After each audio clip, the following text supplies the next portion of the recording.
Asterisk family times. His relatives had all perished on the battlefield, and since then, the Jun family could only rely on its sole heir, Jun Moxie. However, this young master Jun Moxie was nothing but a good-for-nothing, a lost cause whose favorite pastimes were carousing and troublemaking, both gluttonous and lazy, and famously known throughout the Tianxiang Empire as the disgrace of the Jun family. Having to process so much information at once, Jun Moxie couldn't help but feel a headache and dizziness coming on. But the best news was that he was still alive, and moreover, he had been reborn in another world. It seemed that despite being a master thief in his past life, he had accumulated a fair bit of good karma. Jun Moxie got out of bed and looked at himself in the mirror, relieved that his new body was still male. A moment ago, hearing his own voice so soft and weak, he had thought he'd transmigrated into the body of some lady. Furthermore, this young master's appearance wasn't bad, it was just that his features were so refined that he looked a bit effeminate. Although this body's meridians were stagnant, its muscles and tendons were soft, and its bones were stiff, being alive was good enough. As long as his meridians weren't shattered, Jun Moxie was confident that in just 3 to 7 years, he would once again stand proudly at the peak of the world. Then, he suddenly discovered a glowing tattoo on his right wrist.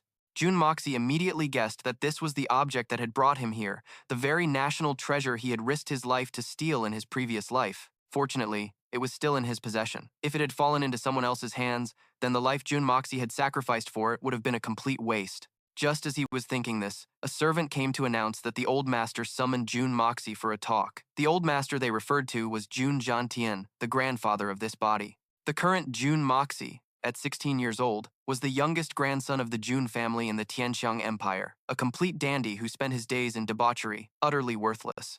It made sense why Jun Moxie would transmigrate into this body. His name in his past life was Xianxia. Wasn't that a fated clash with the name Jun Moxie? Perhaps changing Jun Moxie's life was his destiny. Jun Moxie arrived at the study, where Jun Jiantian was already waiting. The old master, despite his advanced age, still had an incredibly commanding presence. The old man came from a poor background, and in his youth, he was a general who dominated the world, striking fear into the hearts of all nations. Not only was he skilled in both literary and martial arts, but he was also one of the few Xuan-level masters in the country. Jun Jiantian's personality was calm and resolute, never revealing his joy or anger. "I heard you fell from your bed last night and were unconscious. Is that right?"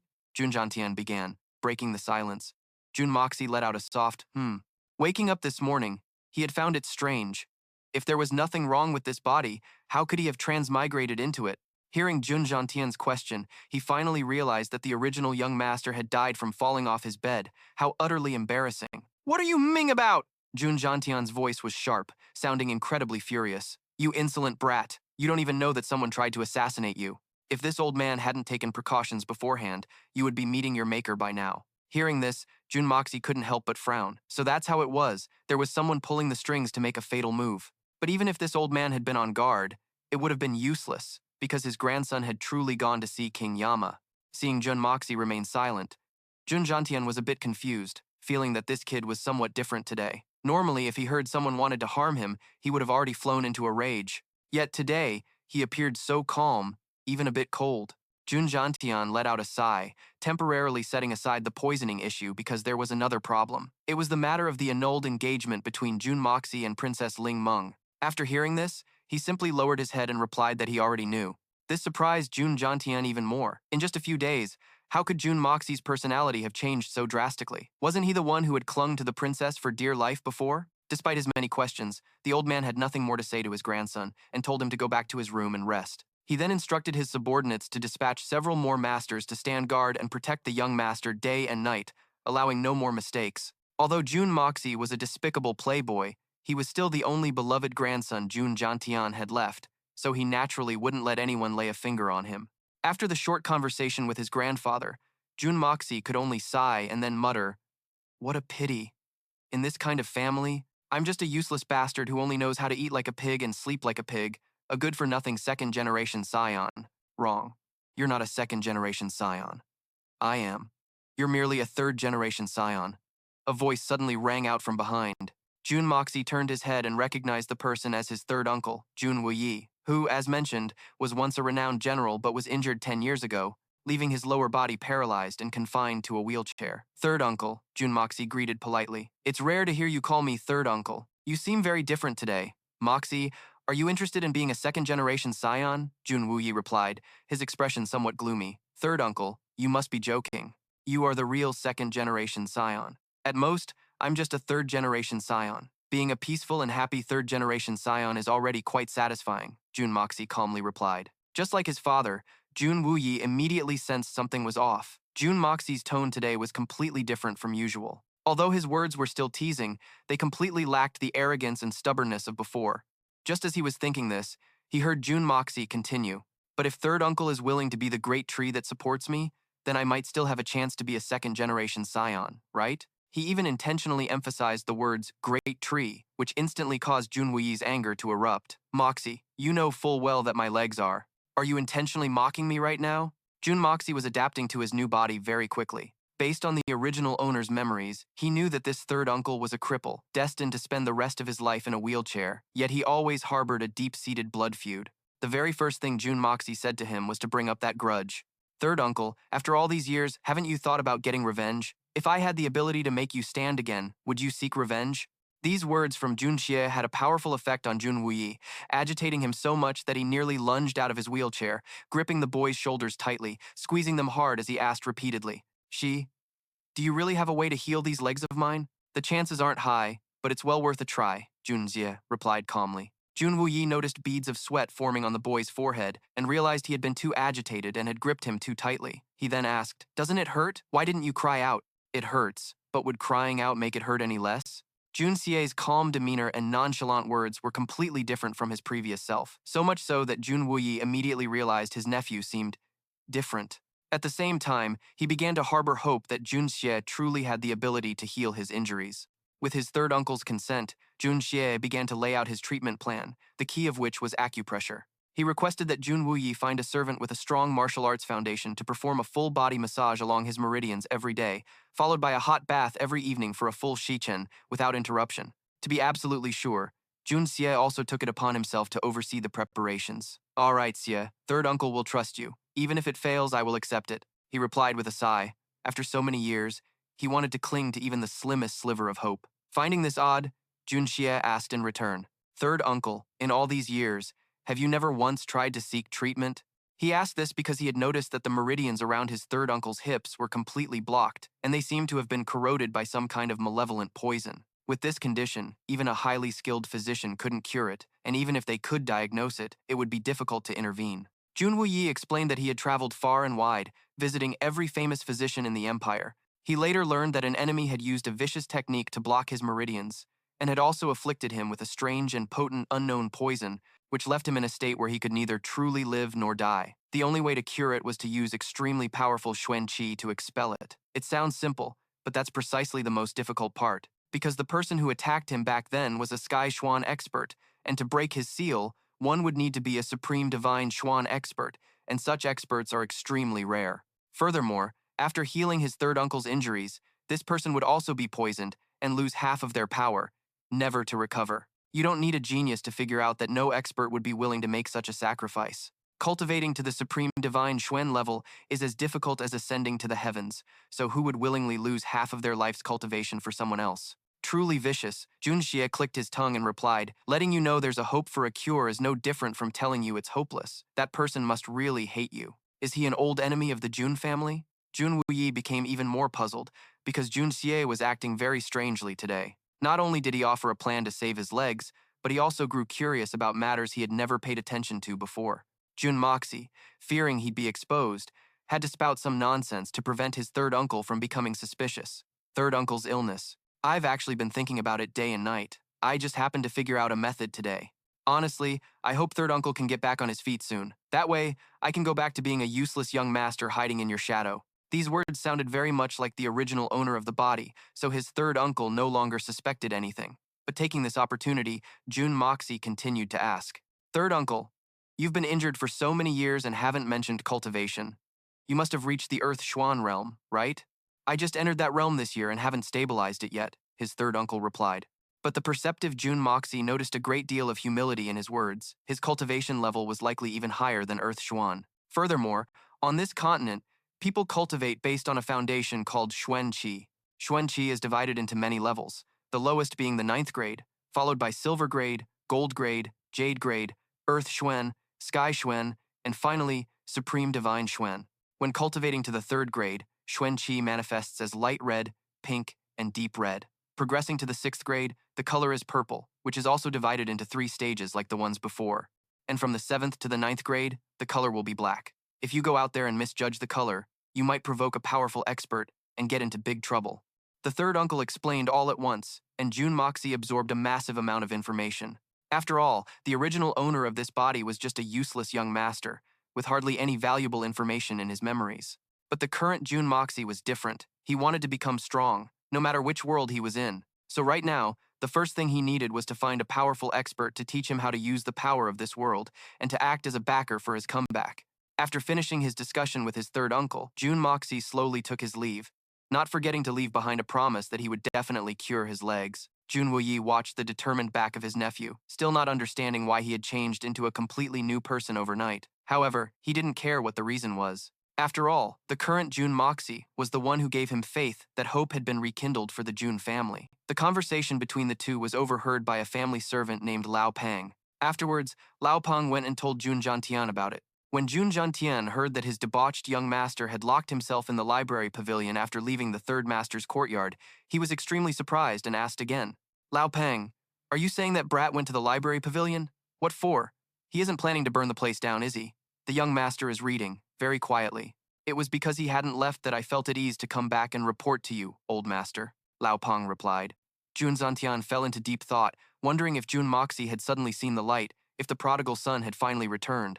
If that was true, then he would have to burn incense and thank the ancestors for their blessings. As for Jun Moxie, after locking himself in the library pavilion for a long time, he felt truly miserable. This was because the mind of the original third young master, Jun Moxie, was completely devoid of knowledge, containing nothing aside from gambling, womanizing, and drinking. And to gain a foothold in this world, he had to rely on himself, so he had to learn many things from scratch. Just as he was thinking this, Jun Moxie was suddenly struck by a severe headache. The pain was so intense, like needles piercing his head, that he couldn't even stand steady. At the same time, many strange images flashed through his mind.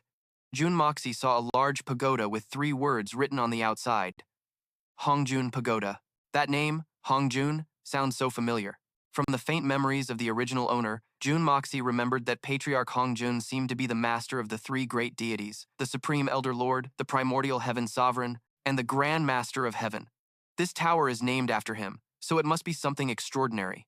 Without a second thought, he immediately stepped inside. A blinding flash of light appeared, causing Jun Moxie to stumble forward, but instead of pain or anger, his eyes lit up as if he had struck gold, because Jun Moxie recognized that the light just now came from the heaven-opening creation art. This cultivation art is revered as the #1 ancient technique due to its mysterious and unpredictable nature, and its effects are naturally far from ordinary. If he could master it, then returning to the pinnacle of his glory would no longer be a distant dream. Jun Moxie crawled forward and discovered a lake. Based on his experience reading Xianxia novels in his past life, he figured this must be a purification lake, meant for washing the muscles and cleansing the marrow to expel impurities from the body. Then his body could finally shed its mortal shell and truly begin the path of cultivation.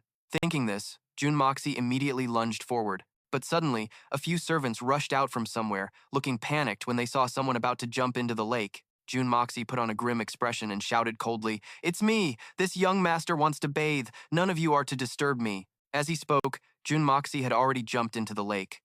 But the most crucial thing was that his feet hovered just above the water's surface, his whole body as steady as if he were standing on solid ground. The 2 servants were utterly astonished. One of them asked, "What kind of divine art is the young master cultivating? How can he walk on water?" "If we explain it in terms of Xuan Qi cultivation, one must at least reach the Jade Profound Realm to do something like that," the other one replied. After playing in the water, Jun Moxie immediately returned to his room to strike while the iron was hot with his cultivation. Because with that cultivation art, he could finally stand firm in this strange new world. However, a problem quickly arose. Because no matter how hard he tried, Jun Moxie couldn't feel anything. In other words, he had no sense of qi whatsoever. The heaven-opening creation art was indeed not easy to grasp, but Jun Moxie didn't get discouraged by this. He continued to cultivate again from the beginning. But just like that, Jun Moxie failed time and time again. Nearly 200 days later, he was still stuck at the starting line. Until one day, while pushing himself to his limits to cultivate, Jun Moxie coughed up blood and collapsed. Seeing this, a servant rushed in, panicking. When Jun Moxie woke up, he found himself soaking in a wooden tub full of hot water, his body feeling refreshed. Behind him, a servant was performing acupressure on him, and before his eyes was the extremely worried Jun Jantian. "Moxie, you're awake. What happened?" the old man asked. "Your grandson is fine. My body feels great now. Really great," Jun Moxie replied. But of course his grandfather didn't believe him. He kept asking who did this, his tone extremely furious. It turns out Jun Jantian thought this was the work of an assassin again, just like last time. 2 direct slaps to the face of the Jun family. Jun Moxie quickly guessed his grandfather's thoughts and replied accordingly. Your grandson didn't get a clear look at who did it." Jun Jantian grew angry, called him a good-for-nothing, then flicked his sleeves and left. In any case, Jun Moxie was fine. The most important thing now was to find the culprit. Jun Jantian wasn't so old and senile that he couldn't wield a blade anymore, but the attendant advised him to be cautious and not to show his face personally. Because if word of this got out, outsiders would see him personally protecting Jun Moxie, realize how much Jun Jantian valued him, and it would only cause more trouble. Jun Jantian actually understood that reasoning well. The Jun family now was not what it used to be, with only him left to support the clan. If Jun Jantian were to fall now, then his enemies would certainly not spare his descendants. Since it's come to this, why hold back any longer? It's better to make a big scene this time. So, Jun Jantian and Old Pang mounted their horses. The next morning, during the early court session, Jun Jantian used his status as an old duke to cause a scene right up to the emperor's golden throne. The civil and military officials in the hall all whispered amongst themselves, and even the current emperor had to humble himself to placate him. Of course, there were some who didn't know their place. For example, the imperial censor Song Shi, who had no particular relationship with Jun Jantian. He stepped out and said a couple of provocative words to him, and as a result, he was beaten until his face was swollen right there in the court. The current Grand Preceptor, Li Shang, observed the entire process without saying a word. Only when Jun Jantian was leaving did he frown slightly. Meanwhile, Grand Preceptor Li and the Guardian General Meng Rufei exchanged a look, a mysterious smile playing on their lips. It seemed as though everyone had their own calculations. Meanwhile, at the Jun residence, Jun Moxie was still diligently soaking in medicinal herbs to help his injuries heal faster. Standing not far away was his personal maidservant, a look of fear still lingering on her face.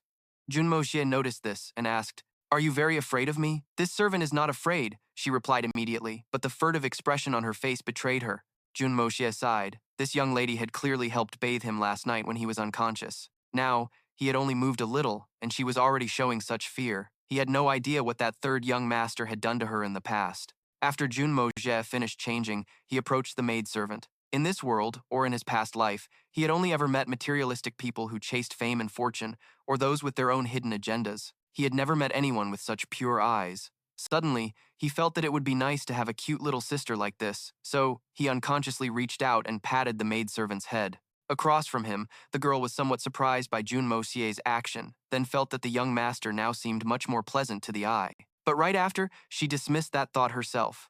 Because all this time, her impression of Jun Moxie was just that of a lecherous and hedonistic young master. She had even already planned that if Jun Moxie ever dared to force himself on her, she would use her own death to protect her chastity. Unexpectedly, Jun Moxie only patted her head, then told the maid to leave, saying her services were no longer needed. Alone again, he began to let his thoughts wander.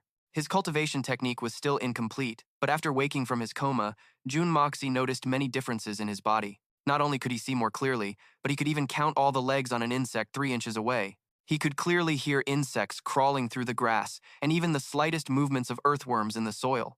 To change so drastically in just one night. Perhaps this was the miraculous power of the heaven-splitting and earth-creating art. This further fueled Jun Moxie's motivation to cultivate. Over the next month, Jun Moxie cultivated diligently and finally mastered the first introductory stage of the technique, slightly solidifying his realm. People in the manor started whispering, wondering why the third young master Jun had stayed in his room for a whole month without causing any trouble. No women were seen near his quarters, and he stopped tormenting the servants. As strange as it was, they all agreed that their young master had truly turned over a new leaf. With his enhanced senses, Jun Moxie could hear the gossip about him even from within his room. He truly despised the original owner of this body. That scoundrel was capable of any evil, and now he was stuck with his terrible reputation. The peace in the Jun manor that day was shattered when someone suddenly burst through the door and rushed into Jun Moxie's study. The man immediately dropped to his knees, kowtowing repeatedly and begging for help. "Third young master, Brother Moxie, please, you have to save me, it's all over." Jun Moxie recognized him. It was the eldest young master of the Tang family, Tang Yuan. For the esteemed eldest young master of a major family to behave this way was utterly disgraceful. "Brother, you have to listen to me," Tang Yuan cried, clutching the hem of Jun Moxie's robe and starting his sob story. These past few days at the 1,000 Gold Hall, I was cheated out of 150,000 liang of silver by Liza's and Max's men.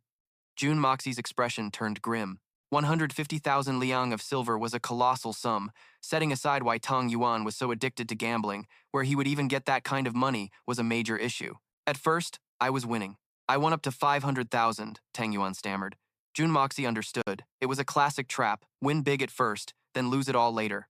Driven by the desire to recoup his losses, he ended up 150,000 liang in debt, but he had no intention of getting his hands on this hot potato, so he said, "It's just 150,000 liang of silver. Surely the great eldest young master Tang can afford that. Is it really so serious that you need me to save your life?" Hearing this, Tang Yuan confessed that he hadn't just lost the 150,000 liang, he had also gambled away his jade pendant and his treasured sword. He bet so much, thinking he was on the verge of winning, but who could have known he'd end up losing everything so completely? Jun Moxie vaguely recalled that Tang Yuan's treasured sword had been acquired by his father at an auction for an astronomical price. It was an incredibly sharp divine weapon named Blowing Snow, and his pendant was carved from the finest top-grade warm jade. Compared to that 150,000 liang, these two items were the truly priceless treasures.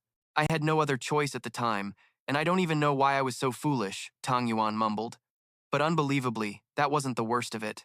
He then confessed that he had also bet his own wife for 1 million liang. Upon hearing this, Jun Moxie completely lost it. Tang Yuan was nothing but a pig, the dignified daughter of the Minister of Justice, and the son-in-law of the Minister of Revenue, yet you dared to gamble her away? And for a mere 1 million taels, no less. Tang Yuan cried his eyes out, desperately clinging to Jun Moxie's thigh and wailing about his misfortune. He said those people demanded he bring 1,500,000 talas of silver within 3 watches to redeem his wife, precious sword, and jade pendant. Otherwise, they would announce this shameful affair to the entire world. "Young Master Ji, you have to save me," Tang Yuan begged. "How am I supposed to save you now? Where would I get that much money?" Jun Moxie replied through gritted teeth. "Help you? A gambling addict like you? I try to stay as far away from your kind as possible. Why would I waste money saving you?" Not to mention he didn't have the money, and even if he did, he wouldn't lend it. Li Feng and Meng Haizhu had set a condition, saying that young Master Xie hadn't come by to gamble in a long time. "As long as I bring you there a few times, they'll return my IOU, Tang Yuan said through his tears. Jun Moxie paused for a few seconds. So that's how it was. It seemed the matter wasn't so simple. They had deliberately set this trap just to lure him there. But the more it was like this, the more Jun Moxie wanted to see what those people were ultimately after. He called for his maid, Care, to bring his cloak, and then went with Tang Yuan for a trip to the casino. The two rode their horses to the casino. When he heard Jun Moxie say that he had only brought a 50,000 tael banknote, Tang Yuan looked horrified. "This isn't even a fraction of what we need. Are you trying to get me killed? All right, we just need to win back your things and your wife. Why would we need to bring so much money? Could it be that you don't trust my gambling skills?" Jun Moxie replied calmly, but was met with a look of utter disbelief from the other man. The reason Tang Yuan looked at him that way was because, until now, Jun Moxie had never won a single game of chance. In fact, when it came to losing money, he could truly be called the undisputed champion of the world. Tang Yuan, watch the road. Tang Yuan was lost in his chaotic thoughts, and only when he heard Jun Moxie's warning did he hurriedly rein in his horse. Just now, he had almost crashed into a young lady. Despite such a frightening experience, the other party showed no sign of panic on her face. In fact, she even looked a little arrogant. "Are you blind? If our young miss gets hurt, do you think you could afford to compensate?" Jun Moxie sighed, as he recognized this girl was likely the famously arrogant eldest young miss, Dugu Xiaoyi, of the Tianxiang Empire. Running into her here was just their terrible luck. Seeing Jun Moxie staring intently at her, Dugu Xiaoyi put her hands on her hips and asked aggressively, "Hey, you little brat! What are you looking at, huh? Miss Dugu, this little brother truly has an important matter to attend to today. Please allow me to take my leave first. I will make it up to you the next time we meet." Jun Moxie didn't want to cause a scene, so he prepared to leave, but who would have thought that she wouldn't let them go so easily? Dugu Xiaoyi thought they were up to something nefarious, so she was determined to detain them. If they didn't let her vent all her anger today, there was absolutely no way the two of them were leaving. Tang Yuan looked at Jun Moxie, and Jun Moxie let out another long sigh. "Miss Dugu, we have to go somewhere, and it's not a suitable place for a young lady like you. Are you guys going to a brothel, you shameless scoundrels?" Dugu Xiaoyi cursed. Being called a shameless scoundrel, Jun Moxie's pride was wounded, and he blurted out the truth. "Who said we're going to a pleasure house? We're just going to the 1,000 Gold Pavilion to play a few rounds." Realizing what he'd just said, he knew he had slipped up, but it was already too late. Dugu Xiaoyi had never gambled before, so she was incredibly excited, especially since her two older brothers at home often mentioned the 1,000 Gold Pavilion, making her even more curious about the place. And so, Jun Moxie and Tang Yuan had no choice but to bring this tag along with them. Seeing Tang Yuan return, and with Jun Moxie in tow, Meng Haizhou, who came to greet them, rejoiced inwardly. Because he knew that compared to Tang Yuan, Jun Moxie's pockets were much, much deeper. However, when he saw Dugu Xiaoyi peeking out from behind them, his expression immediately changed. Miss Dugu, why are you here? What's wrong? Am I not welcome? Or do you think this young lady doesn't have money? Let me tell you, this young lady has plenty of money, Dugu Xiaoyi said indignantly. Just then, a frail-looking scholar emerged from the hall and said in a welcoming tone, Miss Dugu, your esteemed presence graces our establishment. We couldn't be more delighted to welcome you. Please, come in, come in. This pale-faced man was Li Feng, one of the two who had previously cheated Tang Yuan out of all his money. The group then headed inside together. Jun Moxie knew from the start that this group was intentionally targeting him, so he didn't beat around the bush and got straight to the point. Since you all hold me in such high regard, I'll play a round. Tell me, what's the game? The third young master is indeed generous. Earlier, we were just playing dice with young master Tang, but he couldn't keep up. So, how about we stick to rolling dice to determine the winner? Li Feng replied. With a straight face, Jun Moxie agreed. He knew his opponent was trying to provoke him, but he decided to play along and see what they were up to. After they sat down at the table, Meng Haizhou ordered a servant to pour fresh tea for the distinguished guests. Jun Moxie picked up the teacup and took a small sip. The tea's flavor wasn't bad, but upon tasting it, he felt something was off. It seemed to contain a very potent illusion herb. Moreover, the room was already filled with a fragrance, likely a mixed illusion herb blend. No wonder Tang Yuan's mind became muddled, causing him to lose so badly. He put the teacup down and said in an arrogant tone, You dare serve this low-grade tea to guests? Your standards are far too low. Meng Haizhou wasn't offended by the criticism. He even ordered a servant to bring a different kind of tea for Jun Moxie, but was refused. Forget it, don't bother with the hassle. I came here to gamble, not to drink tea. Let's start. I don't want to wait any longer. With that, he took another sip of tea, confident that this substance wouldn't be enough to affect him.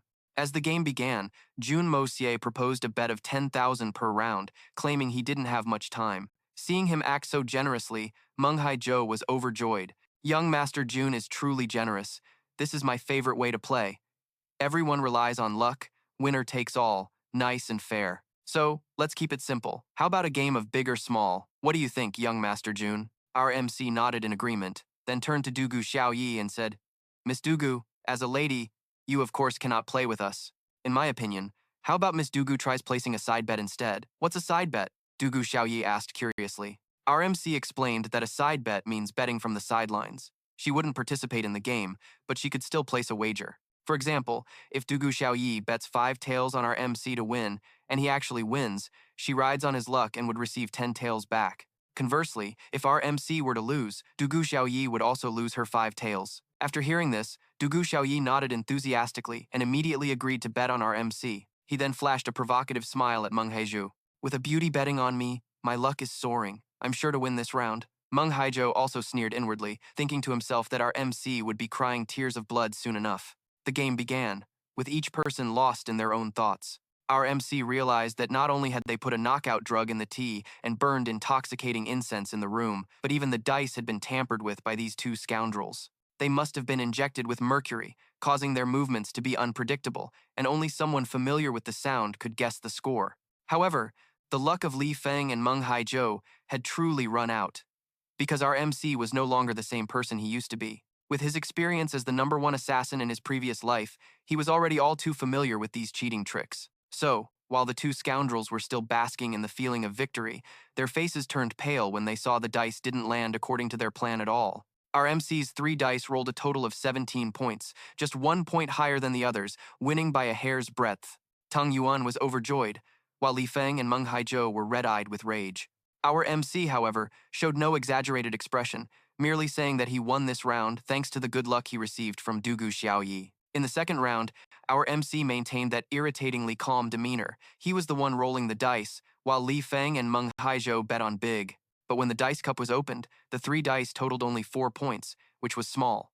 Our MC won again. Li Feng was completely baffled. He was sure he had just heard at least one of the 3 dice showing a 6, making the probability of getting big much higher. But when they were revealed, not a single one landed on 6. Was there a problem with the dice, or did he really mishear it? Miss Dugu, congratulations on your winnings. Thank you for your luck. As long as I win big, I'll share 1,000 taels with you. Our MC said this, and Dugu Xiaoyi, overjoyed, continued to bet on him.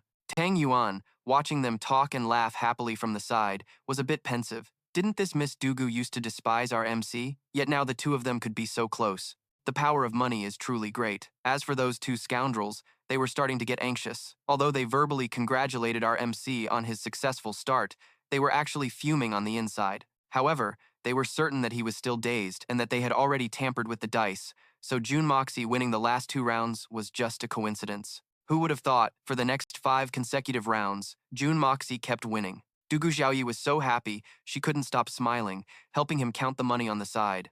Meanwhile, Tang Yuan was utterly astonished, because previously, Jun Moxie was known for his terrible luck, losing every game he played, yet today he hadn't lost a single round. You. Li Feng and Meng Haizhou were so furious they stuttered, accusing Jun Moxie of cheating, but he immediately shot back. If you're out of money, then get lost. If you can't afford to play, then don't. Which one of your eyes saw me cheat, huh? Miss Dugu here is an expert herself, and she's sitting right beside me. You tell me, how could I possibly have cheated? How shameless. When you win, you laugh your heads off. But the moment you lose, you accuse people of cheating.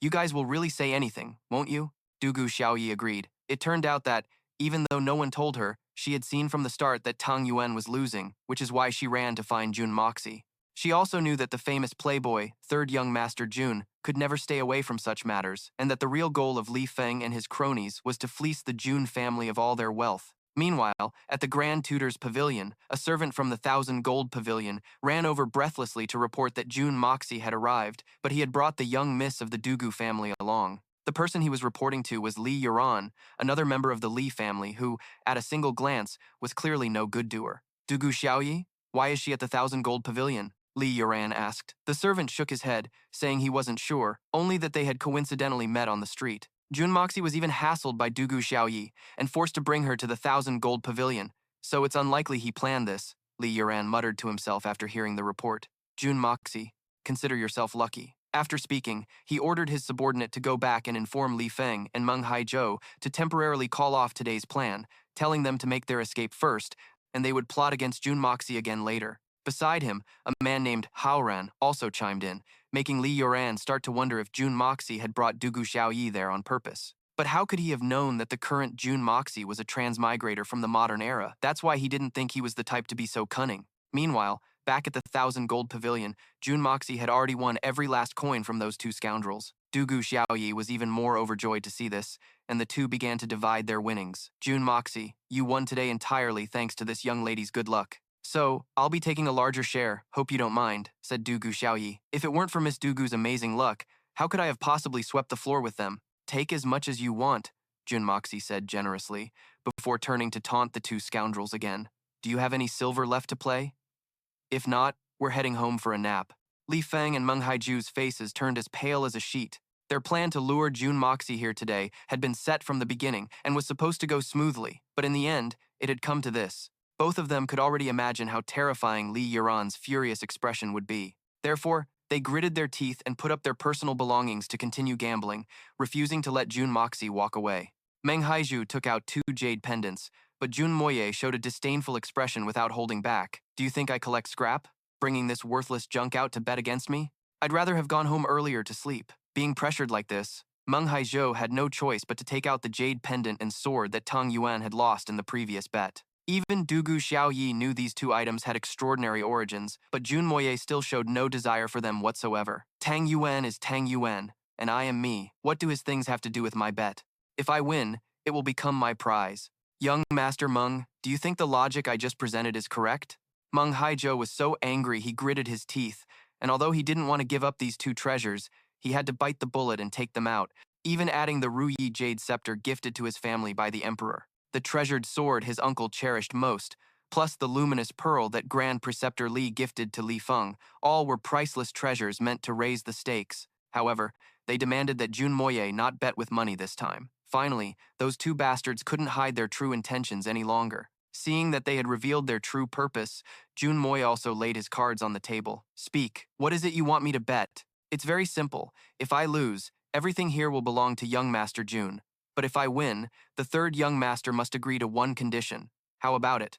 Furthermore, This is a condition the third young master can certainly fulfill, so there's no need to be so tense. Jun Moxie knew this would be an extremely dangerous condition, but he continued to act the part of a brainless, hedonistic playboy and agreed immediately after hearing Meng Haiju's proposal. This time, both sides would bet on a dice roll, still playing high-low, but with no house. Whoever rolled the higher score would be the winner. Jun Moxie generously agreed, even taunting his opponent for being a defeated general who still dared to challenge him. Meng Haizhou went first and rolled the dice. Looking at him, Dugu Xiaoyi felt something was off and whispered a question. Do you think he summoned the spirits of his ancestors to help him? I find his aura strange, dark and sinister. It feels like something is very wrong. At this moment, the 3 dice in Meng Haiju's hand landed on the table. Everyone around, including Li Feng, Tang Yuan, and Dugu Xiaoyi, swallowed nervously. Only Jun Moxie remained completely calm. As the 3 dice began to slow down, 2 of them landed on 6, while the last one was still spinning like a top. Then Jun Moxie suddenly broke into a sinister smile, because he knew this round was his for the taking. The group watched the die intently as it spun in the air, and even though they were staring without blinking, Moxie was still able to trick their eyes, making the die land exactly as he had planned. The other 2's faces instantly paled as they stammered. How? How is this possible? That scared the daylights out of me. Tang Yuan, standing beside them, immediately started celebrating. Third young master, your luck is truly second to none. The god of wealth must be on your side. Hearing this, Moy smiled and replied sarcastically, So, Brother Meng, you prepared all of this just for this difficult maneuver. I'm truly impressed. Haiju, still unconvinced, shouted, Stop your nonsense. You haven't won yet. What if you roll a lower score? Moy, completely unfazed, picked up the dice and declared confidently, Then allow me to demonstrate an unparalleled gambling technique and open your eyes. After a while, the 3 of them finally left, with Tang Yuan and Xiao Yi hugging 2 large bags of money. He exclaimed excitedly, We've hit the jackpot, third young master. This time, brother, I'm completely in awe of you. Oh, right, brother. Shouldn't you return the pendant sword and jade pendant to me? I immediately questioned him. Tang Yuan, why the hesitation? Tang Yuan only then realized that those items were won by the third young master, and the third young master never said he would return them. He hurriedly pleaded, Third young master, you know if I go back with nothing, the old patriarch will not spare me. I nonchalantly replied, That's your problem, but considering our brotherhood, I suppose I could sell them to you. A joyful Tang Yuan rushed to hug me, exclaiming what a good brother I was, but I immediately pushed him away. Hey fatty, watch your weight. Just then, Xiao Yi also walked over and said, Jun Moxie, today was fun. This young lady will forgive you, but next time you go out, you must invite me. All right, whatever Miss Dugu says, goes. As soon as I finished speaking, Tang Yuan cut in. Brother, let's discuss the price. I ran a hand through my hair in exasperation. Young Master Tang, you really are something else. You even gambled away your wife. I corrected him with a serious tone. Tang Yuan, it's fine to gamble, but don't take it too far. Do you have any idea how strange today was? You lost both the pendant sword and the jade pendant, and you even gambled away your fiancé. Are you that foolish? This concerns the reputation of 2 great families. Don't you feel that something is wrong here? He naively replied, It's because I fell for their trap. I immediately took out a teacup and continued speaking. From the incense to this teacup, it was all part of the trap they set. Tang Yuan's eyes widened in shock. Brother, how did you get this? Then, I suddenly reached out my hand, a sinister smile on my face, and said, I'm going home now. To tell your old man every detail of what happened. The one who strikes first gains the upper hand, and you are the victim here. The proof is in this cup. I'm sure your old patriarch won't blame you too harshly. Tang Yuan nodded blankly. All right, I'll listen to you, brother. So, third young master, about my pendant sword. I cut him off again. What's the rush? Leave it with me for now. Later, you'll go to them with a banknote to buy it back, and they won't be able to produce the item. Do you get my meaning? Tang Yuan finally relented, praising me profusely. Damn, that's a brilliant move. I'll listen to you, brother. I'll listen to you. I'm going to see the old patriarch right now. After saying this, he immediately mounted his horse and headed home. Watching his retreating figure, I thought to myself, you want to settle scores with me? Fine, I'll settle the score with all of you first. The scene shifts back to the Li family's grand courtyard, where the master was dealing with the 2 men from earlier. Things have come to this. There's no use saying more. Just drop it. This time, we'll consider Jun Moxie lucky. As for you 2, you will each receive 40 strikes of family discipline. You will also forfeit half a year's salary. Starting tomorrow, you know what you must do. Is that clear? The 2 men didn't dare to resist in the slightest.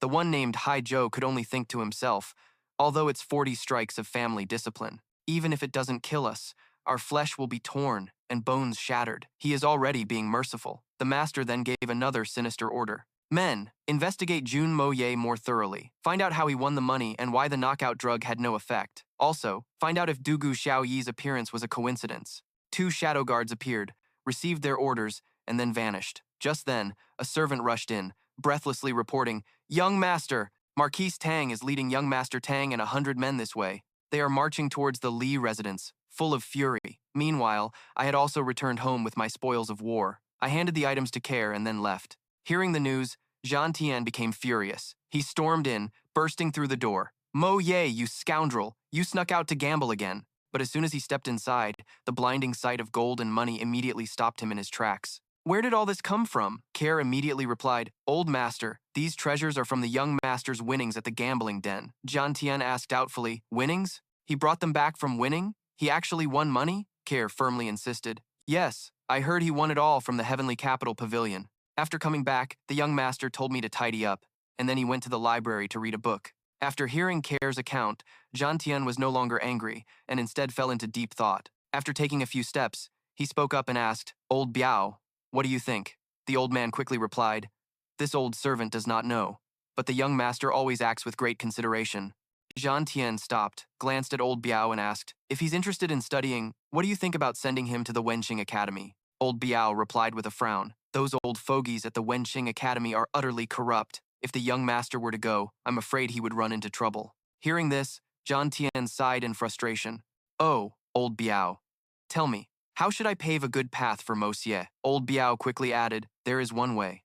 It would protect the young master, and it wouldn't cause you any trouble later on." "Old master?" Zhan Tian asked in surprise. "You have a way?" Without beating around the bush, old Biao immediately laid out a plan. "Buy the young master a young, level 8 Xuan Beast, and then we'll use every means at our disposal to force its growth." After hearing this, Zhan Tian could only clutch his head in helplessness. "Are you dreaming?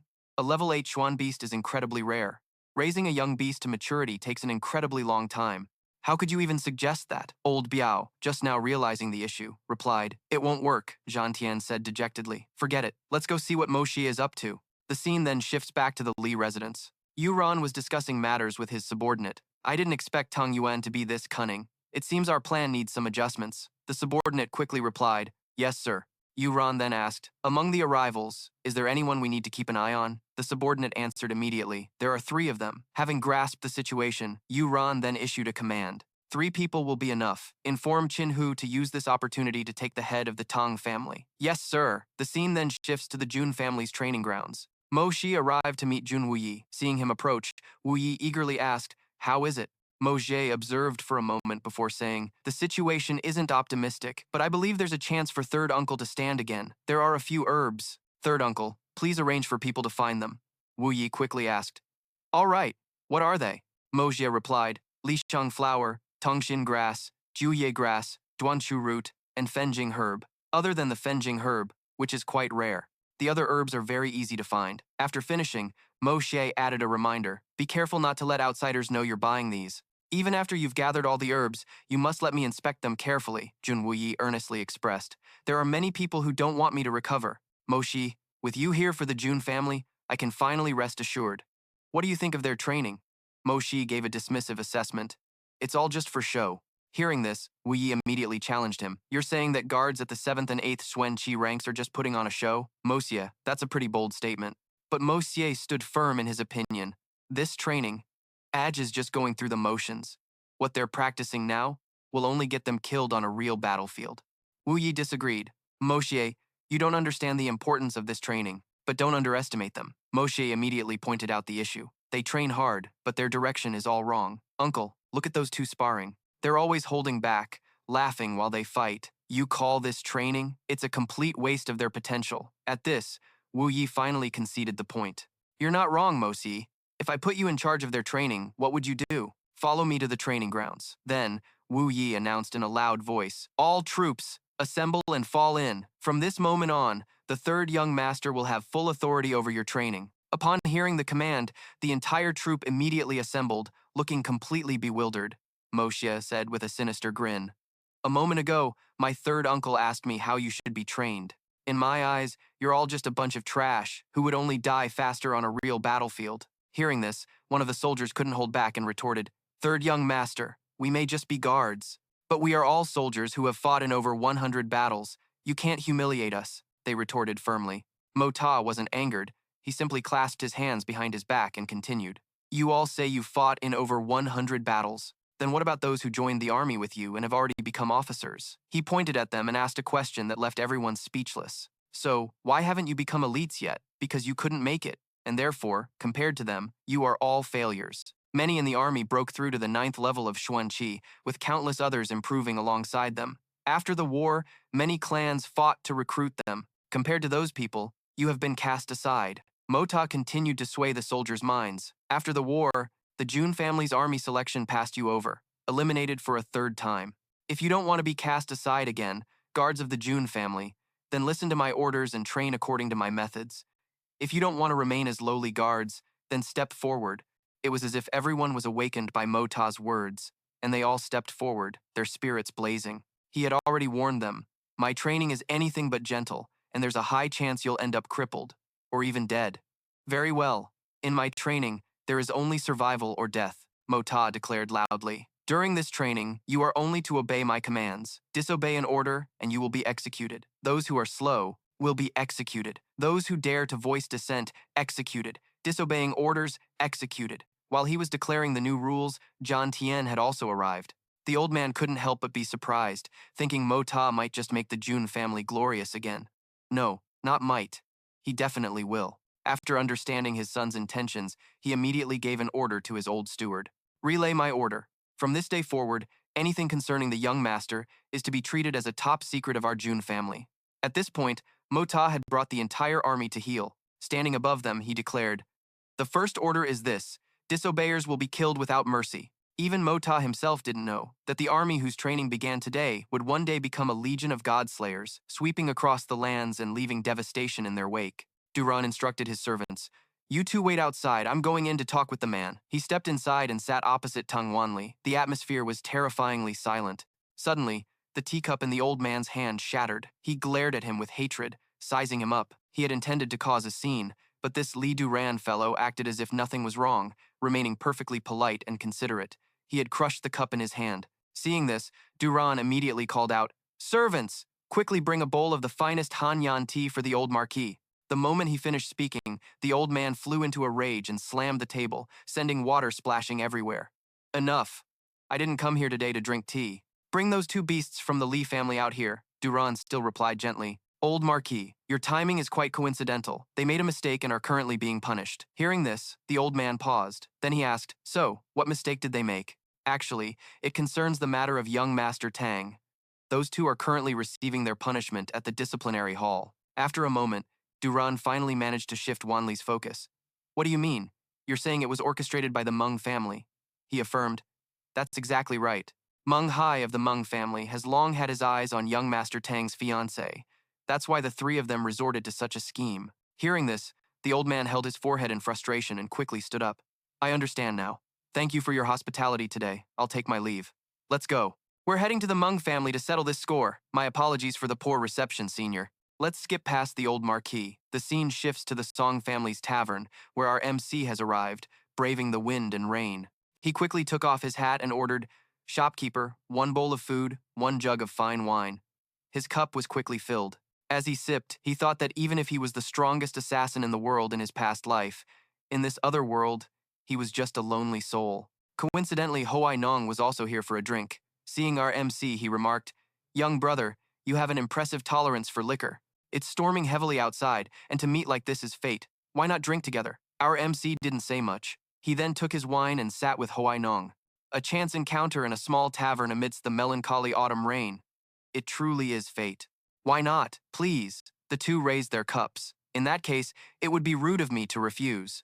As they drank and chatted, Hoai Nong asked curiously, a young man of such refined bearing is a rare sight in the capital.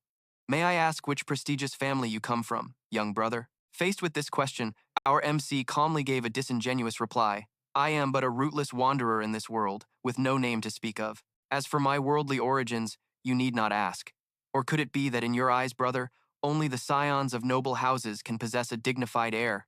Hearing the criticism in the boy's words, Hoai Nong laughed apologetically and admitted his mistake. A slip of the tongue. A slip of the tongue. I shall punish myself with a drink. Might I be so bold as to ask for your esteemed name, young brother? Our MC also raised his cup and replied calmly, once we finish drinking, we'll go our separate ways. What use is there in remembering or forgetting a name? Hoai Nong was once again rendered speechless by his words. Young brother, you are so young, yet your words are full of profound wisdom. I have been rude. What you say is quite right. It is I who am too worldly. I'll drink another cup as punishment. Seeing him about to drink again, our MC reached out to stop him. Brother, you keep punishing yourself. You're not trying to outdrink me, are you? He looked at his cup and then mused aloud. This wine, though obscure, is quite good. Let's just consider it an excuse to drink more. Hearing him praise the wine, our MC retorted, Fine wine? Let me tell you, I suspect you've simply never tasted truly fine wine, brother. Hoai Nong remained calm and replied, This tavern of Old Third Song may not be large, but it's quite famous in the capital. To be able to sit here leisurely and drink this wine on a rainy day like this is my good fortune. Our MC remained dismissive, quoting a saying, When drinking with a soulmate, 1,000 cups are still too few. When the conversation doesn't click, half a sentence is too many. The wine is bad, the company is dull. What's the point in drinking like this? I'm leaving. With that said, he immediately stood up and left the tavern. The moment our MC departed, a guard appeared behind Hoai Nong. Your Highness, should we follow him? He shook his head. No need. That boy is arrogant, but he has real substance. Interesting. In this entire capital, besides Huang Heng, no one dares to talk to me like that. This kid, he gives me a strange feeling. Outside, the rain continued to fall relentlessly. The only figure on the entire street was our MC's solitary silhouette. As he walked into an alley, he happened to overhear a conversation. It was a success. If it hadn't been for this downpour, it wouldn't have been so easy to get the Tang family's goods. The heavens really helped us. Our MC recognized them with a single glance. It was the Tang family, Tang Yuan. The swords in the men's hands were dripping with blood, and their clothes were stained with it as well. One of them continued, If that guy hadn't lured the Tang family's masters away, and if 14 of our brothers hadn't risked their lives to cover our retreat, we probably wouldn't have made it. This time, our brothers have succeeded. The first master of the Tang family will surely be very pleased. Mo Ta stood behind a wall, observing them. Quick, deliver this to the first master. But, big brother, if the Tang family investigates, that guide will probably have a hard time escaping death. Hearing this, Mo Ta grew even more curious. He couldn't help but wonder, what did they take from the Tang family to suffer such great losses and still be so pleased? But that single thought put him in a perilous situation, as one of them had already sniffed out Mo Ta's presence. He shouted, Who's there? Come out! Seeing that he could no longer hide, he had no choice but to step out. The entire group immediately rushed over to surround him. Mo Ta took one look and concluded, 1 Silver Xuan expert and 3 ninth-grade cultivators. A fight today seemed unavoidable. A glint appeared in Mo Ta's eyes. The key to breaking this deadlock was in his Xuan artifacts. He carefully took out 4 Xuan artifacts and hurled them toward the group. Dazzling Xuan artifacts in this world were like a target on one's back. He used a golden coin dart for cover and a flying dagger as a deadly weapon. The Xuan artifacts flew at a dizzying speed, making the men shudder. One stammered, Gold-killing Xuan artifacts. An Earth Xuan expert. Before they could even react, Mo Ta charged forward with his dagger, using the blurring curtain of rain to launch a surprise attack. One by one, they were hit by his strikes in the blink of an eye. He's toying with us! He's clearly an Earth Xuan! But after launching his attack, Mo Ta retreated to catch his breath. In a battle like this, any hesitation in advancing or retreating could cost him his life. Then, he charged forward once again, swinging his blade to make short work of the minions. He was, after all, the king of assassins from another world. For the first time, he was baring his fangs and showcasing his deadly skills. Mo Ta ended the fight with ease. The masked man had a hole punched through his body, fresh blood gushing out as his eyes rolled back. He stammered, You're not an Earth Xuan. Mo Ta smirked. If I were a real Earth Xuan expert, would I need to use a sneak attack to deal with a few pieces of trash like you? He retrieved all his weapons. The art of creation was truly profound. The Xuan Qi illusions it created were nearly impossible to tell from the real thing. It allowed me to gain the upper hand. Mo Ta picked up the item that they had risked their lives to retrieve. I'll be taking this, don't mind if I do. After he left, another masked figure appeared on the scene. He silently assessed the situation. To lose several men and still have the treasure stolen, how could such a powerful expert be in this place? To think he dared to leave a trail. I'll make you pay 100 times over. Xianxia shot forward, but he quickly realized something was wrong. He hastily landed. Damn it, he left that trail on purpose to lure me out. Instantly, the voice of a Tang family member rang out. Get them! Xianxia cursed to himself. The Tang family's forces were incredibly fast. Before escaping, he even struck down his own comrades to silence them, destroying their faces to leave no clues behind. A while later, Mo Ta finally returned home. Yin quickly ran out to greet him. Young master, why are you soaking wet? Hurry and change your clothes before you catch a cold. Who knows what's gotten into the young master, going out in such a heavy downpour. Although Yin chattered on, Mo Ta simply lay still, not saying a word. Suddenly, a sound drifted in from outside. Where was that flute music coming from? It was as lonely and sorrowful as the wind and rain. Who could be so full of sorrow and lament? Mo Ta followed the sound and came upon a young woman, causing him to sigh in admiration. Such a beautiful melody, such a beautiful woman. Pity the bones by the boundless river, for they are still the men in a maiden's dream. This was Guan Qinghan, daughter of the aristocratic Guan family and the #1 talented beauty of the Tianxiang kingdom. She was also the wife of Jun Moxie. She looked at Mo Ta and replied, I was just idle and playing casually. Could it be that the third young master is also a connoisseur? Their two families had arranged the marriage when they were children. 3 years ago, they were preparing for the wedding ceremony, but a great war broke out with the Tianxiang Empire. Jun Moxie went off to battle. Unexpectedly, he fell on the battlefield, tragically separating the childhood sweethearts by life and death. Devastated, Guan Qinghan went against her family's wishes and moved into the Jun household, living as the widow of the eldest grandson. While she was upholding her duty to the family, Jun Moxie was unruly, with frivolous words and disrespectful actions, causing Guan Qinghan to utterly despise him. Having acted so recklessly before, as I recall this, a bitter feeling wells up. This woman's deep affection is truly admirable. The sound of the flute is the sound of her heart. The past is over, sir. You shouldn't be sad. Pardon the intrusion. I'll take my leave. Keep your word. Makta immediately turned and left. His strange behavior made Thanhan a bit surprised. Why is this stubborn guy acting like a completely different person today? He picked up the package, examining and assessing it. So many masters were mobilized for this thing. In the end, what kind of priceless treasure is this? Opening the package, inside was a top-grade golden silk sandalwood, he guessed. Or maybe this is top-grade cold jade. It seems the item inside is no ordinary thing. Staring intently at the object wrapped inside, he then picked it up. He thought deeply. So many precious things are in this single pill. It's not that simple, he exclaimed. That's right. Could it be a Xuandan? But it's not that simple. A Xuandan is only found in the body of a level 3 or higher, mystic beast, and it shouldn't be this precious. It must be something more. With that said, he caressed the object inside and thought deeply, what should I do now? If I return it to the Tang family, then my background will be hard to explain clearly. The more I think, the more complicated it gets. If I don't return it, what's the use of me keeping it? I still can't determine its effect, but difficult matters should be dealt with later. He used the box as a pillow and went to sleep. Forget it. I'll keep it for now. I've heard the scent of golden silk sandalwood is very helpful for sleep. At the Meng family estate, Wan Li was beating a subordinate black and blue while interrogating him. Speak. Who is the mastermind behind this? The subordinate, his face swollen, begged for mercy. Spare me. Another subordinate came in to report. Master. He turned his head and yelled, What? The servant replied, There's trouble at home. The Xuandan, your Xuandan has been stolen. The subordinate, who was just beaten severely, also had a grave expression. They succeeded. The words struck him like a clap of thunder. He was stunned. What did you say? He immediately grabbed his collar and demanded, Brat, what are you laughing at? If you don't hand over the sword and jade pendant within 3 days, I will report this to the emperor. Then he hurriedly left. Returning to the present, at a canyon where sand and dust swirled, voices could be heard. I can't believe the third young master, with his small frame, can keep up with our intense training. I heard the third young master had already trained for 2 Shichen before coming here. He didn't even rest after warming up and practicing his forms. Makta ran over and shouted, No talking during training time. 8 more laps. Are you all following me on an empty stomach? Is it time for a break yet? A soldier spoke up. We can barely complete this level of intensity. Another soldier, supporting a comrade who had fainted from exhaustion, added, Let's make a bet. Let's see if the third young master shows up this afternoon. Another soldier, panting heavily, replied, No need to bet. He definitely won't. Ignoring their words, he continued to train persistently.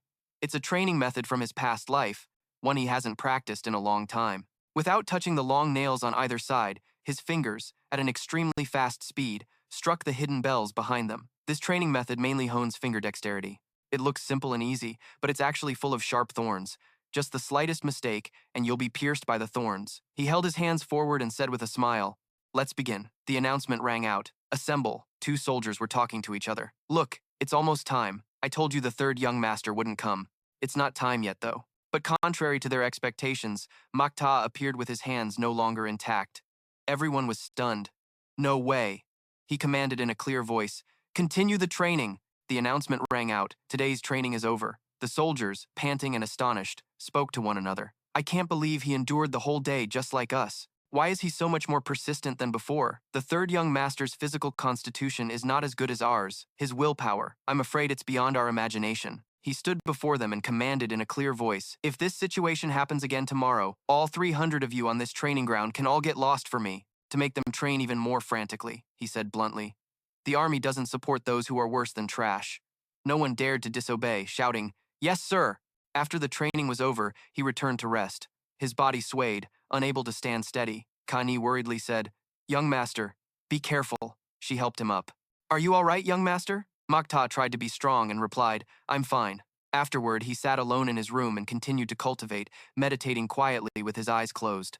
White wisps of smoke appeared around him. Suddenly, he opened his eyes wide, then looked down to see a tower emitting a brilliant golden light and exclaimed, Hongjun Pagoda. From that tower, light and strange gusts of wind emanated. It seemed as if all of it was appearing within his mind. At this moment, he truly opened his eyes. He looked at his hands, which had been covered in fresh wounds just moments ago, and wondered as not a single trace of them remained. The fatigue and injuries from a full day of training had all disappeared. Even the wounds. The next day, the announcement shouted, Assemble! He held a staff in his hand and commanded authoritatively, Today, we continue training and will practice actual combat. These words struck the soldiers' ears like a bolt of lightning. No way! We almost couldn't endure yesterday's training. He's acting as if nothing happened. A monster. He's truly a monster. Wu Ji, observing from above, was also surprised.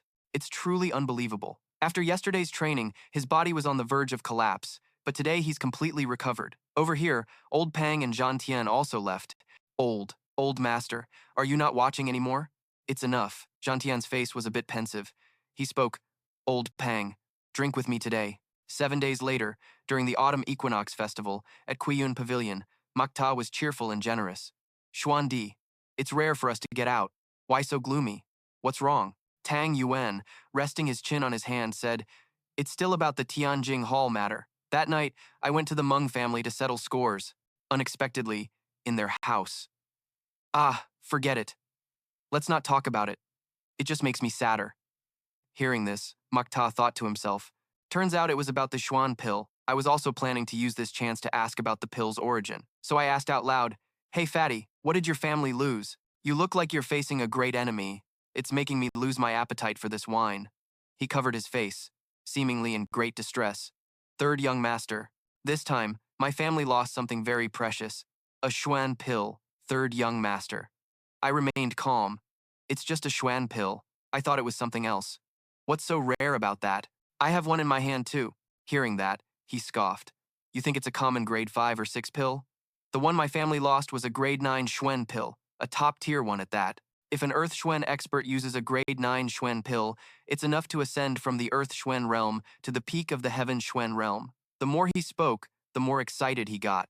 If it's a mid-stage Heaven Xuan expert, consuming it could even allow them to reach the revered Divine Xuan realm. The Divine Xuan realm, third young master. There are only a few masters at that level in the entire world. Hearing about its incredible effects, I frowned and asked back, Really? Such a powerful effect? Tang Yuan took a tissue, blew his nose, and concluded, You don't know the half of it. My life is so hard. In this world, the only one who listens to my grievances is you, third young master. Seeing this, I was a bit disgusted. Hey, fatty, remember to throw your snotty tissue far away from me. As soon as he threw the tissue, trouble started. A loud shout echoed, Which bastard threw that? Get out here! Qin Bao, with a beauty in his arms, furiously roared. Which bastard threw that snotty tissue around? Get out here for this old master. I'll make sure to exterminate his entire clan. I glanced over and called out, Fatty Tang, your aim is really something. I'm impressed. Did you hear that? He said he's going to exterminate your entire clan. Seeing me chuckle, he got even more furious. You little brat, what are you laughing at? The more I provoked him, the more aggressive he got. And you, Fatty, you're really asking for death. Hearing his name mentioned, Tang Yuan snorted coldly. What did you say? Then, with a cold expression, he stood up. This old master is in a bad mood, and you dare to be so insolent in front of me? He then landed a thunderous punch on him. Then he crossed his arms arrogantly. This old master throwing his snot at your face is giving you face, yet you dare to curse this old master? I also stood up to face him. All right, a light lesson is enough. This guy seems to have some background. Though he was sent flying to the ground, his arrogant mouth kept running. "You brat! You're courting death!" I scoffed. "I don't even know who you are. What kind of background could you have? Just some riffraff." During the scuffle, the beauty next to him had already run off. I exclaimed, "She went to get help!" This is interesting. The two most troublesome guys in the capital city, and someone actually dares to mess with them. Tang Yuan also sat down, waiting to see what big shot would arrive, ignoring him still screaming on the side. "Even if your grandmaster comes, this young master isn't afraid. Just wait until my people get here. I'll kill all of you." A moment later, the beauty returned with people. "It was these two villains who beat our young master like this," Jinhu bellowed aggressively. "What are you looking at? Hurry up and help the young master up. And seize these two scoundrels who have guts bigger than the heavens." One of the men behind him respectfully reported, "Gang leader Qin, should we handle this?" The man stopped him. "My son was beaten to this state, and you want me to leave it to you?" With that, he rushed forward. "You two bastards, today I'm taking you with me. I want to see who in this North City's Zui Xian Pavilion dares to touch the son of Qin Hu." I calmly rested my chin on my hand. Surely, a commoner with no background like me has to let your precious son bully them, right? The man silently sized up the person before him. "I thought you had some backing, but it turns out you're just an ordinary commoner. You pretty boy, after beating my son like this, do you still wish to live?" Hearing those insults, the guards sitting nearby began to stand up one by one. Each of them was burning with anger. Who the hell does this Qin Hu think he is? Seeing that the other side also had strong people, he became a bit wary. Such a strong aura. Could it be that the opponent is no ordinary person? This humble one is Qin Hu, the leader of the North City gang. "May I ask who you esteemed sirs are?" A guard on my side crossed his arms and replied, "Your son offended our young master of the Tang Manor. His previous crimes have been overlooked. Our young master is magnanimous and only hit him a few times, not stooping to his level. But you, as his father, have come to question his crime and even want to take our two young masters away. Qin Hu, you truly have a lot of nerve." I sat there, drinking and observing. What a sharp tongue, putting the opponent on the back foot right from the start. Hearing the name, the man was startled and asked again, "The eldest young master of the Tang Manor?" His face immediately darkened. Why did I have to run into the one person I wanted to avoid the most right here? And some days ago, my son harassed some family's maidservant. Recalling his son's rotten past, that day he went missing, was captured and interrogated. His dantian was destroyed, and not only could he never regain his cultivation in this lifetime, but he also nearly lost his life.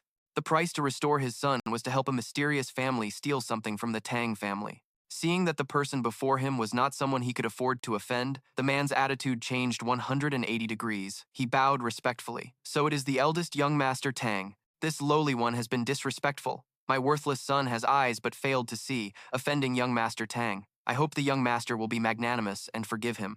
Tang Yuan said coldly, "This brat who came out of nowhere is acting so arrogantly towards me. There must be something more to this. I now suspect the Bakthon gang is involved in the plot that framed my Tang family. Take this brat back for a thorough interrogation." Seeing the man's face pale with fear, the protagonist was confused. Tang Yuan's words were merely to save face and gain some leverage, so why was Tan Ho so panicked?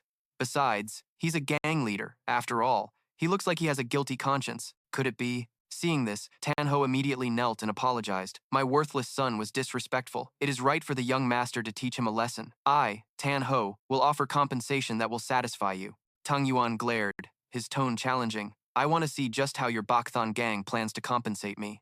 Immediately after, the man stood up, clasped his hands, and spoke perfunctorily. "Thank you for your mercy, young master. You are magnanimous.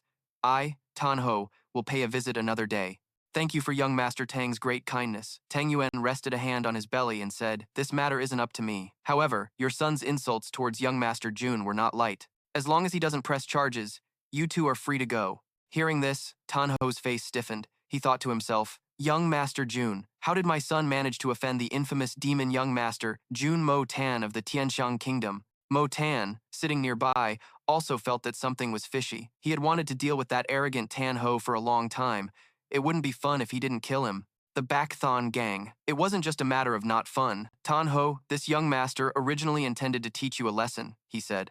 "But seeing your respectful attitude, I'll let this matter slide. However, I've heard that your Bakthon gang has many gambling dens.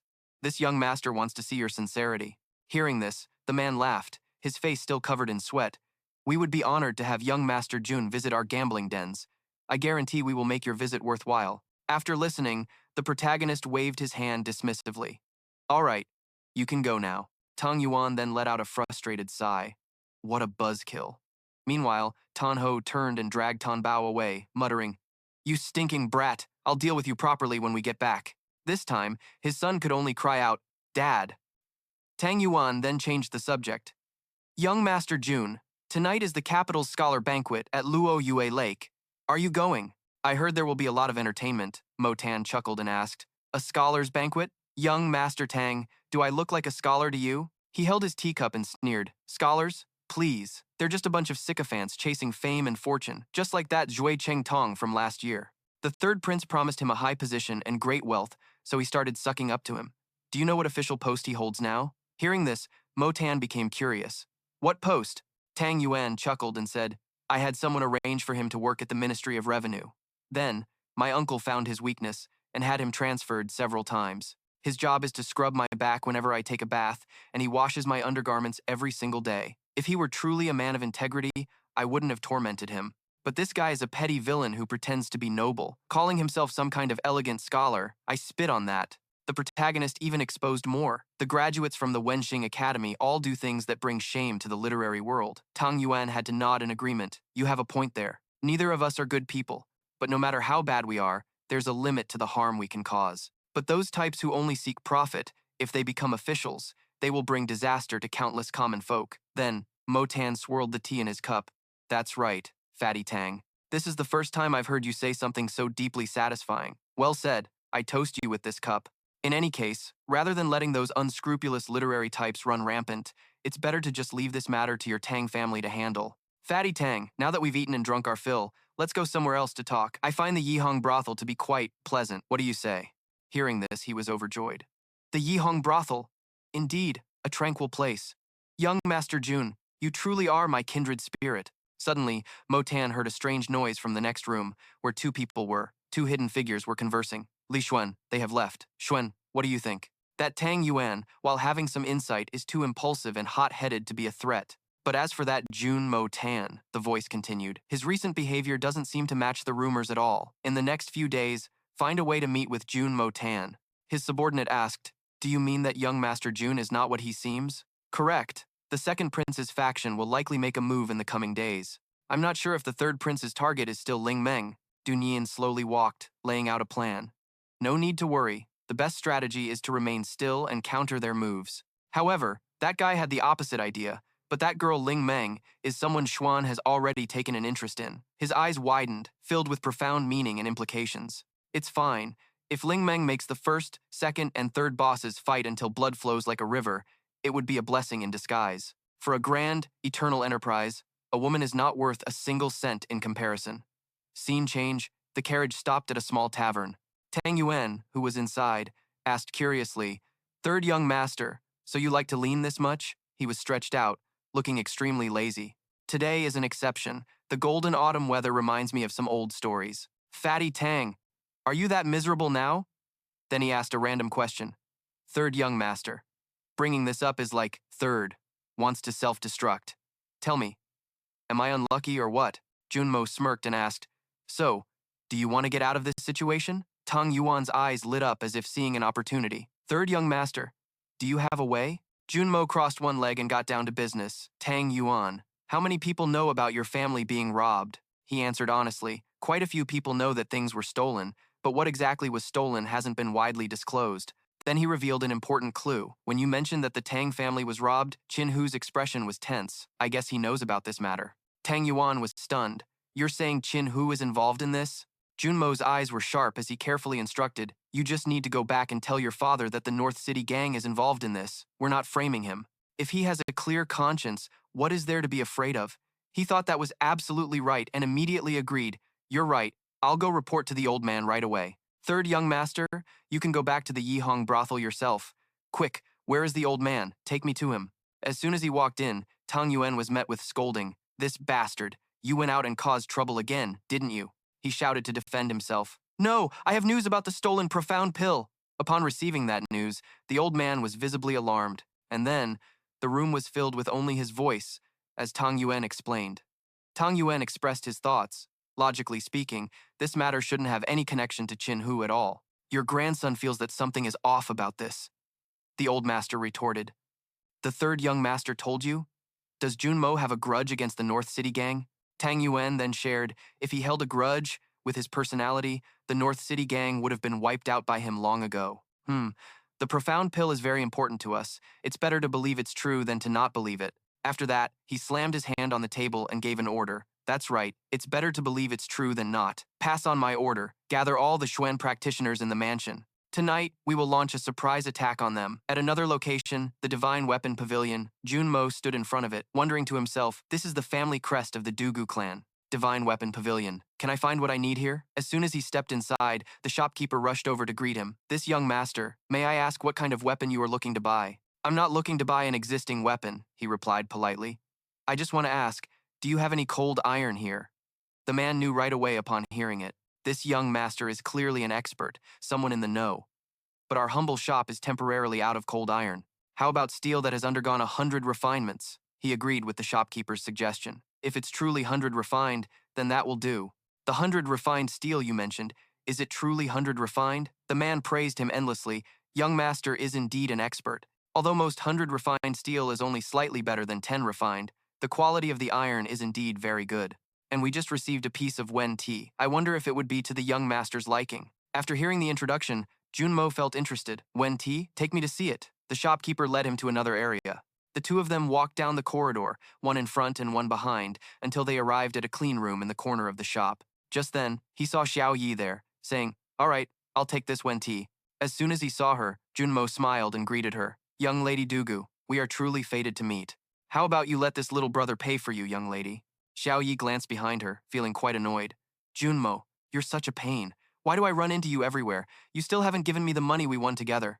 You miser, you won so many good things. I want to use this to forge a short blade, a thin one, hidden in my sleeve, would be great. Jun Mo looked at the nearby jet black block. Using a large block of wen tea to forge a single short blade is truly a waste of a heavenly treasure. Boss, what about this block of steel? The shopkeeper immediately gave a price. How many silver taels? This block has an extraordinary origin, so our humble shop can only offer 80,000 silver taels. He stomped on the stone, his voice slightly hushed. That cheap, huh? Then I'll buy it. And what about this block of iron? The shopkeeper standing nearby quoted a price for that item. This is 100 refined pure steel. It can't compare to the questioning iron, but it's still worth 2,000 taels. I don't care how much it costs. He took out a stack of silver. I'll buy it all. Here's 90,000 taels. Keep the change. Seeing this, Xiao Yi sized him up. She had just started to change her opinion of him, but unexpectedly, he was still the same detestable playboy scion. Third young master Jun, since you've paid, this young lady will be taking this stone. He immediately winked. All right, young lady Dugu. Look, I bought both of these blocks. You can take the big one, and I'll take the small one. She was instantly annoyed. What? What did you say? Are you looking to die, Jun Moxie? Moxie's eyes darted playfully. What are you on about, young lady Dugu? There are 2 blocks in total, and I'm giving you the big one. What more could you want? After that, Xiao Yi stormed off in anger, retorting, very well, Jun Moxie. You're a treacherous one.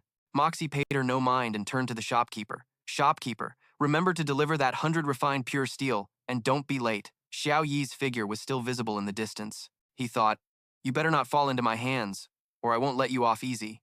He even asked for detailed instructions. For this block of questioning iron, when you forge it into a weapon, how many times does it need to be refined? The man replied, a maximum of 3 times. Sometimes, its patterns will emit a cold glint. If forged into a weapon, it would be incredibly sharp. Moxie caressed the block. It could cut through iron like mud, couldn't it? The man gently explained to Moxie. Young master, you must have misunderstood. A blade that can cut through iron like mud is a top-tier divine weapon. It's possible in the hands of a powerful expert, but forget our humble shop, such weapons are extremely rare in the entire world. After hearing that, he turned to leave. Forget it, I'll figure it out myself. Just have your men deliver it to the Jun residence. The shopkeeper bowed with both hands. No problem. The Jun family wants to forge it themselves? If they actually succeed in refining it, I, this old man, will write my name backward. Under the clear blue sky and rows of red-tiled roofs, Moxie stepped out of the shop with a calm demeanor, his eyes scanning the bustling street. On the rooftop across the street, an old man in brown robes sat with his legs crossed, a wide-brimmed hat concealing half his face as he watched in silence. In a flash, the man jumped down. Moxie smirked slightly. He's been following me for 2 days straight, though he is the protector my grandfather sent. He flicked his sleeve and gave a cold smirk. Tracking was always my specialty. It's strange that I can't seem to shake him. Moxie's footsteps echoed slowly on the stone-paved road. He curled his lips slightly, always sticking to my back. What a nuisance.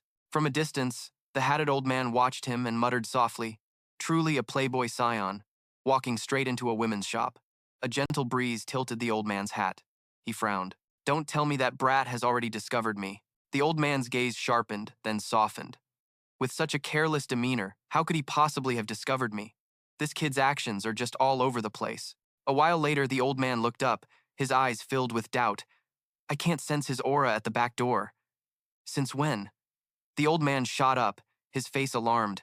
He shouted sternly, "Brat!" The evening glow washed over the red-tiled roofs. Moxie stood in the twilight, a faint smile playing on his lips. Finally shook him off. Suddenly, a voice mumbled, "Brat, compared to me, you're still far too green." Moxie slowly turned his head, his gaze sharp and cold. Nearby, I can feel the killing intent of a professional. Moxie stood in the middle of the crowded street, his expression turning serious. He muttered, "What a coincidence." He looked at the crowd before him, frowning slightly. "I just escaped my protector, only to run into an assassin now." The sound of small bells chimed as the curtains of a sedan chair swayed gently in the middle of the road. The procession shouted loudly, "The princess is arriving! Everyone, make way!" A palace maid standing beside the sedan chair had a look of surprise on her face, her mouth opening in a silent gasp. The princess's hand, adorned with long, painted nails, elegantly lifted the sedan's curtain. She called out, "Jun Moxie." Princess Ling Meng sat in her palanquin, her eyes sharp and cold, her voice icy. "Why are you blocking my path today?" Mota stood in the middle of the street and bowed slightly, his voice both polite and with a slight lilt. "Where does your highness wish to go?" Princess Ling Meng, still in her palanquin, replied gently, "I wish to go to the Dugu residence to find Xiao Yi. Third young master Jun, please step aside." Mota bowed slightly, his lips curving into a polite smile. Then, "Jun Mota will not disturb you any longer. Please proceed, your highness." The princess glanced outside as Mota's voice, soft yet distant, continued, "Travel safely." Mota stood still in the middle of the street, his gaze lowering. He thought, for a dignified princess to be out and about, why are there so few guards, and not even a single high-level expert? Princess Ling Meng slightly lowered her head, her eyes half closed, thinking of Mota. She mused, "Jun Mota seems to have changed. He's different from before. Was he trying to warn me about something?" Mota's hand tightened on his sword hilt. A glint flashed in the silent moment as he opened his eyes, his gaze as cold as steel, whispering, "Swords are drawn. They're here." The sound of wind whistled past, killing intent flooding the air. A group of people simultaneously rushed to attack the palanquin. Mota tilted his head to watch. His eyes glinted, truly a disaster falling from the sky. The guards shouted, "Protect the princess." The clang of steel echoed. A purple glint flashed in his eyes. "I'm also one of the targets." Two figures shrouded in black aura surged with sword light. Mota frowned, his voice cold. 2000th rank Xuan practitioners to deal with me. They're really taking me seriously, huh? Two gleaming sword strikes slashed down. Mota dodged nimbly, his eyes flashing as he gritted his teeth and thought, "But if I reveal my true strength now?" His face contorted, lips pressed tightly as sweat trickled down. His inner voice was urgent, "This is the only way." With a slip of his foot, Mota stumbled and fell hard to the ground. Looking completely overwhelmed, a sharp cry rang out as he twisted to dodge the blow, but the sword still tore through his clothes. The other assailant thrust his blade forward. This time, Mota couldn't dodge, and the blade pierced through his chest, causing blood to gush uncontrollably from his mouth. Mota's eyes flew wide open, but he had already secretly activated the heaven-opening creation art to protect his internal organs. Suddenly, the man violently ripped the blade out, causing Mota immense pain. A drop of fresh crimson blood dripped from the cold, sharp blade, a sign of the brutal event that had just transpired. A soldier lay on the ground, his face bloodied and contorted in agony, whispering weakly. Blood flowed endlessly from his mouth, while the reddish-brown palanquin was surrounded by a group of mysterious figures in black. A group of assailants in black stood close by, raising their sharp swords, preparing to slash down and break open the palanquin. The palanquin suddenly exploded into countless pieces as a blinding flash of light unexpectedly engulfed the entire area. The assailant, who was about to strike, was so stunned that he could only utter one word: "What?" Princess Ling Meng stood there, majestic and imposing. With a gleaming sword in her hand, she stood confidently. One of the men shouted, "The princess is also a silver-rank Xuan practitioner." Ling Meng quickly raised her sword. With a cold expression, she was ready for battle. Ling Meng decisively swung her sword, blocking the attack from an assailant in black. She skillfully dodged and began to counterattack. Ling Meng continued to spin, swinging her sword to create a protective circle, the sharp blades clashing with a loud clang. Princess Ling Meng cried out as an opponent closed in, forcing her to raise her sword to parry the blow. Another man in black standing not far away was utterly astonished, speaking with admiration. With just one strike, the profound energy regulating within his body was thrown into chaos. A soldier anxiously rushed forward, shouting, "Your Highness, the princess!" Lin Meng showed a hint of fear and doubt, wondering to herself, "The odds are against me this time. Am I really going to die here?" Lin Meng tried to escape the enemy's encirclement, desperately searching for an escape route, when a man in black swung his sword with immense power and yelled, "Accept your death, princess." Suddenly, a sharp sword enveloped in a blue aura of energy shot forward. The soldier exclaimed in surprise, "That blue color! It's the heaven profound realm!" Lin Meng was surprised to see a hidden aura of energy appear. She felt a wave of relief. "I'm saved." A man in black cautiously looked around, speaking with suspicion. "Which senior might this be? I wonder what instructions you have for us. Please reveal yourself."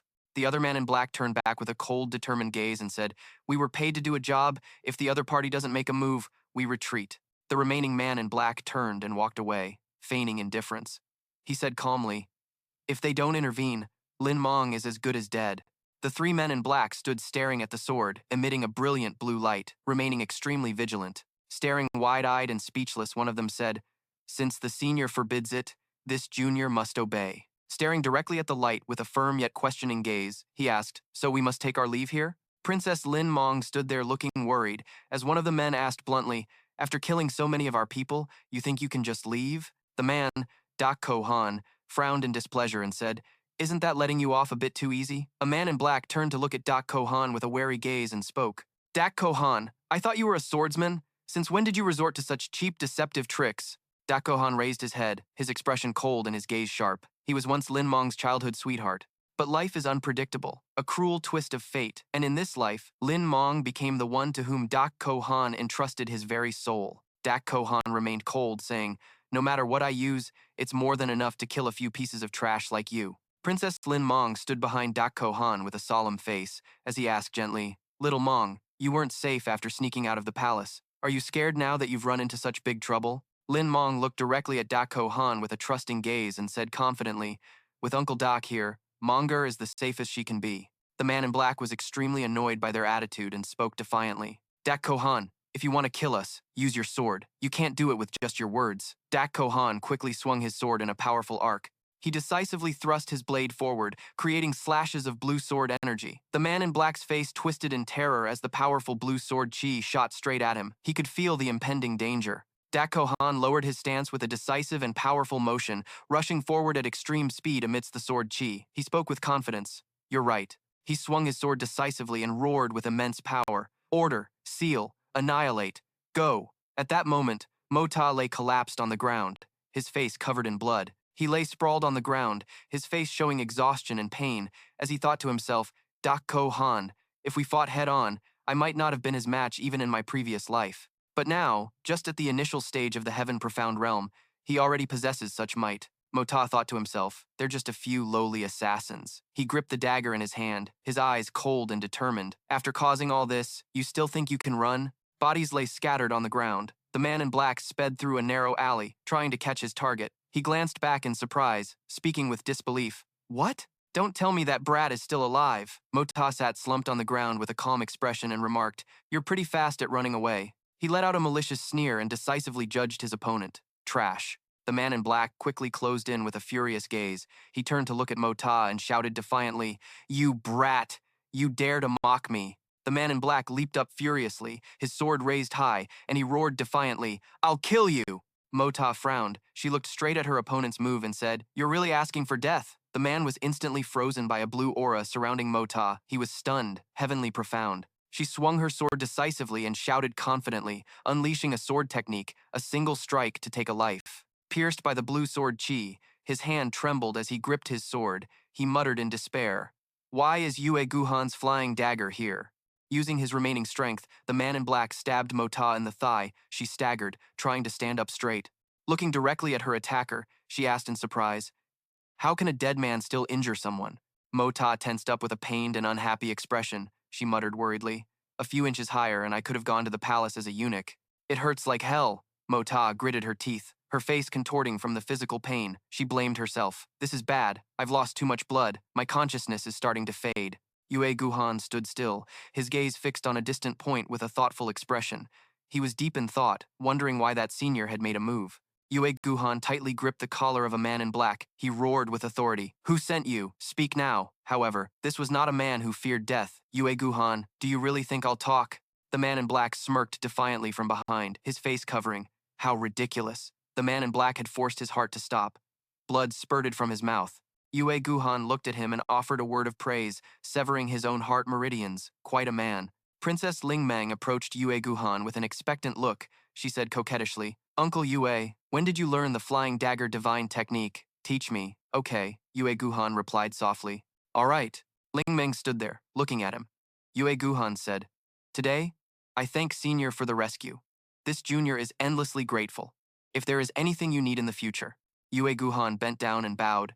This junior will go through fire and water and will not hesitate to repay Senior's great kindness. Ling Meng turned her head to look at Yue Guhan with a curious expression. She asked, Uncle Yue, who are you talking to?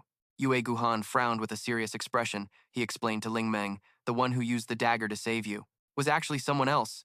And that senior is much stronger than me. That single strike was the pinnacle of the mortal realm.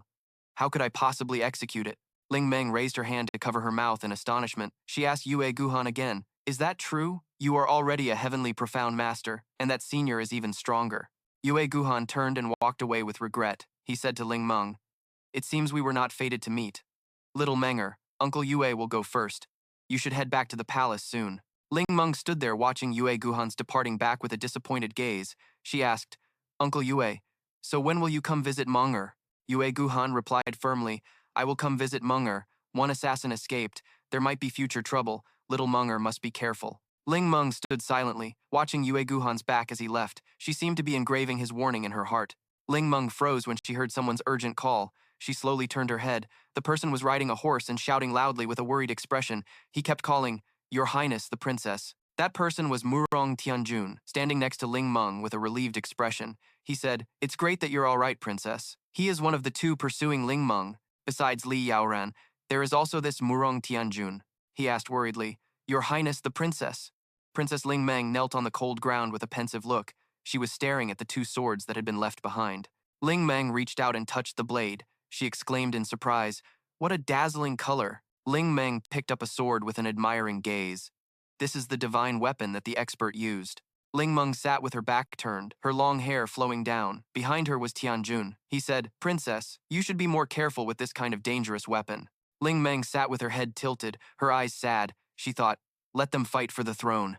Why do they treat me like a tool in their struggle? She lowered her eyes. Her voice choked. If it weren't for the senior with the flying dagger, this princess would have died at the hands of assassins. She thought bitterly, tears welling up. Do they really not consider me their own flesh and blood? Ling Meng choked up. How could I have waited for everyone to come and save me like this time? Tears fell. She bit her lip in resentment. She continued, All the guards who died in battle, record their names. They will all be compensated appropriately. These people all died for me. Tianjun immediately followed her orders and left. She raised her hand to wipe away the tear lingering at the corner of her eye. She regained her composure after the attack. Her face still etched with sorrow. Ling Meng's voice was soft yet firm. Oh, right, everyone. Quickly go find the third young Master Jun. See how he is, she said, her voice tinged with impatience, fearing that something terrible had happened to him. A subordinate stepped forward, his expression tense, and reported, Princess, we have searched the area but found no sign of the third young Master Jun. We don't know if he ran away on his own. Ling Meng's eyes widened as she gasped. How could that be? The atmosphere grew heavier. Footsteps echoed through the building. From the distant shadows, a figure flickered in and out of view, putting Commander Sheng on alert. Who goes there? Ling Meng tilted her head and gave an order. Search again. If you find any sign of the third young Master Jun, bring him back to the Jun family immediately. An old man with a full head of white hair slowly emerged from the darkness. He spoke in a low voice. I am looking for someone. Commander Sheng, leading the group, immediately became wary. He must be with the assassins. Seize him. But the old man merely gave a faint smile. He grabbed the shoulder of the heavily injured Moxie, his voice low. Found you. The old man held a sharp dagger, still stained with wet blood. He gripped Moxie's clothes. Let me bandage you. You brat. You let them stab you with a sword. The old man looked at Moxie lying on the ground, his hoarse voice echoing in the cold night. Let's see if you can run away next time. Behind them, Commander Shang muttered, "Everyone else is dead, and he's still looking for a corpse? This guy must be crazy." Ling Meng suddenly spoke up, her voice soft but firm. "Wait." Her eyes glinted with suspicion. It was Jun Moxie. Looking at him, she blurted out, "So he's not dead yet?" Ling Meng frowned slightly and dared to ask, "And you are, elder?"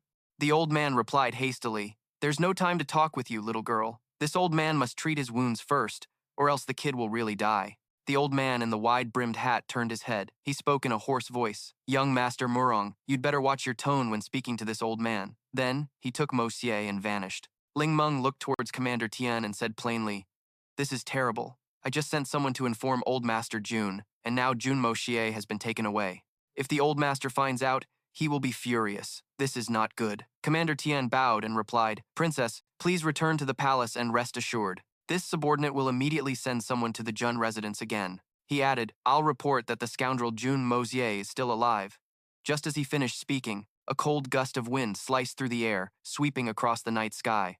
Moshe, being carried away by the old man, was still arrogant. "Hey, old-timer, you've been following me for 3 days. It's not because you saw how handsome and dashing this young master is and developed a crush on me, is it?" The old man's face wrinkled in anger. He snorted coldly. "You think this old man enjoys following a profligate son like you? I don't know how a brat like you managed to escape this old man's sight. Serves you right. How did you know I was following you for 3 days?" Mo Shi, trying to suppress the pain, retorted, "Of course, this young master was informed by someone. Hey, old man, where are you taking me? You should be taking me home." The old man's voice turned serious, his eyes flashing with a rare look of concern. "Nonsense. You're this badly injured, kid. If this old man doesn't treat you, you'll be on your last breath by the time you get home." In a dim room, the old man observed Mo Shi and thought to himself, "This kid was stabbed in his vitals a few times and still isn't dead. Not even a single bone is broken. Truly unbelievable luck." He looked at Mo Xie, still breathing weakly on the bed, his eyes gradually filling with suspicion. "Kid, didn't you hire those assassins yourself? Why did they go so easy on you?" Mo Xi remained unconscious, his breath as faint as a silk thread. The old man snorted softly, his eyes full of doubt. "Or perhaps you staged a hero saves the beauty scenario to win her affection." Mo Xi lay there, covered in blood, his breathing weak, but he still had enough strength to argue. "Old man, you're really overthinking things. This young master almost died." "How could I stage a hero saves the beauty act?" The old man glared, his voice filled with anger yet hiding his worry. "You can't die, and you can't be crippled. If you die, I don't know how I'll explain it to your old man." Elsewhere, in the faint light of early morning, a trembling voice rang out. "What did you say? How is my grandson?" His eyes were frantic. This was Jun Zhantian. In the gloomy main hall, Zhantian's face was grim. Beside him, a soldier, trembling all over, reported, "His whereabouts are currently unknown. The situation looks grim." The old man clenched his fists, his brow furrowed in anger. He spoke with a commanding voice. "What exactly happened?" Suddenly, Zhan Tian roared furiously. "Slow down! Tell me everything, in detail." Outside, the moon hung precariously over the ancient tiled roofs, signaling the start of a chaotic night. Tang Wanli stood firm in the wind. With dozens of subordinates lined up neatly before him, he announced in a resounding voice, "Today's operation, the target is the North City Gang." Van Lee stared ahead with a sharp, cold gaze and shouted, "Attention! Spare no one from the North City Gang, especially those at the Hallmaster level and above." Van Lee's expression was stern and cold as he shouted, "No mercy, no exceptions, take them all out." "Is that understood?" The subordinates answered in unison, their gazes firm, ready to obey his command. Van Lee waved his arm forcefully, his robe fluttering in the dark night as he commanded, "Move out."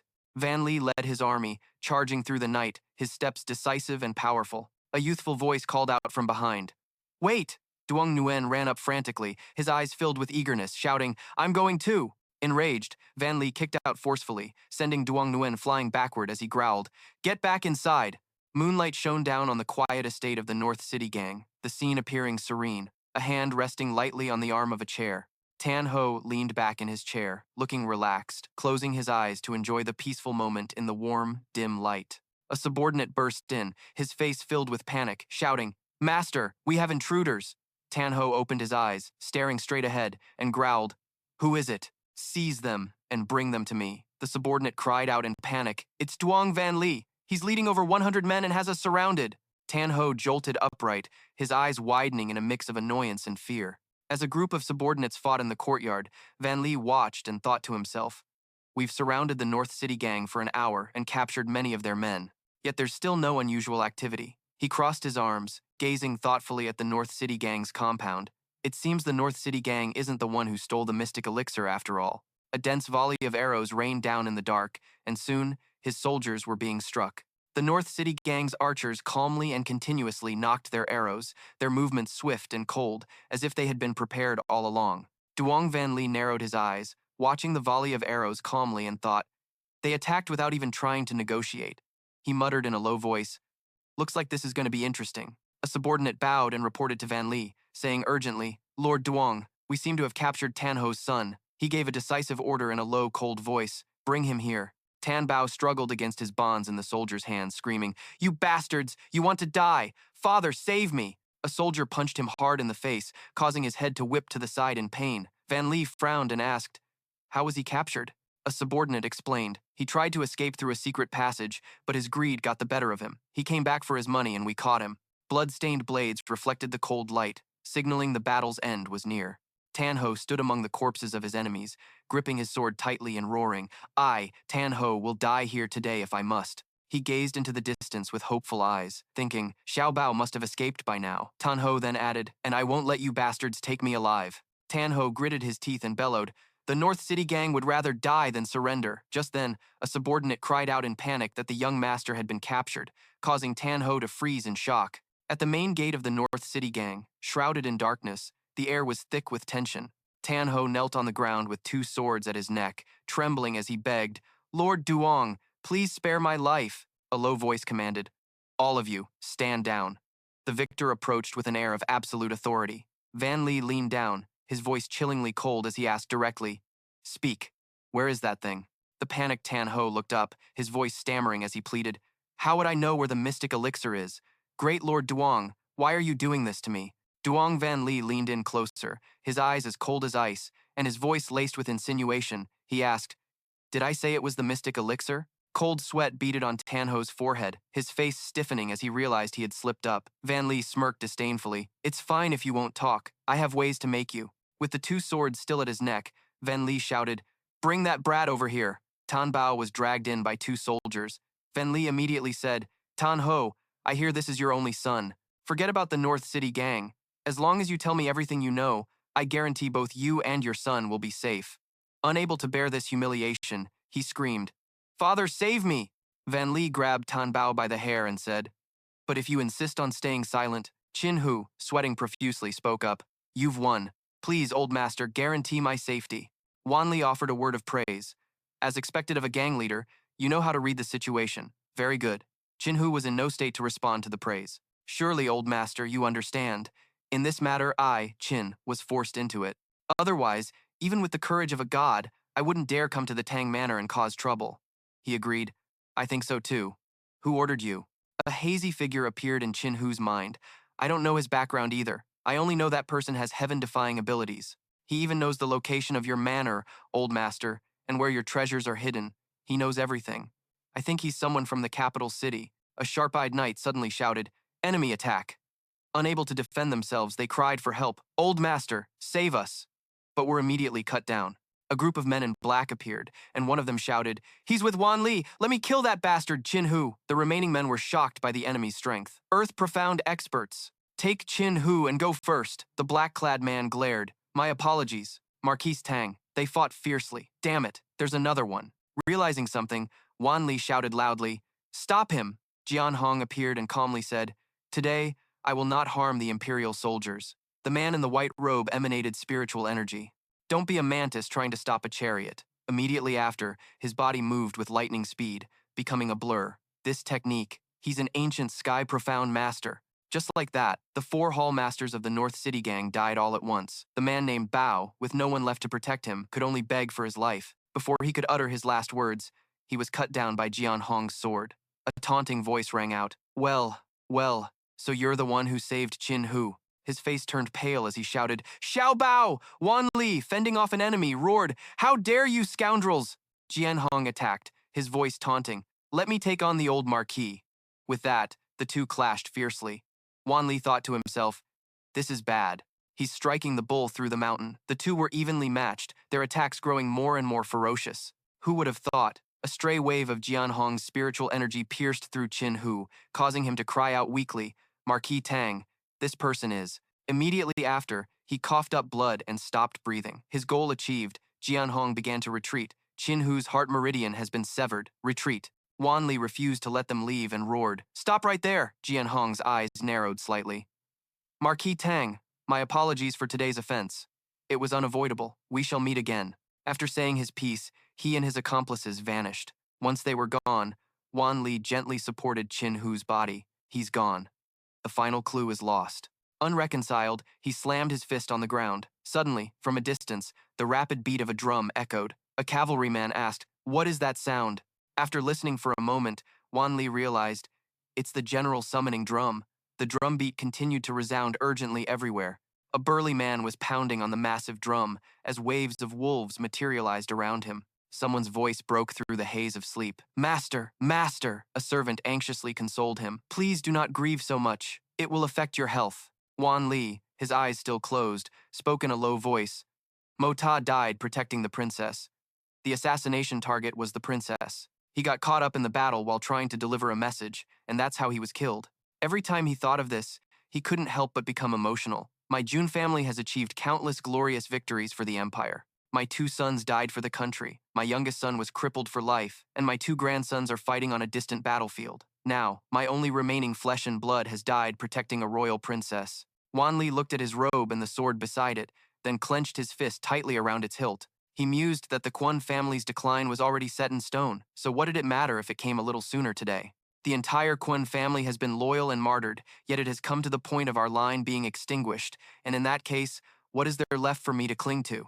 Heading towards that great drum, he wondered why he shouldn't let those who opposed the Quan family die along with them. He stood on a high platform. Has everyone arrived? The soldiers shouted in unison. Your subordinates have arrived. We await the orders of the old marshal.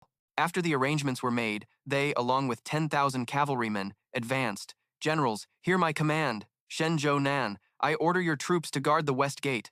Guan Yimfeng, you are in charge of the northeast gate.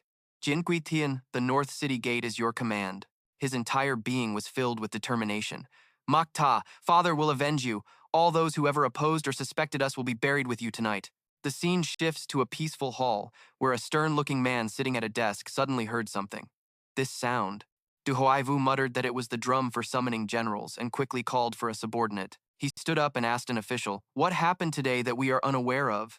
The other person replied respectfully, Your Majesty, this servant remembers. About an hour ago, Princess Lin Meng requested an audience with Your Majesty. It is unclear what the matter was. Hearing the young lady's name, Hoaivu's expression darkened as he gave an order, Lin Meng. She has always been very well behaved. If it weren't for something important, she would not have come to disturb me at this hour. Why was I not informed? Summon Lin Meng at once. The official bowed. Yes, Your Majesty. After the man left, Hoaivu roared in the middle of the night. Manifi, get out here. As soon as he called, she appeared instantly. Your Majesty called for this concubine. May I know what the matter is? He frowned and asked. We ask you, why did you stop Lin Meng when she came to see us? Manfai immediately replied, The princess claimed she was attacked, but this concubine saw that she was unharmed. Furthermore, Your Majesty was busy, so this concubine did not dare to disturb you. Hoaivu's voice rose in anger. Our daughter was the target of an assassination, and you stopped her from seeing her own father? Take Manfi away, confine her to the cold palace, and await our judgment. After Manfai was led away, Lin Meng appeared with a gentle demeanor. Father Emperor. He softened his voice to comfort her. Don't worry. Tell your father Emperor what happened today. After listening to her story, Hoaivu seemed to understand the situation. So, according to Munger, Quan Makta warned you before the assassination attempt? She bowed politely and replied, Yes. Your daughter cannot be certain, but Quan Makta's motives seem unsuspicious. Hoaivu asked another question. Quan Makta is not dead and was rescued by someone. So why did Quan Qianthin go mad and beat the drum to summon the generals? Lin Meng seemed to hesitate. Father Emperor? As a father, he understood his daughter's hesitation. Munger, did you remember something? When asked, Lin Meng quickly replied, Father Emperor, when I discovered that Quan Makta's body was missing, your daughter had someone deliver a message to old Duke Quan's household. After Quan Makta was rescued, Mo Dung Thien Quan also sent someone to report that he was not dead. Hearing this new information, Hoaivu warily knitted his brows. It's clear that Mo Dung Thien Quan either didn't deliver the message, or the message he delivered was that he was dead. After calming down, he said, "All right, this no longer concerns you. Go and get some rest." Lin Meng bowed. "Father Emperor, you should also rest early." Only Huai Vu and a hidden shadow remained in the room.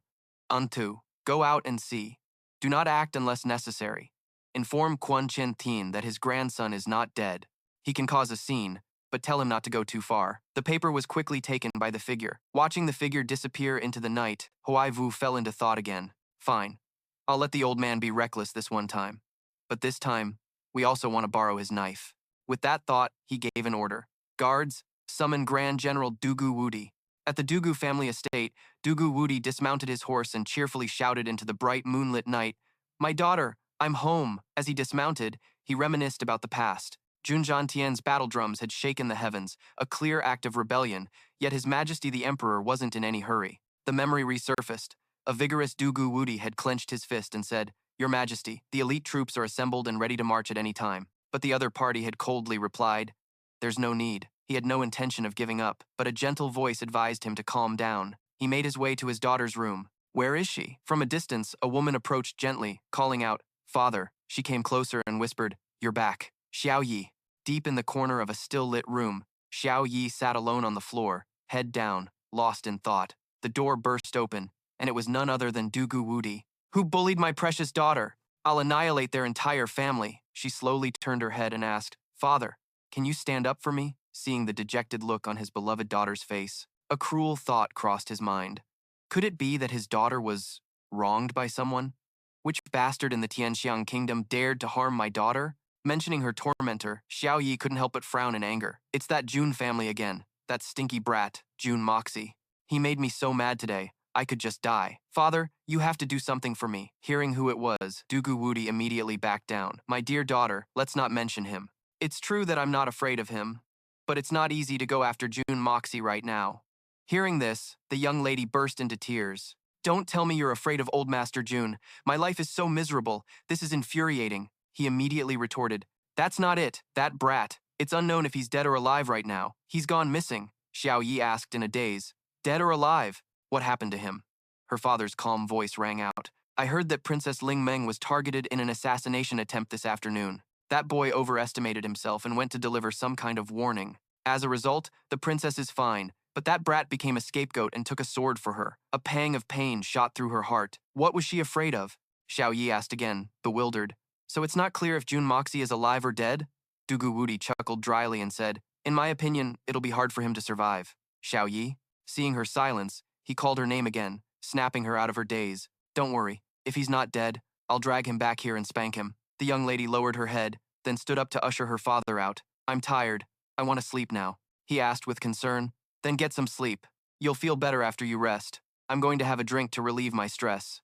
Today has been truly frustrating." Now alone in the room, Xiao Yi was wiping her tears. She collapsed to the floor, thinking, could Moxie really be dead?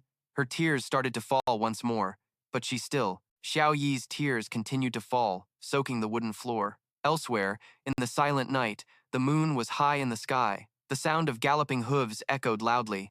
A cavalryman spotted a black-clothed guard and hurriedly shouted, "Watch out!" Seeing the pitch-black figure, Wan Li recognized him. "Shadow? Why are you here?" "His Majesty sent me." The man held out a piece of paper and replied, "A decree from His Majesty. He said your grandson is probably not dead yet and told me to give you 2 words." He then threw the scroll towards the old man and uttered 2 words, "Be restrained." Wan Li tightly gripped the scroll he had just caught. He thought to himself, Moxie isn't dead. Could it be that someone was entrusted to save my grandson? Yun Li asked another question. "Shadow, is our young master heavily injured?" The other party's reply was extremely brief. "Not dead, severely wounded." As if realizing something, Yun Li's eyes widened. Could it be that the Jun family's sole heir has become a cripple? Then again, he often opposes our young master.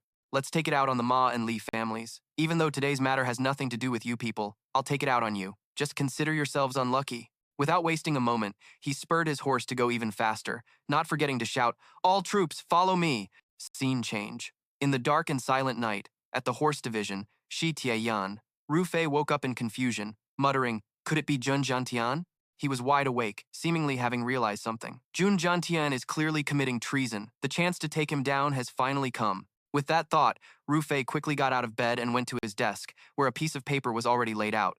He diligently wrote in the dim night, lit by only a few light sources. As he wrote, Rufei thought, I must quickly draft a memorial to impeach him and report it to the emperor tomorrow morning. Suddenly, the door burst open. Light from outside streamed in, revealing a large figure, along with a frantic shout, Seize the assassin, surrender now. Rufei was equally panicked. Assassin? What are you talking about? Before he could finish his words, a blade slashed across his neck, causing him to fall in an instant.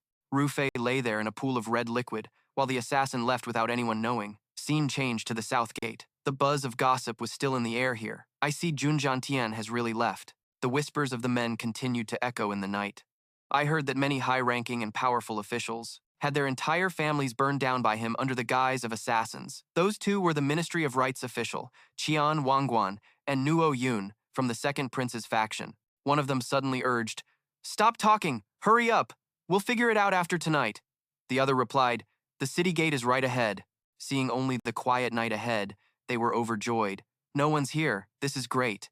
But just then, a single torch with a flickering flame appeared, along with a question, Who goes there? The Ministry of Rights official, Qian Wangguan, and Nuo Yun were now surrounded. A soldier spoke up. During this period of catching assassins, anyone leaving the city without authorization will be killed without mercy. Hearing this, one of the two immediately panicked and tried to explain, No, I am the Ministry of Rights official, Qian Wangguan. Before he could finish, he was eliminated by the soldiers. Scene change back to the Li family's secret chamber. The assassins were still holed up inside. With all this killing going on outside, how long do we have to sit here?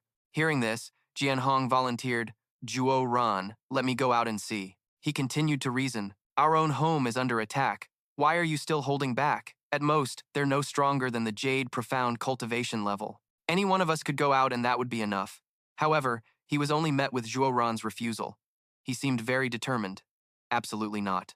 Even if the Li family is burned to the ground, as long as you are alive, the Li family will live on. And if our identities are exposed, the Li family's future will become even more difficult. Zhuo Ran explained further. Besides, the rumor about the profound Dan at the Li family's residence will spread like wildfire. At that point, our grand plan will be ruined. But Jian Hong was still hesitant. But Zhuo Ran cut him off. This time, not only will I not stop them, I'll even gift them a few people to kill. Saying this, he revealed a dangerously sinister smile. What old Master Jun is doing is treason. Even if the court ministers can tolerate it, can the royal family? Suddenly, a firework exploded in the night sky. Seeing this, Zhuo Ran realized, the time has come. One of the assassins volunteered. Let me go first, little junior brother. If you have time, come visit. Master is still worried about you. Zhuo Ran immediately reassured him. Senior brother, rest assured, I will return. Scene changed back to the Li residence. Jiantian led a whole army and ordered them to surround the Li family's grand courtyard. He shouted with great authority, All members of the Li family, come out for this old master. Grand Preceptor Li, leisurely riding a horse of the Li family, spoke with a tone full of sarcasm. Old Master Jun, to think you'd come personally.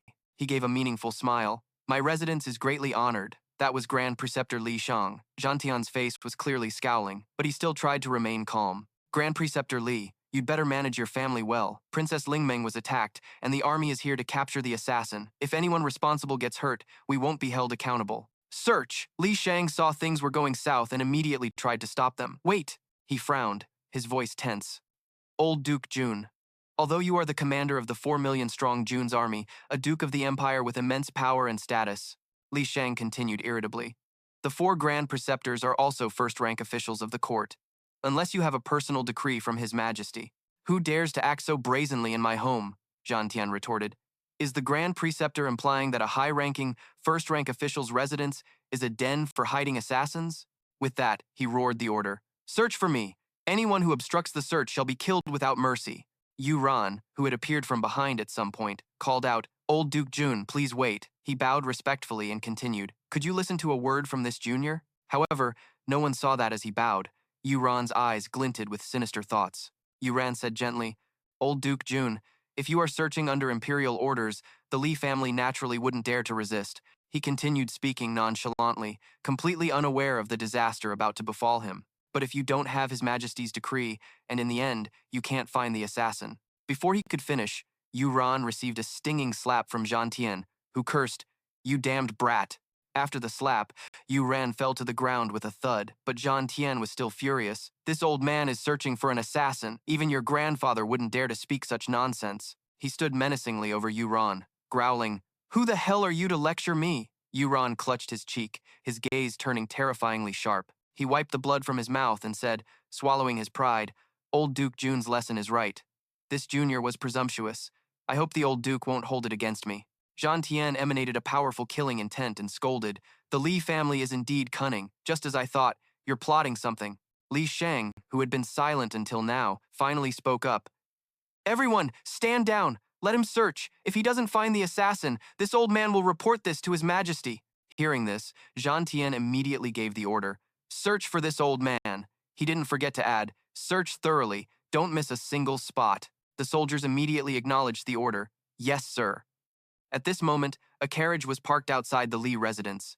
Huayu sat inside, thinking to himself, Zhan Tian is playing hardball with the Li family this time. The Li family naturally has many secrets related to their own safety that cannot be exposed. His face looked incredibly pensive. If those secrets were revealed, the Li family would be finished. With that thought, Huayu spoke. Zhan Tian clearly won't back down easily, but we can't afford to lose the Li family right now. Then, he gave an order to the shadow outside the carriage, Ying Zi. "If anything unusual happens, you step in and resolve this noisy drama." Inside the residence, Zhan Tian was still shouting nonstop, "Search carefully for me." The soldiers tossed things around everywhere. Seeing this, Li Shang cried out in distress. "That's a family heirloom!" He kept muttering, "That's a rare treasure." Li Shang seemed to have reached his limit and yelled, Zhan Tian, I see you, you old fool, are deliberately trying to wreck my home." As Huayu was leaving, he said to himself, "That old man is quite interesting. It's like he's afraid others don't know he's intentionally causing trouble. It seems like it won't be a major issue. Let's head back." He glanced out the window, thinking to himself, "I want to see which family in the capital will still dare to stand up so carelessly after this." Seeing the carriage leave, Zhan Tian wondered, "He's gone?" He calculated silently. "It's about time." Suddenly, a soldier came to report. Reporting to the marshal, no trace of the assassin found. Zhan Tian feigned ignorance and asked loudly, "Could the assassin have flown away? If they're not in the Li residence, we'll go search another house." With that, he mounted his horse and rode off. As Zhan Tian rode, he thought to himself, "It's your turn now, Meng family." Back at the Li residence, Li Shang went to comfort Yu-Ran. "It's all right now."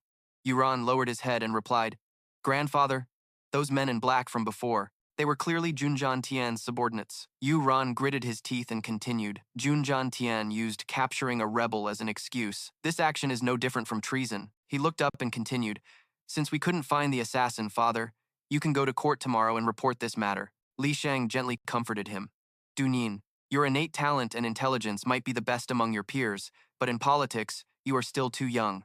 Dunin retorted, Zhan Tian committed such a grave crime. Isn't that enough for His Majesty to deal with the Jun family? The man could only grit his teeth and explain, "You still don't understand how important Zhan Tian is to His Majesty." After a long discussion, Li Shang slowly recounted, His Majesty's life was saved by Old Master Jun at least 6 times. If Zhan Tian had any intention of rebelling, he would have taken the throne long ago. Images of Zhan Tian appeared one after another with his every word.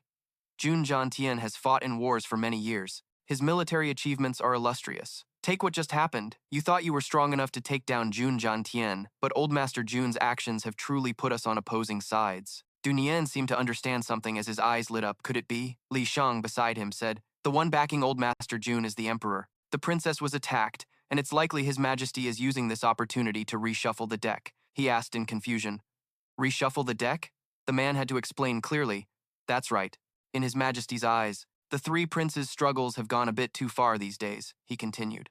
"Therefore, any family or official who has tried to pull strings and side with any of the 3 princes has been given a warning tonight." The young man now completely understood, and Li Shang gently touched his shoulder, reminding him, "Remember tonight, when the situation is not yet perfectly clear, you shouldn't act rashly in opposition." He frowned and asked, "Are we supposed to just let what happened today slide?" The hand on his shoulder tightened slightly. "How could we possibly let it go? Tomorrow, you must file a complaint at court. That way, His Majesty will have a reason to deal with the great families." Dunin, you are naturally gifted, but you still lack a bit of political sharpness. Think carefully about what happened tonight." He respectfully acknowledged, then pondered for a moment.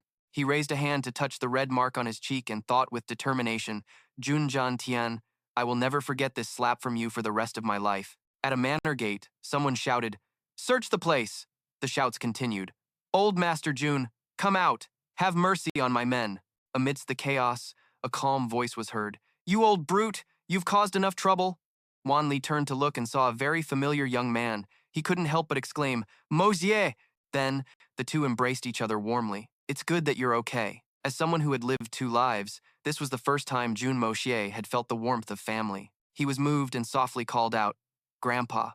He smiled happily and said, Come, let's go home. After that, everyone mounted their horses and departed. The next day, during the early morning court session, as the sun cast its brilliant rays, Hua Yu asked solemnly, What exactly happened last night? Why are so many people absent today? Can anyone tell us? The officials cried out, Your Majesty, you must seek justice for us, your subjects. Junjan Tian, relying on his great merits, completely disregards imperial law and mobilized the army on his own authority. Seeing the emperor remain silent, the group became even bolder. Old Master Jun acts without regard for the law, ignores the majesty of the imperial family, and behaves like a tyrant. That old brute brazenly stormed into the manners of high officials, letting his subordinates run rampant. He is lawless and heaven-defying. His crimes are heinous. I propose that Junjan Tian be stripped of his title and investigated. Yes, and even sentenced to death. Hearing this, Hua Yu turned to Junjan Tian. Junjan Tian, were you truly so outrageous? Do you have anything to say for yourself? The old general bowed, then raised his head to reply, Your Majesty, last night, this old subject heard that the princess had been attacked, and I lost my temper. Hua Yu said softly. And so, Zhan Tian continued, this old subject received intelligence that the assassins might still be active, so I took the liberty of mobilizing troops to corner them. Through the bloody battle last night, we finally averted a great disaster. As he was speaking, a nearby official pointed accusingly. Nonsense! You claim they were assassins, but what proof do you have? Despite the criticism, Zhan Tian remained calm, as the group of over 100 assassins had already been strung up in the Gongcheng market. This old subject, despite doing my utmost, still failed to rescue over a dozen officials, who died tragically at the enemy's hands. This old subject is willing to accept the punishment.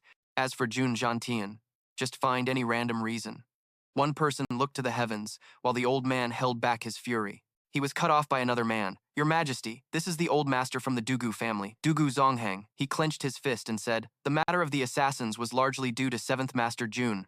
Jun Zhantian acted decisively, thus averting a great disaster. What 2nd Master Jun did was a bit excessive, but he has rendered a great service. The official beside him cursed inwardly. This treacherous villain who brings disaster to the nation, causing chaos in the court is considered a merit? Does he think everyone in the world is blind? Zonghang waved his hand, expressing his displeasure. Are you implying that I, this old master, am wrong? Just then, Huayu spoke up. Enough, that will be all. Jun Zhantian, for the sake of capturing the assassins, acted improperly. He is fined 1 year's salary and will be confined for 3 months of self-reflection. In addition, for his merit in capturing the assassins, he is rewarded with 1,000 taels of gold and a 1,000-year-old ginseng. As for military affairs, they will be temporarily and fully managed by Dugu Zongheng. Hearing this, they couldn't help but feel it was unfair. Is this even a punishment? It's clearly a public reward and a paid vacation. Your Majesty. Before they could refute further, he stated decisively, This matter is settled. No one is to speak of it further. Court is dismissed. After waiting for those people to leave, an official asked Wanli, Old Jun, Congratulations. Is your grandson well? The old man turned away, ignoring him. Another person said loudly, Your Majesty, we urgently request the services of immortal Mr. Bu Si. The scene changes to a certain room. Moxie was resting in bed. With his wounds cleansed by spiritual energy, he was already much better. Recovering too quickly would arouse suspicion. I'll take this chance to rest and absorb more spiritual energy from the Hongjun Pagoda.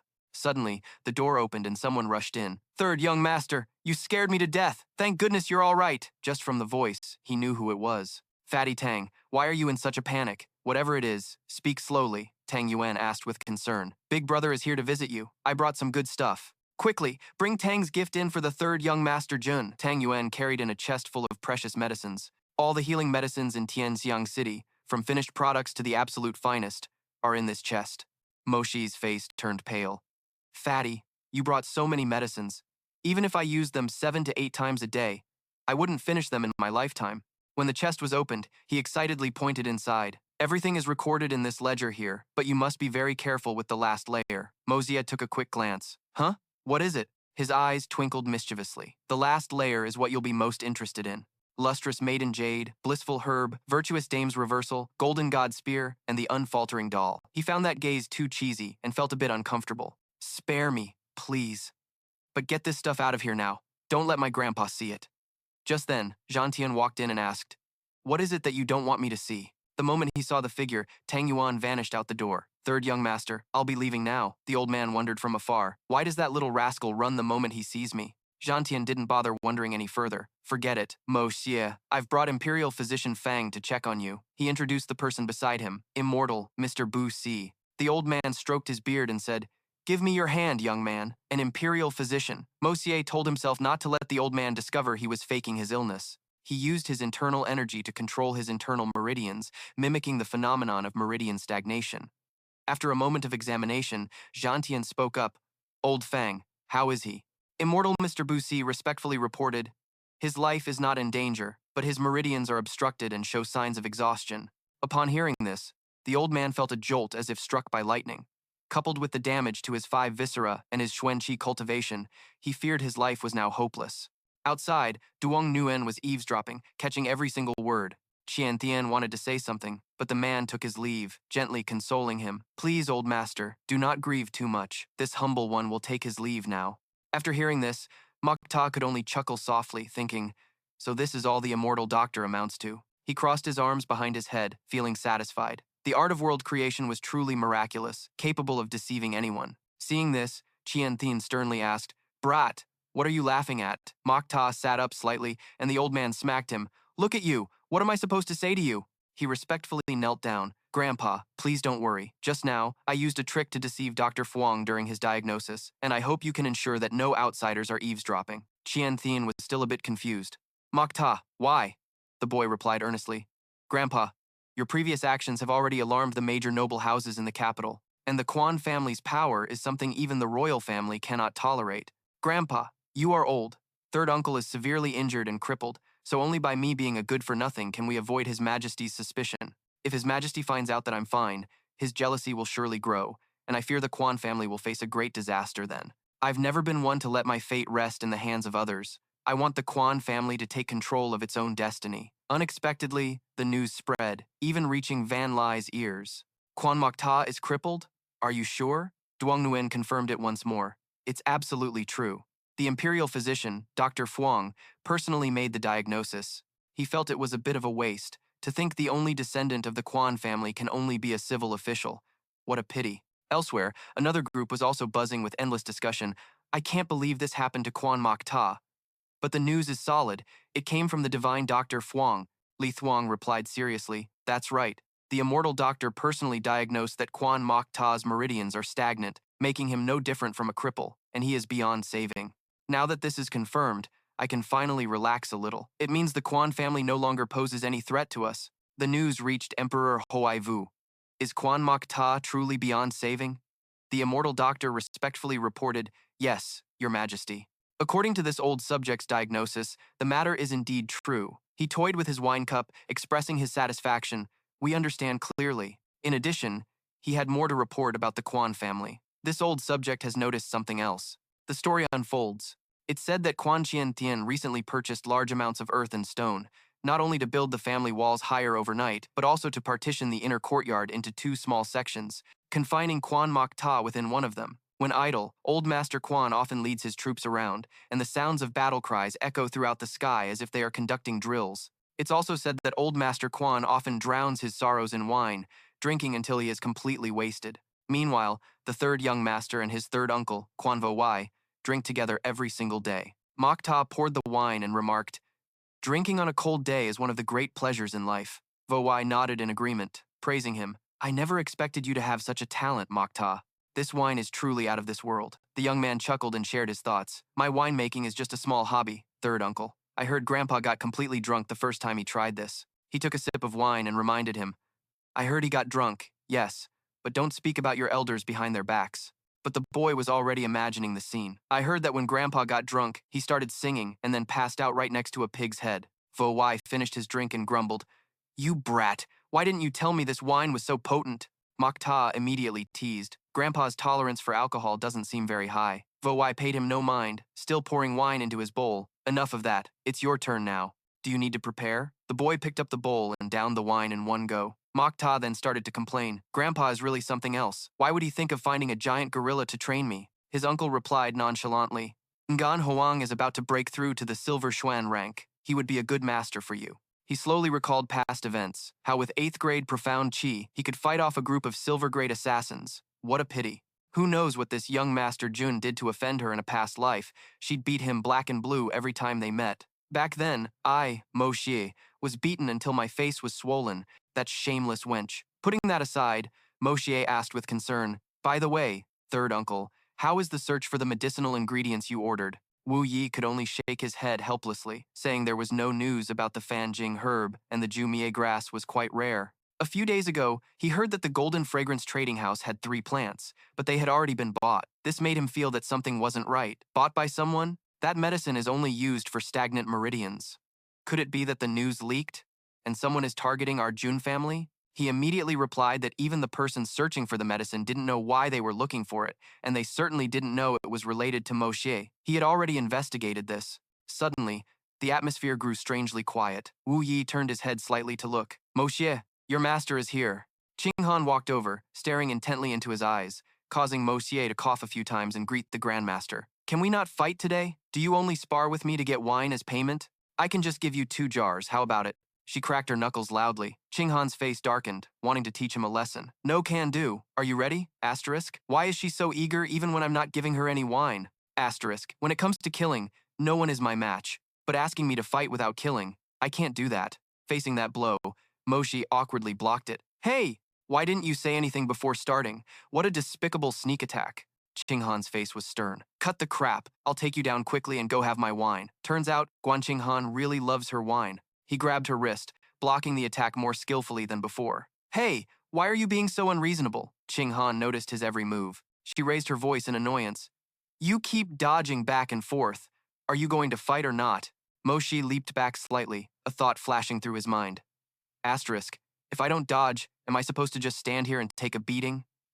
Asterisk. Before long, Qing Han caught Moshi. Got you, she exclaimed triumphantly. You're full of openings. With a simple move, Qing Han slammed him to the ground. She sat on top of Mo Xie with a smirk. Can't even take one hit. Hand over the wine. He was beaten until his mouth bled. Easy, don't press down so hard. Grandfather said you'd beat me until I couldn't stand, but you don't have to do it like this. From a distance, Wu Yi had witnessed everything. He was utterly shocked just from watching. Jun Moxie's earlier move. If he had used just a little force, it would have been a one-hit kill. It was a good thing he held back. On the battlefield, killing is about subduing the enemy, deciding life and death in a single move. Could it be that Jun Moxie has already reached this realm? His fighting techniques are incredibly vicious. His attacks, whether from behind or any other position, all target vital spots like the back of the head, aiming for a one-hit kill. Wu Yi grew suspicious. Is Mo Xie really that skilled, or is it just a coincidence? At that moment, as Mo Xie made a move, his hidden killing intent and sharp aura were fully revealed. Wu Yi observed him sparring with Qing Han, and the more he watched, the more certain he became. Yet, every time he was about to land a fatal blow, he would desperately pull it back. These actions from Mo Xie were completely subconscious. In reality, Mo Xie didn't even have to think about it. When attacked, his instinct was to aim for a killing blow. This is an instinctual reaction that can only be honed after killing countless people. As Mo Xie was knocked down and cried out in pain, Qing Han let out a breath. Wu Yi thought to himself, asterisk, it's over, asterisk. She brushed her hair back and said, 10 falls, mission complete. Qing Han then earnestly picked up the 2 jars of wine. Then, she bowed to Wu Yi and took her leave. Mo Xie rubbed the lump on his head, whining, I told you I don't know how to fight. Ouch, this hurts so much. Wu Yi dropped his hands and looked at him. You don't know how to fight. You only know how to kill. Mo Ta stood up, let out a sigh. You really hit hard. Wu Yi wondered, how did you do it? Hearing this, the young man pondered for a moment. Then Mo Ta admitted, so, uncle, you've figured it out. As expected, I couldn't hide it from third uncle. He was at a loss for words. Mo Ta, you. The young man poured some wine and said, third uncle, you're trying to ask how many people I had to kill to reach my current realm. Wu Yi also voiced his suspicion. Mo Ta, killing enemies on the battlefield, risking your life against foes, but you've never joined the army. Mo Ta calmly replied, the art of killing isn't necessarily perfected by actually killing people. As long as you understand the human body, you can naturally do it. Wu Yi was in disbelief. Is that all? Impossible. The young man persuaded him. The army's intelligence organization knows where I go every day and what I do at every hour. Third uncle, do you really think I could go around secretly killing people? Wuyi was stunned. Could he be a born king of assassins? He asked curiously. But why are you so interested in killing? Your talent is so high, and yet you. Mota looked at him, his voice calm. Third uncle, since I came to this world, I have not killed a single person. Just then, Kei entered and said respectfully, Third old master, young master. There's someone at the door requesting an audience with the third old master. They say it's an urgent report. Mota spoke up. Let them in quickly. A soldier ran in and reported without being summoned. General, we found the person who bought the 9 extermination herb. Wu Yi immediately asked, who is it? The soldier scratched his head, stammering, unsure if he should speak. It's the Tang family's eldest young master, Tang Yuan. Mota frowned. Tang Yuan? What would that fatty buy the 9 extermination herb for? Is someone in the Tang manor in need of that medicinal herb? Wu Yi grew suspicious. Could some information have been leaked? Mota was resolute. Absolutely not. But why would that fatty buy the 9 extermination herb? The young man changed the subject. Third uncle. I remember you said there were 3 stalks of the 9 extermination herb this time. He nodded. That's right. Mota stretched and chuckled. In that case, it's better in that fatty Tang's hands than someone else's. We just need to figure out how to make him spit out 2 stalks. Wu Yi nodded in agreement. That's good too. He pondered for a moment, then said, we're still missing the last main ingredient, the Fenjinghe. Scene change. Just as Mota arrived at the Tang family's gate, Tang Yuan ran out to greet him, his eyes full of curiosity. Third young master, what brings you here? Are you feeling better? The young man replied, I came to find you. Are you about to go out? He nodded. Yes, I was about to head to Sheng Jade Hall. They have some good items, and the old master told me to go bid on something. Mota got straight to the point, in such a hurry. You're the one who bought the 3 stalks of 9 extermination herb from the 3 capitals fragrance medicine house, aren't you? Hand them over to me. Tang Yuan was surprised. Since when were you interested in this stuff? 9 extermination herb, 7 extermination herb. What's that? I have no idea. The young man knitted his brows, his voice displeased. Tang Yuan, do you know it wasn't easy for me to get this information, and you dare speak to me like that? He tried his best to explain. I really don't know, big brother. I'm not kidding you. Then Tang Yuan remembered something and exclaimed, the fragrance medicine house, you say? Mota pressed on. So you remember now? He rubbed his chin and replied, that's my family's business. I've only gone there to buy medicine once in my entire life, and that was to buy medicine for you. 5 days ago, I took all the medicine and brought it to the Wei residence. The young man held his forehead, not expecting this. After searching for half a day, it turns out it was at his own home all along. Tang Yuan spoke up. Third young master, you just recovered. It's rare for you to be out. Why don't you come with me? I heard there's a lot of good stuff. Let's the 2 of us go buy something. Mota was about to refuse. I don't have the time. But when his eyes scanned the list and saw Fenjing Grass, Jiangxiang, and Qingxiang Zi, he felt a flicker of doubt. Then, patting the guy's shoulder to accept the invitation, Mota said confidently, all right, let's go take a look. The 2 of us will buy out the whole place. After a while, the 2 arrived at the auction house. He exclaimed, Dan Bao Hall is huge. Seeing Mota standing still, Duong Nguyen urged him, Third young master, why are you spacing out? Let's go. He glanced back, thinking to himself, the people behind us are emitting killing intent, and they're all on guard. What kind of place is this Than Bao Hall? Inside Than Bao Hall, Mota whispered, I remember our 2 families have separate private galleries. Duong Nguyen whispered back, this time, we're heading to my family's section. It's about to start. Once they were both seated, he glanced to either side and asked, whose sections are those? Duong Nguyen burst out laughing. My dear friend, did you have a fever and lose your memory? That section is for the 2nd and 3rd princes, and the one next to it belongs to the 1st prince. Mota frowned slightly. 2 assassins just entered the prince's section. Could this be related to the assassination attempt from a few days ago? He informed Mota, 3rd young master, Li Feng and Meng Haichuan are here too, right next to us. He smiled, his voice laced with a hint of cunning. That close, huh? Fatty, if you promise me one thing today, I'll help you vent all your frustrations. How about it? Duong Nguyen immediately agreed. We're brothers, just say the word. As long as I can get rid of this frustration, I'll agree to any condition. Mota leaned in and whispered, in a little while, I need you to bid on an item for me. Don't let anyone know that I'm the one who wants it. Just help me with this, and I'll make sure to ruin those brats' day. Duong Nguyen immediately nodded. Of course, just tell me what you want, and I'll buy it for you. No need to be so formal between us. He objected. No, that won't do. Even between brothers, accounts must be kept clear. Just then, the auctioneer raised his voice. Sorry to have kept you all waiting. He clasped his hands and announced, Today's auction will now officially begin, the auctioneer continued. Our first item for auction is... While the crowd was buzzing, Mo Ta secretly used his divine sense external probe skill to observe Hai Chao and Li Feng. Duong Nguyen whispered, "Third young master, it's already the sixth item. Has the thing you want not appeared yet?" He kept his focus on those two, overhearing their next move. How strange. Fenjing grass is just a medicinal herb. Is there really a need to bid so high for it? They're making a move. Their target is the next item up for auction, the auctioneer continued. The next item is deep sea jade coral. As the curtain was raised, revealing the coral in the center, he introduced, "This jade coral is appearing for the first time at Thanbao Hall. I believe there are very few like it on the entire continent." Mo Ta quietly gave an order. "Fatty, this is what they want. As soon as the bidding starts, place a ridiculously high bid. Don't even give them a chance to counter." The auctioneer continued, "This jade coral contains the natural essence of heaven and earth. Placing it in one's home is greatly beneficial for a cultivator's training. The starting price is 100,000 taels, and each bid increment must be no less than 10,000 taels." Duong Nguyen slammed his foot on the railing and roared, "This young master bids 1,000,000 taels." The entire hall was stunned, and all eyes turned towards him. Duong Nguyen let out a couple of laughs, clearly trying to provoke them. Li Feng glared over, furious. The starting price was 100,000 taels, and he immediately bid 1,000,000. With a look of disgust, Li Feng asked, "What do we do now?" "Duran ordered us to get the jade coral at any cost." Hai Chao added angrily, "The jade coral is critically important for Grand Preceptor Li, whose cultivation has been crippled." He looked weary and dejected. "This concerns the entire future of the Li family. But Duran only gave us 2,000,000 taels. Our hands are tied." Just then, someone shouted, "I bid 1,200,000 taels." The room instantly erupted with excitement as Mo Ta looked down at the bidder. "Here they come." Duong Nguyen found it amusing. "Who was that?" 2,000,000 taels. Li Feng quickly raised the bid. 2,400,000 taels. Li Feng shouted, "Duong Nguyen, do you want this jade coral that badly? This thing is useless to you." He stared back in disbelief and retorted, "Nonsense. How would you know it's useless to me?" As soon as he finished speaking, he swiftly placed his bid.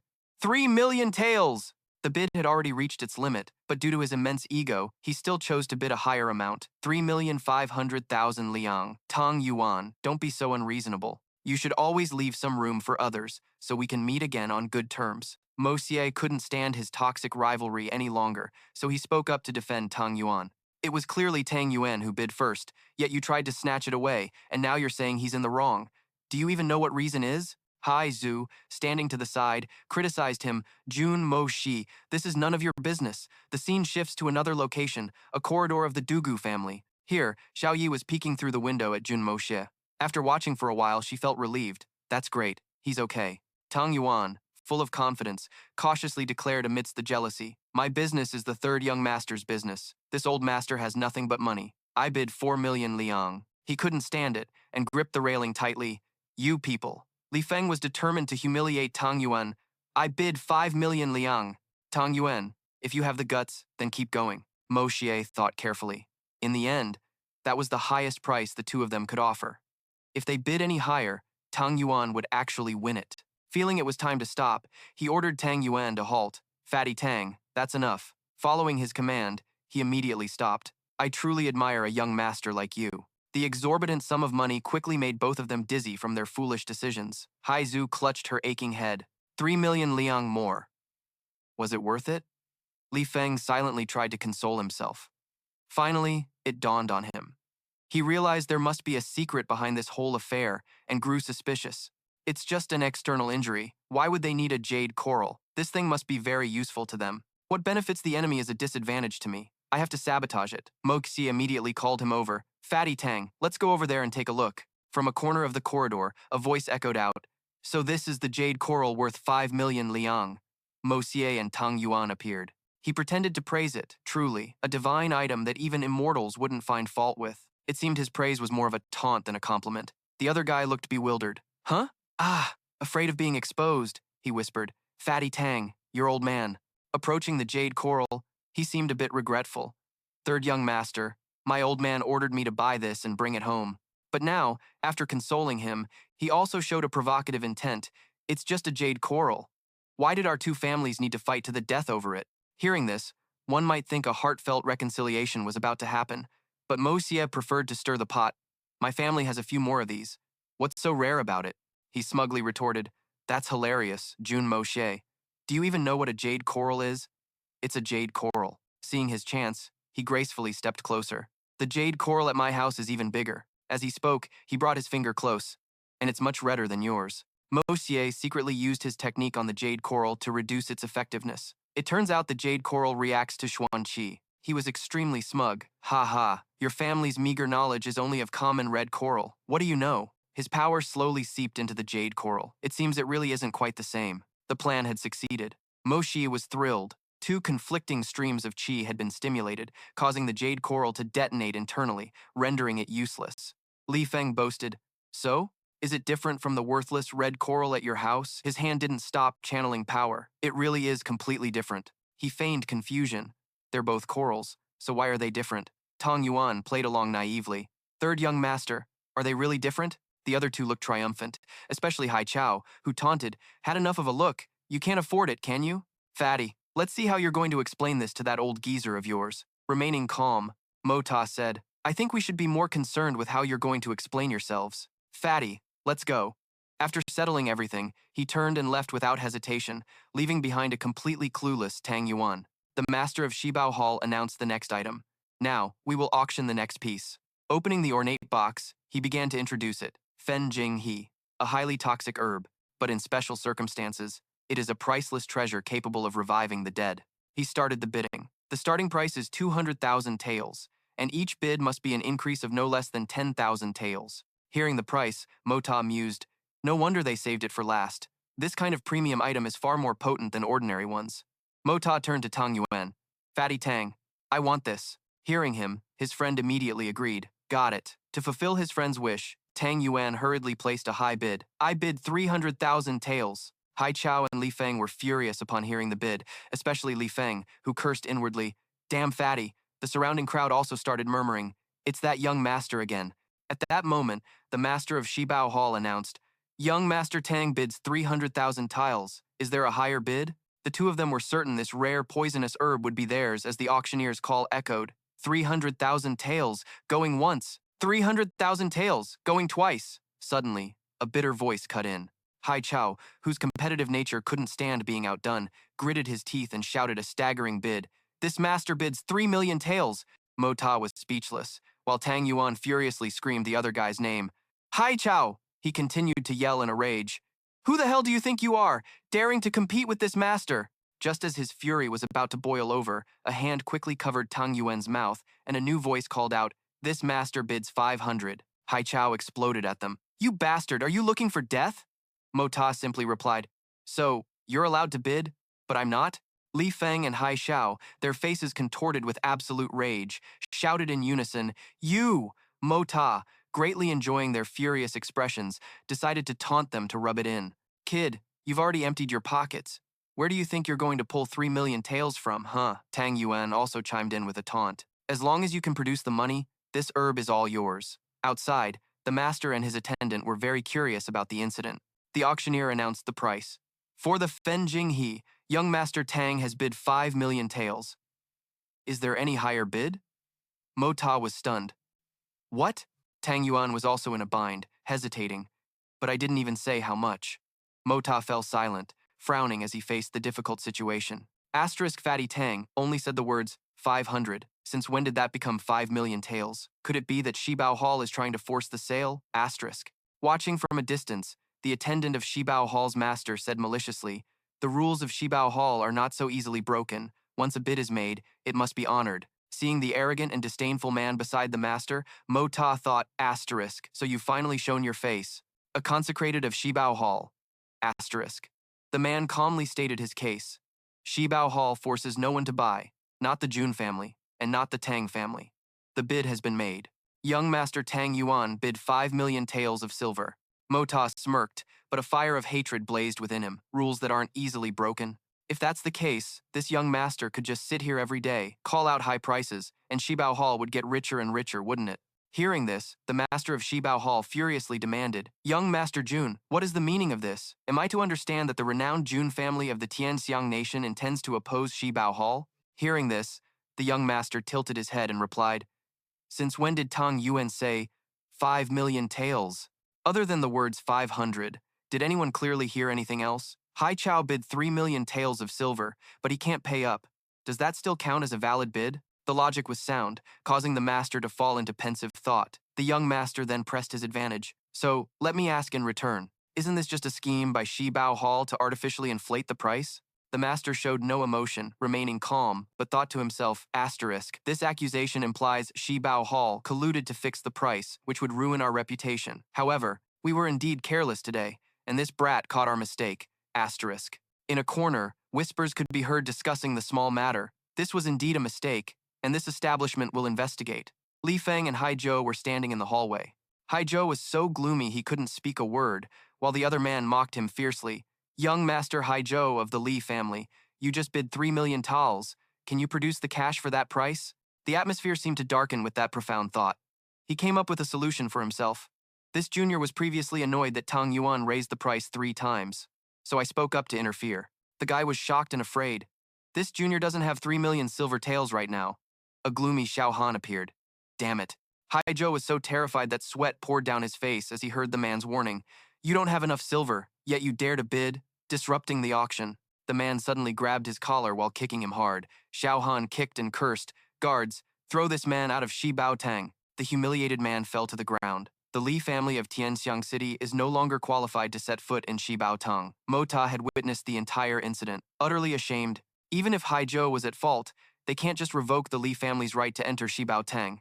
Could someone be pulling the strings from behind? His long silhouette exuded a chilling aura as he heard the curses. Jun Mota. Although this incident was caused by Hai Zhou, you were the one who opened your mouth to humiliate our Shi Bao Tang. Standing on the upper floor, he observed everything carefully. Since when did this young master humiliate Shi Bao Tang? Hai Zhou was the one causing trouble, and this young master didn't let him off the hook. You applauded and praised him. Come on, everyone, let's give a round of applause for Shi Bao Tang, he said sarcastically. Shi Bao Tang has its pride. It has finally dealt with the matter. This young master is truly impressed. Tang Yuan chimed in. Why aren't you all clapping? Do you have an issue with Shi Bao Tang? Hearing his threatening words, everyone immediately joined in and applauded. Shi Bao Tang is truly fair, impartial and incorruptible, shameless, truly shameless. Young Master Jun Mota's level of shamelessness has reached new heights. His thick-skinned act makes me feel ashamed of my own inadequacy. Faced with this forced situation, Xiao Mu and Xiao Yi reluctantly let it pass. This guy is still the same old scheming brat. The scene shifts to another room. A bitter Xiao Han holds a grudge over this debt. Jun Mota, you cunning brat. I can't let him off the hook. Shui Tong calmly went about her business and advised, you were in the wrong in this matter. How can you blame that brat? But this Fen Jing He, I'm afraid it's for Jun Wuyi. He erupted in a fit of rage. Jun Wuyi? What do you mean? Unfazed by Xiao Han's emotions, he replied, I don't care what grudges you and Jun Wuyi had in the past, but he is now a cripple. His life is as good as ruined. He maintained his leisurely lounging posture. You were the one who played tricks with the Fen Jing He, and you still want to deal with him? Xiao Han turned to him and snapped, What nonsense are you talking about? The man moved closer, their faces nearly touching. Although she told me to bring the Fen Jing He to Tianxiang City for auction, without a Shen Xuan master transferring their energy under the potent poison of the Fen Jing He will die very quickly. The other man quickly replied, He's just an insignificant Jun Wuyi. Is he really worth sacrificing half of our ninth elder's cultivation power? Shui Tong argued back and then cursed, You despicable villain. The atmosphere grew extremely tense. Enough. Say no more. Shui Tong's silence created a silent war. Not wanting to say more, Xiao Han turned around, snorted, and walked away. At a tall, ancient-looking fortress, Mota and Tang Yuan stood high above, looking at the master of Shi Bao Tang. The previous auction for the Fen Jing, he was disrupted by Hai Zhou of the Li family. His bid is invalid. We will proceed based on the previously established price. Mota listened intently. The voice was different from before. It seems they are indeed two different people. I just thought they hadn't reached a consensus.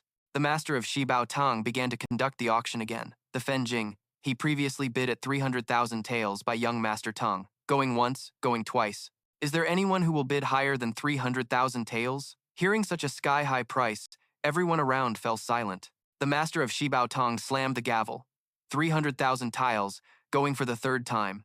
Sold.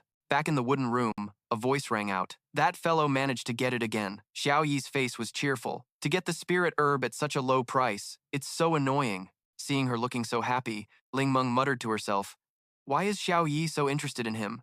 Why is Xiao Yi paying so much attention to him today? Xiao Yi was startled and shyly denied it. Uh-oh. Ling Meng grew suspicious. Xiao Yi, little sister, you haven't taken a fancy to that playboy, have you? Your mouth says annoying, but your face looks so happy. It seemed her words had hit the mark, as Xiao Yi hastily denied it. No, don't misunderstand. She hugged her blushing face and tried to justify herself.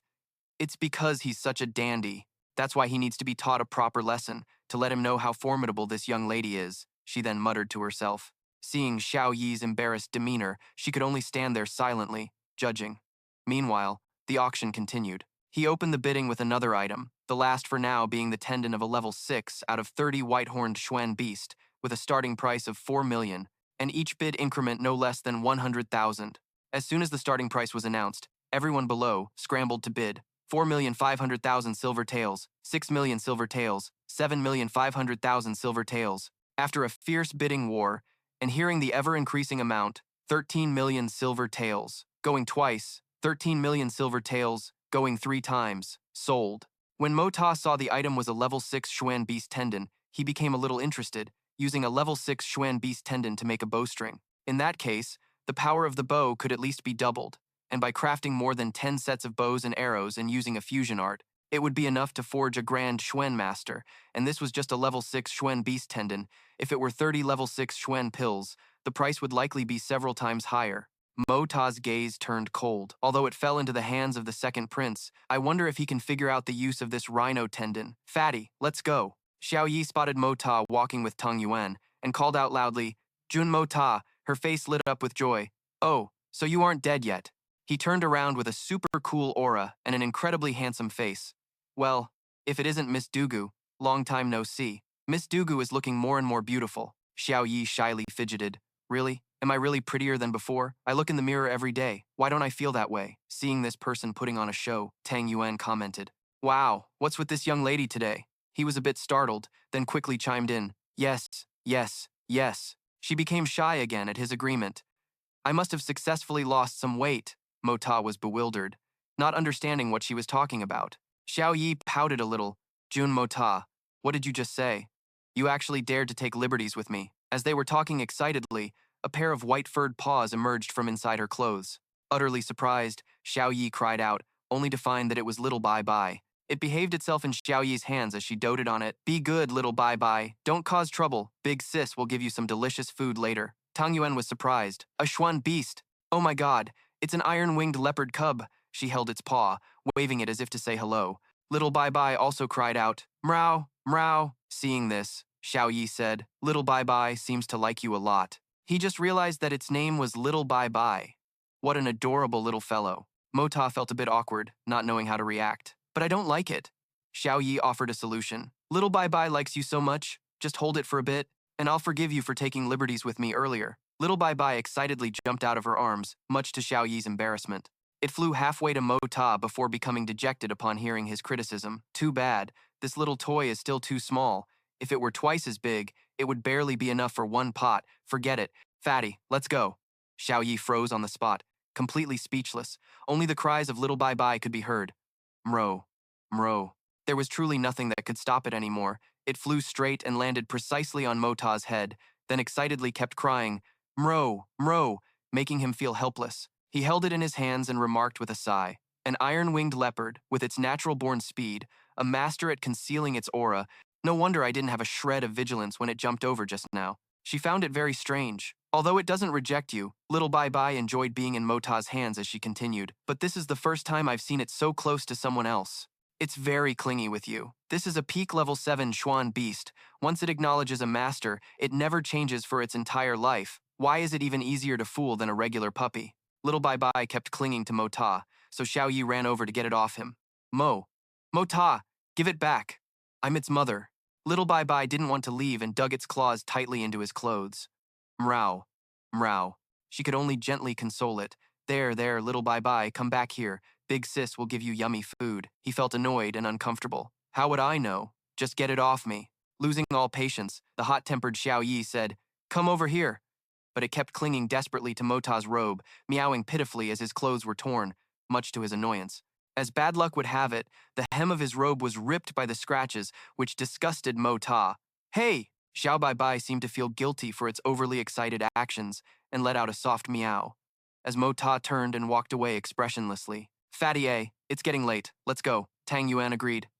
Okay. Both Xiao Yi and Xiao Baibai looked embarrassed. She grumbled quietly, always blaming others. How can he be so unreasonable? Who does he think he is, my father or my mother? Xiao Yi stroked its head, and it let out a few soft meows. Seeing it acting so cute, she forgave it.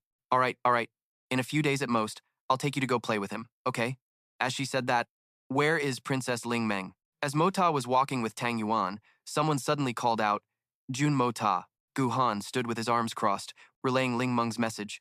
The princess is looking for you and has something to discuss. Please follow me this way. Seeing that someone had come for him, Mo Ta told Tang Yuan to leave first. Oh, fatty, you can head back first. As she lifted the curtain and stepped down, he teased playfully. Princess Ling Meng graces me with her presence. Truly, it's a small world. For us to meet again, it must be fate.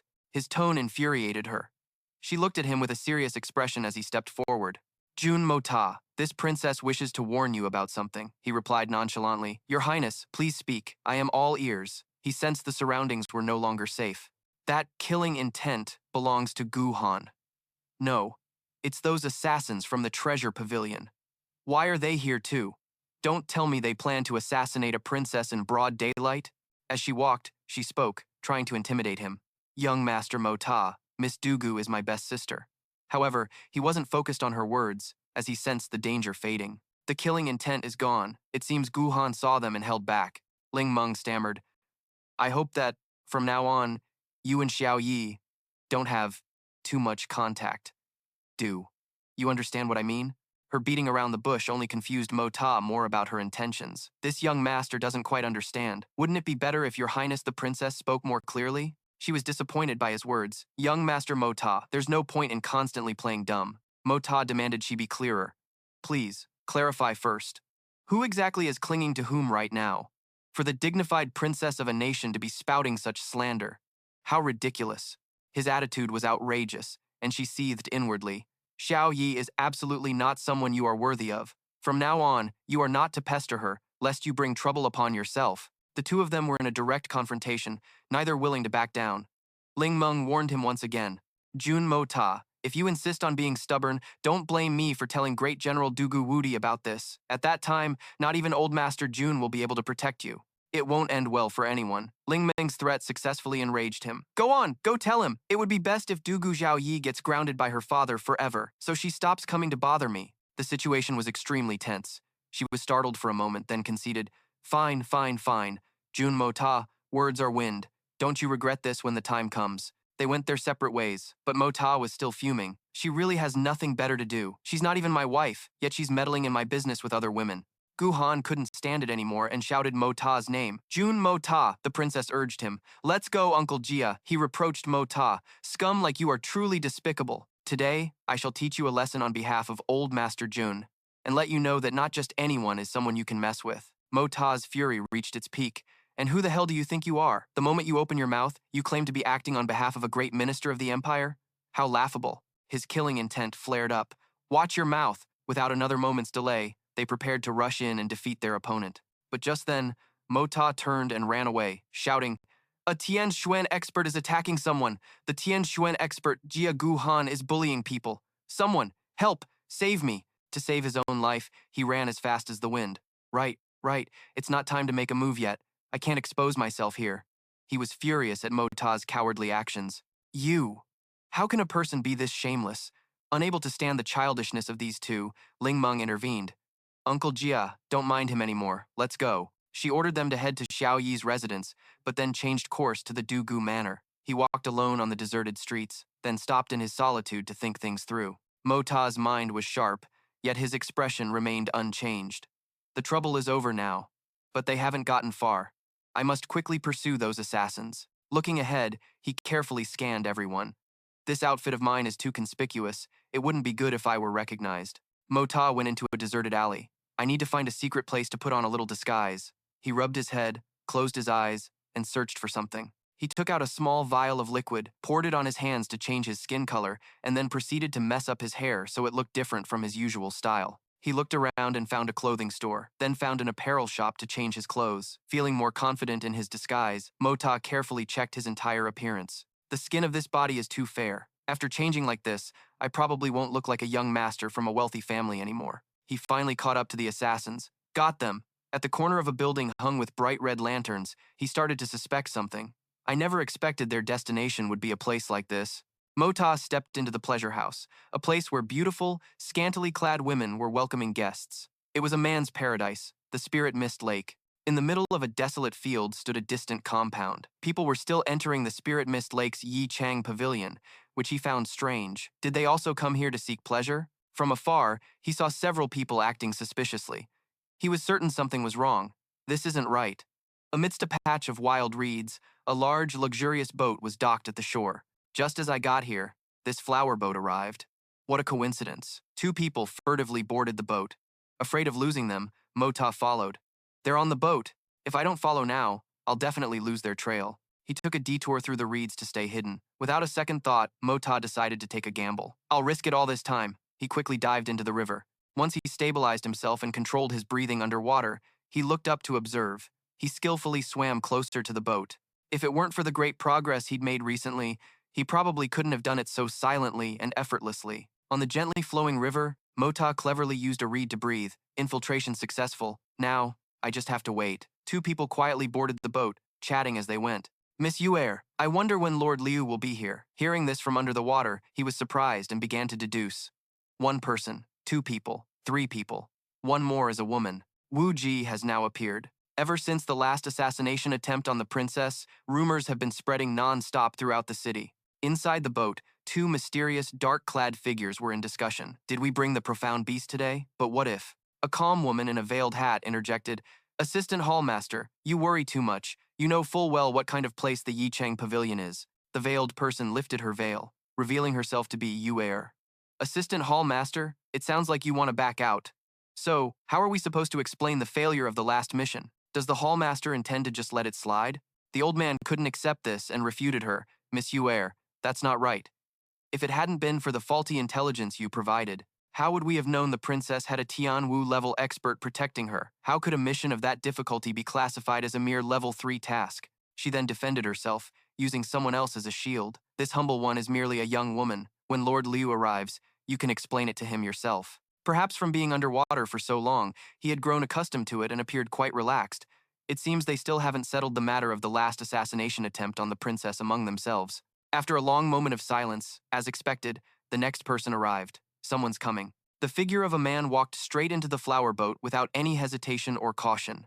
The atmosphere grew heavy, for he was a person of great importance. Sensing the unusual atmosphere, they immediately bowed before him. Greetings, Lord Liu. The old man, with a disrespectful and accusatory expression, said, Lord Liu, regarding the recent assassination attempt, your intelligence was incorrect, causing us immense losses. Our Radiant Sword Hall needs a fair explanation from you, Lord Liu. Fourth Uncle disagreed with the idea of blaming each other. Oh? So, you mean the failure of the assassination mission is now being blamed on us? The old man was not pleased with what Fourth Uncle said. Our Radiant Sword Hall has always acted based on the precise intelligence provided by our clients. But you neglected to mention a crucial detail, that the princess was protected by a Sky Profound expert. Hearing about a Sky Profound expert, the man pondered, a Sky Profound expert? Are you sure? Vokuk affirmed with great certainty. Absolutely certain. That profound expert had an aura as blue as the sea and sky, with a cultivation at the peak of the Sky Profound realm. Fourth Uncle found this hard to accept and was skeptical. Sky Profound. A peak Sky Profound expert? Since when did such a figure appear in the capital? How bizarre. This matter must be reported to the second master for further discussion. He analyzed the situation for everyone.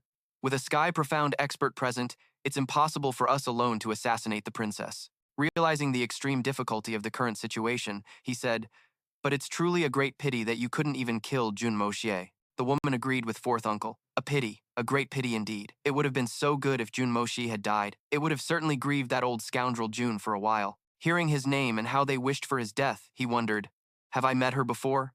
Who is this? I've never offended her. Time was running out, so to avoid exposure, the old man quickly told them to leave. All right, I will arrange for you to leave Tianxiang City. Before you return, please convey my regards to the Hall Master of the Radiant Sword Hall. Before they left, The old man added one more thing. Although this mission was not a success, the second master is still grateful. They replied, understood. Fourth uncle didn't forget about the woman's part. Have someone take care of the nearby Xuan Beast, Yuer. The people inside have also been arranged for. You should go. She accepted the order. Lord Liu, please rest assured. But I wonder, is there any specific result regarding the matter I entrusted to the second master? Underwater, Moshe had heard the entire conversation. The second master. Who doesn't know you're talking about the second prince? So secretive. Yuer's heart was filled with resentment. That old thief Jun caused my country to fall, my family to be destroyed, and my people to scatter. If the second master cannot do this for me, then why should we invest so much in him? The old man explained the current situation to her, urging her not to be hasty. Yuer, my lady, that Jun Jiantian is the pillar of the Tianxiang kingdom's military. Assassinating him is not so easy. But once this is done, having the leader of the Supreme Divine Profound deal with Jun Jiantian will not be a difficult matter. They were planning to kill his grandfather. Moshe was so shocked that he moved abruptly, causing a loud splash in the water. They're actually plotting to assassinate Grandpa, and there's a Supreme Divine Profound leader who wants to make a move. The splash alerted Fourth Uncle, who shouted, "Who's there?" Everyone scrambled to find the intruder. There's someone under the boat. Moshe grew anxious. What should I do? Fight now or escape first? Fourth Uncle furiously shouted to intimidate the intruder. You audacious thief! A terrifying, murderous aura erupted from him, his body glowing with a powerful light. Moshe immediately dove deeper. Those two assassins from the Radiant Sword Hall haven't gone far. If they hear the commotion and come back, I'm done for. Among the ways to save himself, he chose the easiest one, a strategic retreat. Time to bolt. The old man leaped onto the roof and spotted his shadow in the water, hiding underwater to try and escape my divine sense. At this moment, Fourth Uncle was furious and looked ready for a fight. Wishful thinking. Yuer, also eager to see the intruder caught, praised the old man, as expected of Lord Liu. You are only at the peak of the gold rank, yet your divine sense can match that of a sky-profound expert, Fourth Uncle replied modestly. It's just a special cultivation technique, nothing worth mentioning. In his hand, the old man held a golden bamboo pole, meticulously observing the movements underwater in the dead of night. Once he had identified his target, Tubak gathered all his strength. Found you. His face turned sinister and dark as he clenched his teeth and swung the staff back. He threw it with deadly force. Die! The staff, enveloped in a golden aura, shot straight down toward the water's surface. It plunged into the water at such an incredible speed that even Mo Ta was startled. So fast. The bamboo staff pierced right through his clothes, and the impact was enough to completely stun Mo Ta. He quickly opened his eyes to assess the situation and recalled the terrifying scene, the memory replaying in his mind. Damn, if that had a bit more force, I would have been sent to meet my maker. Mota found it troublesome. These clothes are so inconvenient. He readied his dagger for close combat. Mota tore his clothes to shreds. This person threw a bamboo pole, intending to assassinate me. Seeing the bamboo pole slowly floating up, he thought, if the attack misses, I can still use its buoyancy to get back on my feet. Up above, having not seen the assassin surface for a while, Tubak couldn't wait any longer and personally flew down to check, as Mota assessed the old man's power level. This peak gold rank master doesn't understand water properties, relying on his profound energy to temporarily stand on the surface. With no other choice, he decided to take a gamble. There's no other way. I'll have to risk it all. Swimming closer to the bamboo pole, he positioned himself in a blind spot and carefully examined it underwater. This bamboo pole, used for punting boats, seemed sturdy enough. Grasping the bamboo pole, he prepared to retaliate. His powerful movements caused a section of the bamboo to bend. When Tubak saw that the tip of the pole was gone, he was astonished. The tip, it's vanished! An immense force created an undercurrent, pushing the pole upward. Using that momentum, he launched himself out of the water right in front of Tubak, who couldn't believe his eyes. What? His qinggong was as fast as a whirlwind, creating large waves that obscured the view. Mota dashed off, even bidding farewell. Goodbye now. The old man watched with regret, unable to get a clear look at the culprit's face. There was too much splashing water, I couldn't see his face at all. A bright moon shone in the dark sky, and along with it, there was Mota flying like a rocket, making even the author praise. Now that's a firm butt. Standing in the water, the bitter old man looked up at the sky and sighed. That damn brat. He never expected that the bamboo pole he himself had thrown to attack Mota was now heading straight for him. It suddenly shot back towards Tubak. Immersed in his humiliation, he failed to notice his surroundings. This plan needs to be completely redesigned. Suddenly, a blood-curdling scream echoed through the sky. Wah! As the bamboo pole smacked right into the old man. After suffering such humiliation, and then getting smacked in the face by the bamboo pole, Tu Bak felt utterly miserable. Even so, he still tried his best to observe. If only I could just get a glimpse of him. Just one little glimpse. Before Tu Bak's eyes was the sight of Mota, riding the wind and breaking the waves like a true merman. And yet, the last impression in Tu Bak's mind before he passed out was a pair of firm buttocks swaying before his eyes. He was so stunned that he even managed to exclaim, "So white." Right after Tu Bak fainted, Yue Ni quickly made her move. She threw out a long strip of cloth, wrapping it around the old man. Yue Ni then flew high into the air to gain momentum. With her superb skills, she pulled Tu Bak to the shore, landing gently. Yue Ni stood beside him for a moment, then mused, "Enough time has passed. Even if he wanted to give chase, he wouldn't be able to catch up. Who on earth was that opponent?" Meanwhile, outside Spirit Mist Lake, a burly man was aimlessly wandering about in the middle of the night with a lantern. But as the old saying goes, if you walk in the dark too often, you'll eventually meet a ghost, so it was no surprise when he was chased out of the bushes by one. A few minutes later, that guy, who had been scared unconscious, was seen completely stripped of his clothes. It turns out Mota was the ghost from before, and after scaring the guy and stripping him of his clothes, he thought to himself, "I'll just wear these clothes for now. I can't go back stark naked after all." It was midnight by the time Mota returned home. The guards saw him and called out, "Young master, you've returned!" Kier was still awake at this hour and also came out to greet him. "Young master, you're back," she asked with concern. "Young master, where did you run off to?" Although a bit tired, Mota gently patted Kier's head and instructed her, "Go and bring me some clean clothes. I want to take a bath first." She blushed shyly and obeyed. After returning home, Mota didn't rest right away but went into his third uncle's room. Seeing him enter, Vu Wei spoke calmly. "I heard that this afternoon, nephew, a major incident occurred at Shengbao Hall." Mota didn't evade the question and answered frankly, "Yes, Shengbao Hall has been too arrogant and reckless. Third uncle, is there something to worry about?" Vu Wei immediately replied, "Shengbao Hall. Our Jun family still cannot afford to offend them. At least, not for now. Do you understand?" Mota sat down, puzzled, and asked, "This doesn't sound like something you would say, third uncle. Could it be that Shengbao Hall is truly that formidable? Even you are afraid of them?" Vu Wei patiently explained in detail. "If it were just me, I could certainly take on Shengbao Hall, but behind us is the entire Jun family. Sometimes, the clan will be your greatest hindrance. This is the responsibility of a descendant of a great family, and also its glory." He fell silent for a moment. After pondering for a long time, Mota finally understood. "I see now." After their talk, he stood up to leave, but just before he walked out of the room, Vu Yi took the initiative to invite him. "It's good that you understand. Since you've returned safely, come have a drink with me." Hearing this, Mota stopped in his tracks and gently refused. "A drink? Not right now. I'm afraid that for the next 10 to 15 days, third uncle, you won't be able to drink anymore." He smiled and slowly revealed, "Because I want to congratulate you, third uncle. Those 5 types of herbs are now fully prepared." Vu Wei was startled, as if he'd just been struck by lightning. Seeing his uncle's astonished expression, Mota continued, "And that meridian-piercing needle was prepared half a month ago. Third uncle, you only need another 10 days. That thing you're sitting in can be dismantled and tossed out. When that time comes, we can slowly enjoy a drink." With that said, he left immediately without lingering, leaving Vu Wei alone in the room, lost in thought. 10 years of being crippled, finally, a chance to be reborn. The next morning, the palace was under extremely strict guard, with soldiers everywhere, ready to follow orders. From this day forward, no one is to be seen without His Majesty's explicit command. Anyone who dares to trespass even a single step into the inner courtyard will be eliminated without question. At the Wanjian sect, figures moved about.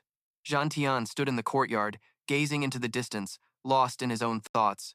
Meanwhile, Vu Wei was beginning the first stage of his recovery. He was currently meditating in the garden, eyes closed and mind calm. At the same time, a pot of medicinal brew was boiling vigorously. When the time came, the pot was brought to a rolling boil, but the servants were still bustling about, trying to make the fire hotter. "Hurry up, only reduce the heat when it's at a full boil."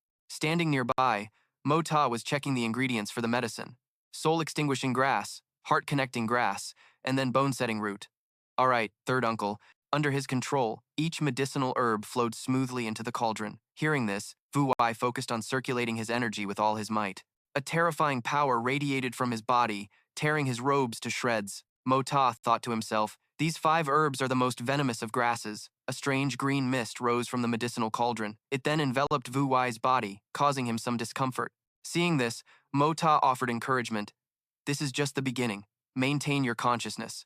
In an instant, the green mist was completely absorbed into Vu Yi's body, gradually forming sprawling, tattoo-like patterns all over him.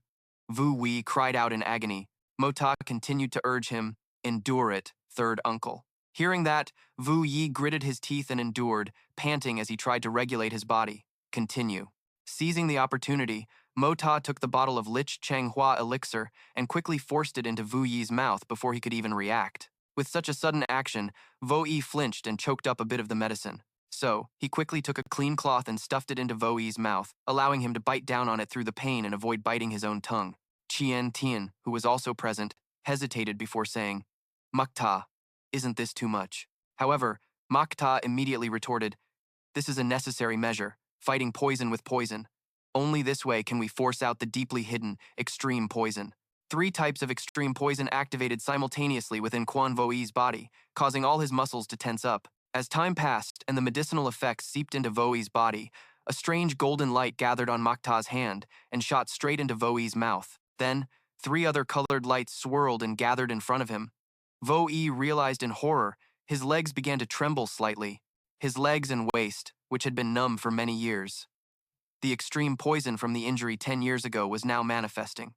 The agony was like his very soul was being incinerated.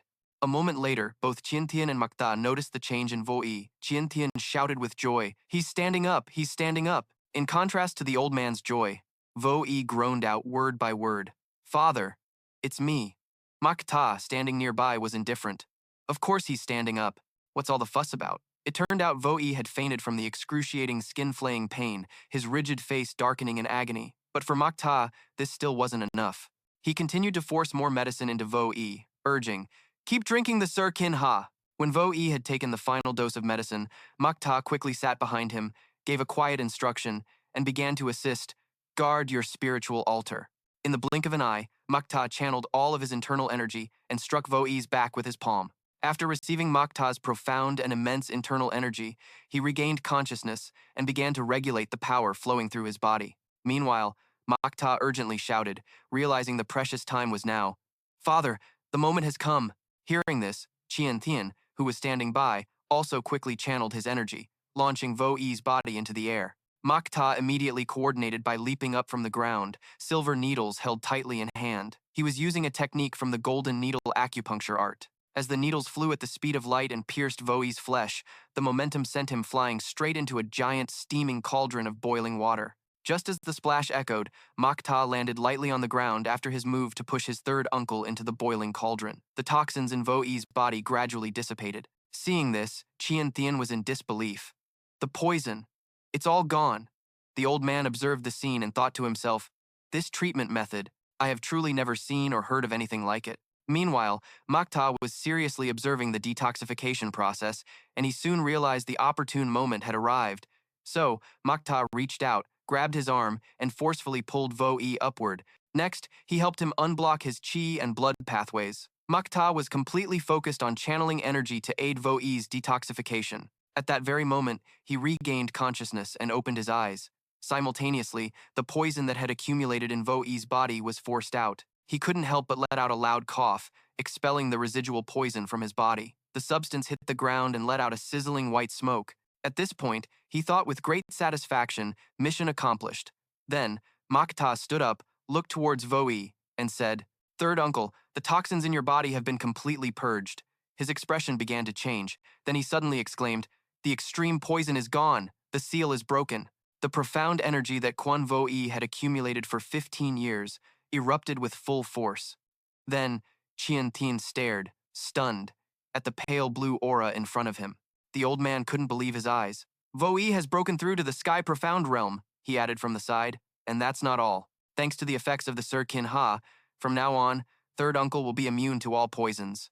Wu Yi was overjoyed, thinking, "My legs can finally stand again," but my face remained serious as I gave a reminder. "Third uncle, for now, just sit in the wheelchair, don't move on your own. You should gather your spirit and calm your qi. Circulate your blood and qi. The medicine's power is extremely potent. If you can't resolve it soon, it will be detrimental instead. Besides, third uncle's legs haven't moved in 15 years. You need to perform another 360 major circulations to ensure there are no further worries." After everything was done, Zhan Tian emotionally called out his name, but Mo Xie remained calm, looking at the old man and calling out, "Grandpa, Xiantian's tears just fell. Grandpa, this is out of sheer joy. The Jun family not only has a successor, but one who has surpassed his master. Even if I close my eyes in the future, I can smile in the afterlife with no regrets. At the same time, his feet trembled violently as he unconsciously tried to force his way towards the old man and the boy. By the time he could stand up on his own, he was still in disbelief. Zhan Tian stared blankly at the scene before him and called out Wu Yi's name. The old man, fearing he was mistaken, raised a hand to rub his eyes.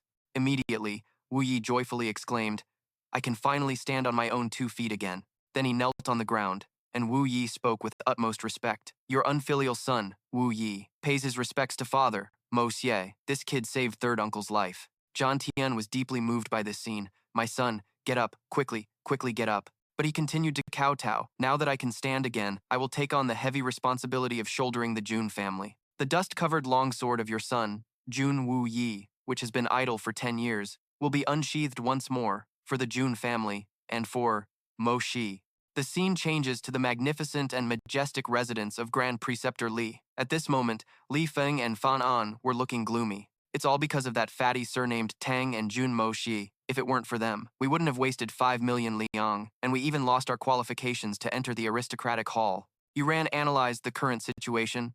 "In any case, the Tang family also participated in the bidding. For you to be able to buy this jade coral is already considered not bad." The 2 guards were extremely surprised. "What? He's taking it so lightly? Is this still Li Yuran?" Meanwhile, he calmly continued, "Brothers, go to the accounting office in a bit and get the 3 million liang that you fronted. Leave the jade coral here. You 2 can head back first." When he was the only one left in the room, Yuran admired the coral. "I didn't expect old Master Tang would also want this item. If I had missed this great opportunity, it would have truly been my mistake. However, at a price like this, if it weren't for these 2 idiots, I'm afraid anyone else would have been too scared and given up after just one bid." The rumors were indeed true. This thing really contains a massive amount of heaven and earth primordial energy. If Grandpa absorbs this energy, even if he can't cultivate his profound arts again, prolonging his lifespan is a certainty. A moment later, he gave an order, "Someone, invite Grandpa over here." When Li Shang saw the item before him, he was extremely surprised. "So, this is the jade coral. It's truly a fine item." Seeing this, Yuran proactively suggested, "Grandpa, we can't delay. How about I use the method my master taught me to assist you with the primordial energy, so you can quickly absorb this wonderful item?" The old man thought it was a good idea. "All right, go call those few people over. Have them stand guard for us." He followed Li Shang's order and immediately went to the door to call for people. Outside, the general gave orders to strictly guard the perimeter of the study for 30 zhang, absolutely forbidding anyone from disturbing them. The soldiers quickly complied. Inside the room, the man suddenly remembered, "Oh right, Duran, your senior brothers have returned, haven't they? It's a pity your master couldn't come here himself.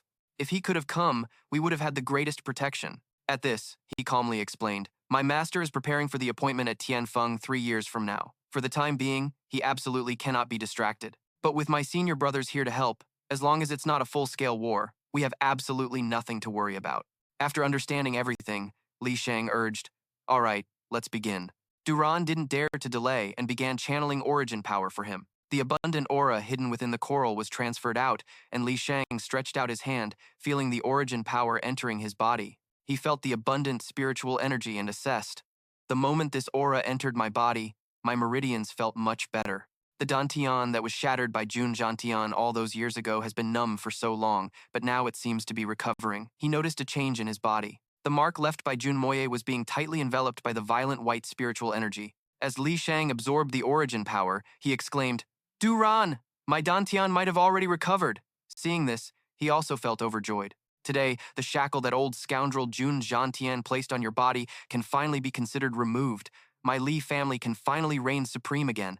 However, just as the 2 were slowly absorbing the energy and breaking free from the restraints, suddenly, the spiritual energy in the coral became incredibly violent, startling him in disbelief. Li Shang tried to withstand the terrifying power. Why does this jade coral have such berserk spiritual energy? He realized the situation was bad and screamed at Duran, but in the end, Li Shang couldn't withstand the berserk spiritual energy. His body suffered immense repercussions. Only then did he try to run over to help, screaming, "Grandpa!" As the dense smoke gradually dissipated, Duran muttered in confusion, "Why?" He still didn't understand what detail had gone wrong. This jade coral clearly had an effect, But why did it suddenly explode? Master, you guaranteed it. Why? Now, the man suffered immense damage as his dantian shattered, his cultivation path hopeless. Duran, unable to accept the truth, screamed in despair. The scene shifts to the Dugu family as a voice filled with fury rings out. Useless bastard, son of a bitch, you piece of trash! Wudi was completely intimidated by Zongheng's aura. Father, the man was furious. Look at the daughter you raised. Is this how she turns out? Even fancying a pig's head would be better than fancying Jun Moy. That's Jun Moy we're talking about. Are you blind? He stammered awkwardly. I didn't know either. If I had known earlier. Zongheng cut Wudi off before he could finish. If you don't know, who does? You're her damn father. While Xiao Yi is with the princess in the palace these next few days, you'd better end this matter for me. If I hear any more news like this, I'll beat you until you blossom. He watched the old man leave with a cold snort and wondered, damn it, how could something like this happen? Then Wudi shouted an order. Men, pass on my command! Dugu Ying, Dugu Xiong, Dugu Hao, Dugu Jie, Dugu Chong, Dugu Shang, Dugu Tian. Return to the military camp outside the city at once.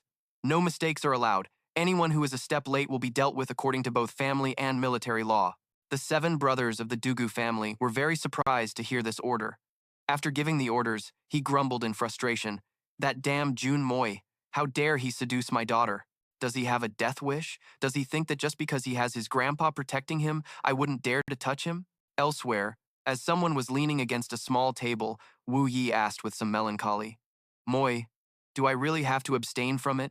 Can't I have just a little? But he saw Moye firmly assert that he was not allowed to drink. Zhantian couldn't help but speak up. Moye, this cultivation of yours, and that monstrous technique. Grandpa is extremely curious. After hearing this, Moy spoke up. Grandpa, Uncle, can you two please not ask about this? I don't want to lie to you. The old man didn't press Moye any further and said, this old man understands. Was it the great expert who taught you the technique, who forbade you from speaking of it? Then this old man won't ask, all right? I won't ask. Wu Yi had the same reaction as Zhantian. Even though Mota possesses this kind of miraculous cultivation technique, we shouldn't ask about it and must try our best to keep it a secret. Who wouldn't covet a technique like this? Even the slightest rumor spreading would be extremely dangerous. Mota saw the two of them rationalizing the situation and thought to himself he hadn't even come up with an excuse yet, but these two had already figured one out for him. The old man suddenly felt curious. Mota, now that your third uncle has recovered, what are your plans from here on out? Tell Grandpa, I don't have any plans at the moment. What kind of plans could I possibly have? To continue being an idle, good-for-nothing young master? How great would that be? However, the matter of third uncle's complete recovery shouldn't be revealed for now. You just keep putting on a grim face. That'll be enough. After hearing this, he fell silent, while Qin immediately retorted. Nonsense. In the past, I was worried sick because of you two brats. Now, you've become capable, and Vo Wai is also cured. How can I possibly keep pretending? Then Mota was seen smiling and explaining. That's easy. In a little while, I'll go out and stir up some trouble for you, to give you a reason to look grim. How about that? For example, I could go smash Shengbao Hall, grab the 3 princes and give them a beating, or maybe go harass a few young ladies. The old man now glared at him for bringing up the past. I still haven't settled the score with you for that incident at Shengbao Hall. Let me tell you, some things transcend the mundane world. For example, Shengbao Hall. Mota suddenly grew curious. Shengbao Hall, what exactly is its origin? Qin didn't hide anything and explained, I can only tell you that Shengbao Hall is merely the tip of the iceberg of an immense power. But even so, it's enough to intimidate the entire world. As for the deeper matters, this old man doesn't know. I only know that they cannot be provoked. Since things have come to this, the hidden forces of the family, starting from now, will be entirely handed over to Vo Wai to manage. As for you, Mota, you go handle your own business and help your third uncle when you have free time. He finally agreed to the old man's command. All right, but before third uncle takes charge, we must first completely eliminate the spies. Third uncle's recovery is indeed a threat to outsiders. At this moment, Qin cautiously asked, are you referring to the spies from the royal family? Mota seriously analyzed the current situation. Although the Jun family's secret forces have been purged, there are still people from the royal family hiding within. Now is a critical time. We must cut them off. The old man closed his eyes and fell silent, seemingly pondering deeply. A moment later, Qin relented. You're right. I will give you the list. As for the specific details of how to do it, you two can arrange it yourselves. There's no need to tell me. After listening to the old man and his nephew finish their conversation, Vo Wai suddenly felt worried. Mota, isn't what you're doing a bit too cruel? Even if they were once people of the royal family, they are our comrades now, Mota replied very calmly. Failure to sever ties when necessary will only lead to greater trouble. Once we are exposed, if the royal family becomes suspicious, the entire Jun family will be implicated. He still hesitated, wavering, but before Wuyi could finish, he was cut off. Third uncle, are we supposed to keep hiding forever? Hide until we die? Isn't your perspective a bit too narrow? Look at Shengbao Hall now. They do as they please in this world. Which emperor would dare to touch Shengbao Hall? Hearing this, he was extremely surprised and exclaimed, Mo Ta, to think you have such great ambitions. Mo Ta sighed softly, then asked curiously, have the 300 men from before not yet returned? Then Wuyi recounted the information he had received. You mean, the soldiers you assigned to the suicide mission? They went into the Tianfa forest to hunt low-level Xuan Beasts for their cores and pelts. So far, 27 have revealed their traces, or wrote letters of surrender, and all have been confirmed dead. Upon hearing this news, he commented, the ones who are left can probably be trusted. As long as they can ultimately return, it will all be worth it. Time passed. In the royal court, the crown prince suddenly fell gravely ill. News that his life was in danger spread throughout the capital. Mo Ta silently drank his wine and wondered to himself, it wasn't my doing, was it? Inside the royal palace, the emperor was frustrated. Such a fine civil official, yet he had to go and cultivate that Xuan Qi. And now look, he failed to cultivate Xuan Qi and tortured his old body to the brink of death. How could a situation like this not pain us? He glared down at everyone below. Meanwhile, they all remained silent, as the relationship between civil and military officials had always been poor. Meanwhile, Van Lai was dozing off right in the Great Hall. The emperor's face darkened when he saw they weren't focused on the discussion. The relationship among the highly respected civil officials was also mediocre at best. He felt a bit helpless, thinking, what's the point of trying to lead these old geezers when he had to rely on them? It was no different from playing a harp for a cow. Finally, the emperor gave the order, go, all of you, just leave. It was all our mistake. Why did I bother you, old masters? Go, go, go, hurry and leave. Upon hearing this, everyone replied in unison, thank you, your majesty. Ku Tian had been waiting for this moment and hurriedly left. The emperor urged them on impatiently. Go home and get some sleep. Don't exhaust yourselves. Just then, Tung Hoan called out, Quan, you old fool, stop right there for me. Hearing this, the old man spoke with displeasure. My, you've got some nerve today, daring to yell at me. You old monkey, are you looking for a fight? He yelled back without hesitation. You think you're so great just because you're old? That grandson of yours.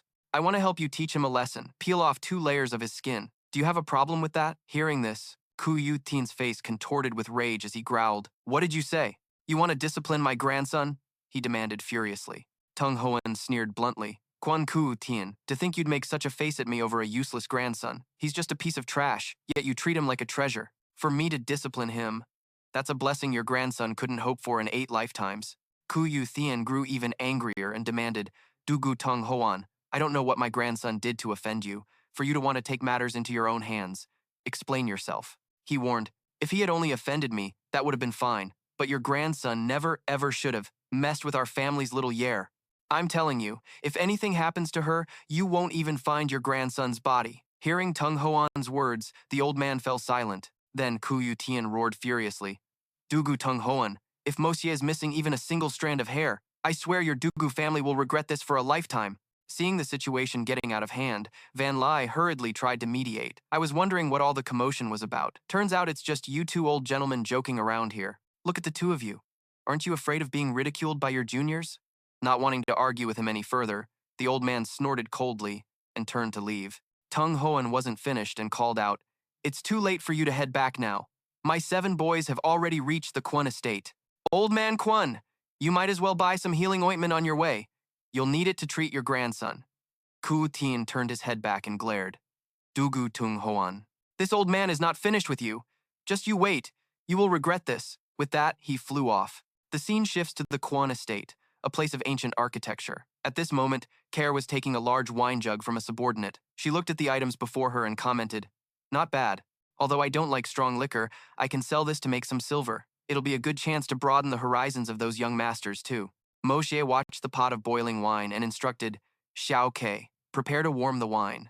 In a moment, I will savor some of the freshly brewed wine. While the pot of wine was still bubbling, someone suddenly appeared nearby, causing a loud commotion. Seeing this, he was very displeased. This is the Jun family estate. To dare cause a disturbance here in broad daylight. Interesting. Just then, the 7 Dugu brothers appeared aggressively before Moxie, and one of them furiously roared, Jun Moxie, you brat. Get over here for this old man. He remained perfectly calm and instructed. Tell Uncle Kan and Da Zhuang that they don't need to come over. I'll handle this. She hastily followed Moxie's command. Next, he bowed respectfully. So it is the 7 Dugu big brothers. Forgive my disrespect. I will have someone bring up tea immediately.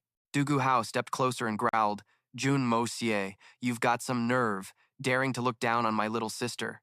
Dugu Jie, standing beside him, aggressively chimed in. Let's see how this old man beats your pretty boy face into a pancake today. Another one curiously asked, Big brother, do you smell that? It's so fragrant. Suddenly, 2 of them grew restless, not knowing where this rumor and the related information came from. Looking down on your little sister, Dugu Xiaoyi. Very quickly, they couldn't help but become mesmerized by the aroma of the wine. Then, the 7 Dugu brothers spotted a pot of wine in the distance and let out a cry. They began to speculate about what was before them. No, could it be an intoxicating incense? Meanwhile, Moxie slowly picked up the kettle and poured the wine into a cup. After pouring, he gave a light cough to attract their attention. He glanced at the group and asked, Is this what you gentlemen are looking for? Dugu Shang stared covetously at the pot of wine. Brother, look at that. Is it really fragrant wine? He quickly tried to confirm. Finally, Dugu Zong couldn't resist asking, Jun Moxie, what is that in your hand?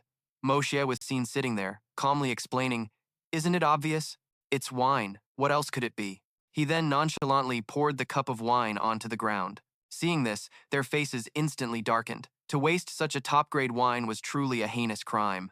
Can something spilled on the ground still be drunk? It can't be wasted, can it? Moxie then curiously asked. Oh, right. Why are you all here? Speak up. If there's nothing, please see yourselves out. Just then, Dugu Ying of the 7 Dugu brothers explained, We are here under orders to arrest you. At that moment, the person next to him stomped on his foot. He screamed in agony, but his brothers seemed unconcerned, while Dugu Zong calmly cleared his throat. Then he said, Seriously, we are here under orders to invite young Master Moxie to our residence, to deepen the profound relationship between the Jun and Dugu families. Meanwhile, the others were huddled together, discussing their plan. As long as we can trick him, we can deal with the matter of our little sister later. There will be other opportunities. Then Dugu Ying looked at him with an expectant gaze. Third young Master Jun, please. Hearing them, Moxie smiled. Old Master Dugu is truly too courteous.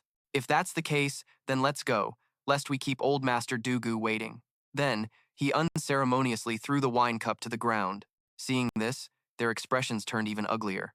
All the good wine is being wasted like this. Is it too late to lick it up now?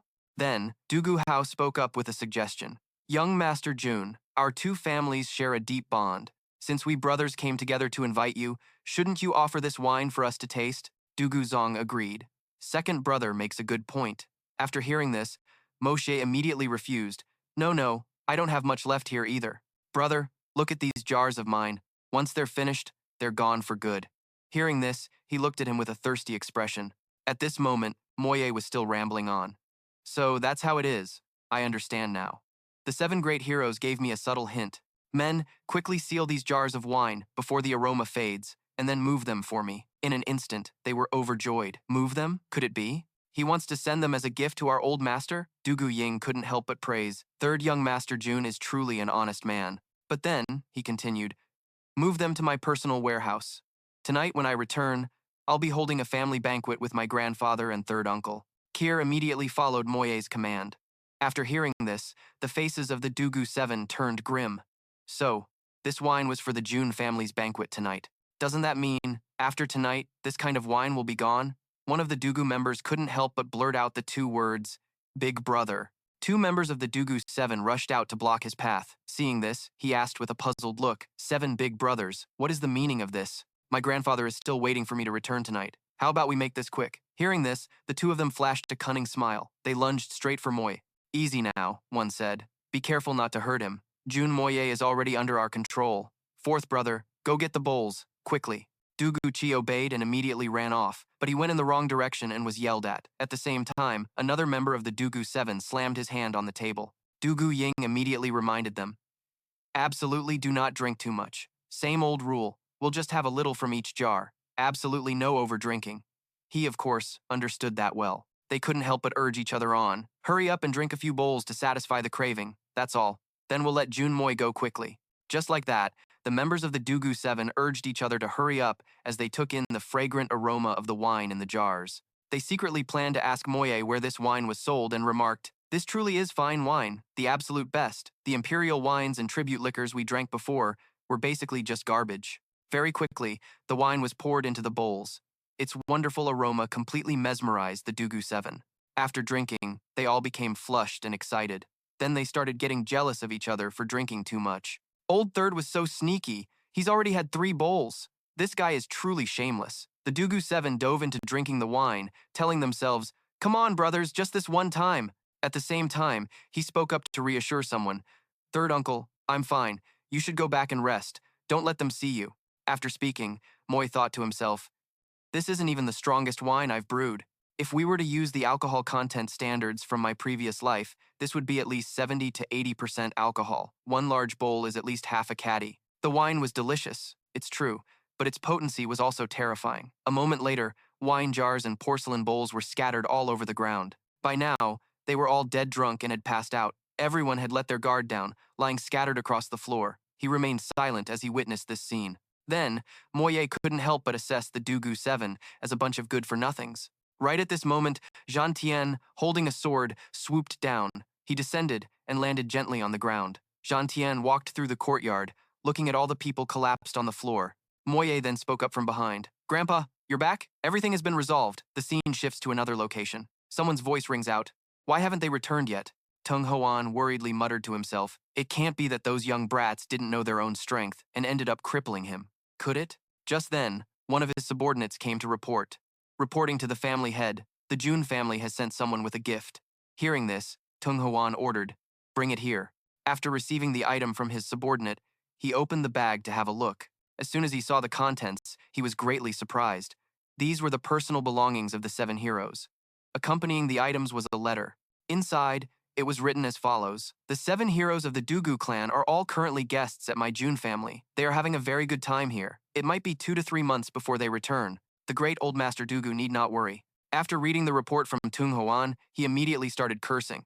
A bunch of worthless trash, a complete waste of food. 7 of them against 1 person, and they still let themselves get captured alive. They even let him bring the family's jade pendant here. The scene shifts to another location at night. Dugu Wuyi dismounts his horse. Dugu Wuyi requests an audience with Old Master Jun. "I hope to be granted a meeting." Hearing this, the man replied to him, "The old master is not home. He just went out to visit a friend." Hearing this, Wuyi could only sigh and think, he and that old geezer clearly just had an argument before going home. "I rushed all the way here, and now you're telling me he went to visit a friend? Who are you trying to kid?" Just then, a man in a wheelchair slowly approached and spoke. "So it is Brother Dugu gracing us with your presence. I, Wuyi, am overjoyed. You servant, how could you be so blind? Quickly, invite him in," Jun Wuyi said. Seeing him, Wuyi was quite surprised and stared for a moment, thinking, something seems different about him. His appearance hasn't changed, but his aura has become so profound. Then he recalled that in the past, Mosie's father, Jun Wuyi, had died on the battlefield.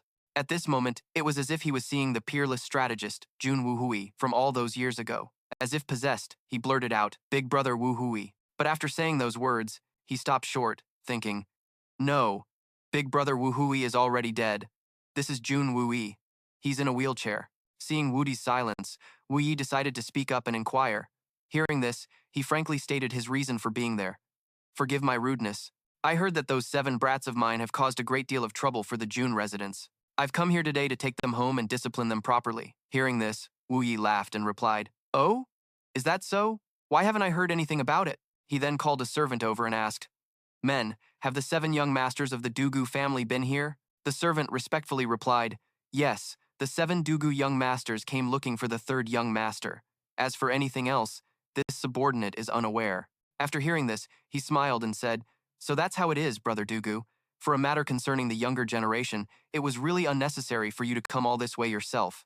Wuyi just chuckled in response, "As if I care whether those brats live or die. But if their ignorance caused trouble for the Jun family, wouldn't that be a disaster?" Wuyi tactfully continued, "Matters between the juniors are their own to handle. We elders have never interfered or inquired about them. Brother Dugu, you should speak directly with Moxie." He then ordered a servant to lead Wuyi to the young master's courtyard. A moment later, upon entering the courtyard, Moxie was already standing there to greet him. "So it is the esteemed great Uncle Dugu gracing us with your presence. This junior is truly honored." Wuyi didn't beat around the bush and got straight to the point. "Where are those 7 bastards? I'm going to discipline them thoroughly." Moxie simply smiled and replied, "They're already asleep." The 7 Dugu brothers found the wine at our Jun residence to be quite good, so they had a bit too much. Despite this explanation, Wuyi said angrily, "What? Have they not had a drink in several lifetimes? How did I raise such useless things? Quick, take me to them." As Moxie was leading the way, Wuyi suddenly called out to stop him. "Wait a minute, boy, I'm warning you. From now on, you are not to lay a hand on my daughter. This time, out of respect for your father and third uncle, I'll let you off the hook. If there's a next time, I will personally tear you limb from limb." Hearing his threat, Mota just stared back defiantly and said, "You old dog, I don't care if you're some infamous scoundrel or not. Don't act like a rogue in my Jun manner. This young master won't tolerate your nonsense, and let me warn you. From now on, keep your daughter away from me. If there is a next time, this young master will definitely make you the grandfather of my child." Just as he finished speaking, an enraged Wuyi raised his hand to strike Mota, but after raising his hand high, he suddenly pulled it back.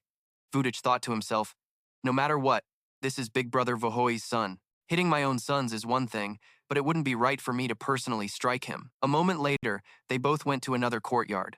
Wuyi stood outside and bellowed, "All of you, get out here for this old man." Upon entering, Wuyi saw his sons passed out cold. He was quite surprised. "What kind of wine is this? Why does it smell so fragrant?" Wuyi looked at the group inside the room and shouted angrily, "You're not getting up, huh? Then I'll beat you all awake." With that, he started punching the guys, but even after their faces were swollen, none of them woke up. Seeing the helpless Wuyi, Mota thought, "Do you think the wine this young master serves is ordinary? Even if you beat them to death, they won't wake up." Seeing this, a helpless Wuyi held his forehead and said to Mota, "You brat, help me call some people to carry these rascals out." But the young man behind him just chuckled and said, "Great General, you can't just come and go as you please. What do you Dugu people take our Jun family for?" Hearing this, Wuyi turned back and asked, "What more do you want?" Waiting for just that, Mota announced loudly, "The 7 young masters of the Dugu family came to the Jun residence, and from the main gate to here, they have damaged 2 sets of sandalwood doors worth 1,000 taels of silver." Then he took the opportunity to list a series of other fees, totaling 25 million taels of silver, before Wuyi could take them away. As soon as he finished speaking, Wuyi, as expected, cried out in astonishment, "How could they drink 25 million taels of silver?" Mota replied nonchalantly, "My wine is the finest, one-of-a-kind brew in the world. Besides, your precious sons drank the first press wine." Mota slowly explained what first press wine was. "This jar sells for 10,000 taels of silver." Wuyi, of course, didn't believe it. "I spit on that. You think I'd believe you?" Seeing this, Mota didn't hesitate and poured out some wine, slowly saying, "This wine is unique in the entire world. Only I possess it. When I say it's 10,000 taels a cup, it's 10,000 taels a cup. If it were anyone else, I wouldn't even sell it for 10,000 taels. Please, have a taste." He placed the cup of wine in front of Wuyi. He picked up the cup, muttering, "Drinking this lousy wine of yours will make me an immortal? It seems ordinary to me." With that, Wuyi drank the wine. The moment it touched his lips, his eyes shot wide open in surprise. Then, he suddenly became dazed and mumbled, "This truly is a fine wine. The first time I've ever tasted something like this." Seeing this, Mota pressed on, "This is the finished refined wine. May I ask, is 10,000 taels a jar not worth it?" Wuyi, still in a daze, replied, "It's more than worth it." Then, as if snapping out of it, he sobered up and said, "It's not worth it. Not worth a damn. You sell a jar of wine for 10,000 taels. Why don't you just go rob someone?" But Mota didn't give up and poured another cup. "If the great general insists on speaking against his conscience, then there's nothing I can do. This is the first press wine. Would the general like to try the first press wine that costs 10,000 taels a cup?" Wuyi still didn't believe it, picking up the cup and muttering, "The wine is indeed not bad, but no matter how you put it, it can't be worth 10,000 taels a cup." With that, he downed the entire cup. Sure enough, a second later, Wuyi's eyes lit up. He let out a long breath, his face flushed from the wine. "Fine wine. It's worthy of being called the first press," he said excitedly. At this point, he had forgotten all about his earlier anger and asked for another cup. Seeing this, Mota spoke up. "General Dugu, you just threw back 10,000 taels in one gulp, and you still want more?" Hearing Wuyi's satisfied burp, he just sighed and said, "The previous cup was a gift from me. If you want to drink more, even I can't afford to give it away for free. Furthermore, your son barged into my Jun residence, fighting and causing destruction. He even humiliated me and stole our family's finest wine. Do you think the Jun family would just let you disrespect us like that?" Dugu Wuyi's face paled and he stammered, "That's all your little brat's words, not mine." Moxie just smiled and replied, "If you didn't say it, does that mean the great general believes we should be compensated for this? That's wonderful then. Now, hand over 25 million silver taels." Hearing this, Dugu Wudi became absolutely furious. "This wine of yours has never been sold. How can it possibly be worth 10,000 taels a jar? That price is sky high. It makes no sense." Hearing this, Moji said, "If I can sell a jar for this price, will you then accept the debt?" Dugu Wudi, who was tipsy, agreed without hesitation. "If you can sell this wine for that exact price, my Dugu family will accept this debt. If you can't sell it, then your family's fine wine must be supplied to me unconditionally from now on. Do you dare to bet?" Moshi readily agreed. "A deal's a deal. But until then, your Dugu family is not to cause me any trouble." At a mansion in the evening, servants were preparing to bring out the food. Jun Wanli was sitting happily with Jun Wuyi. Then he laughed heartily and said loudly, "Nephew, have you heard about that old dog Li Shang trying to heal his Dantian? He had his son spend 5 million taels to buy the deep-sea coral jade." Hearing this, Mosier also smiled and asked, "What happened? Did it not work? Did he buy a useless item?" Jun Wanli poured him a drink, laughing as he continued, "It wasn't useless. In fact, it was too effective. But I heard that at the most critical moment, that divine healing artifact, the coral jade, actually exploded. That old man's attempt to fix things only made them worse. He's now on the brink of death. Even his son, Li Yuran, was injured. I heard the boy's face was completely disfigured." Moje didn't react or object, only thinking to himself, "Although I already knew this would happen, I didn't expect the results to be so spectacular." Then Jun Wanli picked up a piece of food and said with a grin, "This news alone is a reason to get thoroughly drunk tonight." Just then, Jun Wuyi spoke up. "This matter is indeed laughable, but Li Shang's blood god guards were once a formidable force. If Li Shang dies, the target for those people to vent their frustrations on will likely be our Jun family." Jun Wanli agreed with him, replying, "You're absolutely right. On this point, we must be on our guard. Wu Yi, most of the Jun family's power is in your hands now. I trust you will make the appropriate arrangements." Hearing this, Jun Wu Yi replied, "For this matter, I will still have to trouble you, father, to make some arrangements on my behalf. No matter what, safety must be our top priority." Just then, another man appeared, bowing at the door. The lively meal between the three suddenly fell silent when another voice called out, "Brother Wu Yi, it's been 10 years since we parted. Have you been well?" The moment the voice finished speaking, both Jun Wanli and Jun Wu Yi were startled and froze for a second. Mosia recognized it as well, thinking to himself, "That's the voice of the person who outbid me at the Shengbao Pavilion. It seems this is a foe, not a friend." Jun Wu Yi was the first to speak. He raised his voice and said, "It has indeed been many years. I was unaware a distinguished guest had come from so far and failed to give you a proper welcome. Please, come in and let's talk." Then he turned to Jun Wanli and said, "They're here. You don't need to get involved in this. Just let your son handle everything." Mosier also stood up, saying he would go with Jun Wuyi. With that, he began pushing the wheelchair, leading him away. As he walked, Moshi thought, the Shengbao Pavilion really does have some hidden feud with the Jun family. I must make sure Third Uncle restrains himself. He absolutely cannot reveal his true strength here. On the roof of the mansion, two dark figures lurked in the night. One of them let out a cold laugh. Moshi pushed Jun Wuyi's wheelchair outside. He looked at the two dark figures, silently assessing them. The man in the wheelchair spoke softly. "Mu Xuan, it's been 10 years since we last parted. You are still as dashing as ever." Under the bright moonlight, the two figures became clearer. It was none other than Mu Shuetong and Xiao Han. Xiao Tong asked softly in a gentle voice, "Have you been well these 10 years, Wu Yi?" Hearing this, Mo Xie thought to himself, no wonder back then at Shengbao Hall, it was so hard for them to reach a consensus. Xiao Tong looked down and said with a smile, "It seems your cultivation has already reached the earth-profound realm. I believe the young miss would surely be relieved if she knew." Unexpectedly, instead of being angry, he hesitantly asked back, "Has she been well lately?" Before he could hear the answer, that guy Xiao Han leaped down from the roof, calling out Wu Yi's name. Xiao Han sneered mockingly at him. "Even though you're a cripple, it seems you've come to terms with it. This state of mind isn't half bad."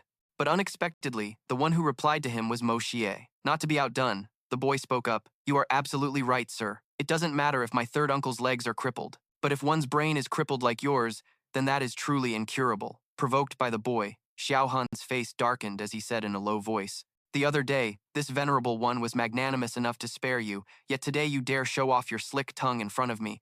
Do you really think this venerable one doesn't dare to kill you?" Mo Xie was no pushover either, as he stared right back at him. "This is the Jun family compound, not Shengbao Hall. You dare to act so arrogantly here? Believe me, I'll chop you into minced meat in an instant." Although Xiao Han was furious, he still wanted to mock him further. He said in a soft, taunting voice, the renowned first young master, seeing is truly believing. Jun Wuyi, you tell him. Let's not even talk about whether you have the strength. Just tell me, do you people have the guts to kill me? Moshe retorted with extreme sharpness. Brother, don't think too highly of yourself. In your organization, what kind of pawn do you think you are? Even if my Jun family kills you, do you think your master would go to war with us over a dog's life like yours? As expected, this remark struck a nerve with Xiao Han.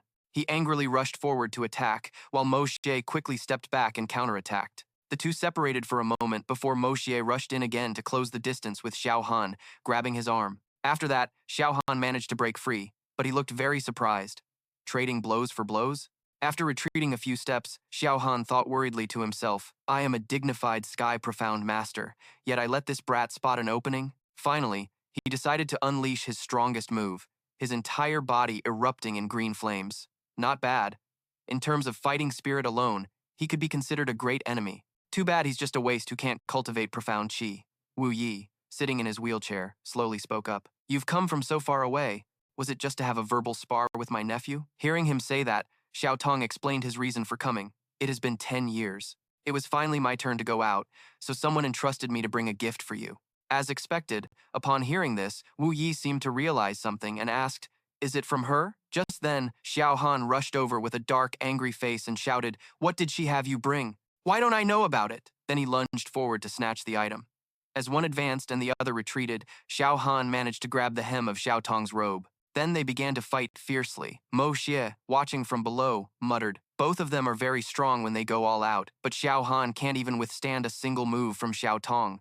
Wu Yi also looked up, quite surprised. You can tell, this isn't like when you and Xiao Han were just sparring. On the other side, Xiao Han was struck so hard, he spat out a mouthful of blood, letting out a cry as he tried to fight back. But moments later, he had to flee, not forgetting to leave a parting shot. I will remember what happened today. You will all pay the price. After landing back on the ground, Xiao Tong exclaimed in admiration, Wu Yi, this nephew of yours is truly not simple. He managed to injure Xiao Han just now. If I hadn't seen it with my own eyes, I would have found it hard to believe. With that, he took a package out from his sleeve. Xiao Tong held it out and said, The young miss has always been waiting for you. Since their separation 10 years ago, Wu Yi took the pouch and stared at it intently as Xue Tong slowly spoke with utmost seriousness. She has resisted with her life to this very day. Wu Yi opened the package to find a piece of paper and a lock of hair. Inside the pink paper, a few lines were written. 10 years we have not met. Night after night I gaze towards Tianxiang. My hair is sent to you. In this life, I shall not turn back. At this moment, Xue Tong continued his report. She is advancing to the Divine Xuan realm. I hope Master Wu Yi understands my lady's heart. Sooner or later, your hardships will end. Please, absolutely do not give up. After a moment, Wu Yi slowly replied, I have been impolite. My emotions are turbulent today. It is not convenient to meet Mu Xuan. He then bowed his head and said softly, I will come to your door to apologize another day. Xue Tong also spoke to bid farewell. This humble one has completed his task, so I shall take my leave now. With that, he immediately leaped up, returning to the rooftop from before. Late into the night, Jun Wuyi remained silent, lost in his memories, before finally coming back to his senses. With a hoarse voice, he recounted the tale, and 10 years of suffering, 10 years of torment, unfolded one by one before Jun Moxie's eyes. 12 years ago was the peak of the Jun family's glory. Jun Wuyi was 19 years old, an age of enthusiasm and passion, elegant and amiable. During an auction at Shengbao Hall, on a whim, he went for some fun and happened to meet a girl there. The two of them talked very cheerfully and developed good feelings for each other. A few days later, the two of them walked hand in hand throughout Tianxiang City, feeling incredibly happy at that time. As time went by, the feelings between them grew deeper and deeper. After some time, suddenly, many mysterious figures came to Tianxiang City looking for Jun Wuyi. At that time, he was with Han Yanyao on an outing outside the city. These people didn't say a single word. They directly started attacking the Jun family. With just a few moves, rivers of blood flowed in Tianxiang City, and the Jun family suffered grievous losses. When Jun Wuyi returned, he was utterly shocked. The girl, Han Yanyao, was from the most mysterious family under the heavens, Wind, Snow, Silver City, and she was the daughter of its city lord. Wu Yi slowly recalled and explained, Shengbao Hall is a branch of Wind, Snow, Silver City's power on the mainland. Outside, it's called Shengbao Hall, but within Wind, Snow, Silver City, it's called Tongbao Hall. Hearing this, Moxie also became curious and asked, Third Uncle, you are also a descendant of the Jun family, so why did things turn out this way? Wuyi answered him. Back then, I had no idea that Han Yan Yao and the grandson of Wind Snow Silver City's great elder had been betrothed since childhood. After we returned, her family used the lives of everyone in the Jun family to threaten her. Han Yan Yao could only agree to return to the Silver City, and that one time, she never came back again. He recalled their last conversation. Yan Yao turned her back to me and said, if you can reach the Supreme Divine Xuan realm, perhaps there would be hope for us. But in the 2 years that followed, the Jun family in the Tianxiang kingdom suffered a great defeat.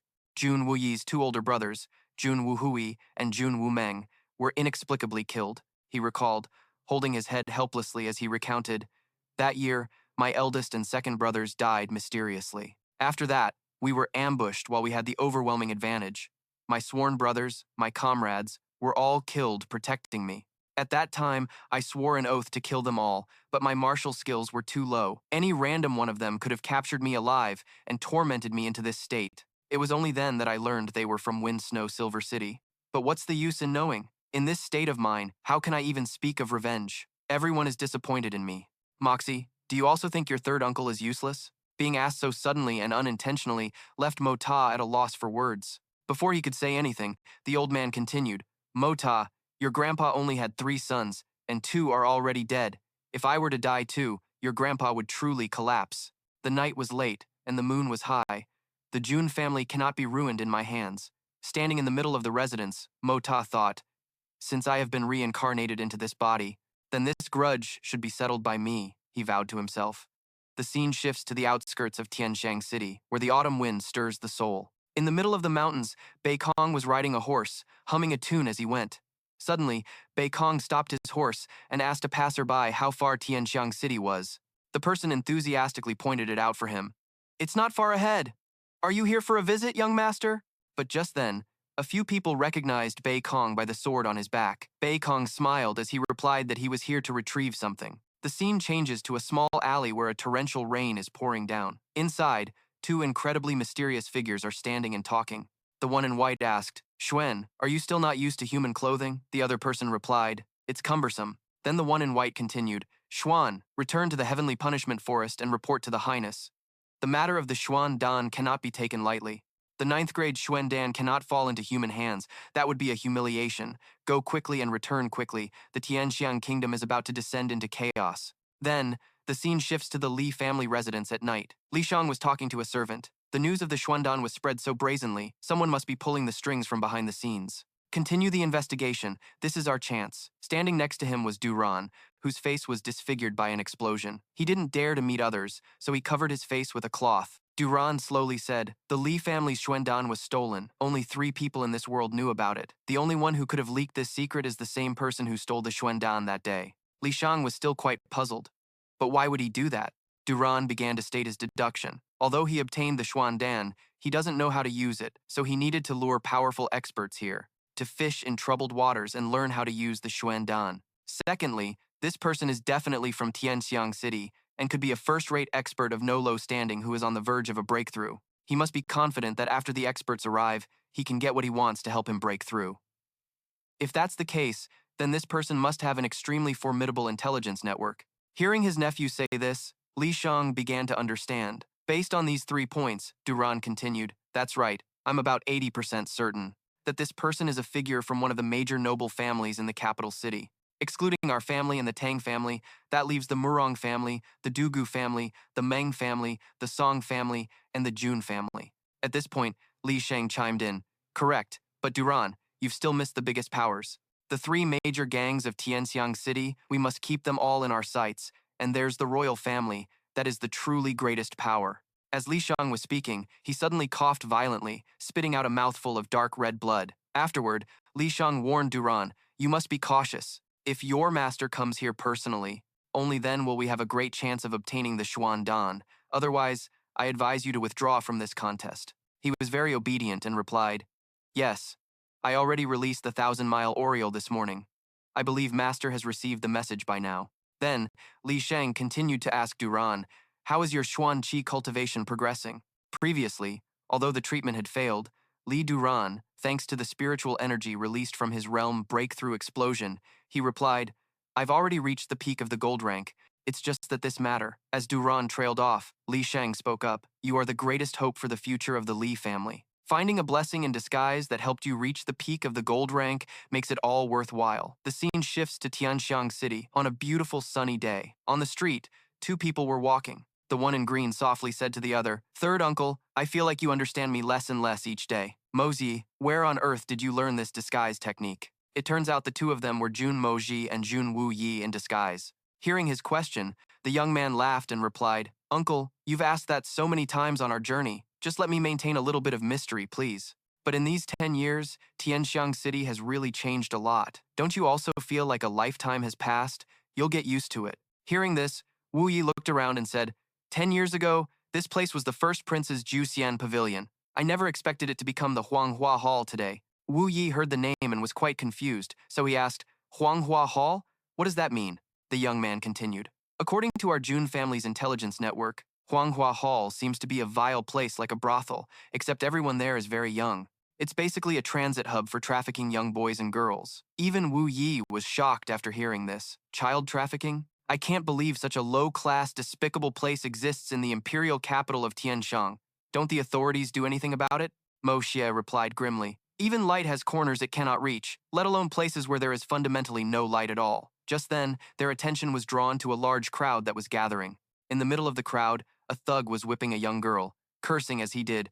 I'll teach you to run! Try and run now! The girl's body was now covered in welts from the whip, but she was still crying and begging, I beg you, spare my little brother, don't hurt him. Nearby, another thug was holding a small boy up, snarling, What are you running for? Did you really think you could escape from our grasp? As soon as he finished speaking, the boy suddenly kicked his legs and made a run for it. The thug became furious, gritting his teeth and cursing, You stinking brat.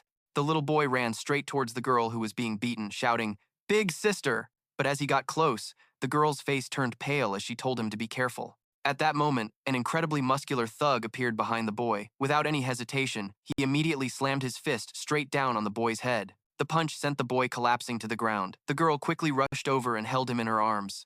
The boy's whole body was bruised, and as he coughed up blood, he managed to whisper, Let's go home. I can see Mom and Dad now.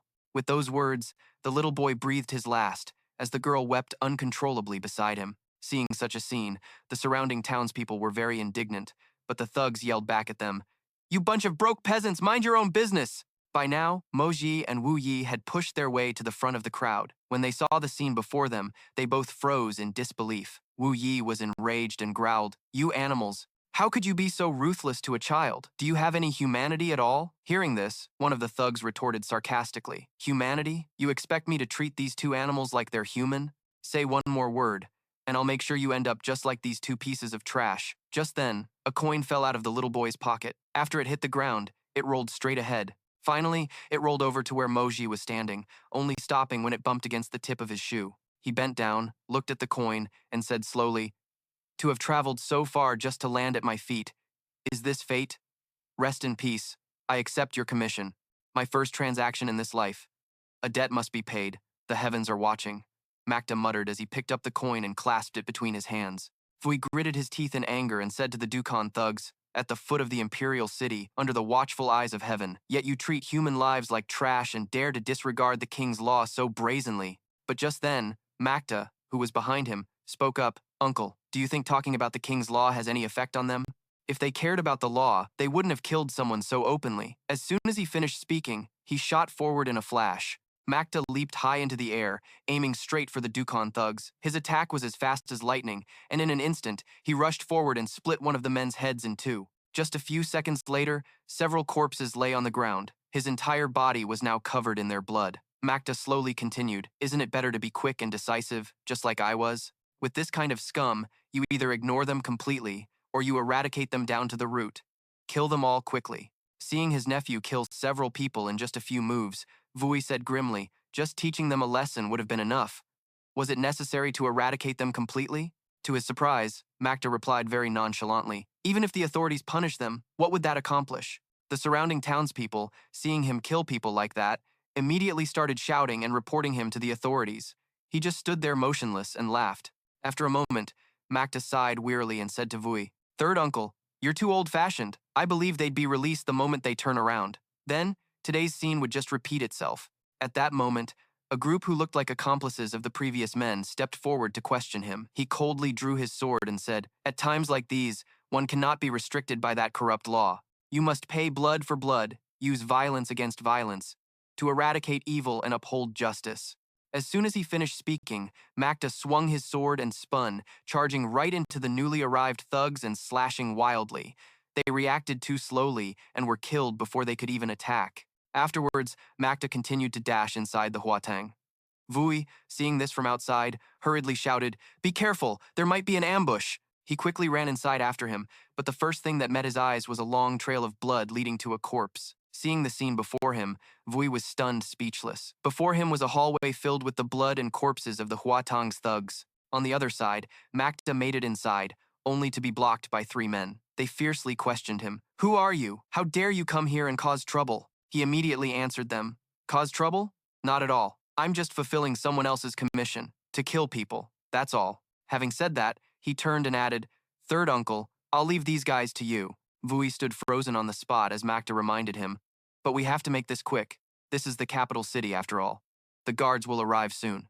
Immediately, Wuyi got into a fighting stance. He used the Lang Thu Not Oi technique and charged at the 3 men. Seeing this technique, the 3 men were terrified and tried to flee. While things were getting quite bloody on Wuyi's side, Makta was busy looking for something. He found several chests and thought to himself, "Found them."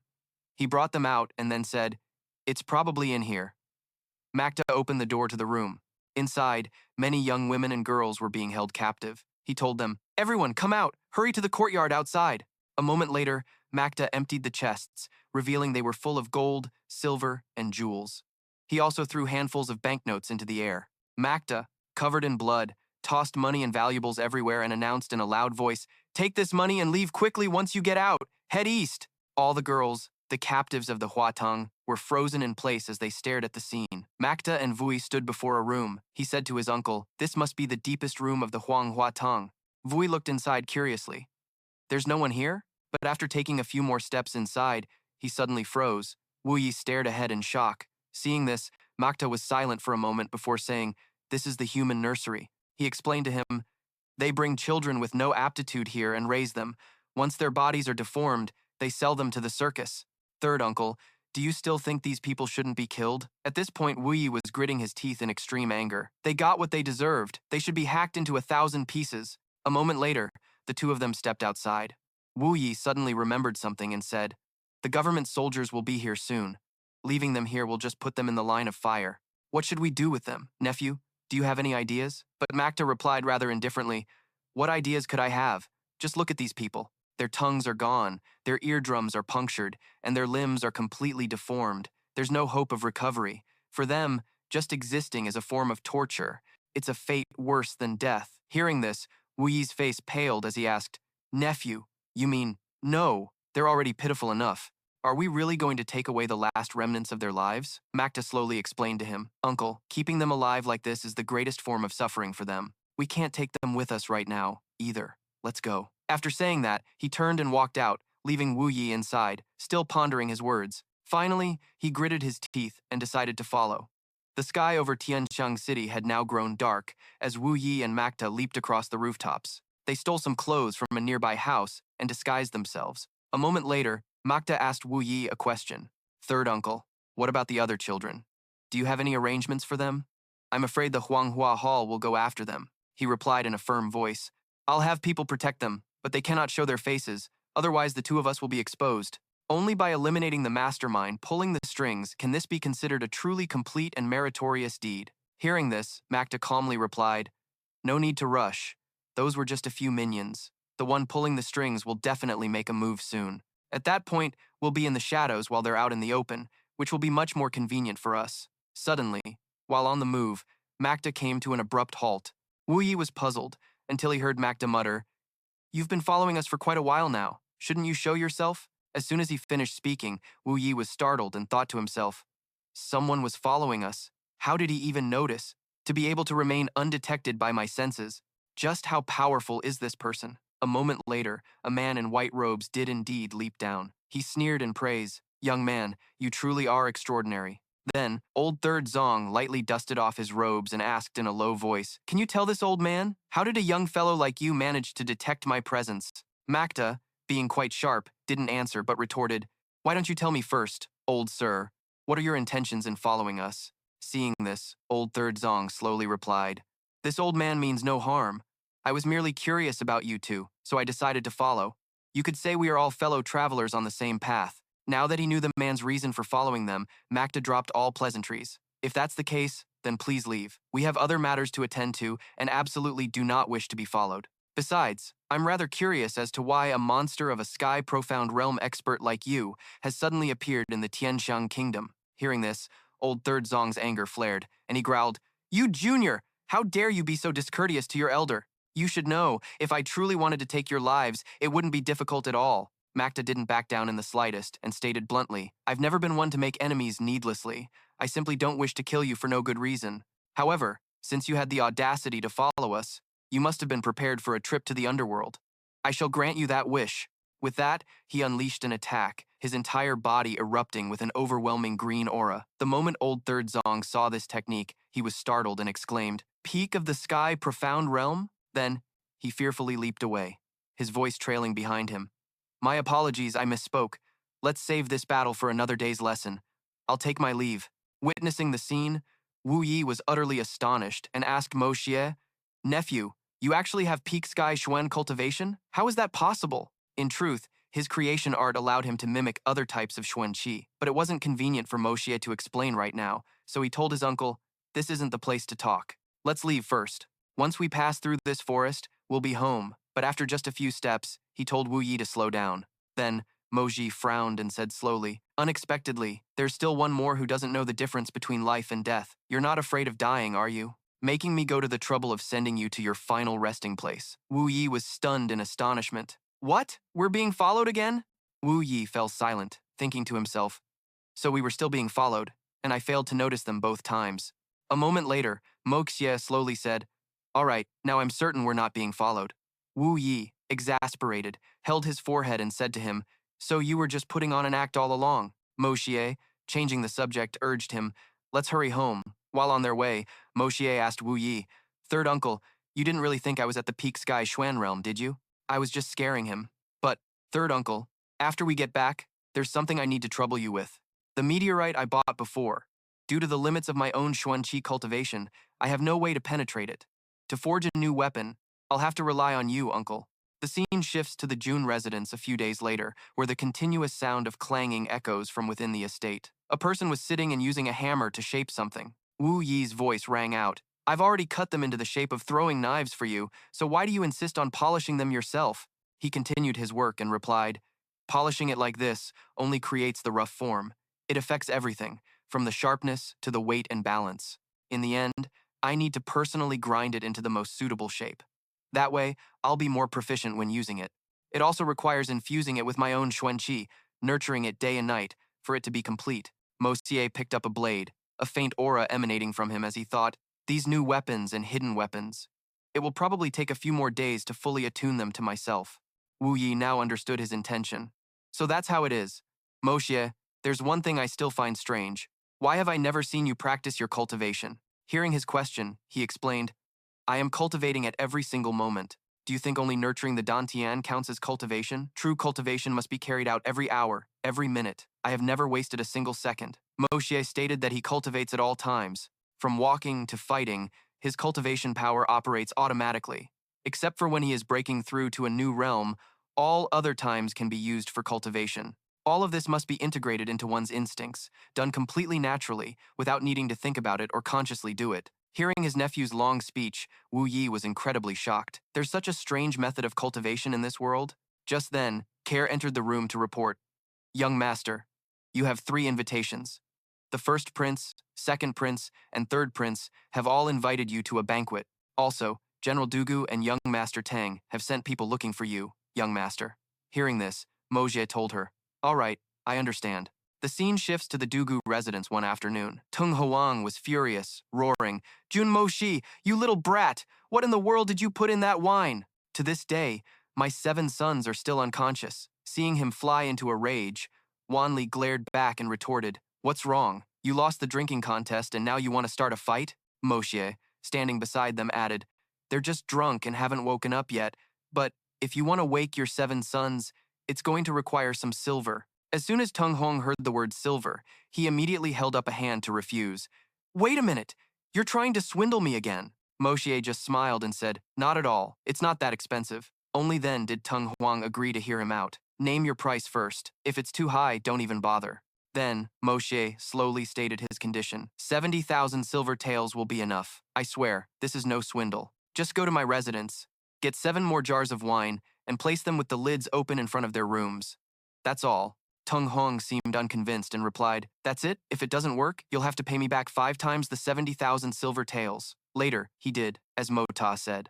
After smelling the incense, the 7 Xuan practitioners quickly woke up and then had another round of drinks. Then, they were given a painful beating. Wan Li stepped outside and asked Mo Ta how he knew they were just pretending to be asleep. He quickly replied, what a stupid question. No matter how drunk they were, they couldn't have stayed passed out for that long, let alone a group of Xuan practitioners.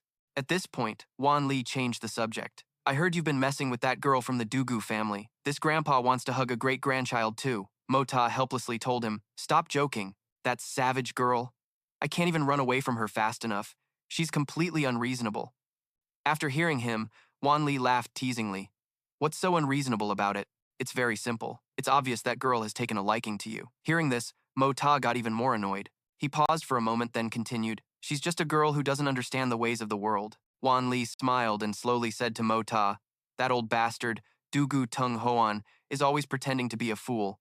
How could this old man not see through his cunning intentions? Hearing that, he asked curiously, what cunning intentions?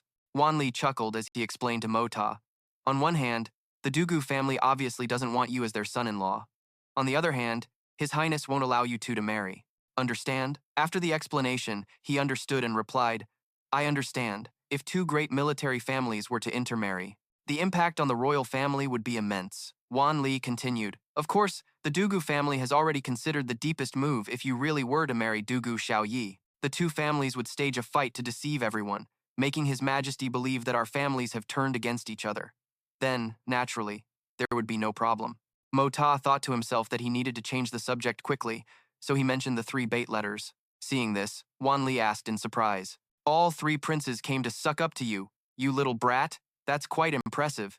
Being praised, Mo Ta's heart blossomed with pride, and he said arrogantly, can't be helped. I grew up too handsome. Even men can't help but stare a little longer. Wan Li carefully reminded him, but you should still figure out how to deal with these 3. Don't think that just because you're a little clever, they can't harm you. Mo Ta already had his own plan. He was about to tell Wan Li, but the old man was already walking away and said, you don't need to tell me your specific plan. This old man doesn't want to hear it, you hear me? Whether you marry Xiao Yi or not, I don't care. Your most important task right now is to let this old man hug a great-grandchild. With that, Wan Li got into the carriage and left. The scene changes to the Jun residence. As soon as Mo Ta returned home, Kair ran up to report, young Master Tang has been waiting for you for a long time. He told her to quickly bring him over. A moment later, a figure dashed into Mo Ta's room and shouted, you're back, Mo Ta, already used to this scene, said with a deadpan expression to Tang Yuan, just spit it out. Stop with the sob story.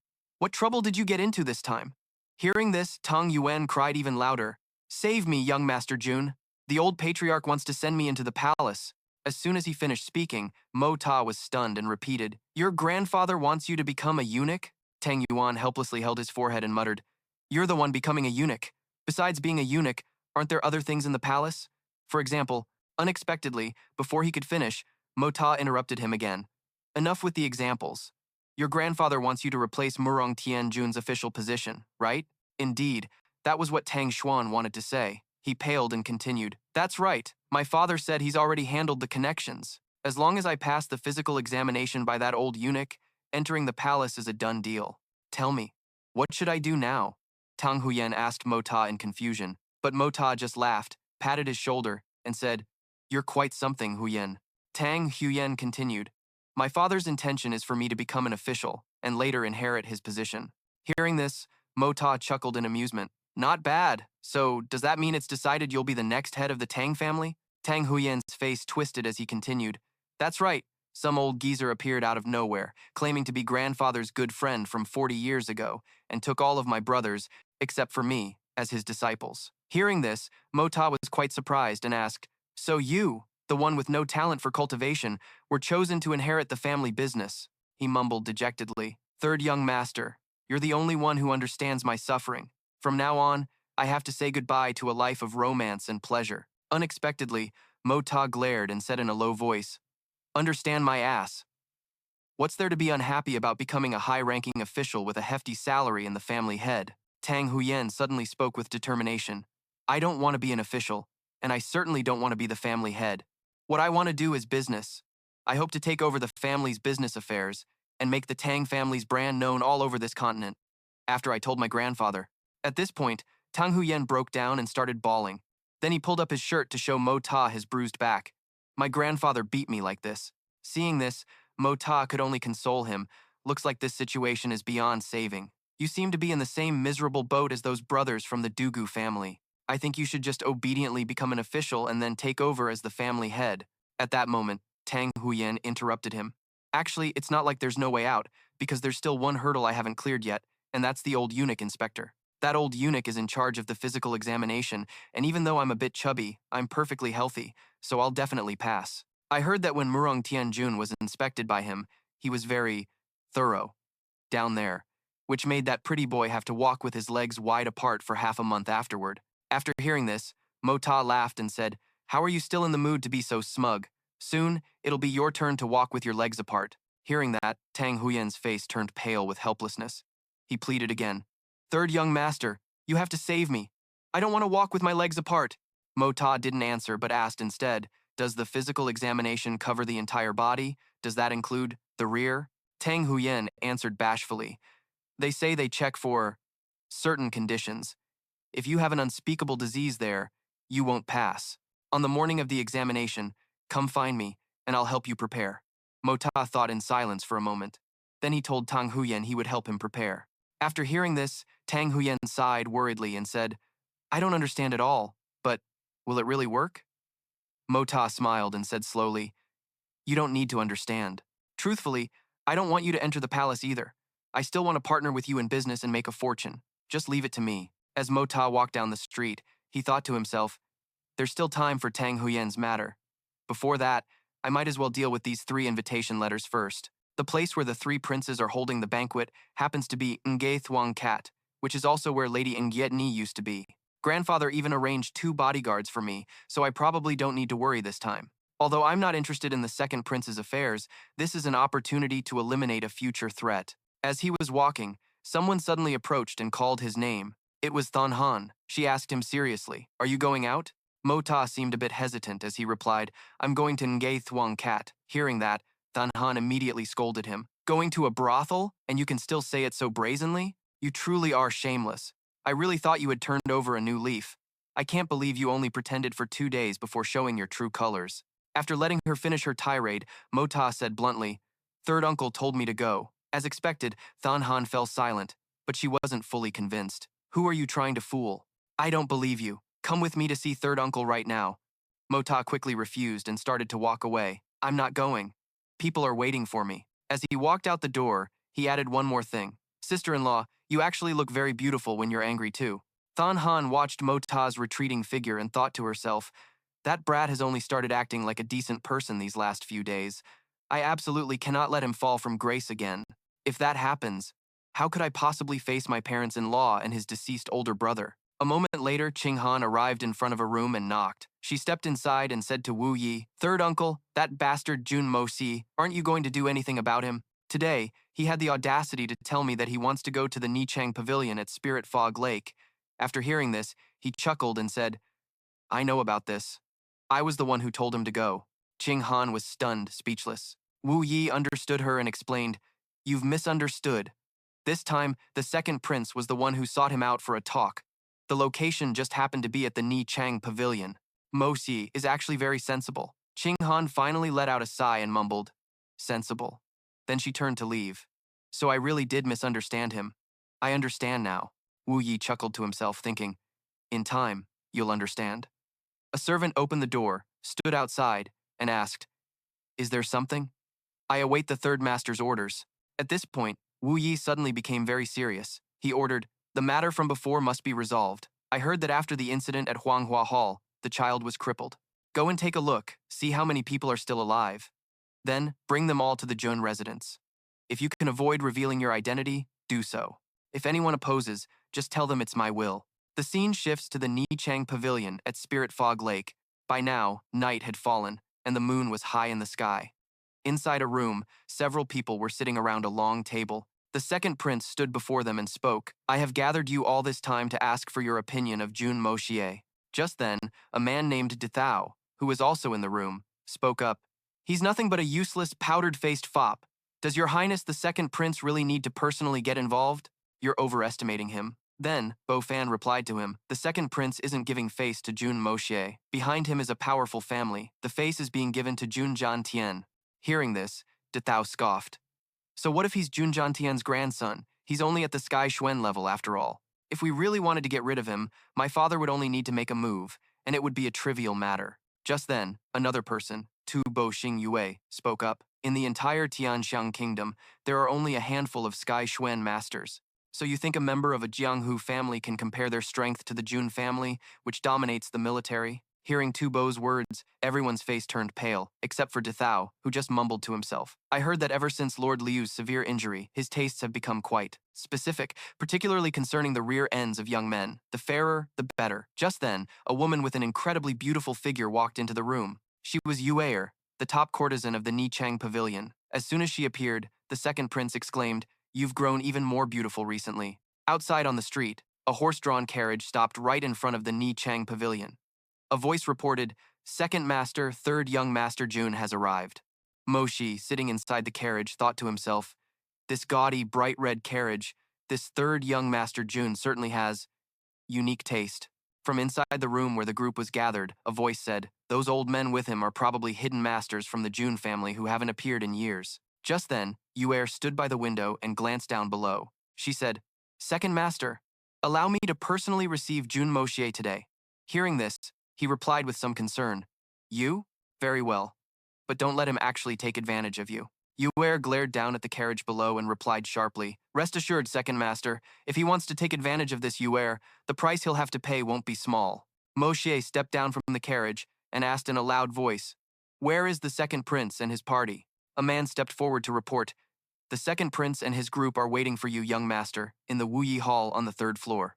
The moment Moxie heard the words Wu Yi Hall, he blushed and stammered, asking if that was the place where young ladies take off all their clothes. The second prince really knows how to pick a spot. It's just my style.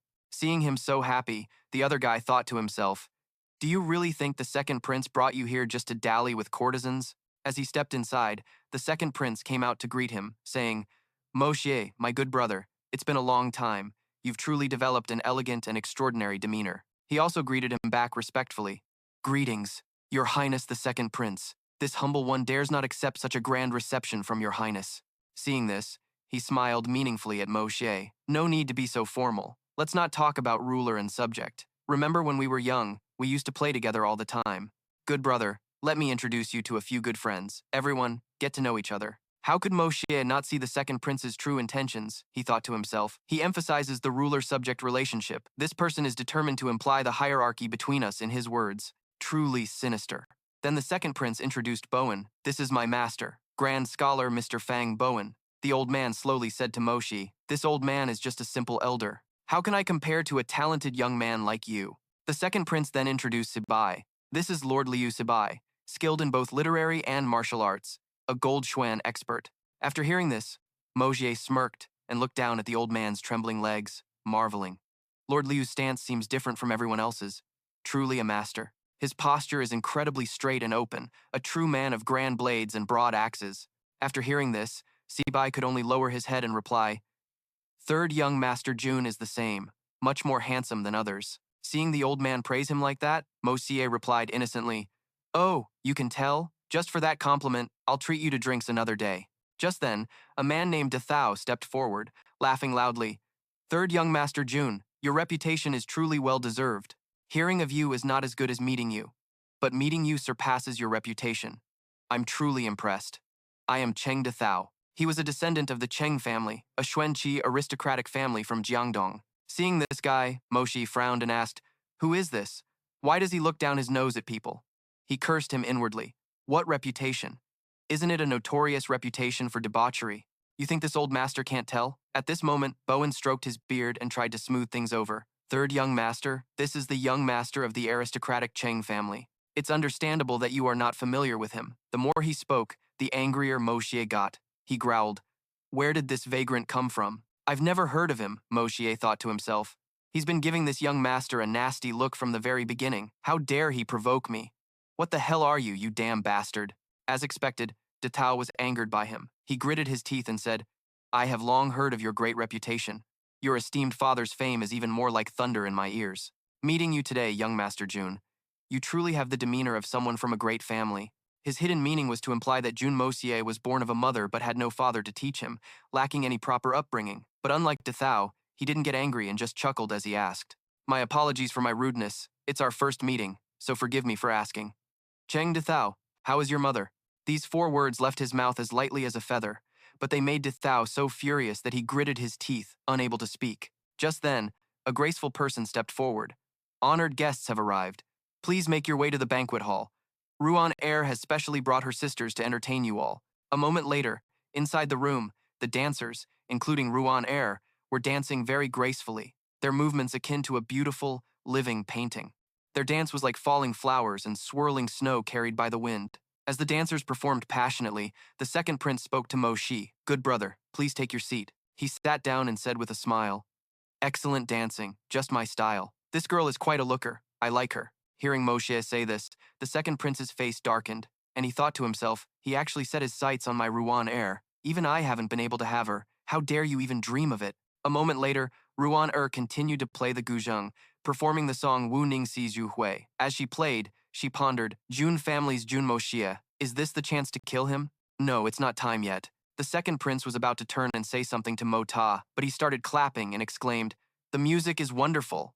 After he finished speaking, the prince said, Let's talk business. The great families of the capital, though known as families, are too small individually. These great families have formed a front with both offense and defense. Mo Ta stared straight ahead and replied to him, You're not wrong.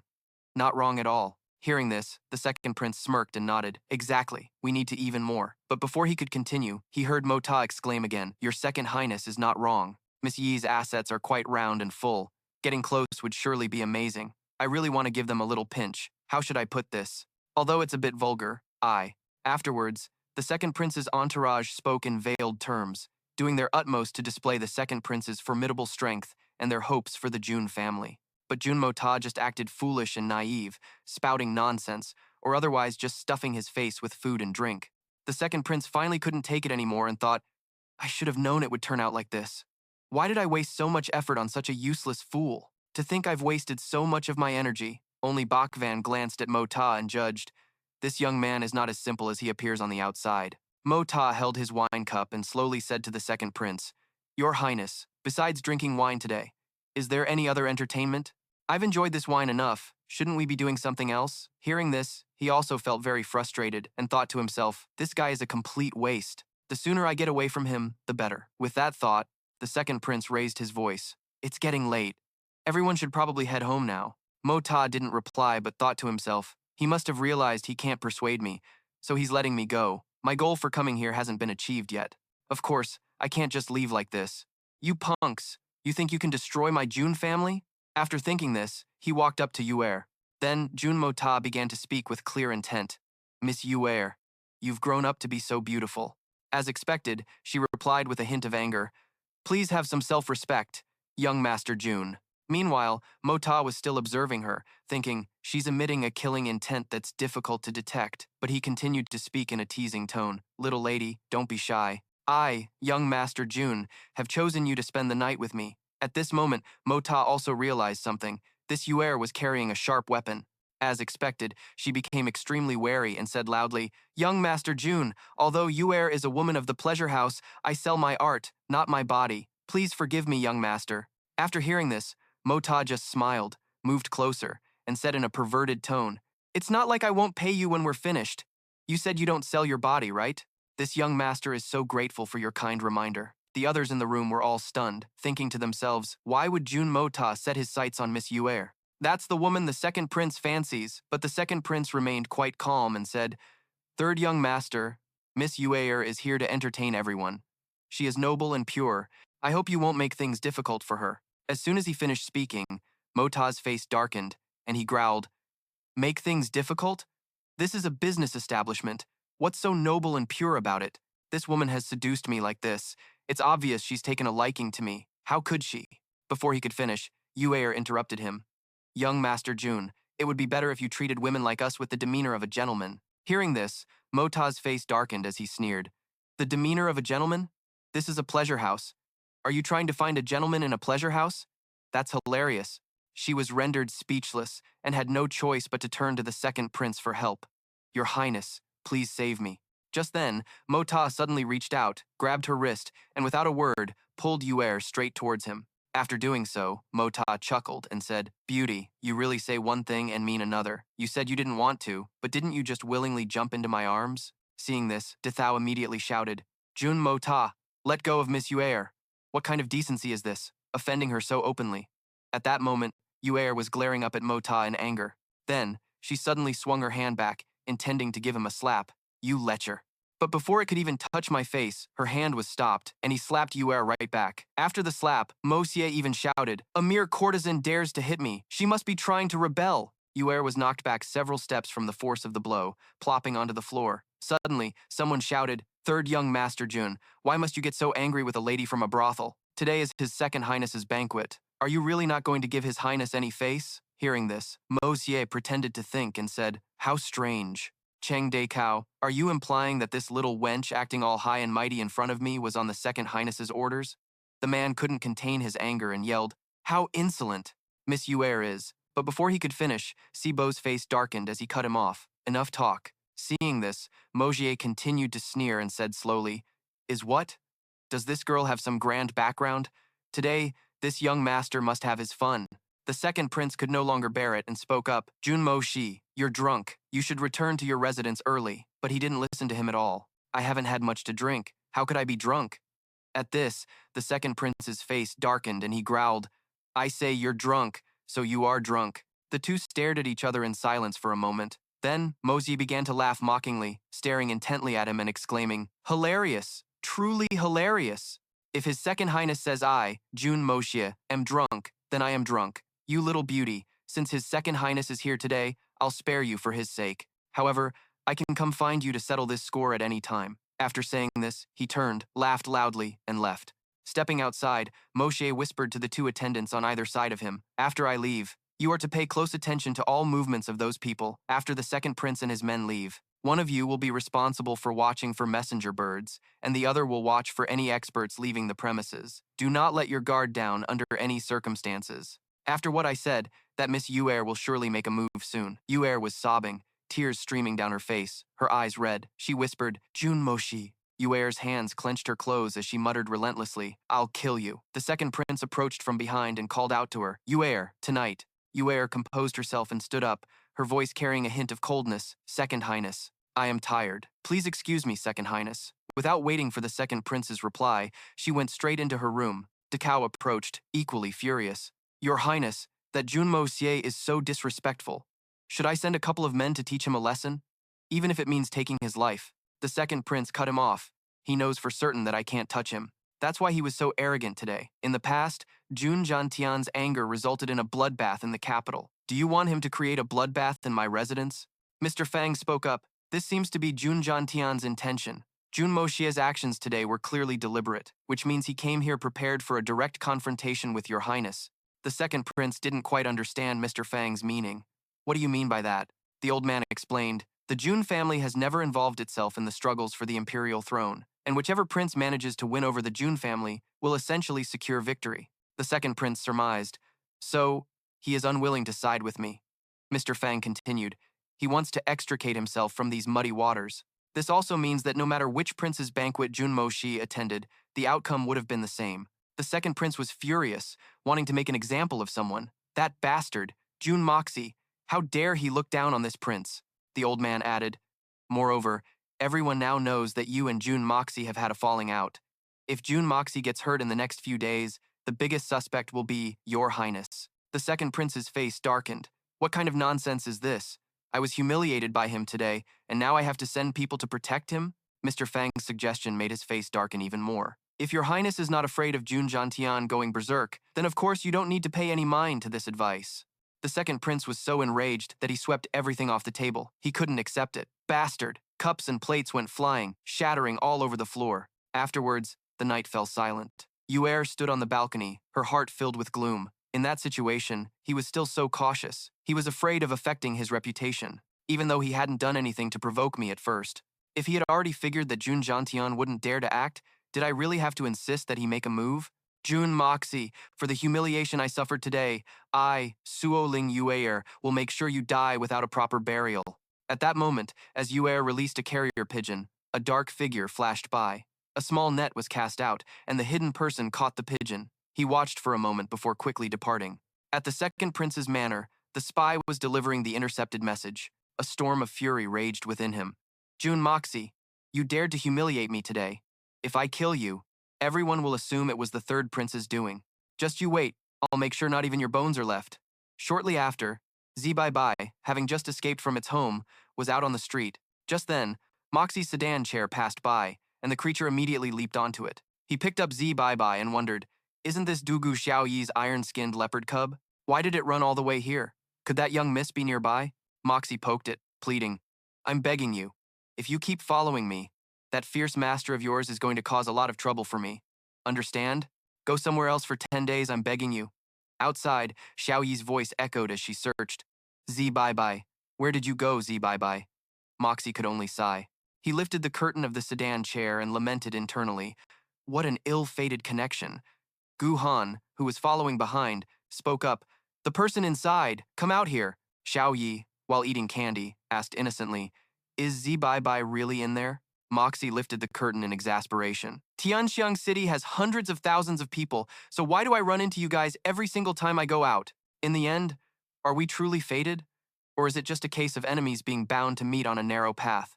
Xiaoyi's eyes lit up, seeing a familiar face, and she exclaimed, Jun Moxie. Gu Han, on the other hand, scowled the moment he saw him. Moxie then stepped out with Zi Baibai. He even recited a line of poetry. If fated, we can meet even if 1,000 li apart. Moxie slowly walked forward. He stood before Xiaoyi and flashed a smile. Miss Dugu, we meet again. Xiaoyi's face immediately flushed red, her mind a complete mess. Fated, he said. We were fated to meet. Could it be that he and I are truly fated? She felt so shy she couldn't look Moxie straight in the eyes. Gu Han questioned him sharply. June, brat, as expected. You're playing tricks to get to Miss Dugu. You really will stoop to any level. Moxie was bewildered. What tricks are you talking about? He growled. Little thief of the Jun family, hurry up and return the Xuan Beasts to Miss Dugu, Xiaoyi protested. Hey Guhan, you're meddling too much. What right do you have to interfere in matters between me and him? Just focus on protecting your princess. He got angry, you. How is that reasonable? Moxie teased Xiaoyi. I'm telling you, Miss Dugu, this Zi Baibai of yours is just too gullible. This young master was thinking of catching it to make a stew, but it's so small there's hardly any meat on it. Her spirits immediately sank. What did you just say? Stew? What? He put on an expression of disbelief. Great, young miss. Haven't you heard? Your father and brothers already tore down my Jun family's residence. It was a complete disaster. Xiaoyi said shyly, her eyes sparkling and her voice soft. Oh, really? I know I shouldn't have blamed you. When I get back, I'll ask my father to help you rebuild your home. We'll compensate you for any losses. Moxie coughed lightly, feeling a bit intimidated. It's fine. I can't really blame you for this anyway. I'm the junior here, so it's only right for me to endure a bit. Gu Han rebuked him. Jun Moxie, you are truly despicable. The Dugu family's Xuan experts suffered heavily at your hands, and yet you still have the nerve to say things like that. Xiao Yi was confused. How is that possible? He immediately shouted to clear his name. That's not true. Your 7 brothers are incredibly powerful. How could I possibly defeat them? Gu Han explained to Xiao Yi. Miss Dugu, you've been in the palace for the past few days. You'll see what happened when you get home. It's getting dark, and I still have to return to protect the princess, he advised her. We should really get going. Xiao Yi smiled and walked over to Zi Baibai. Zi Baibai, come to big sister now. Be good. I'll take you home. Moxie wondered to himself. Why does this leopard cub, who I've never even met before, seem to like me so much? Xiao Yi secretly picked it up. Come to big sister. I may have scolded you, but you're being so well behaved this time. He thought to himself, could it be because of the exquisite Hongjun Pagoda and the art of unlocking heaven's fortune? She then made a suggestion to him. Moxie, can I go find Xuan tomorrow? Little Whitey really likes Xuan. It gets upset when it can't see her. Outwardly, Mo Xie agreed. All right, I'll help you appease it tomorrow. But inwardly he thought differently. I must investigate the relationship between this mystical beast and the secrets of my body. Otherwise, it will become a future disaster. Mo Xie and Xiao Yi looked at each other and smiled, making a promise. It's a deal. He then gave a sinister smirk. Little leopard. Tomorrow, this young master will use you for an experiment. Returning to the residence, Mo Xie called out for his third uncle. As he walked inside, the strong scent of medicine hit him. Wu Yi came out and said, I've brought those children back here. Mo Xie, not yet understanding, asked, What children? His voice rang out, a bit cold. Of the young boys and girls we released before, we found 45 of them, and of the deformed ones, a total of 39. Wu Yi's face was a little tense. I'm trying to use mystical energy to clear their meridians, hoping they can live on as normal people. Moshe was surprised. Third uncle, you're really doing it? He said seriously, Moshe, you act with too much purpose, and your utilitarian mindset is too strong. Although kindness cannot be squandered, it also cannot be easily discarded. Just like with these children, we cannot simply ignore them. Moshe was lost in thought. Perhaps this is the difference between me and a truly righteous gentleman. But is kindness like this truly meaningful? Wu Yi suddenly remembered and asked him, That's right, you came looking for me in such a hurry. Is something the matter? Moshe explained, It's like this. I need a batch of mystical beasts, from low to high rank. I need some of every type, and it would be best to have a high-rank, third-level mystical beast. Wu Yi burst out laughing. A third-level mystical beast? Are you still dreaming? A fourth or fifth-level one might still be possible to find. As for a sixth or seventh-level beast, unless it's a cub, catching one alive is simply too difficult, he continued. Only the low-level ones, then? That's fine, too. Having the other ranks should be enough. I need to use them tomorrow morning. Wu Yi nodded and started to leave. Then I'll go give the orders immediately. Moshe quickly thanked him. Many thanks, third uncle. Wu Yi added, You should head back first. I still have more to do here. Saving them a moment sooner might spare them a bit of suffering. Moshe had no intention of leaving, so he smiled and replied, I'll go take a look with you, third uncle. Wu Yi led him inside. They've been placed in the Jun family's military barracks. Follow me. Everyone here is a trusted member of the Jun family, so there's no need to worry about news leaking out. The military doctors from the barracks have also been assigned here to provide treatment. The manpower should be sufficient. They're also brewing medicinal herbs. After some recuperation, they should be able to recover some of their bodily functions. A guard ran out and bowed. Greetings, Third Master Jun. Wu Yi nodded and gave an order. You are all dismissed for now. He then led Mo Xie to a child who was being treated. Mo Xie, what do you think? He gave his assessment based on his knowledge. I just did a round. A portion of them are already beyond saving. 3 of them have bones that have already rotted away. Even their hip bones are decayed. Death is only a matter of time for them. There are also some whose meridians, bones, arms, and legs are completely destroyed. They can no longer be restored. As for the rest, their conditions aren't as severe. With a period of careful nursing, they can recover to their original state. Mo Xie continued. With the help of additional medicinal herbs and by using mystical energy to clear their meridians, repeating the process twice, they might be able to recover and become like normal people. If Third Uncle is determined to save them, the cost to treat just one person will be at least 50,000 taels. But if we destroy these dens one by one, the number of pitiful people like this will only increase. Do we save them, or do we not? Wu Yi understood his meaning, that this kind of matter would end here, but since he had already saved these people, there was absolutely no reason to abandon them halfway. Mo Ta emphasized, All right, please remember Third Uncle, this is a one-time thing. He replied with a single word, Fine. Mo Ta instructed, Additionally, after the treatment is finished, I want to keep 2 people. Wu Yi agreed but was curious. That's not a problem, of course, but why? He explained briefly. Among them, only 2 people possess some heavenly gate abilities. By the way, Third Uncle, I want to learn a bit about the Jun family's financial situation. Wu Yi replied without hesitation. These past few years, there have been no wars, so the Jun family's income has decreased significantly. Right now, the fiefdom brings in nearly 200,000 taels a year, and there's nothing else besides that. Mo Ta sighed. Is that all? It seems far too little. I'm afraid it might not even be enough to sustain a normal great family. Hand it over to me for now. I might have a way to help the family improve its situation a little. By this time, Mo Ta had already left Wu Yi's estate. His subordinate came to report, Young master, this is the pigeon that flew from Yichang Pavilion. Mo Ta asked, You didn't injure it, did you? The subordinate presented the pigeon, assuring him, No, if I were to release it now, this pigeon could still fly away to its intended destination. Mo Ta took the note attached to the pigeon's leg and read it. Within 1 month, you must kill Jun Mo Ta. We are mortal enemies. He immediately burst out laughing. This woman is far too petty. If we release this pigeon, can you follow it afterward? The subordinate shook his head. I can't track it. Unless it's caught or killed the moment it takes flight, my abilities are too limited. It's beyond my power. Mota reattached the note to the pigeon's leg, not looking particularly surprised. Oh, well, that's fine too. He released the pigeon. All right, just fly away. And with that, the pigeon spread its wings and took flight. Mota smirked triumphantly and laid out a plan for his subordinate. Set a trap to catch the rat. Once the rat falls into it, we'll cast an inescapable net. What fish or shrimp could possibly escape? Scene change. Inside a horse-drawn carriage, Fu Wu's voice could be heard questioning Elder Lu. I wonder if this matter of the Xuan Core is true or false. For us to rush all the way here from so far away, aren't we making a mountain out of a molehill? Besides, Tianxiang City is filled with countless masters. Is it possible for anything to escape their grasp? Elder Lu explained, Fu Wu, there is something you don't know. The one who sent the message was the ninth elder, saying that a peak divine Xuan expert has appeared. Then, he sent out news of a 9th grade Xuan Core, which is more than enough to prove the authenticity of this matter. What I'm worried about now is that even with all of us here, it might not be enough to seize the Xuan Core. The young man seemed quite confident. Looking at the world today, who would dare to oppose our windy snow Silver City? Moreover, this time we have the third elder and you, Elder Lu. So what if it's a peak divine Xuan expert? The old man remained humble. There are so many experts in this world. Even if our windy snow Silver City is powerful, we cannot afford to be careless. To be frank, this trip was also meant to let the little princess get some real-world training. Otherwise, there would be no need for so many attendants to follow us like this.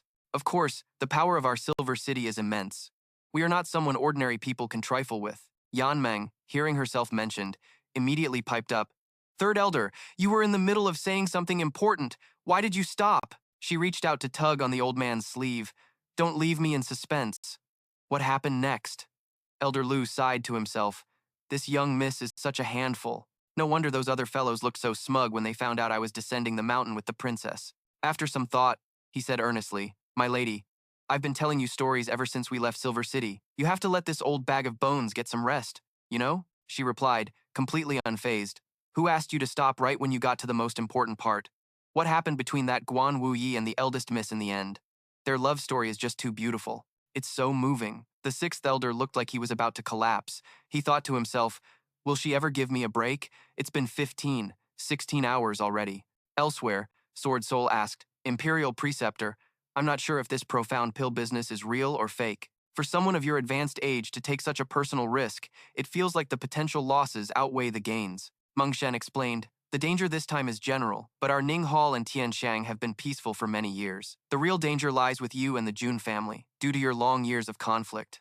At this, Sword Soul became quite irritated. Jun Wuyi, of the 3 profound lands, is the enemy I've respected the least in my entire life. This trip to Tianxiang, my first purpose is to escort you, Imperial Preceptor, and my second is to find out just how in the world Jun Wuyi kicked the bucket. Despite his tone, Meng Shen replied calmly, I know you've suspected me for all these years. While it's true I intended to act back then, it really wasn't me who did it. Sword Soul seemed ready to erupt. It was a war between military men. What business was it of yours to meddle? He reminded him. Sword Soul, some matters are not purely military affairs. He then shouted, Jun Wuyi and Jun Wumeng may be dead, but the third brother, Jun Wuyi, is still alive. Some truths must eventually be brought to light before the world. I refuse to accept such a shameful victory. Scene change. Someone playing with a pigeon mused. A peak level, 9-star profound pill. Now that's a truly fine item. Even if it's just for the sake of that pill. To fight against all the heroes of the world, for it would be one of life's great pleasures. Someone else questioned, how could a peak level, 9-star profound pill fall into the hands of a mere Xuan practitioner? That is a great humiliation for all of us. And so, the news of the profound pill spread far and wide, causing experts from all over the world to converge on the Tianxiang kingdom. They all rode their horses, looking majestic and imposing. The scene shifts to Moxie's residence. He was observing the beasts in their cages, thinking to himself, a level 1 silver Xuan beast, a level 2 winged Li, a level 3 swift wind wolf, and many level 4 beasts. I only mentioned needing them last night, and you've already bought them for me today. Moxie looked at the beasts in their cages and praised, Uncle, you sure work fast. Why isn't there any reaction? Let's try the level 2 beast. He reached out his hand, then thought, now for the level 3. Seeing there was still no change, Moxie felt a bit awkward. The level 3 isn't reacting either. Why is this happening? Was my connection with little Baibai just a coincidence? Over here, the pythons were flicking their tongues. A ferocious-looking python looked ready to lunge out of its cage. Moxie exclaimed in surprise. There's a reaction from this side. Hearing his exclamation, the other pythons also started trying to get out of their cages. Moxie was delighted. Just as I thought, he mused. I wonder if it's the heaven creation art or the Hongjun method that has this effect on Xuan Beasts. Scene change. A servant announced, Young master, the young miss of the Dugu family has arrived. Moxie immediately gave an order, please show her in. Take all of these away and deal with them. I don't need them anymore. Third uncle, you can handle it. If you decide to kill and cook those 2 snakes, you can give a portion to the dogs. Wuyi thought to himself, these 2 bone-devouring pythons cost 200,000 taels of silver, and he's turning them into a single meal that costs 200,000 taels? A beautiful young lady, holding a pet, walked towards Moxie. Accompanying her was Wudi. The moment he saw Moxie staring, he shouted, What are you looking at? Haven't you ever seen a beautiful woman before? But Moxie didn't get angry at all. Instead, he said, So, Miss Dugu Xuan is here. How about we all have a drink together? So, over the top? Offering me a drink? I still remember being tricked last time. I'm warning that kid to tell his messenger to be a bit more honest this time. Of course, if it's free, having a little drink is fine. Suddenly, Xiao Yi's beast flew back to him. Mo Ta immediately hugged it and praised it. Good spirit beast, Xiao Baibai, you're so considerate. You quickly pour a drink for Dugu Xuan. Miss Dugu, you look truly beautiful today, she secretly wondered. Why is he calling me Miss Dugu? Why not little girl anymore? That sounded much more familiar. Xiao Yi acted annoyed. I thought you didn't even see Xuan. Mo Ta seemed to sense her anger and quickly said, Of course not, he thought to himself, but with Xiao Baibai in his hands, he took the opportunity to experiment a little. Suddenly, Xiao Baibai grew another pair of wings. Suddenly, Mo Ta was pulled into some kind of mystical space. What's happening? It seemed to have surpassed his imagination. If this continued, his body could possibly explode at any moment. Mo Ta then spread his arms wide and absorbed the power. I have to risk it. I'll absorb it first and worry later. Xiao Baibai was also absorbing a strange stream of spiritual energy. Xiao Yi wondered to herself, Jun Mo Ta, what's suddenly wrong with you? He's clearly sitting in front of me, but it feels like he's a million miles away. Wu Yi thought to himself. A powerful force is slowly emanating from Mo Ta's body. This is not good. This scene cannot be seen by outsiders. So, he immediately entered Xiao Baibai's body. Wu Yi quickly dealt with the obstacles affecting him. Lucky I was fast, otherwise anyone who touched it would have their soul scattered. A strange force lifted Mo Ta high into the air, then slammed him down, leaving him in utter confusion and causing him to cry out in pain. But right after, a stream of power entered his forehead. Xiao Baibai also benefited from that power and evolved. Beams of light continuously rained down from the sky onto Mo Ta's position. The 9th elder couldn't help but wonder to himself, just what level of cultivation is needed to create such a world-shaking phenomenon? The elder exclaimed, This cultivation level, I'm afraid it has surpassed the supreme godly profound realm. I never expected such a powerhouse to exist in our heavenly fragrant city. Xiao Han couldn't help but ask, 9th elder, is it possible for a person to be this powerful? The elder replied, Powerful is no longer enough to describe this person. It might even be a higher realm. With your current strength, it's better for you not to know. The spiritual qi gathering at Hong Kun Tower covered the entire sky. The heavens lost their color, and the sun and moon faded from view. An elder spoke up, such terrifying power. What kind of trouble has 9th elder stumbled into this time? Brother Xin, what if that person is also after the Xuan Core? Elder Xin replied, With a figure like this in heavenly fragrant city, we absolutely cannot make any mistakes. Otherwise, I'm afraid we won't have a chance to return. The sword soul, who was passing by, also stopped to observe. The dream god was also quite surprised, not expecting such a powerhouse to be in heavenly fragrant city. Peak supreme godly profound realm, or an even higher existence. That same day, 300 guards of the Jun family completed their life and death training. Each and every one of them seemed as if they had returned from the gates of hell, fearing neither heaven nor earth. Heaven emulates Qian and Kun, earth divides yin and yang. Yin and yang reincarnate, thus all things are born and transformed. The human body is originally just the 2 energies of yin and yang, born from creation and returning to creation. This is the Yin-Yang Evasion technique. Once mastered, it can make the body invisible to anything around it.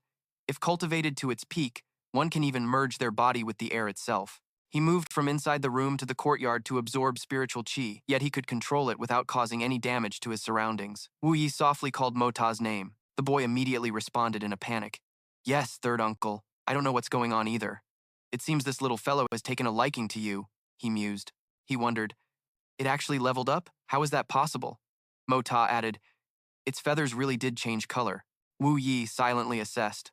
The phenomenon of an iron-winged leopard leveling up is its feathers temporarily changing color due to spiritual qi. With a face of feigned innocence, Moxie shirked all responsibility for the little leopard's recent breakthrough, thinking, "It leveled up on its own. This has absolutely nothing to do with me. I don't know anything. It leveled up all by itself." Woody stumbled in with a splitting headache, asking, "My head hurts so much. What just happened? Third uncle, why did you hit me?" Woody's uncle immediately denied it. "Hit you? Of course not. It must be from the wine you drank earlier. You two are really lightweights." Woody heard this and believed him. "So that's what it was. Your wine is way too strong." Having leveled up, little Baibai was feeling extremely smug. Xiao Yi couldn't help but praise it.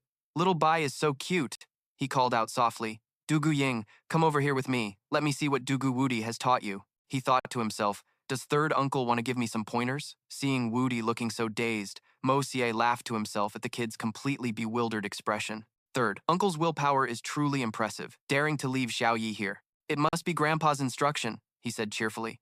"Miss Dugu, you still remember, right? I still owe you a good sword." Xiao Yi pouted. "The scoundrel who tricked me out of my meteorite.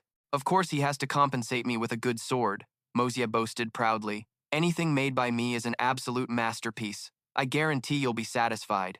After a moment, he brought out a wooden box. Inside was a rather beautiful sword. She exclaimed excitedly, "What sword is this?" Moxie explained, "Hongshu Zong Dao, or red sleeve hides the blade. So, the sword's name is Hongshu. It was forged in Tianxiang City, so it's called Hongshu Tianxiang. This is the first sword I've forged in this life, so it's named the #1 sword, Hongshu Tianxiang." She praised, "You made this yourself? It's beautiful." He handed the sword to her. "It's a short sword, designed to be hidden in a sleeve. See if it suits you." She suddenly became a bit shy. "Are you really giving this to me? But I don't have anything to give you in return." Moxie appeared quite calm. "I owed this to you in the first place. There's no need for a return gift." Xiao Yi hesitated, thinking for a long while. Then she took off her necklace. "How about this? I'll give this to you." At that moment, Jun Moxie never imagined the special significance this jade pendant would later hold. So, Moxie didn't refuse her kind gesture. "Then I'll accept it." Xiao Yi blushed, calling out softly, "Xie, this jade pendant." She fidgeted, unsure of what to say. He said, "It's fine. It's a kind gesture from you, Miss Dugu. But since you specifically requested a sword, I figured you must be very skilled in swordsmanship." She replied, "Swordsmanship? Of course, let me show you." With that, Xiao Yi performed a few rather graceful moves for him. However, Moxie interrupted her. "It's like an ox eating a peony. To use such a fine sword with that kind of swordsmanship is a complete waste of a heavenly treasure." She asked softly, "Are you saying my swordsmanship is no good?" He explained, "It's not necessarily your fault, but the sword style you use is too rigid. Give me the sword first. Now, watch my movements carefully. Hongshu sword dance, soul shatters. This is the Hongshu sword style. The first form is red sleeve startles the sun. There are 9 forms in total, and it can be considered a top-tier sword style. Do you want to learn it?" Xiao Yi praised enthusiastically. "It really is a top-tier sword style." She moved closer to him eagerly. "Hurry up and teach me." Moxie blushed at her proximity, thinking, "Too close." Seeing this, Xiao Yi smirked to herself. "He's blushing? How interesting." Still not satisfied, she thought to herself, "I want to tease him a little more." Moxie squeezed his eyes shut and said loudly, "All right, I'll teach you. What's there to be afraid of?" And just like that, their lips met and their eyes locked. A moment later, they pulled apart. Xiao Yi hadn't expected things to go this far, so she was also quite flustered. He hastily explained, "It was an accident, truly just an accident." Hearing this, Xiao Yi got annoyed and tried to push Makta away, but failed. "You bad man." He tried to comfort her. "Miss Dugu, please get up. How can you learn the peach art while sitting there covering your face?" She was adamant, "I'm not getting up. You've already done that to me, and you're still calling me Miss Dugu?" Makta heard this and asked back, "Then what should I call you?" Xiao Yi gently uttered 4 words, "You know in your heart." A moment later, he seemed to realize and exclaimed, "I know." At that, Xiao Yi rejoiced inwardly. He finally figured it out. However, his answer was quite off the mark. "Little disciple, get up quickly. In a moment, this master will impart the exquisite peach art to you." Makta even silently affirmed, "That's right, our relationship is different now. I'm teaching her the peach art, so this is a master-disciple relationship." Xiao Yi cried out in dissatisfaction. "What the heck? Impart my foot. Who is whose master, huh? Who is your disciple?" Makta said in confusion. "This is truly hard to understand." He thought to himself, This was a classic first kiss, the first kiss of 2 lifetimes. If anyone's at a disadvantage here, it should be me. Xiao Yi urged. Hurry up, come and teach me that peach art. He changed his mind and decided to make things difficult for her. Just because you tell me to teach you, I have to? Do I owe you something? Hearing this, Xiao Yi felt very wronged. You kissed me, you accepted my jade pendant, and now you're being so mean to me. I'm going to find Uncle Jun can. Hearing that, Makta quickly pulled her back. Hey, how do you want me to help you? I was wrong, okay? I'll teach you right now, Xiao Yi replied. At least you know your place. Now let me go, he sighed to himself. No wonder people always say women are the most incomprehensible creatures in the world. That saying is absolutely right. Xiao Yi wondered. Why did you stop? Hurry up and teach me, Makta thought to himself. Hey now, you're being too impatient. I can't teach you if I'm not holding your hand. At this rate, when will we ever get this done? Suddenly, a lot of noise echoed from outside. What's up? He wondered. It's so noisy out there. What happened? Wuyi reported. The state preceptor of the Wu-Tang Kingdom and the famous general Zui Jianhun have arrived at Tianxiang today. His Majesty has dispatched the first prince to welcome them into the city. In addition, the #1 Xuan Qi Grand Master of the Xianxia Empire, Elder Shi, has also arrived. His Majesty has assigned the second prince to stay in the city to prepare for the visiting delegation. Makta assessed the situation. 2 delegations with unpredictable intentions. The 3 princes are divided to receive them. His Majesty's arrangement is truly brilliant. Wu Yi replied. It's merely a test from His Majesty to see the 3 princes' attitudes towards the neighboring countries. Perhaps after the matter of Jingqing is over, the heir to the throne will also be chosen. He came up with an idea. Why don't we go join in on the fun? Wudi reacted enthusiastically. Join the fun? I love that, let's go. Xiao Yi gently tugged on Makta's sleeve and said, When we fainted just now, that was your secret, right? I won't tell anyone, and I won't ask you about it. I understand. When you feel you can tell me, will you let me know? I will absolutely never harm you, and I will absolutely never make things difficult for you. Makta gently stroked Xiao Yi's head, looking quite affectionate. Wudi smacked his hand hard. You brat! Don't even dream of taking my precious Xiao Yi. If there's a next time, I'll chop your hand off directly. Seeing him being scolded like that by her brother, she secretly giggled. Her brother called out, Xiao Yi, let's go. We can't let him stand near you. The 2 of them then walked away, just in time. This makes it easier for their opponents to act. While they were bustling about, Makta had already left them and stayed behind. Xiao Yi wondered, Jun Makta, where did he go? He thought to himself, maybe he could blend into this crowd and see if there was a chance to gather some intelligence. Wang Jia suddenly appeared behind him. He spoke up, so it really is you, boy. Fate truly brings people together from 1,000 miles away. Last time, you ran off right after our encounter. You won't be able to escape today. Makta secretly recalled that this was the person he met at the tavern last time, and he remembered that he was in disguise. Makta feigned confusion and asked back, Who are you? When did I ever insult you? Wang Jia said, Boy, are you still trying to play innocent?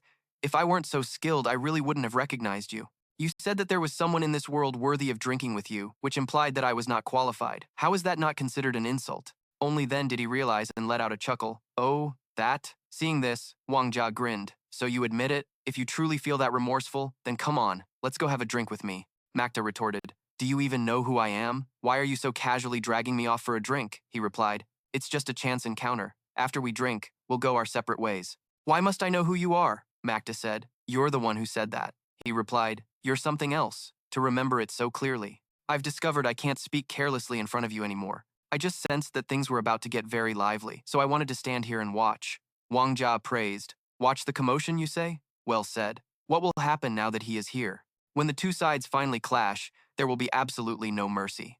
Whether the national preceptor of Wu-Tang comes or not, what does that have to do with me?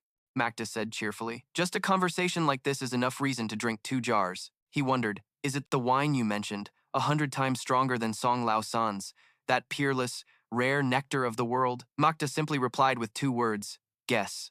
At this time, Tianxiang City was a chaotic mix of all sorts of people, and every street was incredibly bustling. The national preceptor of the Wu-Tang nation, Fei Mengdan, entered the city. The Xuan Qi Grand Master of the Divine Xuan Empire, Elder Shi, also entered the city. It's getting quite crowded over here. Uninvolved personnel, step aside. The first prince is welcoming the national preceptor of Wu-Tang into the city. Wang Jia led Makta to a tavern by the roadside. He called out, Song Lao San, I've caught that boy and brought him here. Hurry up and bring out your best wine. Hearing this, he wondered, what do you mean by that? Wang Jia explained, Song Lao San's wine is the best brewed in all of Tianxiang City. That day, he greatly admired your unconventional words. He kept insisting on meeting you again, so I, this old man, decided to help him fulfill his wish. It was also a convenient excuse to make a wager for some fine wine. Truly, a fine tale for the ages. Old Third Song stepped out upon hearing the commotion. Indeed, a distinguished guest. It was truly a pity that I didn't have the fortune to meet this young master last time. Today, I finally have the chance. Please, come in. Mactus secretly wondered. He had clearly never met this man before. Yet why did he feel an overwhelming sense of familiarity? This man has a sharp aura about him. He's probably not just a simple wine merchant. Song Lao San spoke his mind. That day, hearing the young master's profound insights truly broadened my horizons. To truly drink wine is to drink in the mood, the atmosphere. It's not about pouring wine into your belly. That can only be called trampling on good grain.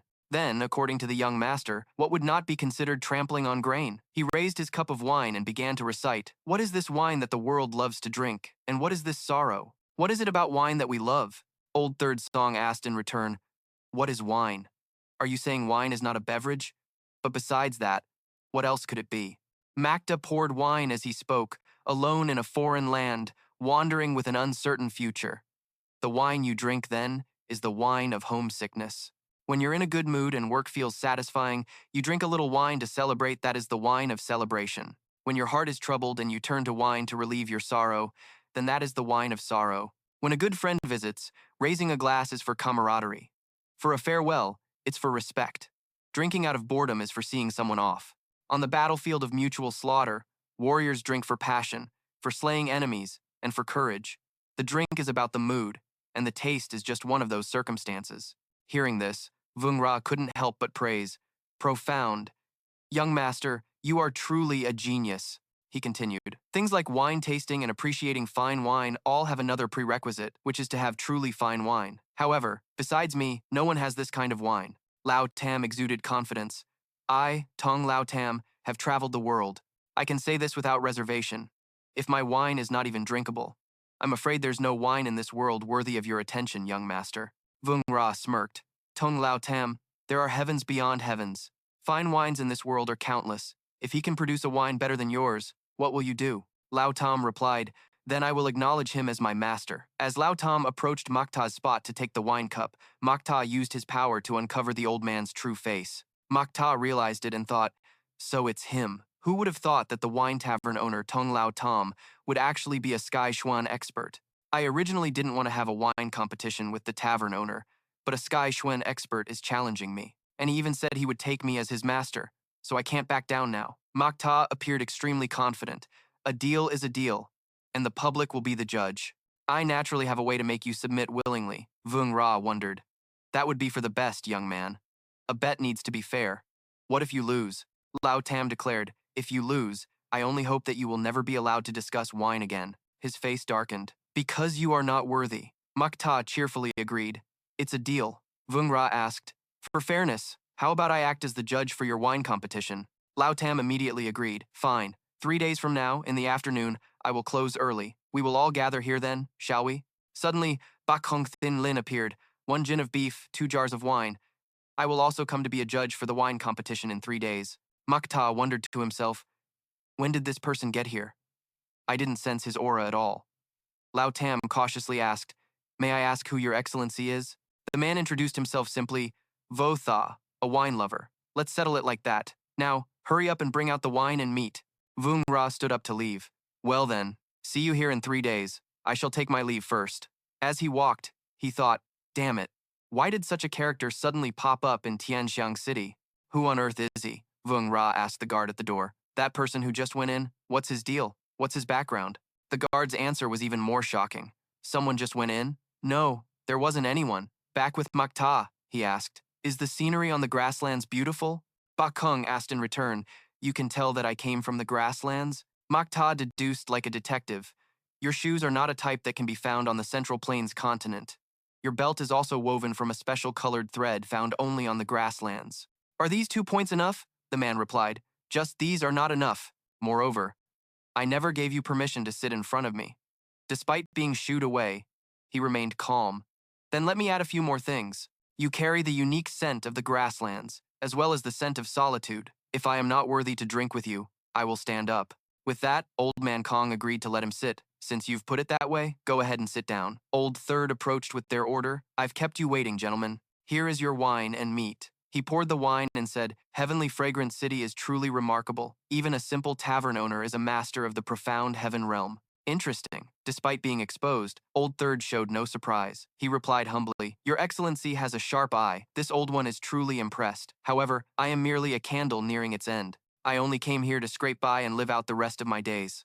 Old Man Kong gently reminded him, If you just focus on your wine business, that would be for the best. It's better not to concern yourself with other matters. Old Third fell silent for a moment before saying, Thank you for the advice. Mota called out, Old Third, bring me 2 jars of your wine. Old Man Kong asked in confusion, Aren't you going to drink my wine? He replied, If drinking your wine means I'll owe you a favor. Across in this world, there are countless debts, but a debt of gratitude is the hardest one to repay. Old Man Kong raised his cup and took a sip, then remarked, Not bad. This wine isn't bad at all, much better than the one from Man Eye. It's just that this beef is a bit overcooked, but it's still edible. Mota replied, I couldn't even tell. You're quite a picky eater. When Old Third brought out a jug of wine, Mota picked it up and drank it like water, thinking to himself, stranded in another world, far from my home. Who could possibly understand this feeling? Only wine could evoke a few of his old memories. The two of them just sat like that, enjoying the wine in their own unique ways. Old Man Kong broke the silence first. Young man, you're quite special, Mota asked. So, do you believe I'm qualified to sit here now? He took a sip of wine and said, Despite your crippled meridians, you've managed to reach the 7th stage of the profound Qi realm. On top of that, you can maintain your composure before me without wavering. It seems that sitting with you isn't a disgrace to me after all. Mota placed a silver coin on the table and said, Even interesting people have their dull moments. This world is already full of dull people. Why do you insist on being one of them?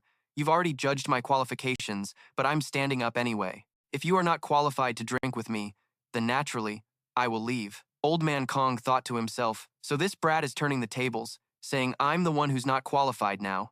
And it was the very moment he spoke. It seemed to snap Mota out of his reverie. It's fair to say that Old Man Kong had ruined his mood for drinking. The unique aura this boy exudes is truly rare. He found his own curiosity piqued, which is why he started the conversation in the first place. He couldn't help but warn him, You've got some nerve, kid. Even without knowing who I am, you dare to speak so recklessly. But I'll remember you. In 3 days, this old man will come find you to cause some trouble. Meanwhile, at the Jun residence, Dong Yuan said, Third young master, the day has been set. It's tomorrow. You promised me before. This time it all depends on you. Mota replied confidently, Don't worry. Just do exactly as I say, and I guarantee nothing will go wrong. Mota schemed internally. I've investigated old eunuch Chu before. He has a very peculiar quirk. He's an extreme germaphobe. Mota instructed, Fatty, tomorrow, 2 hours before old eunuch Chu's inspection, take this pill. Then, when the time comes, you'll do this, then this, and the job will be done. Dong Yuan looked horrified. This is just too disgusting. After this, I'm afraid the old master will have my hide, Mota said consolingly. All I can say is, you have my deepest sympathies. Anyway, I've given you my idea. You should consider it for yourself. After the dust settles on this matter, I'll come visit you. Absolutely do not forget this, and absolutely do not eat anything, he replied. I'll remember. The next day at the entrance, Wan Li was constantly stretching his legs, waiting to go inside soon. Eat a big breakfast? You have to perform well later, Duong Wen thought to himself. What did the third young master say yesterday? I think it was, absolutely do not eat breakfast. Wan Li patted his shoulder. What are you spacing out for? He replied, Yes, I'm coming right away. It's unknown whether he forgot my instructions or was just pretending to eat breakfast. The scene shifts to outside the purification room in the Imperial Palace. Duong Nguyen thought, since I'm early and no one is here yet, I must quickly eat that thing. This food is so big, he thought, while trying to eat it all in one go. Seeing him chewing something in his mouth, Wan Li suddenly shouted, What are you eating, you brat? What's in your hand? Show this old man, he explained. I'm just eating some candy. Wan Li warned, If you say one more word now, this old man will break your legs. Time slowly passed, and more people arrived. Everyone wondered, Brother Tong, do you know what the old master will be testing? The other person replied, I don't know either, but it will definitely be miserable after the examination. Duong Nguyen chimed in, What's so miserable about it? Isn't it just that you'll have to walk bow-legged for a few months after the inspection? What's the big deal? I'm sure you brothers can handle it. A soldier announced, Everyone has arrived. When your name is called, go to the purification room for the examination. Duong Nguyen thought, the medicine the third young master gave me. Wasn't it supposed to be just a laxative? Why does something feel so wrong now? The soldier called out, First person, Duong Nguyen. At that moment, he felt as if he was struck by lightning, frozen on the spot. Hearing his name, Wan Li hurriedly grabbed him. Your name was called, why aren't you going in? And so, he was kicked inside before he could even react. The head eunuch asked, you're Duong Wan Li's son? Take off all your clothes and stand up there. Duong Nguyen was a bit embarrassed. Could you please turn around? The head eunuch didn't waste words, simply repeating one word, strip. At this moment, strange sounds continuously rumbled from his stomach. Duong Nguyen panicked. The feeling was getting stronger and stronger. He turned away and said, Sir, can I go? Of course, the head eunuch would never agree. He performed a few magical slashes in his direction. And just like that, Duong Nguyen's clothes were all sliced off. Caught off guard, he stumbled and fell to the ground, but he didn't care at all. Raise your left arm, expose your armpit. After saying that, he continued to demand, raise your right arm, use your hands to hold your stomach, expose the lower abdomen. By now, Duong Nguyen was so embarrassed that sweat was pouring down. He tried to calm himself. Just bear with it. The head eunuch continued to give orders. Put them down, spread your legs, cross them, bend over, raise your buttocks. His voice droned on evenly. He thought to himself, it's here, it's finally here. I won't have to walk bow-legged anymore. This old pervert would never expect that this young master couldn't escape his demonic clutches. He lay sprawled on the ground, trying to endure the horrible examination. He showed no courtesy and kicked him directly. You fatty, you still dare to struggle? At this point, Duong Nguyen could only cry silently. I'm about to explode. Suddenly, the head eunuch fell silent to sense something. He focused his power into his eyes, his gaze fixed as he stared. On that day, the head eunuch experienced a hell of filth. Outside the eunuch's chamber, a loud noise suddenly erupted, startling Wan Li, who was drinking tea. Tang Yuan was thrown out, not a stitch of clothing on his body, his rear end smoking profusely. Wan Li wondered, what in the world happened? What happened to Tang Yuan? He asked hastily. Tang Yuan couldn't even stand up, whimpering, my butt. He looked towards him and wondered, what is that smell? Zhu Chuzhou, what is the meaning of this? Give this old man an answer now. The old eunuch Zhu replied, get your wretched grandson out of my sight, or don't expect this old man to spare your lives. After that, only the sound of the eunuch retching could be heard. Wan Li said angrily, damn it! Let's go treat your wounds first. We'll settle this score another day. The scene shifts to the Jun family. Mo Ta asked in astonishment, what did you say? Tang Yuan was kicked out of the Tang family? Zhan Tian replied cheerfully, that's right. It's been over 10 years since I've seen a show this good. Tang Wan Li's grandson actually let one rip right in the eunuch's mouth. Mo Ta held his forehead and thought to himself, my God, fatty, you're truly a legend. That eunuch is a powerful master, you know. Zhan Tian continued his story. Yesterday, after Tang Yuan was beaten in the palace, Tang Wan Li even went to demand justice for his grandson. The Tang family offered a huge amount of resources, but the eunuch refused to accept them and even wanted to report the incident to his superiors. He wondered, so, to settle the matter, the fatty was kicked out of the family? Zhan Tian asked. Mo Ta, why aren't you laughing? Mo Ta told the truth. This idea was mine. My original plan was just to have him take a fart-inducing pill and let out a little toot. Hearing this, the old man asked in shock, are you serious? This must never get out, he warned. It's a good thing he's Tang Wan Li's grandson. If it were anyone else, the eunuch would have already chopped them into 1,000 pieces. He wondered, but he's just a eunuch after all. You're not going to tell me he was actually a great general, are you? Zhan Tian sipped his tea and said, back in the day, that Zhu Chuzhou was more than just a general. It's just that fate plays cruel tricks on people. Wu Yi asked, Father, are you saying that eunuch is the great general Zhu Zonglong from back then? But isn't he rumored to have died in battle? Zhan Tian slowly recounted. That's a secret only the people involved at the time know. Back then, the crown prince was taken hostage and brought to Corpse Valley. When he was rescued, he suffered countless wounds from poisonous insect bites, a pitiful end for a great general. From then on, as he was telling the story, he was suddenly interrupted by an announcement. The Tang family is at the gate, requesting an audience with Old Man Jun. Zhan Tian became quite worried. Why so fast? Has our plot been exposed? Then, a member of the Tang family walked in carrying Tang Yuan. The thing is, to quell this matter, Tang Yuan has been temporarily expelled from the Tang family. We ask Old Man Jun to take him in for the time being, the old man replied. I understand. Leave Tang Yuan with us for now. Meanwhile, Tang Yuan was lying in bed, writhing in pain. He demanded, Third young master, what kind of trick was this? You said it was a fart-inducing pill, but it was basically a laxative. Mo Ta asserted, I prepared the medicine myself. How could I have gotten it wrong? Tang Yuan said, I, your father, did exactly as you said. I ate a full stomach before going to the imperial palace, and only took the pill right before meeting that old eunuch.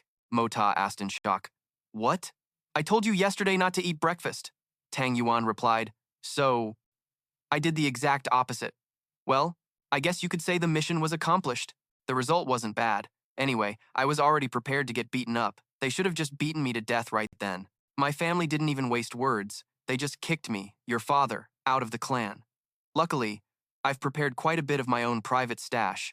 Third young master, from now on, this big bro will be rolling with you, Mota asked. Then I'll see if you, kiddo, can build a business empire for me. Tang Yuan replied, I, your father, was born to do this. A moment later, Mota stood alone, muttering to himself, In the heavens there is Qian and Kun.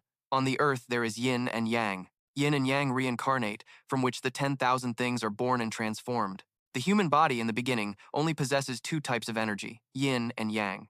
Born from creation and perishing by creation, the reason lies within the creation of yin and yang. All things can be hidden, and the human body is no exception. The ultimate cause is still yin and yang. Ka Ni, can you see me? Ka Ni wondered. What do you mean, can I see you? Are you telling me a joke? She continued. Young master, please move aside. Why are you blocking my way, young master? Stop pulling on my clothes. Young master, why are you pressing your face against the wall? Are you feeling unwell? He suddenly turned back and forth looking for something, then slammed himself into a tree trunk at lightning speed. Kani reminded him, Don't keep hitting your head against the tree, young master. If your head hurts, I'll go find a doctor for you. Mota was annoyed. How is this crappy toy supposed to help with cultivation? Isn't this just making a fool of me? If I keep practicing, I might just transmigrate again. His actions made Kanhi even more bewildered. Young master, what are you doing? I'm going to find the young mistress right now. With that, she quickly ran off. She quickly informed Ching Han, You must go see the eldest young master. He's acting really strange. Seeing Mota sitting on the ground, Ching Han immediately questioned him, What are you doing? Do you find it amusing to torture yourself? At this point, Mota was delirious. I need to quickly master this technique so I can go watch the beautiful fourth-generation ancestor bathe. Ching Han frowned and asked, What did you say? Before he could say anything more, all that was heard was the sound of a slap. Despite being hit so hard, Mota still didn't seem to have sobered up, so he received a few more slaps. Now, he seemed a bit more clear-headed and asked with a serious face, Great ancestor, what did you do that for out of nowhere? She blushed and said softly, You know very well in your heart. Only then did Mota notice her gaze, as cold and sharp as a knife. Mota could only break out in a cold sweat, not understanding what was happening, as Ching Han, with tears in her eyes, coldly drew her blade and quickly placed it against his neck. Just then, a servant reported, Young master, young mistress, butler Jian Nan, Lord Guan, and the two young masters have come to pay a visit. Mota wondered to himself, I haven't even done anything. Why is her family already at the door? Could it be that the butler also wants an emergency-grade profound pill? Hearing the servant announce that her family had arrived, Ching Han was just as bewildered. These past 2 days, the capital city had begun to descend into chaos. For 3 days, it was business as usual, quiet and peaceful, with no major disturbances. But every morning, the city guard on their daily patrols would discover several corpses. These deceased individuals were, surprisingly, no ordinary people. The scene shifts to the #1 sect in Tianxiang City, the Golden Sun Clan. Bo Kong stood before the gate, glanced around, then opened it and stepped inside. Seeing him enter, everyone who was practicing their skills stopped to watch him. Bo Kong got straight to the point. Tell Jin Fengli to come out and see me, these men shouted loudly. Is our clan leader's name something you can just call out so casually? Bo Kong remained a man of few words. He gently unleashed a move, and the few lackeys were instantly torn to shreds. Returning to the Jun family residence, Mota thought to himself, Thankfully, the great ancestor's slap woke me up. He broke into a light sweat. After an afternoon of practice, I can now become invisible for a moment and move one zong. But now, how in the world do I get out of this situation? Mota recited the activation chant in the courtyard, and with a whoosh, his figure vanished completely. Due to the failure, all the Xuan force Quan Mota had painstakingly accumulated was depleted in an instant. Now, his entire reserve of Xuan force is gone. I never expected that getting in here would require Xuan force, but getting out also needs it. With no other choice, he could only call for Care's help. Care, hurry and help dig me out. Mota leaned in close and whispered to Care, Hey, listen. What just happened? You absolutely must not tell anyone else. From inside the room, Duan Yuan shot up and called out to him. Oh my god, third young master, my dear third young master, Quan Mota, where are you? Come here, quickly. He stepped into the room and asked, What's wrong? The man stammered. I never expected you to be this talented. Mota found a seat to discuss the matter. I know I'm talented, but what exactly are you talking about? Duan Yuan slammed the business plan down on the table and exclaimed, "This business plan? Did you really write this? You didn't have someone else write it for you?" He frowned, staring intently at the man, and asked, "Yes, I did. What's the problem? Would I need someone else's help for a small task like this?" Duan Yuan clutched the plan tightly in his hand and continued, "And you still ask me what's wrong? This plan completely shatters my understanding of business. If we implement it fully, it could shake the very foundations of commerce in this world. But, as long as we follow the methods written here, third young master, as long as you can provide the goods, just watch how I, Duan Yuan, will open shops all over the continent." Mota nodded in approval and replied, "Excellent. You'll be in charge of everything." Hearing this, Duan Yuan excitedly continued, "This time, let me, Duan Yuan, make gold and silver roll in for you. You just wait and see." The scene shifts to a location in Jingcheng. Feng Li begins to speak. "Brother Xuan Di, if I truly had any other choice, I wouldn't have come to ask for your help." Xuan Feng calmly replied to him, "Brother Jin Xuan Di, first, explain the situation clearly." He continued, "But Brother Xuan Di, if you don't step in, I'm afraid my entire life's work will be destroyed." Jin Feng Li began to meticulously recount how Ying Bu Kong had wreaked havoc on the Jin Yang gang, and how Bu Kong had easily defeated all of his men. In less than 3 moves, Jin Feng Li was defeated and left lying on the ground. That man gave him an ultimatum: submit within 2 days or die. Xuan Feng replied in shock, "Only 3 moves? This person's cultivation. I'm afraid it far surpasses my own," Feng Li said in a panic. "Ah, Brother Xuan Di, surely you're not. You're not going to just ignore this, are you?" He quickly replied, "Big Brother Jin, please relay a message to that person for me. 3 days from now, at the southern poplar tree, I, Hai Xuan Feng, will be awaiting his grand arrival." The scene shifts again, this time to the Quan family's training grounds. A troop of valiant soldiers charges forward, their banners waving. Mota shouted, "Step forward! Squad leaders and platoon leaders, report the results of the field training."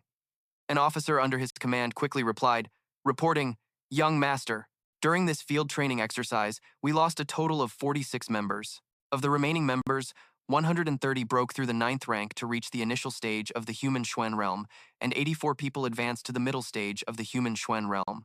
He replied to the officer, "Very good, but all of you must remember that our achievement this time is only the beginning. Every single accomplishment by any one of you was earned through struggle. Even the most cowardly among you can become a valiant warrior. One day, you will all reach a level you previously couldn't even imagine in your wildest dreams." The soldiers under his command shouted in unison, "Yes, sir! We will heed the young master's words. Young master, please let us follow you, can we?" Mota replied to them coolly, "Go find third uncle. He will arrange your positions." A moment later, Wu Yi, who was sitting beside him, said, "You could have handled the arrangements for those men yourself, nephew. I'm very busy." Mota immediately retorted, "Ever since I taught you the disguise art, have you just been busy going around killing people? I cleaned up a place just like that Huanghua Hall from before," he continued. "After I returned, I made sure everything was spotless." "You little rascal, how did you figure it out?" Mota tilted his head and said, "After killing people, the baleful aura lingers. The temperament on your body naturally becomes different from usual. Besides me, there probably aren't many people in this world who can tell, so third uncle can rest easy." Wu Yi asked, "You little brat, never mind. Do you have anything important this afternoon? If not, make sure you come back early. Tonight, there's a banquet to host the Guan family, a welcoming feast for them, but I showed a skeptical expression." He continued, "The first purpose, of course, is to welcome your great-aunt home. As for the second matter, they've already revealed their intentions." He shook his head and said, "I think this matter is not that simple." Wu Yi continued, "Whether Qing Han stays or leaves is the Guan family's business. If Qing Han finds a good match, our Jun family can also marry her off with a grand ceremony. She is truly a very good girl. It's just that our Jun family, your eldest brother, was not fortunate enough." I spoke up, "Third uncle, if she finds a good match, we will naturally be happy for her, but I still feel there's something strange about the Guan family." Wu Yi then said, "If the Guan family is visiting for Qing Han's happiness, just considering the family's interests, that's a different matter. The Guan family is of course Qing Han's maternal family, but the Jun family is even more like her true home." He cut him off. "Third uncle, you are indeed sharp, worthy of being a Sky Xuan expert, the great general of the first blood-clothes generation." Wu Yi suddenly laughed loudly and said, "Don't use that old, empty title to make fun of your third uncle." He took out a newly refined pill and continued, "This is what you need." I gently took the newly condensed pill from him. After catching it, he looked down at the pill in his hand. Seeing his doubtful expression, the man said, "A 6th-grade Xuan Dan, fresh out of the furnace." The scene shifts to that afternoon at the Song family's tavern.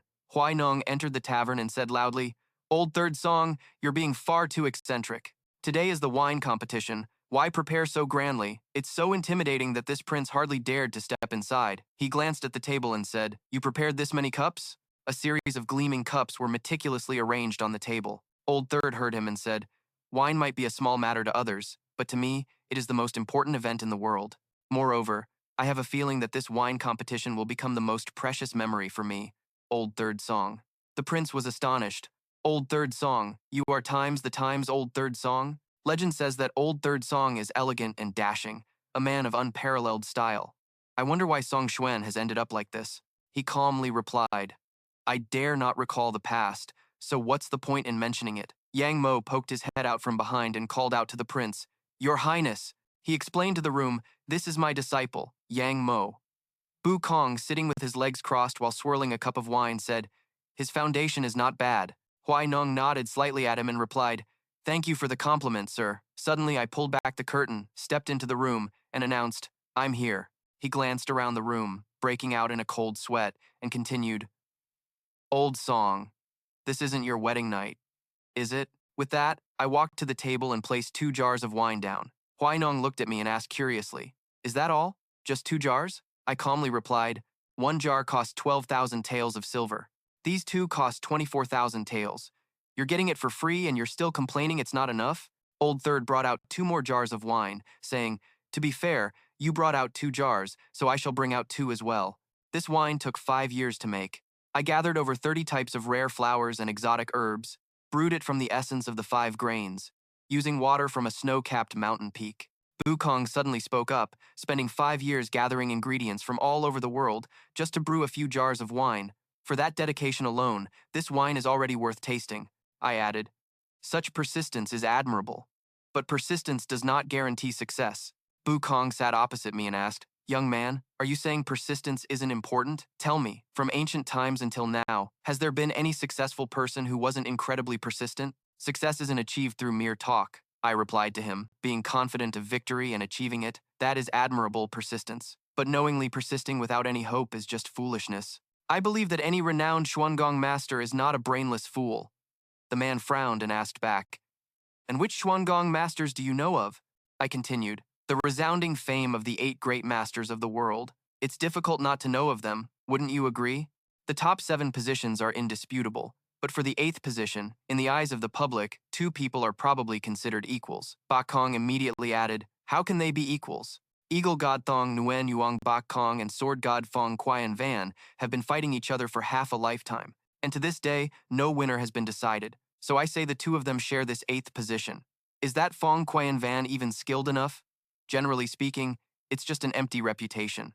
Mak Ta then said, "Senior, what you said makes sense. I heard that to practice martial arts, Bak Kong often goes to the Tet Mountains to fight with thousands of Yuang birds. From this point alone, Bak Kong is leagues ahead of Fong Qian Van." Bak Kong nodded in praise. "You little brat! You seem to know a thing or two. But this old man still doesn't agree with your argument about persistence." Mak Ta thought to himself, "I was only suspicious before, but it seems this is undoubtedly Bak Kong." He then raised a question. "Many people go to the peak of Tet Mountain to train, but only Bak Kong became a grandmaster. What is the reason?" Huai Nong, standing beside him, asked curiously, "Is it because all those people died?" The young man replied that he wasn't wrong. Effort doesn't equate to success. Old Third Tong's wine is probably not bad, but it's not necessarily the best wine. Old Third replied to him, "Just as you said, whether the wine is good or bad, you'll know once you taste it." He opened the wine jar, and the fragrance spread throughout the room. Huai Nong inhaled the aroma and exclaimed, "This is truly a top-grade wine." Bak Kong also praised it. "I can only find 2 or 3 other wines that can compare to this one." Mak Ta thought to himself, "Although this wine's aroma is rich, it's a bit muddled. It seems that if you smell it for a while, it actually becomes ordinary." Old Third carefully lifted the wine jar high up. Seeing this, Mak Ta couldn't help but praise, quite the skill, using profound qi to awaken the wine. He poured the wine from the jar into small cups, then offered them to everyone in the room to enjoy. Huai Nong quickly downed his cup of wine and exclaimed with satisfaction, "Delicious wine." Bak Kong sipped the wine and said, "Indeed, not bad. This old man has tasted countless fine liquors, but no wine could compare to this one. It was truly top grade." Mak Ta looked at the cup in his hand and said, "It's still not professional enough. The impurities haven't been fully filtered out." This is a major taboo in wine brewing, Old Third asked him, bewildered. Not professional enough, but this is the best wine I've spent all my energy and years of dedication to make. Hoainong looked at Makta's arrogant attitude and chimed in. Young man, we should try your wine then. The young man took out the wine jar he had brought and said, It seems you've all written me off already. The winner hasn't been decided yet, so how can you know whose wine is better? Bak Kong stared intently at the young man's wine jar and assessed it. Why is there no wine aroma? And it's even wrapped in a layer of oil paper. The young man calmly removed the oil paper from the jar and continued, Don't be hasty. There's still the stopper. Opening the wine jar revealed a piece of wood stuffed inside. Bak Kong exclaimed in surprise, It's even plugged with camphor wood? Makta used his strength to remove the wooden plug from the jar, then smiled confidently. The camphor wood plug was removed, and the fragrance wafted throughout the room. Makta continued, Those who haven't yet drunk are already intoxicated. Open the jar and the scent travels 10 miles. The mysterious wine's aroma dreamily spread throughout the room. Everyone exclaimed, Is this still wine? Can there really be a wine in this world that can transport people to a celestial realm with its aroma alone? The wine was then poured by the young man into each small cup on the table. Hoainong stared intently and repeated, Those who haven't yet drunk are already intoxicated. Open the jar and the scent travels 10 miles. Tears streamed down his face as he continued, It's far more than just 10 miles. Old Third was still doubtful. If this wine only has aroma, and you don't feel this way after drinking it, wouldn't that just be a huge disappointment? Bak Kong inhaled the wine's aroma and thought, Just this fragrance alone is a beautiful dream from which one would never wish to awaken. He looked at the cup of wine and swallowed, his mouth watering.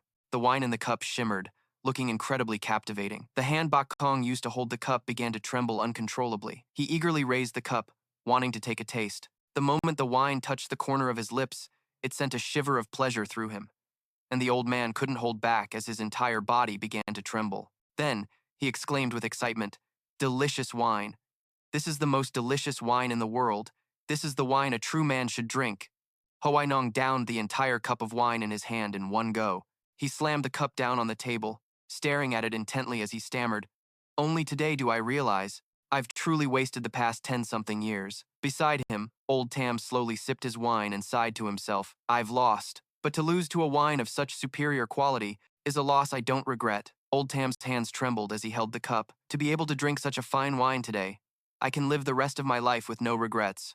The first half of my life, tears streamed down his cheeks, has been a waste, alas. The prince stared thoughtfully at the bowl of wine on the table. At today's wine competition, Old Tam loudly conceded defeat. I'm ashamed. How can this even be called a competition? My wine is completely unworthy of competing. I, Tong Lao Tam, am utterly and completely convinced of my defeat. He knelt before me, wanting to become my disciple. Master, please accept this disciple's bow. I watched the scene unfold, at a loss for words. The old man, however, casually offered his advice. A bet is a bet. For Tong Lao Tam to take this little brother as his master, given his brewing skills, is not shameful at all. I closed my eyes, sat on the chair, and spoke humbly. Senior, you flatter me. I opened my eyes and smiled. It is I who should be relying on you. The prince laughed heartily and asked me, Little brother, how much of this wine do you have left? Is it? I calmly stated the price and asked a question. Well, I've stated the price before. A wine like this costs 12,000 silver taels per jar. Tell me, gentlemen, is it worth it? Hearing the question, the prince replied, It's certainly worth the price. But to actually spend 12,000 taels to buy it is no easy feat.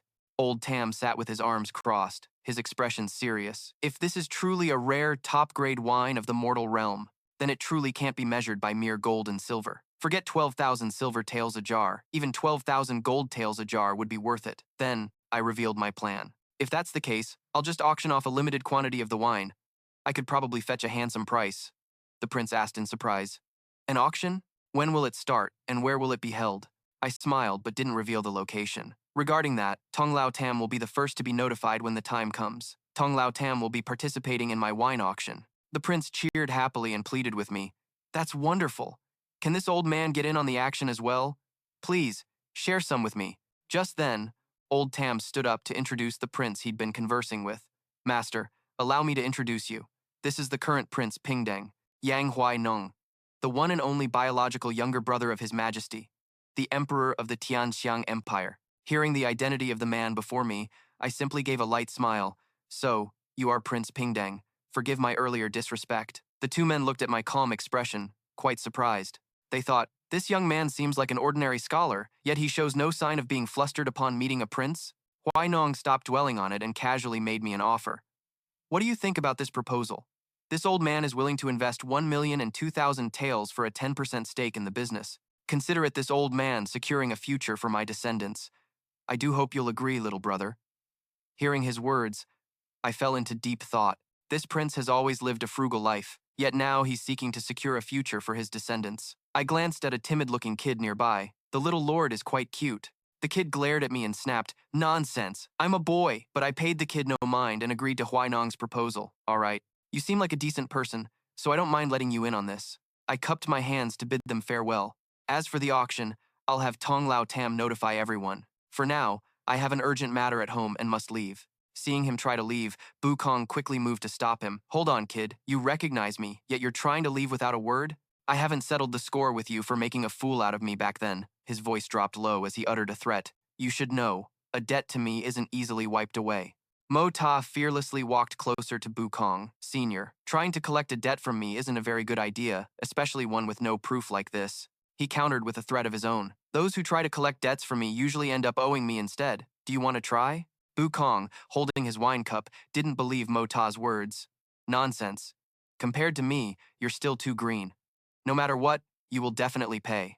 Mo Ta didn't stay any longer and turned to leave. Fine. After today, if you can still find me, we can talk then. Outside, the sky suddenly turned gloomy, and the streets were completely deserted. On a high tower, a young lady stood observing. That person was Yuer. She stood there, lost in thought. Jun Mo Ta, today. Never mind Jun Zhantian backing you. Even if all 8 great supremes were your steadfast supporters. Yuer's gaze turned sharp and cold. You must die tonight. Suddenly, a figure in black appeared behind her. Young miss, it's about to rain. The man's face was covered, revealing only his eyes and a long scar running across one of them. The wind is strong out here. You should go downstairs to take shelter. Yuer was adamant, a deep hatred gleaming in her eyes. No, I want to see Jun Mo Ta die with my own eyes. This intelligence was difficult to obtain. We must seize this chance. A short while later, night fell. A horse-drawn carriage traveled along a deserted road. Mo Ta sat inside the carriage, his face growing serious and alert. Why do I feel so uneasy? When was the last time I felt this sense of dread? Sensing a heavy killing intent, Mo Ta's vigilance heightened. A life-threatening danger was approaching. The driver outside shouted a warning as he saw 3 figures in black rushing forward. Enemy attack. One of them leaped onto the carriage and thrust his sword down through the roof. Sharp iron arrows flew into the carriage, but fortunately, Mo Ta was quick enough to dodge them. At the same time, thousands of arrows rained down from outside. His subordinate shouted, leaping out to avoid the volley. He worriedly turned his head and yelled, "Young master!" Mo Ta loudly commanded his subordinate, "Don't worry about me." After sending the signal, break through the encirclement immediately. I have my own way of escaping. Mo Ta's subordinate took out a round orb and threw it upwards.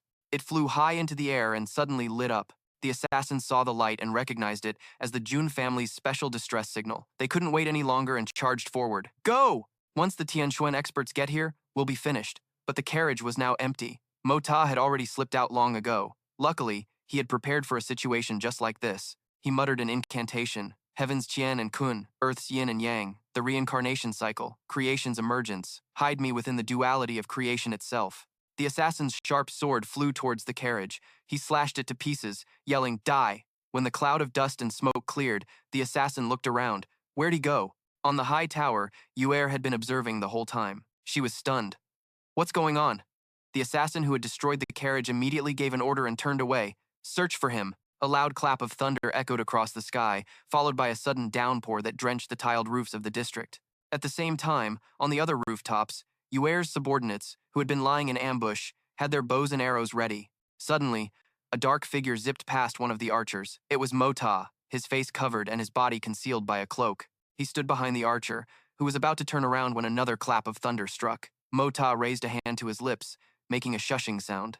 Simultaneously, 2 or 3 other assassins spotted him and charged forward with a yell. The one who saw Mo Ta first knelt, drew his bow, and fired an arrow. But they were too slow, as he had already rushed in to defeat them. One of them cried out in regret. "My blade!" The other blade-wielding men below looked up and saw Mo Ta above. One of them, filled with rage, seethed, "How dare you kill my men!" He leaped up in pursuit, shouting, "You're courting death!" The man caught up, and Mo Ta glanced back at him. Mo Ta's lips moved slightly as he once again mumbled an incantation. All things can be hidden, and so can the human form. Let the old ways return, restoring the balance of yin and yang. And just like that, he vanished. The man was astonished. He's gone? He cursed inwardly. Damn it, what kind of movement technique is this? Below the rooftops, Mo Ta's subordinate was running to find him when the assassin spotted him and yelled, "Quick! After him!" They all closed in on Mo Ta's subordinate, but suddenly, a sword slash sent them tumbling to the ground. The subordinate turned around, looking stunned. A senior from the Jun family? Thank you for saving me, senior. But he didn't leave right away and asked, "And what about the young master? Please, senior." Not wanting to reveal his identity to his subordinate, Mo Ta lied. Jun Mo Ta escaped a long time ago. What's there left to save? He frowned, chiding him. If you hadn't been lingering here, he would have been home by now. The assassin reasoned. That person used a special movement technique to rescue Mo Ta and get away. Then they ambushed and killed our archers. Analyzing the situation, the assassin gave an order to the others. Pursue them. This person's Xuan cultivation isn't high. They can only rely on sneak attacks. Mo Ta and his subordinate quickly fled, but the assassin caught up, his eyes glinting with killing intent. In a scornful tone, he said, "You killed my brothers, and you think you can escape unscathed?" Mo Ta paid him no mind, using the heavy rain to speed up their escape while instructing his subordinate. "Follow me! Don't stop for even a second!" The two of them sprinted forward together. The assassin caught up, brandishing his sword. Mo Ta skillfully dodged his treacherous strike, but still received a light wound on his shoulder. Mo Ta thought, "I can't let him drag this out." His eyes filled with determination, wanting to finish the enemy in one blow. Mo Ta's powerful punch left his opponent completely dazed. The assassin collapsed to the ground. Seizing the opportunity, they made a swift escape. He was later found by his comrades, lying unconscious. Yuer spotted the Jun family's reinforcements arriving and immediately ordered her soldiers to retreat. The sound of neighing horses grew louder. Mo Ta looked towards the sound and said, "Someone's coming. It must be the Jun family's reinforcements." After saying that, he bid farewell to the subordinate and left. Just a few seconds later, Old Pang arrived and hurriedly asked, "Who was that person just now?" The subordinate reported, "Elder Pang, that person must be one of our hidden masters." Hearing this, the old man replied, "It's good that you're not dead. But where is the young master?"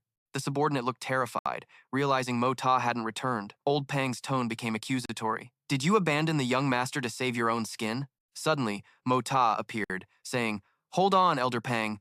Don't blame a good man. He risked his life to distract the enemy so I could escape." The old man was surprised. "In that case, we must properly repay the master who just saved the two of you." The subordinate looked troubled. "I'm not sure which way the master went. His movement technique was too incredible." Mo Ta also feigned curiosity about their benefactor. Old Pang, eager to know more, asked, "What did he look like?" Mo Ta turned his back, coughed a couple of times, and then replied curtly, "His face was covered so I couldn't get a clear look." The old man said worriedly, "I can't believe that after the marshal's accident, someone is still targeting the young master. When you return, go see Third Uncle first and report the situation. Also tell the servants to prepare hot water. Otherwise, the young master will catch a cold. Bring another umbrella here." Old Pang then hesitated before asking, "Young master, will you still be able to attend the family banquet?" Mo Ta replied nonchalantly, "It's fine. I'm not hurt. I've grown used to situations like this. They barely faze me anymore." Then, the old man escorted him, saying, "Please, young master, let's return to the residence. The marshal and the elders have been waiting for a long time." Mo Ta suddenly turned and said, "I just remembered I left some things in the sedan chair. Just give me the umbrella. I can go get them myself." He was secretly planning to search for traces of the earlier assassins. "Even without me going over every detail with you, the information gathered from the surface residue is more than enough. You seem to have figured something out. It's a very familiar scent indeed. And that cry for help was also a very interesting sound. Enough for me to find the person." Kaini saw Mo Ta had just returned and ran over. "Young master, go change your clothes. Don't catch a cold. The family banquet is about to start. You should head over quickly." The scene shifts to Wuyi and Mo Ta eating together. He glances at the young man and asks, "I wonder what kind of expert could help you so cleanly and quickly." Mo Ta quickly asks if his third uncle knows this person. He glances at Wuyi and replies with a slight smile, "Well, third uncle, the world is vast and full of strange things. There are countless people with strange abilities." At this, his uncle cuts him off. "I won't discuss this with you, my boy. You must have a clear idea of who's behind this, right? Do you need me to send people to assist?" Mo Ta says softly, "I'm about 30% certain. But the time isn't right yet. The items they're making for me haven't been delivered. Acting now would only alert the enemy." Wu Yi wonders, "Do you mean those crossbows you mentioned before?" Mo Ta confirms, "Third uncle is truly far-sighted. By the way, where are the people from the Guan family? Isn't today's banquet to welcome them?" He explains, Right now, they're in your eldest sister-in-law's small courtyard. It seems Qing Han is in a bad mood, and they just happened to arrive. Dong Liu appears with her, and Qing Han's expression doesn't seem happy. Then, Qing Ba and Qing Yue also enter at the same time. Dong Liu praised him enthusiastically. Third brother, you must be the famous third young master, right? Truly handsome and refined, with an extraordinary air. Because the third young master hates socializing with guys his age, the atmosphere becomes a bit awkward. Mota sizes them up with a quick glance. The eyes of this second young master of the Guan family, they keep darting around evasively. Something isn't right. Qing Yue and Qing Ba then approach to greet him, and Mota also replies politely. The two Guan brothers didn't mind the long and arduous journey to Xiangqing. Mota thought to himself, he called me third young master, not third brother. Does he mean he doesn't acknowledge me as his brother? So that's how it is. Mota smiles. These past few days, this little brother has been busy and couldn't properly host you two esteemed brothers. It's truly rude of me.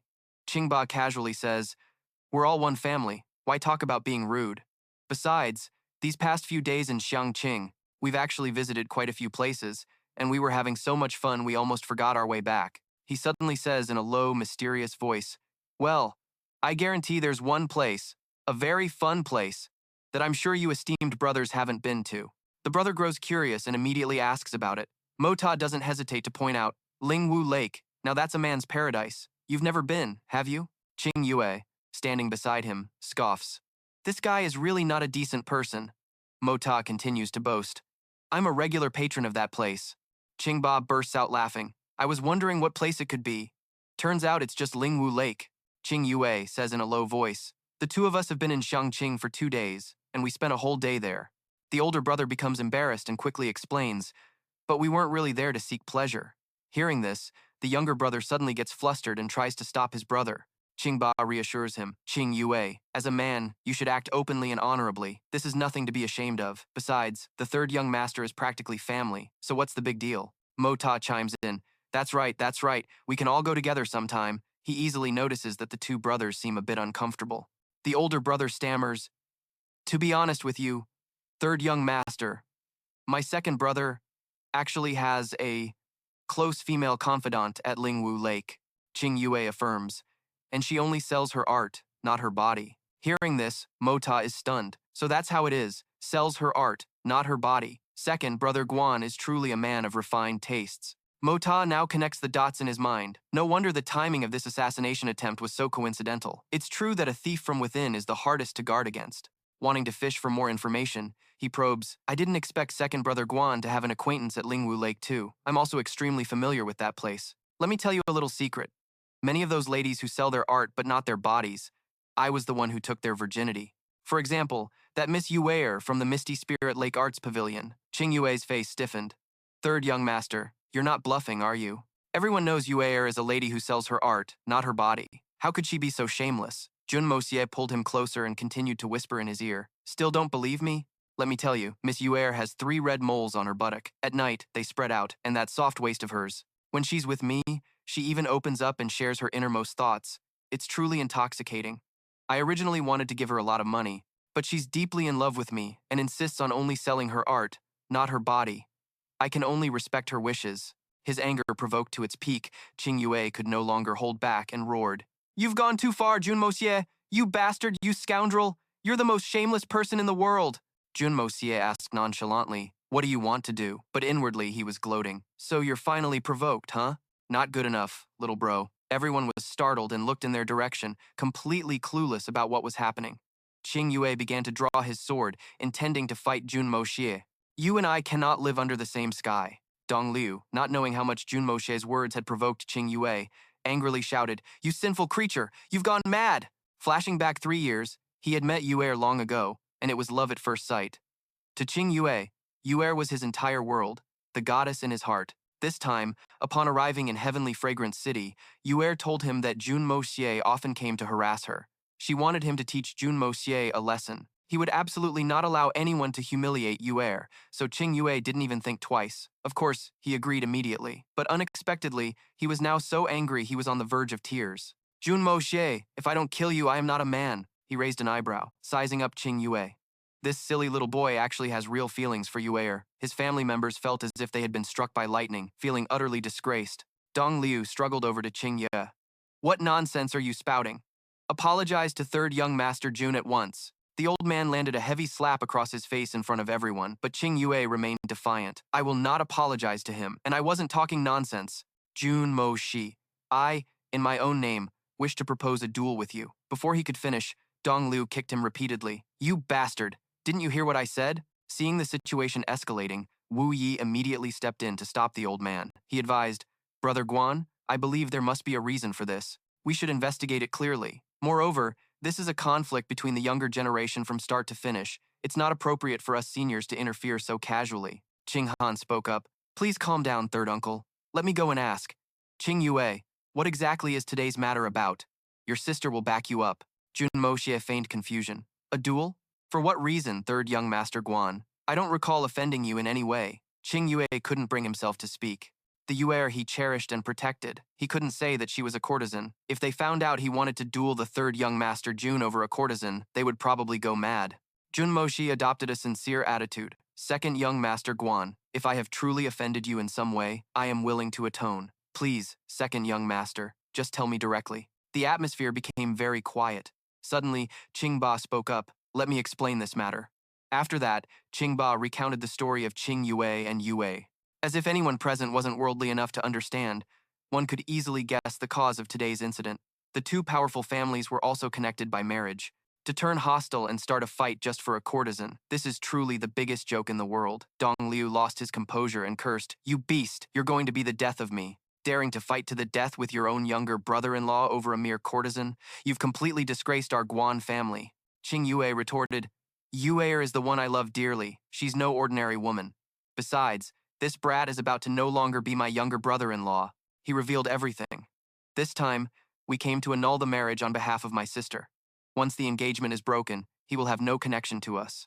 Qing Han was speechless, while Mo Ta stood there stunned, unable to believe the truth. Zhan Tian remained silent, but he had also figured it out. The Guan family's purpose for coming here this time was to annul the engagement. Zhan Tian immediately left. The old master said, I'm a bit drunk. Forgive me for not being able to entertain you further. Dong Liu stammered, Please, don't mind us.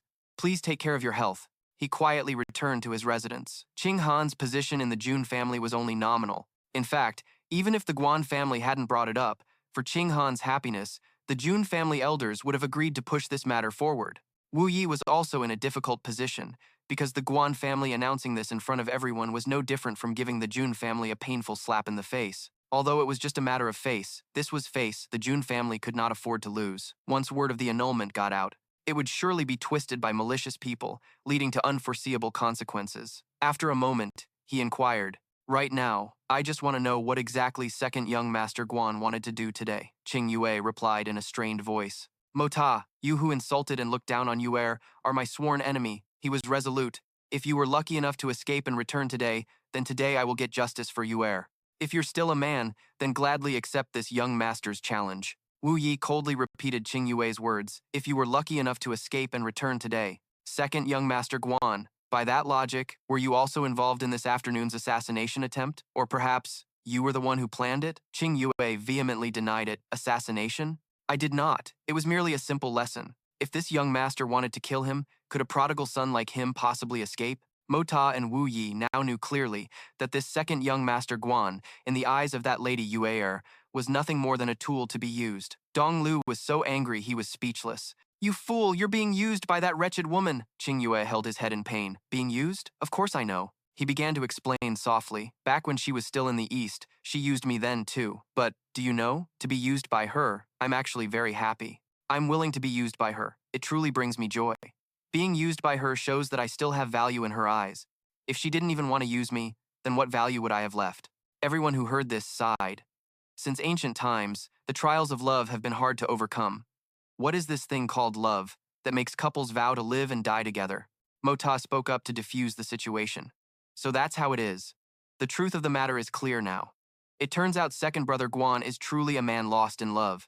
The earlier incident of drawing swords was just making a mountain out of a molehill. It was nothing more than us kids fooling around. Can the esteemed uncles and elders let this matter go? Dong Lu said respectfully. Many thanks to the third young master for being magnanimous and letting it go. You two little brats, hurry back to your rooms and reflect on your mistakes. When I get back, I'll skin you both alive. Mota found it very strange to see Qingba smiling at this. Dong Liu approached Wu Yi and promised, "If such a shameful incident ever happens again, I will offer up my own head." He didn't want to say much more. The misunderstanding can end here. As for Qing Han's matter, I hope Guanshuan will be frank and tell us the real reason for annulling the engagement. The old man hesitated. Young Master Quan, when it comes to this matter, it's best you don't know, as it will only bring more trouble to the Quan family. He smiled faintly. Am I the type to be afraid of trouble? Surely, no one in this world would dare to interfere with the marriage between the Guan and Quan families, would they? Dong Lu looked at his daughter, unable to hide his frustration.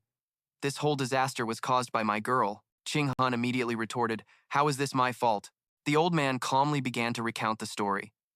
Do you remember, half a year ago, on the anniversary of Mo Yao's death, when you went to pay respects at their grave? The memory came flooding back from that moment. There, she had encountered a youth in green robes who followed her for quite a distance. At that time, Dang Yun had threatened her, "I don't care who you are, and I don't care about your status.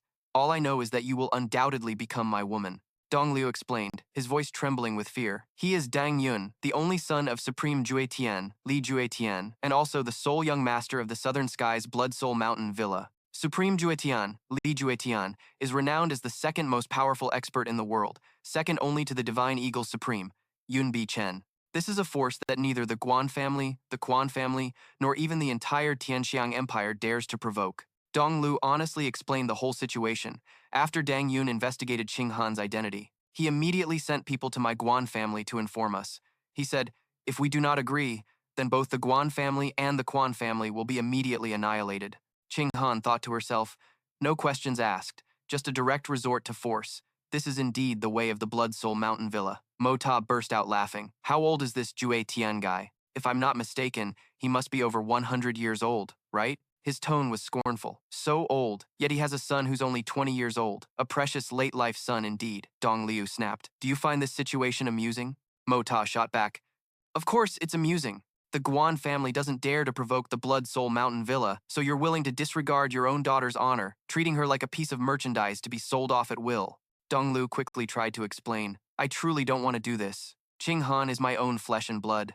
I'm in agony over this, but the Guan family has over 1,000 people. Am I supposed to sacrifice all of them for this?" The old man shouted. "You have no idea how terrifying the Blood Soul Mountain Villa is." Mota looked sternly at Dong Liu. "You're sending her to her doom just to be humiliated. Do you really think you'll be able to live in peace afterward?" Dong Liu warned him. "Mota, do not be insolent." The old man sounded utterly helpless. When a family lacks the strength to protect its own, sacrifices are inevitable. Seething with anger, he retorted. "How can you know you can't protect her completely if you don't even try? You're simply afraid of their power." Dong Liu said shamefully, "If sacrificing my own life could save the Guan family, I would have already gone to fight Li Juetian to the death. But what good would that do? If I were the type to ignore all reason and just dump this entire problem on the Quan family, tell me, would my Guan family be harmed at all, or would it be the Quan family who pays the price?" Mota declared firmly, "Family head Guan, you are absolutely right. My wife, Qing Han, is now a member of my Quan family. She has long since ceased to be a member of the Guan family. A married daughter is like spilled water, so this matter no longer concerns your Guan family." Hearing this, both the father and daughter grew anxious about the Quan family's future. He declared with absolute certainty, "I am the sole heir of the Quan family. The family's future is in my hands. My decision is the decision of the entire Quan family. Family head Guan, my Quan family will not annul this marriage. Your Guan family should abandon that notion immediately. I don't want to concern myself with it any further." Dong Liu grew anxious.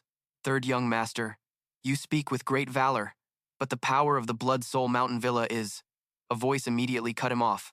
"Mota is right. The elder showed great faith in him. Qing Han is the daughter-in-law of our Quan family. She is a member of the Quan family. Mota's decision represents the decision of our entire clan." Dong Liu was filled with regret. He had chosen to give in, but the Quan family stood firm. Suddenly, Mota called out loudly to Qing Han. Mota stared at her, his expression serious and mature. He then went to reassure her. "If the Quan family lacks the power to protect its own, then before the Quan family is destroyed, we will die together. We would rather all die than live in shame." Than Han pondered deeply. For the person she cared for, she was willing to sacrifice the latter half of her life. "I might be unable to bear the humiliation and end my own life. However, if that leads the Blood Soul Manor to attack and annihilate both the Guan and Jun families, wouldn't my sin be the greatest of all?" After coming to a decision, she spoke up, "Third uncle, I have something to say. Wuyi listened intently to Than Han. Whatever you want to say, just say it. Your third uncle will definitely support you. She suddenly knelt on the ground and pleaded, although Than Han and Mo Shi have a marriage agreement, it is in name only. Therefore, Than Han dares to beg third uncle to dissolve our marriage contract. As she finished speaking, her eyes shone with a rare determination, as if she had considered this matter very carefully. Wu Yi was stunned, speechless. Than Han forced herself to continue. I truly have no face left to meet the old master, so I can only beg third uncle to grant my wish. Tomorrow, I wish to immediately return to the Guan family with my father. From this day forward, I will have no connection to the Jun family. He immediately spoke up firmly. Third uncle understands that you've decided to sacrifice yourself because you don't want to get us involved. I will grant your request to annul the engagement, but the affair with the Blood Soul Manor concerns our Jun family. Even if you are not a daughter-in-law or a daughter of the Jun family, our Jun family will not allow anyone to humiliate you. Mojie smiled warmly. That's right. Third uncle is correct. Do they think we are only connected by a piece of paper? This incident has become an unacceptable humiliation for our Jun family. Than Han was so moved that tears welled up in her eyes. Dong Niu hesitated and asked, Jun Third Master, how should I explain this? Can't this be done for the sake of the country, the family, others, and ourselves? Wu Yi stated bluntly, our positions are different. The political faction desires stability, but the military is iron-blooded. Our Jun family is the leading family in the military. How could we possibly endure such a humiliation? Hearing this, the old man paused, thinking to himself, why did I forget? I came to the home of the nation's most warlike family, and they even agreed to break the engagement. This clearly indicates that the Jun family is not acting rashly. Dong Niu left, reassured. His Majesty has only given us 2 months' time. I hope the Jun Third Master prepares accordingly. Meanwhile, at the Li residence, rain poured down relentlessly on the eaves. Dunhan sat deep in thought, then raised her voice to ask, Jun Moxie ran into trouble today. Is he dead? The subordinate immediately reported, he's not dead. At the critical moment, a mysterious person appeared and killed several of the assassins. His strength was so overwhelming that the remaining assassins found it hard to retreat. She continued to probe suspiciously, do you know which faction tried to assassinate Jun Moxie? The subordinate replied in fear, we don't know yet, ma'am. Dunyan ordered him to investigate, and the subordinate didn't dare to refuse. After being injured and disfigured, Dunyan was like a daughter who had been married off, staying cooped up in the house all day. Her personality grew more and more eccentric, and her subordinates became increasingly fearful of her. In the dead of night, Dunhan went alone to a secret location and gave a signal. She was having an urgent meeting with her senior brother. Inside, everyone was cloaked from head to toe. One person asked urgently, Dunhan, is there any news about the Xuan Dan? She confirmed, there's no news for the time being, but as soon as the Xuan Dan appears, we will definitely be the first to know. The main thing we need to watch out for now is that people from Fengxi City have also arrived. Shi Changxiao himself has also made a move. This means there are now 4 Supreme Divine Xuan experts in Tianxiang City. Once the Xuan Dan appears, everyone will fight fiercely for it. Our chances of success are not high, and we might not be able to obtain it. Jian Hongchen reassured him, Junior Brother Li, don't worry too much. We just need to seize the Xuan Dan and have our fastest member escape with it. The rest of us will stay behind to run interference. Even if Yun Beechin himself shows up, I'm confident we can hold him off for some time. Dunhan smiled brightly. Then I'll be counting on all of you, my senior brothers and sisters. Suddenly, a message arrived. The messenger announced loudly, the aura of the Xuan Dan has appeared in the West City. The report is 100% accurate. Countless masters are already rushing there. Jian Hongchen gave the order for everyone to depart. Despite the pouring rain, they all charged forward. Dunhan watched them leave, thinking to herself, even though this concerns the Xuan Dan, and those special robes can't be fully utilized, it's still very strange for the senior brothers to be walking around in a crowd wearing those white robes. The scene shifts to Moxie's residence, where he was intently observing the Xuan Dan on his desk, thinking, I originally planned to wait a few more days. The plan was to wait until my wounds healed a bit, then start an auction for this mystic pill to incite a bidding war among the factions, and I would reap the benefits. But the appearance of the Blood Soul Mountain Villa forced me to change my plans. This isn't that 9th grade mystic pill. It's the 6th grade pill that Jun Wuyi gave him, and he has already experimented with it many times. The energy within it has been refined by the heaven-opening creation art. It's completely useless now. After speaking, I began to unleash my spiritual power. The light from the pill was blinding, and a few seconds later, a massive explosion erupted, accompanied by a flash that lit up the entire sky. The night was illuminated amidst the heavy downpour, and the elders were startled by the sound. They discussed among themselves about the high-grade energy of the mystic pill, what pure energy, It must be a peak ninth grade mystic pill from West An. With that, they all flew towards the source of the energy. Yan Meng also noticed something unusual at this moment, feeling very curious. How could I miss out on such a fun event? She shouted to her subordinates. Let's hurry and follow them to watch the show. As soon as she finished speaking, Yan Meng had already left, leaving them worried. Xianxia was also taking part in this battle for the mystic pill. Just as he was about to leave, Meng Shen appeared out of nowhere. Shi Xuan, you didn't call your little brother for such a great event? Are you planning to take it all for yourself? Xianxia retorted defiantly. No one is stopping you. If you're not afraid to die, you can follow me. He scoffed. Shi Xuan, others might not want to follow you, one of the 8 great supremes, but with my phase, strength, you know very well whether I need to follow you or not. It's not yet decided who that mystic pill will fall to. A man in a tavern also sensed the aura of the mystic pill. The man was delighted, his eyes gleaming with determination as he said, a good opportunity to stretch my muscles has finally arrived. The Wang family on this side was also thrilled. Perhaps the legendary 9th grade mystic pill has appeared. Old Third looked bored. Why bother with it? Let's just drink our wine. One less person just means one less cup of wine. The elders had arrived at the location by now, all of them suspicious. Who would dare to activate a mystic pill on a stormy night like this? Could it be that he doesn't know that even a heavier rain can't conceal the mystic pill's aura? Could this be a pre-planned conspiracy? The 6th elder mused, at least the mystic pill is real. The aura of a high-grade mystic pill cannot be mistaken. People are coming from the east, but they won't cause any trouble. Let's head south. The 3rd elder immediately detected something. There are the auras of 2 powerful experts ahead, after which they split up to seize the initiative. The 6th elder was a bit surprised. Isn't that Supreme Shi Changxiao and Fei Mengshen, Fei Xuan, up ahead? Cheng Xiao said casually. Silver City has 3 elders, but only 2 of you are here. The other one ran off pretty fast. Meng Shen was furious. Shi Xuan, he's trying to get a step ahead of us. Can we tolerate this? Without hesitation, he roared at them, demanding they get out of the way. The 9th elder ignored him. I wonder where you 2 are heading. After all, we are all old friends. If you 2 have urgent business, feel free to tell us. Perhaps we 2 brothers can lend a hand. Cheng Xiao didn't argue and immediately unleashed his technique. Just the likes of, you want to stop me? Even if that brat Han Feng Shui himself were here, he wouldn't dare to speak to me like this. The 2 sides clashed fiercely in a heated battle. Cheng Xiao continuously unleashed his classic techniques. Cheng Xiao shakes the heavens, and one palm moves the earth. The 9th and 6th elders struggled to resist Cheng Xiao's terrifying power, combining their strength to form a barrier with the cold wind flying snow sword technique. Seeing this, he was astonished. You 2 were actually able to cultivate the cold wind flying snow sword to this level. You haven't shamed the title of the Wind Snow Supreme. Suddenly, Cheng Xiao flashed a dangerous smile. He launched a surprise attack on them, catching the elders completely off guard. Cheng Xiao's creepy laughter echoed all around. He didn't forget to use disdainful words to provoke his opponent. The Wind Snow Supreme couldn't even withstand a single blow. Seizing that opportunity, Meng Shen fled, which made Cheng Xiao furious, while Mo Ta was now gradually executing his own plan, moving very stealthily. The 3rd elder appeared out of nowhere and stopped him. Your Excellency should not keep the profound pill. It's best to hand it over to me for safekeeping. He tried his best to persuade Mo Ta. I will protect your life. 1 pill in exchange for 1 life. That's very fair, isn't it? The young man replied flatly. Is it really fair? The profound pill and my life belong to me. On what grounds do I need your protection? Mo Ta was a little worried. Seeing only 1 person approach, he continued to refuse the 3rd elder. All the masters are gathered in Tianxiang City. How can you possibly guarantee my life? The old man smiled faintly and introduced himself. I am the 3rd elder of the Wind Snow Silver City. I believe I have some reputation. As long as you hand over the profound pill, I guarantee you can leave this place safely. Mo Ta acted arrogant. Just because you say so, I have to believe you? I could claim I'm Yun Bichen for all you know. In his heart, he scoffed.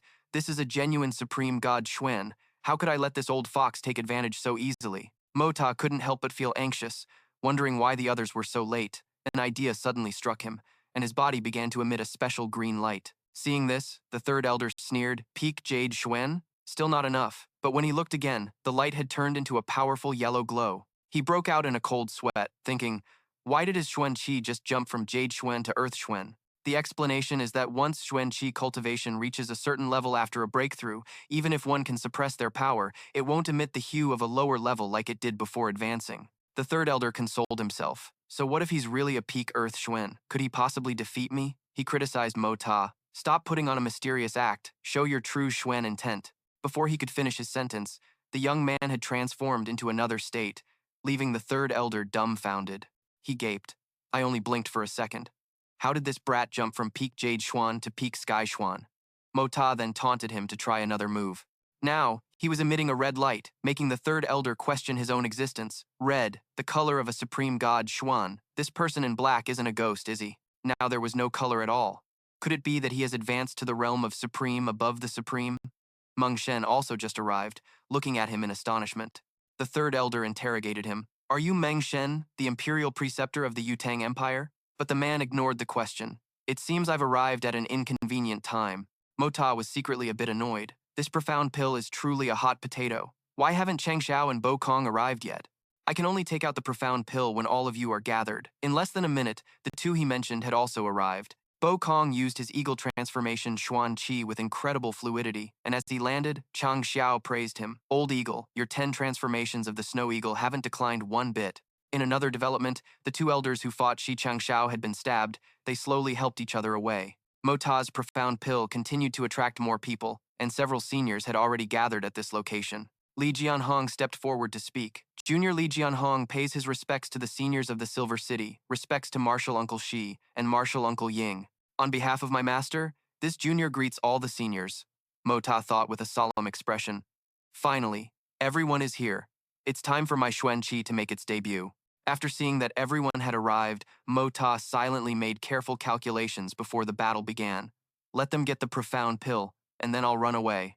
I can't fight all of you, but my escaping ability might be the best in the world. But then, upon seeing some familiar figures, he froze, as if his system crashed. It was Zhao Han and Mu Shuitong. Mota observed more closely. Beside them were two more unfamiliar faces. Are they newcomers to the Silver City? Meanwhile, in the rain, Feng Wu spoke up. It's so rowdy here. Doing it this way isn't fun anymore, is it? And Yan Meng, resting her chin on her hand, sighed. The rain is too heavy, little princess. We should head back. But those white-haired old men were extremely worried seeing their little treasure in such a dangerous place. My dear young lady, is this a place you should be? Isn't this asking for our old lives? At the same time, in the most tense area, Trung Tio shouted, Hey, you blockhead hawk, do you really want this Xuan Dan? Hearing this, Bakung arrogantly replied, Nonsense. A 9th grade Xuan Dan has always been a rare treasure. It'd be strange if this old master didn't want it.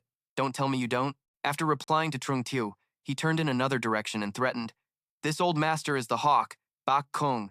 That guy over there is Thach Trung Tio. Now, all of you, scram for this old master. Faced with this news, everyone present fell into a dead silence. Two great supremes were about to fight. Who would dare to interfere? But the young master of the Quan family would surely find a way to break this stalemate. But Mokta's feelings were the complete opposite of theirs. He stood aside and provoked them. If you want to fight, then fight. In this pouring rain, this old master is about to get sick. More indecisive than a woman. Make a move already. Enraged, Bak Hung immediately rushed towards him, cursing, You little brat, this is no place for a junior like you to meddle. The third elder stood by, observing silently without daring to say a word. He thought to himself, that black-robed person is no simple character. Even Bak Hung will likely suffer a loss. But soon, the scene before them made them think otherwise. Bak Hung easily attacked Mokta without meeting any resistance at all. With just one move, he successfully sent the boy flying far away, even making Mokta scream his lungs out, Help! Help! That scream was like a thunderclap to the old men standing nearby. They thought in dismay, What the hell? If I'd known, I should have stepped in earlier. The glowing golden pill flew into the air, and then, by some inertia, it shot quickly towards Bak Hung. He easily and quickly caught the pill in his hand, but as he held it and examined it for a long while, Bak Hung suddenly realized something was strange. Suddenly, Trung Tiu used his movement technique to fly up high and mockingly jeered, Hey, you blockhead hawk, didn't you want to fight? Let's have a life-or-death battle right now. As he spoke, his entire body erupted in flames that enveloped him. Seeing his opponent's overwhelming aura, Bak Hung felt very excited. Perfect timing. Finally, the two great supremes officially clashed. The scene of them charging at each other was fierce, one in the sky and one on the ground, both determined to bring their opponent down. Suddenly, in the blink of an eye, the sky lit up with a massive explosion, with a fierce vortex of red and black energy, like a demonic portal opening in mid-air. Kim Hung's junior brother hurriedly asked, Senior brother, should we go in? Kim Hung observed calmly. No rush. We'll wait for the right opportunity. At the same time, the third elder and his companions made a different decision. Let's go! Bak Hung was delighted to see more people joining in, feeling the power coursing through his veins grow even more abundant. Excellent! This is so satisfying! Saying that, he ripped off his flimsy shirt to reveal his impressive muscles and roared. He even casually clawed at his opponents a few times, injuring several elders in an instant. Meanwhile, at the Quan residence, it was unusually peaceful. Than Han was leisurely admiring the moon, lost in her own thoughts. I can't believe that fellow has the aura of a hero like that. Just this point alone makes him worthy of being a disciple of the Quan family. If it were Big Brother Mak Yao there, Than Han's eyes sparkled with conviction, believing he would have made the same choice as Mak Ta. As she was lost in thought, Dong Lu entered. He softly called out, "Than Han." Hearing someone call her name, Than Han turned her head and realized it was her father. She then asked, "Father, is something wrong?" Dong Lu stood in the rain as if wanting to wash away all his mistakes, and asked hesitantly, "Than Han, do you blame father?" But before he could finish his sentence, she cut him off. "I don't blame you, father. You will always be Than Han's father, and the head of our family." She shared with understanding.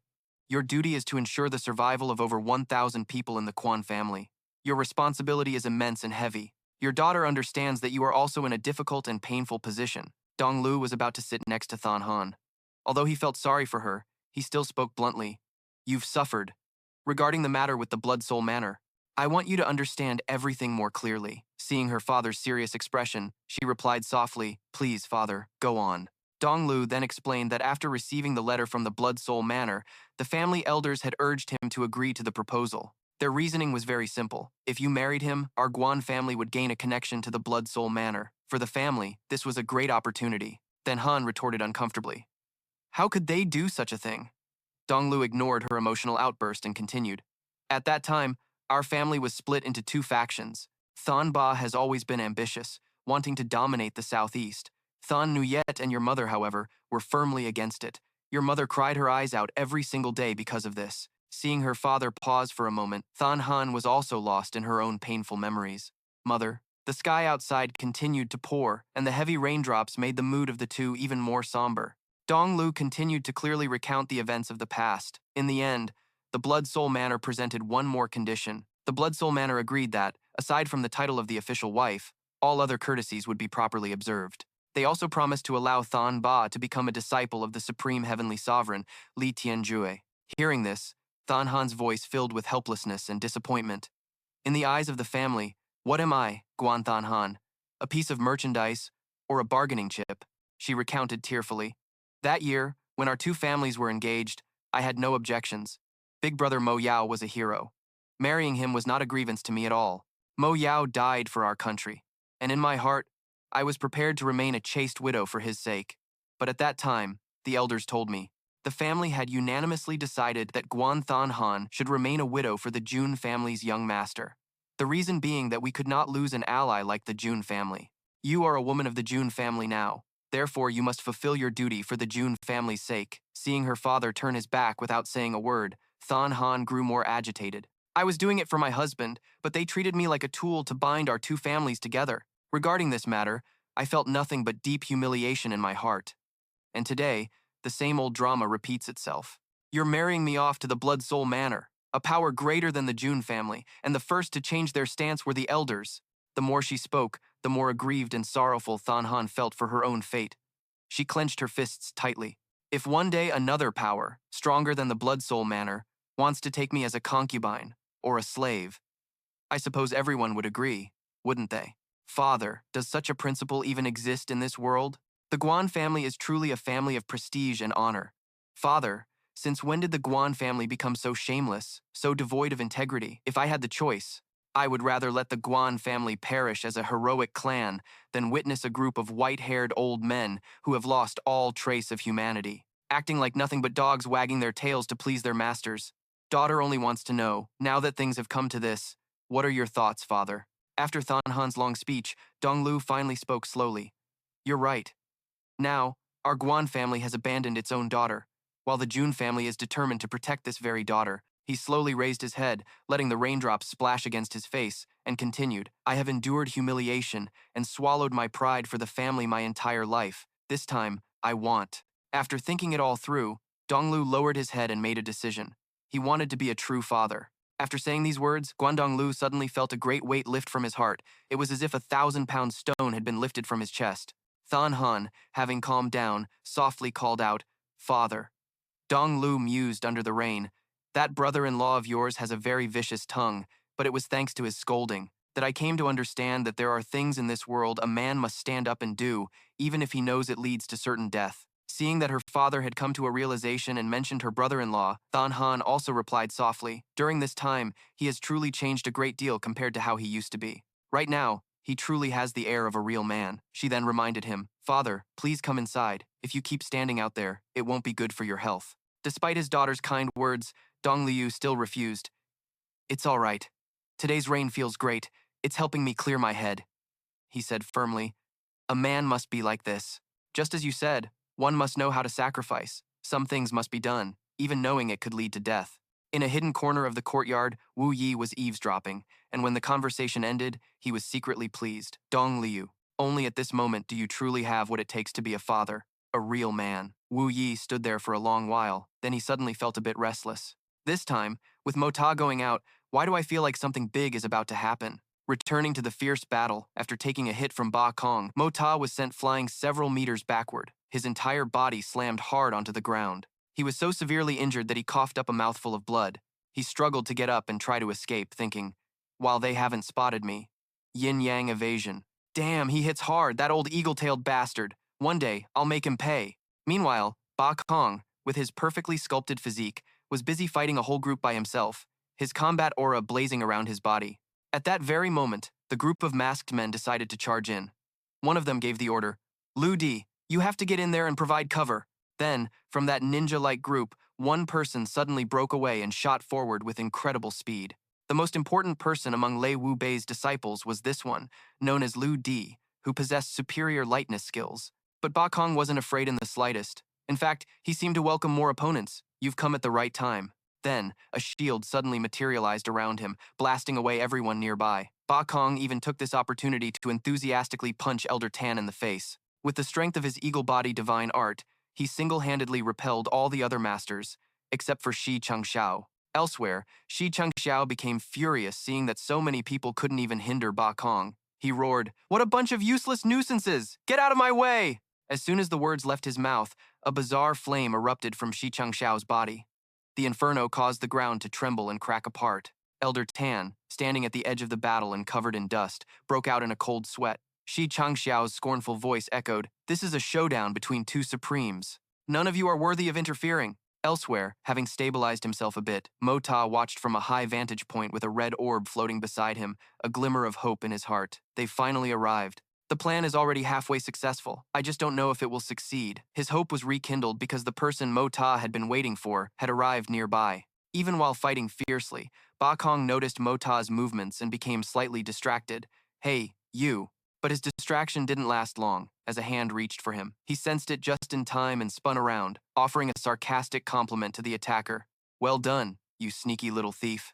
If I hadn't noticed you in time, my Xuandeng would have been stolen." With that, he landed a powerful punch on the man's head, slamming it straight into the ground. Ba Kong then followed up with a kick that sent the man flying far away. The kick was so powerful it tore up the earth. The other masked men cried out in alarm, "Sixth brother!" They quickly gathered around the one who had been kicked, shouting with hatred, "Ying Ba Kong, your methods are far too vicious.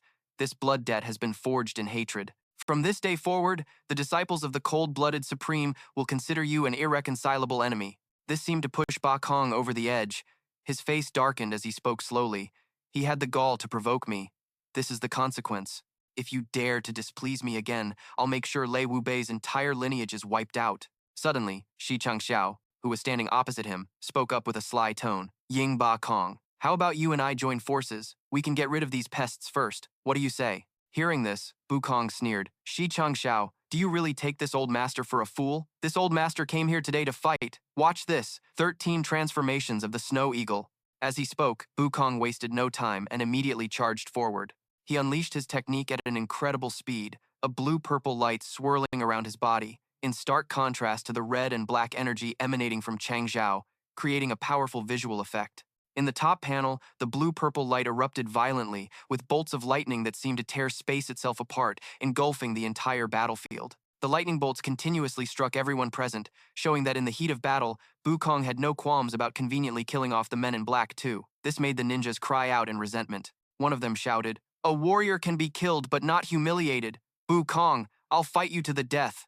Meanwhile, not far away, young Master Jun was also hiding and observing the battle. He silently remarked, as expected of the divine eagle of the steppes. Despite his questionable personality, he's incredibly powerful.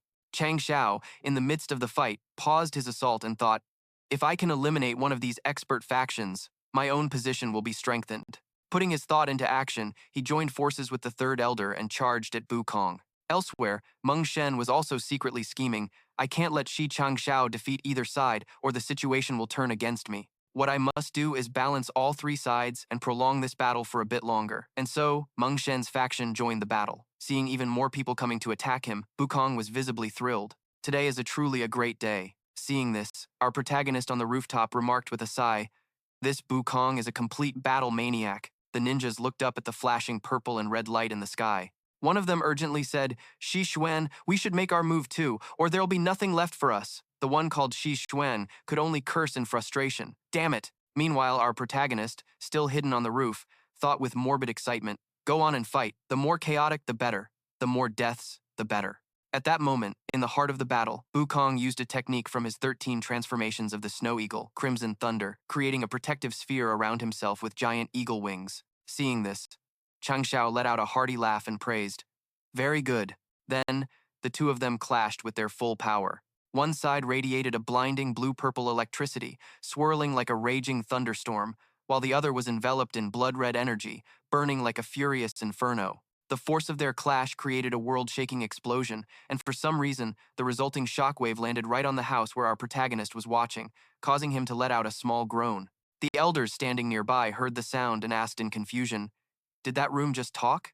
At this point, our protagonist had no choice but to reveal himself. He stood up, dusted off his clothes, and chided them.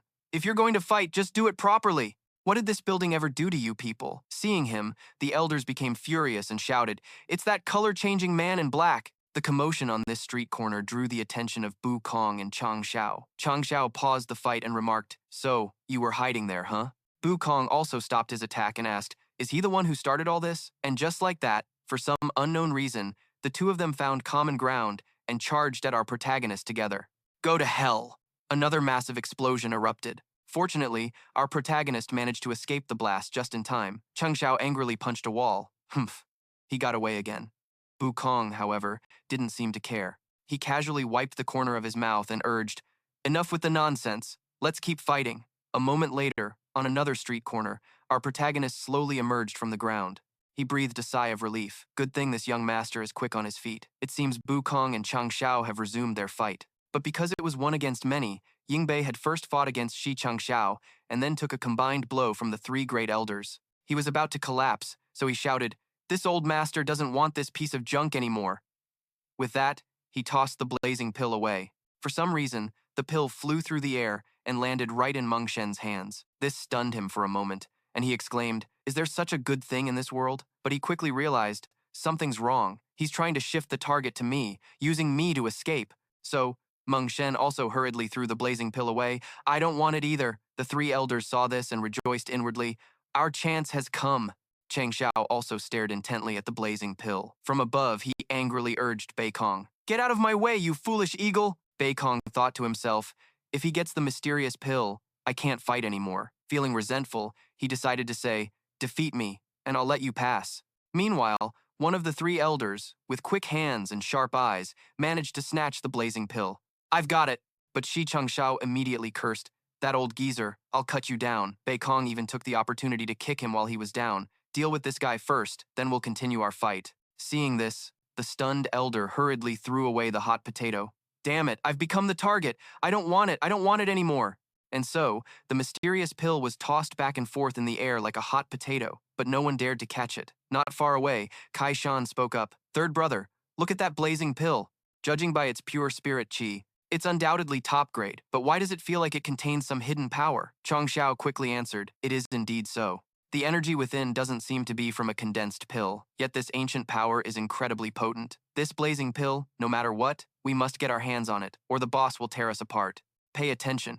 If Shi Changxiao really gets the mysterious pill, we'll immediately move to snatch it back. With that, he moved towards the crowd fighting over the blazing pill. At this very moment, Shi Changxiao was the closest to the blazing pill. He reached out to grab the treasure. The peak 9th grade mysterious pill is finally mine. Meanwhile, I, watching from a distance, grew a bit anxious. Why haven't those two made their move yet? Don't tell me they're saving their strength for a final burst at the very end. Suddenly, two loud booms echoed as if two meteorites had crashed to Earth. Amidst the explosions, a voice rang out. A ninth-grade condensed pill like this? How could it possibly fall into your hands? A surprise attack sent Xianxia flying, which enraged him greatly. Who is it? The dust gradually settled, revealing the figures of Chongxiao and Kai Shan. Chongxiao spoke first. A treasure of our clan. How can we let you take it as you please? As he spoke, the blazing pill suddenly flew towards the two of them. With their identities from the heavenly punishment forest, it was clear no one dared to block their path, so Chongxiao quickly ordered, "We've got it. Clear a path. Let's go." After obtaining the blazing pill, Chongxiao and Kai Shan decided to quickly leave the battlefield. Meanwhile, I stood on a rooftop, observing in secret. I pulled my hood down to cover my face and thought, they've arrived. How can I just let them leave like this? So, he quickly activated the Hongjun Pagoda formation. An illusion of a massive pagoda swiftly appeared behind him. This technique required all his mental and physical energy to activate the Hongjun formation. The burst of spirit chi was extremely brief. Perhaps only they could sense it. While escaping, Kai Shan quickly noticed something. "Third brother, do you feel that? That aura." But Chongxiao ignored it, deciding to continue their escape. "Let's go first." The crowd of martial artists could only stand frozen, watching the two leave as they wondered, so many experts, yet none could stop them. What kind of monsters are these people? When Meng Shen saw that even the strongest experts didn't dare to stop them, he also realized, could it be them? Bei Kong and Chang Xiao said nothing, merely snorting coldly. The name Heavenly Punishment Forest surfaced in their minds. Hearing the name, the three elders could only lament, to think it was the Heavenly Punishment Forest. Chang Xiao also repeated that name, Heaven's Punishment Forest. He stared intently at his injured hand and speculated, could it be that they're planning a comeback? Meanwhile, among Lei Jianhong's disciples, many were injured. It was a dire situation, especially for the sixth brother, who was not only severely injured, but also remained unconscious. Currently, the group was transferring their energy to heal one another. Jianhong frowned and said helplessly, "The Xuan Dan is gone now. What do we do? Junior brother Li will surely be very disappointed." A female ninja standing beside him gently comforted her senior brother, who would have expected two supreme-level experts to show up here. Unless Master himself intervenes, there's absolutely no way to change this situation. Jianhong had to accept the truth, but what made him even more anxious was that junior brother Li had also tasked sixth brother with investigating Jun Mota's movements. So, what should we do now? This information was overheard by Mota, who was standing nearby, causing him to become more vigilant. What? Li Yuran wants to send people to spy on me? Elsewhere, after the battle ended, the third elder quickly cupped his hands and bowed in apology. State Preceptor Shi, Eagle God, today our Silver City has, in some ways, offended you. If we have the chance to meet again, our three Xuan lands will surely prepare fragrant tea to atone, Cheng Xiao replied magnanimously. Every man for himself. The three elders shouldn't take it to heart. I have heard that Silver City's snow tea is the finest of all teas. Perhaps one day I will personally visit to savor it. Aren't you all so fake? He sneered arrogantly. Old fools, you just finished a fight and now you're already putting on an act? People of the windy snow, Silver City, tell Han Feng Shui. This old master will come for him.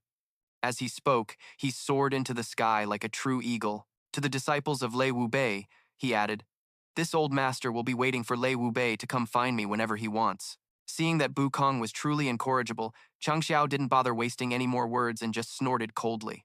After that, he threw a bottle of medicine towards Jianhong's group and said in a clear voice, take it. Jianhong caught it and saw it was a bottle of soul-restoring liquid, so he replied, happily, many thanks, senior. But before Lei Jianhong could even finish his thanks, Chang Xiao had already vanished. Seeing this, Jianhong paid it no further mind and hurriedly urged, Junior brothers, come quickly. With this medicine, we can at least save the sixth brother's life. Just when it seemed peace had been restored, with his sharp senses, Jianhong detected a killing intent, and his eyes flashed with vigilance. He quickly spun around to deflect an incoming throwing dagger, but his junior brothers weren't as strong or quick to react and were hit. Jianhong cried out in horror, Junior brothers! The others were also startled and heightened their vigilance. Jianhong roared furiously, who is it? Who? Show yourself to this old master.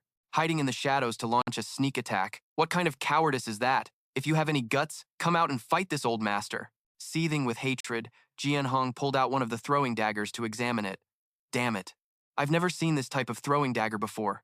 This must be the unique weapon of that assassin. Whenever this dagger appears, kill on sight, no questions asked. If I don't avenge this, I swear I'm not a man. The entire group erupted with immense killing intent. Suddenly, one of them spoke up anxiously. Senior brother, where are the other 3 daggers? This shocked the entire group. What? Everyone turned and discovered that in that short moment, the daggers embedded in the other 3 men had vanished into thin air, leaving only bleeding wounds behind. Everyone had left the area. Even the uncollected bodies were taken away by the soldiers of the Tianxiang Empire. The site of the recent bloody life and death battle was now deserted, but the heavy rain continued to fall. But the peace was confined to that spot, for in another corner of the kingdom, things were seemingly just getting started. At that moment, in a certain city, Moxie crossed his arms and said, "So, you finally arrived? I've been waiting for you two for a very long time. Still not coming out? Do you really want me to personally drag you out?" Hearing this, Chongxiao and Kaishan quickly appeared. Kaishan crossed his arms and spoke up, "Who are you? How did you know we were here? Stop playing mysterious and get out here!" Then, in an instant, while the two were standing together, Moxie suddenly appeared out of nowhere, startling them both. How on earth did this guy appear here? The two had no idea how he managed this sudden Yin-Yang Evasion technique. Even Yun Beichan, the leader of the 8 Great Supremes, would have absolutely no way of detecting it. Finally, Chongxiao decided to calmly talk things out. "Who exactly are you, Your Excellency? What is your purpose for luring the two of us Xuan lords here?" Moxie deliberately hid his identity and replied, "This humble one is Feng Juetian. May I ask for your esteemed names?" To Moxie, these two were the Xuan Beast Kings of Tianfa Forest. Ever since Moxie learned that his own aura could attract high-level Xuan Beasts, he had always intended to make a move on the Xuan Beast Kings. The legendary Tianfa Supremes. Chongxiao answered honestly, "I am he Chongxiao, and this is my 4th brother, Xiong Kaishan." Moxie didn't plan to get straight to the point, so he beat around the bush.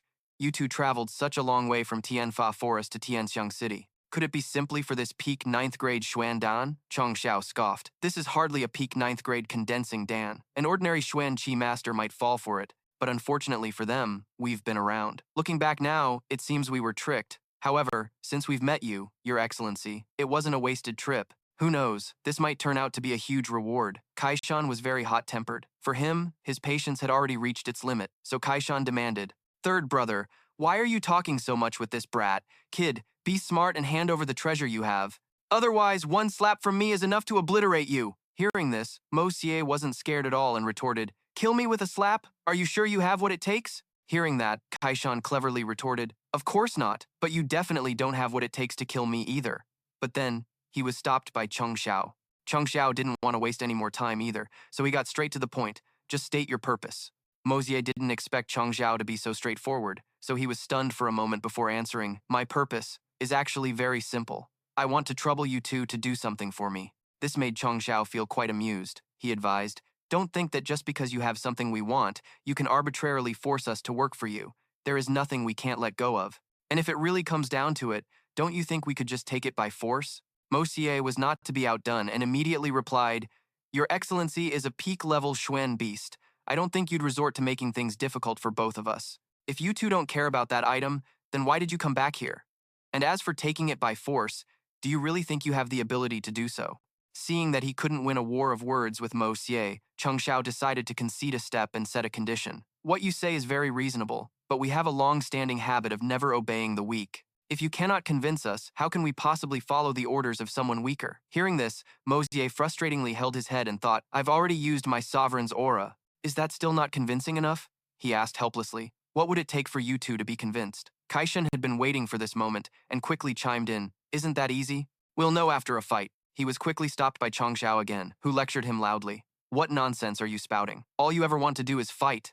That's the behavior of a brute. We are esteemed masters." Chongxiao silently cursed. "Fourth brother truly doesn't know his own limits. This fellow is so mysterious. What if we can't beat him?" After a long moment, Chongxiao finally made a decision. "How about this? We'll have a 3-round match.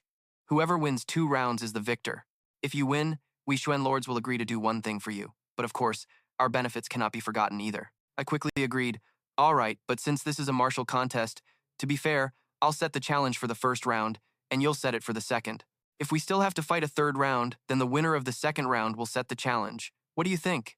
After saying that, Makta immediately struck a pose and said arrogantly, "Watch closely." As soon as the words were spoken, a small, bright circle appeared right under his feet, and then Makta's entire body slowly sank into the ground through that circle. He even cheerfully flashed a peace sign at Sung Tu and Kai Sun, leaving them astonished. By By the time he re-emerged from the ground, Sung Tu and Kai Sun still couldn't believe their eyes. Sung Tu lowered his head and mumbled softly, "How could this be possible?" Once he was standing firmly on the ground again, Mak Ta immediately issued a challenge.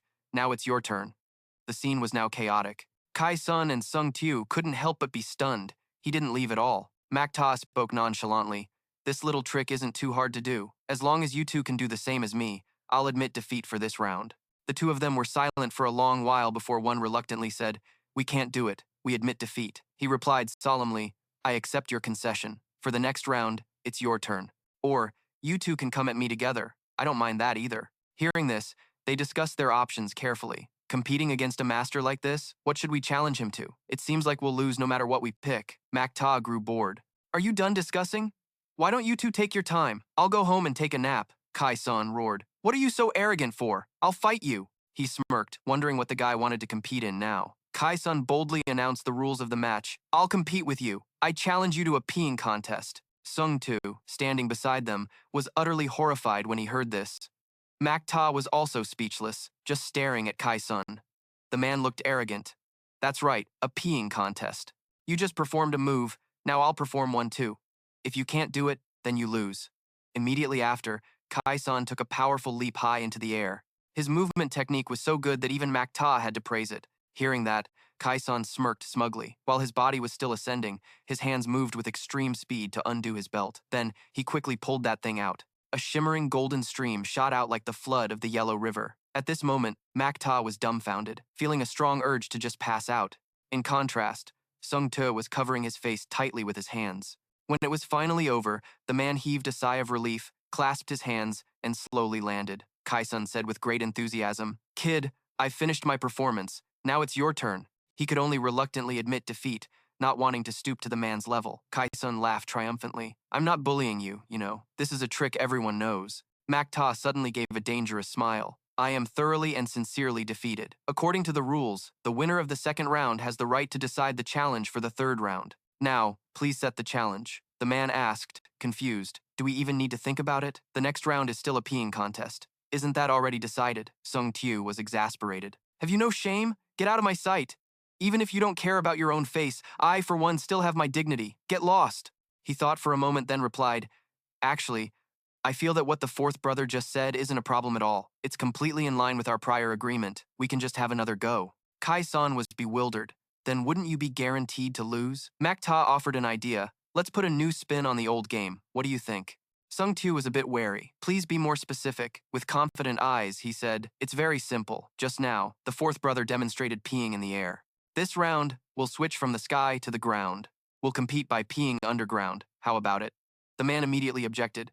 "Peeing underground? That's impossible! Once you're in the ground, you're surrounded by dirt and rocks. Where would you even aim it?" Mak Ta's voice was firm. "And if I really can do it, then what?" Sung Tu considered it. This fellow, although he can perform the earth-phasing technique, peeing while underground is a completely different matter. Let's see what trick he's planning to pull. After thinking it over, he replied, "Then of course, that would mean we lose." Without hesitation, he quickly performed his technique for them to see. In the blink of an eye, Mak Ta's body had sunk down to his waist, with only his chest and up remaining above ground. Not long after, a shimmering golden stream appeared, visible to all. Kai-sun's face darkened. He actually managed to do it. The boy returned to the ground and probed, "So, what do you two think now?" Both of them replied in unison, expressing their admiration for Mo Ta. Sung Tu then asked seriously, "What exactly do you want us to do? Also, don't forget what you promised us." Mo Ta replied confidently, "Of course. As long as you do this for me, I will definitely give you a worthy reward." After speaking, he and Sung Tu shook hands as a sign of commitment. A faint green light then slowly appeared. Sung Tu could feel it. His long-lost mystic energy was surging back to life. He just needed a little more mystic energy to push past the bottleneck of his restraints, and he could instantly break free. The two let go of their hands. Mo Ta asked unhurriedly, "So, do you now believe that I have the power to help you?" He slowly confirmed, "I believe you. I'm afraid no mystic beast could resist your temptation. For us, this is truly a fatal lure." Kai-sun, not understanding what was happening, asked in confusion, "Brother Tu, what on earth is going on?" Mo Ta grabbed his hand tightly, transferring a special energy to Kai-sun that made him feel extremely euphoric. "Give me a little, quick, give me a little more." Then the boy pulled his hand back. Sung Tu stopped him from behind. You old fool. What's the rush? We haven't even finished negotiating the terms yet. May I ask, Your Excellency, what do you want us to do for you? Mota slowly explained.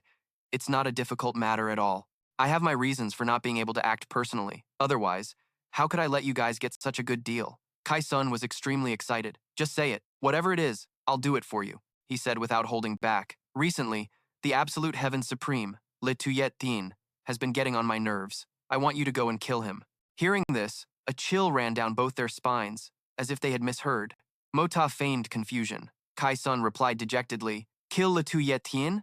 Do you think that's as easy as slaughtering cattle? Ask for something else. The boy feigned regret. Then what should I do? Right now, the only one who has provoked me is the Blood Soul Mountain Villa. Mota said, disappointed. If you can't do it, then let's just forget it. We'll pretend this deal never happened. Sung Tio was bewildered. Wait a minute. You said the one who provoked you is the Blood Soul Mountain Villa, not Le Tuyet Thien himself? If it's just about dealing with the Blood Soul Mountain Villa, that's much easier to handle. The boy acted a little surprised. Isn't the Blood Soul Mountain Villa the same as Le Tuyet Thien? Is there a difference between the two? He quickly explained, Le Tuyet Thien usually roams the world and doesn't actually live at the Blood Soul Mountain Villa. As long as Le Tuyet Thien himself is not involved, this is much easier to handle. It's just the Blood Soul Mountain Villa. After all, it's not a big deal at all. Mota now relented. All right, I'll concede a step. But I have one more condition. Otherwise, this deal is off. Kai-sun quickly agreed. As long as it's not killing Le Tuyet Thien or completely destroying the Blood Soul Mountain Villa, we can do anything else. The boy didn't forget to add, I heard Le Tuyet Thien has a son. I think his name is Le Dang Van. You must teach him a thorough lesson, and if it's convenient, killing him or making him a eunuch would be fine too. Sung Tu's jaw dropped. Le Tuyet Thien was over 80 years old when he finally had an heir. If we kill or castrate him, Le Tuyet Thien and our Heaven's Punishment Forest will surely be locked in a blood feud for all eternity. Mota acted tired. This is not acceptable, and that is not acceptable. Then what the hell are we even talking about? He quickly proposed a solution. How about this? Since Your Excellency's goal is just to teach him a lesson, we can beat Le Dang Van to within an inch of his life for you, making him bedridden for half a year. How does that sound? The boy agreed decisively.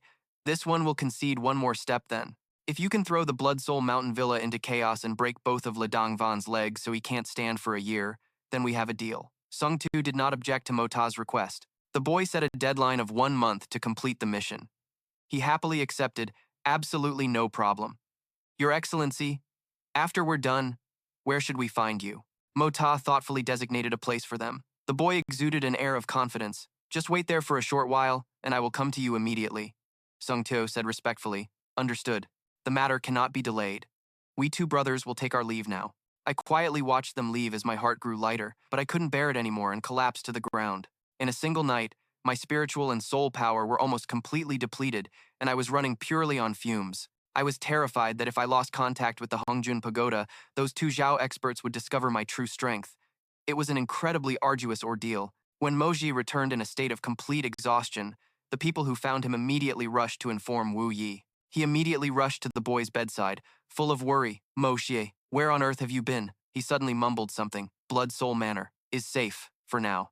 The next morning, the sun had risen over the mountains, its warm rays shining through the windows of the residence. Moxie awoke, looking exhausted, and upon seeing Wu Yi by his bed, he asked, Why are you here, uncle? How long have I been asleep? He slowly explained to him. You were out for a very long time and came back half dead. How could I not be worried? What were you doing? Moshe stammered for a long time, making Wu Yi impatient. Don't make me drag it out of you. Tell me, what did you mean by those words you muttered when you came back? With an awkward expression, he claimed he was just guessing and didn't really know anything. Wu Yi stared at him suspiciously. You're quite the guesser. You can just randomly guess something so specific? He quickly spun a tale. Yesterday, a large number of peak-level masters gathered in the West City. A masked man in black appeared with a Xuan Dan. Third Uncle, your intelligence network is incredible. You weren't there at the time, were you? Wu Yi said sternly. None of that is important. I know it was you, the one holding the Xuan Dan who appeared last night. Who was that arrogant bastard in black who doesn't know his place? Mo Xie just smiled, but his uncle suddenly frowned. A few days ago, I gave you a 6th grade Xuan Dan.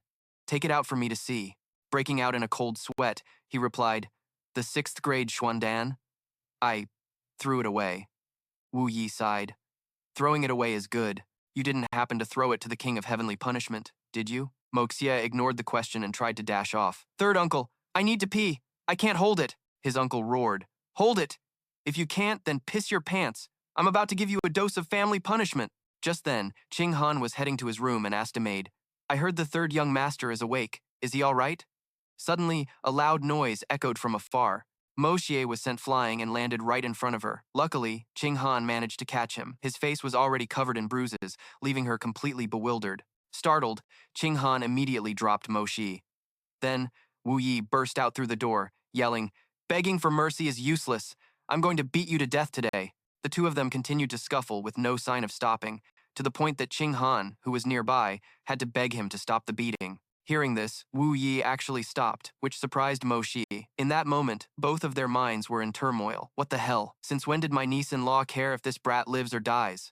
And my sister-in-law cares about me? Noticing their awkwardness, Ching Han quickly changed her tune. I was just worried you'd get tired, third uncle. Go on, beat him to death. After saying that, she walked away. Mo Xie watched her leave, completely baffled. Wu Yi hesitated for a moment, then said, I don't get it either. But who told you to get up? It seems you're still not ready to be honest. He then turned and continued to thrash his nephew. After he was satisfied, Wu Yi said, Tomorrow is your father's death anniversary. You'll come with me to the ancestral hall to pay respects. Afterwards, we will go see the cenotaph the generals erected for him. Understand? Mo Xie obediently agreed, not daring to argue. His uncle didn't forget to probe further. So, about Blood Soul Manor, what exactly happened? He gave a bright smile and said, It's all been resolved. Soon, they arrived at the ancestral hall. These 8 stone statues, Wu Yi explained, are known as the 8 white-clad generals. They were your father's personal bodyguards, sharing life and death, sharing glory and honor. The white-clad guard, the blood-clad slayer, righteousness that pierces the vast sky, following without regret, blood staining the heavenly pass.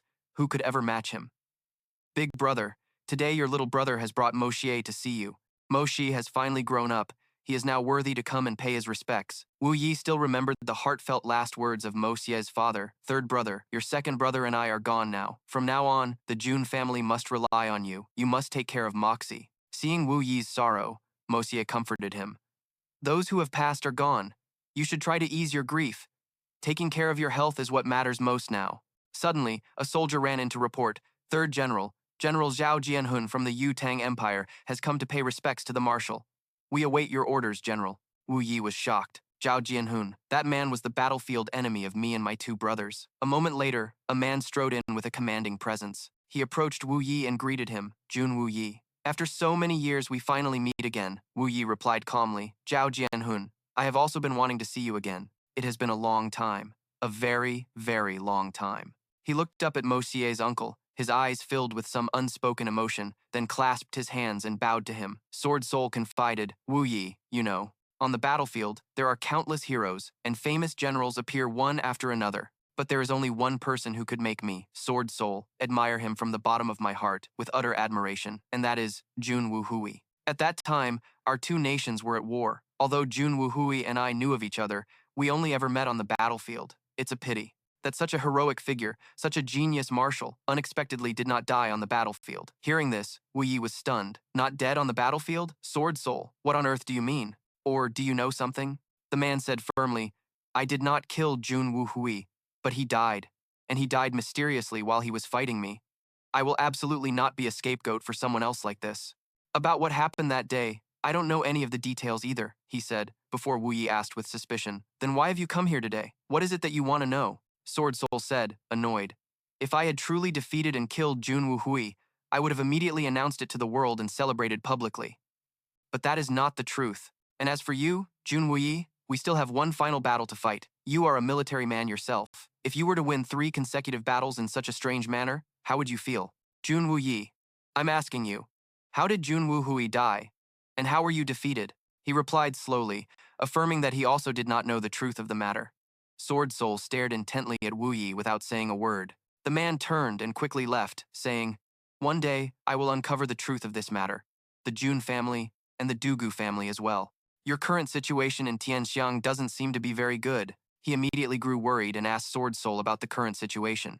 Could it be that you've heard some news? The man spoke with a mocking tone. Other countries want to provoke a war with you. After the imperial preceptor and I arrived in Tianxiang, the three princes all wanted to pay us a visit, and their attitude was quite. Wuyi's expression turned ugly. He couldn't believe what Sword Soul had just said. The man continued nonchalantly. The Jun and Dugu families are loyal pillars to the Emperor of Tianxiang, while the three princes have yet to settle who among them is superior. Each one wants to ascend the throne, and a military coup is likely their only option. But the Jun and Dugu families are a major headache for them, an obstacle they must find a way to eliminate. Hearing this, Wu Yi went pale. Sword Soul continued confidently, "To be honest, I'm very much looking forward to that happening.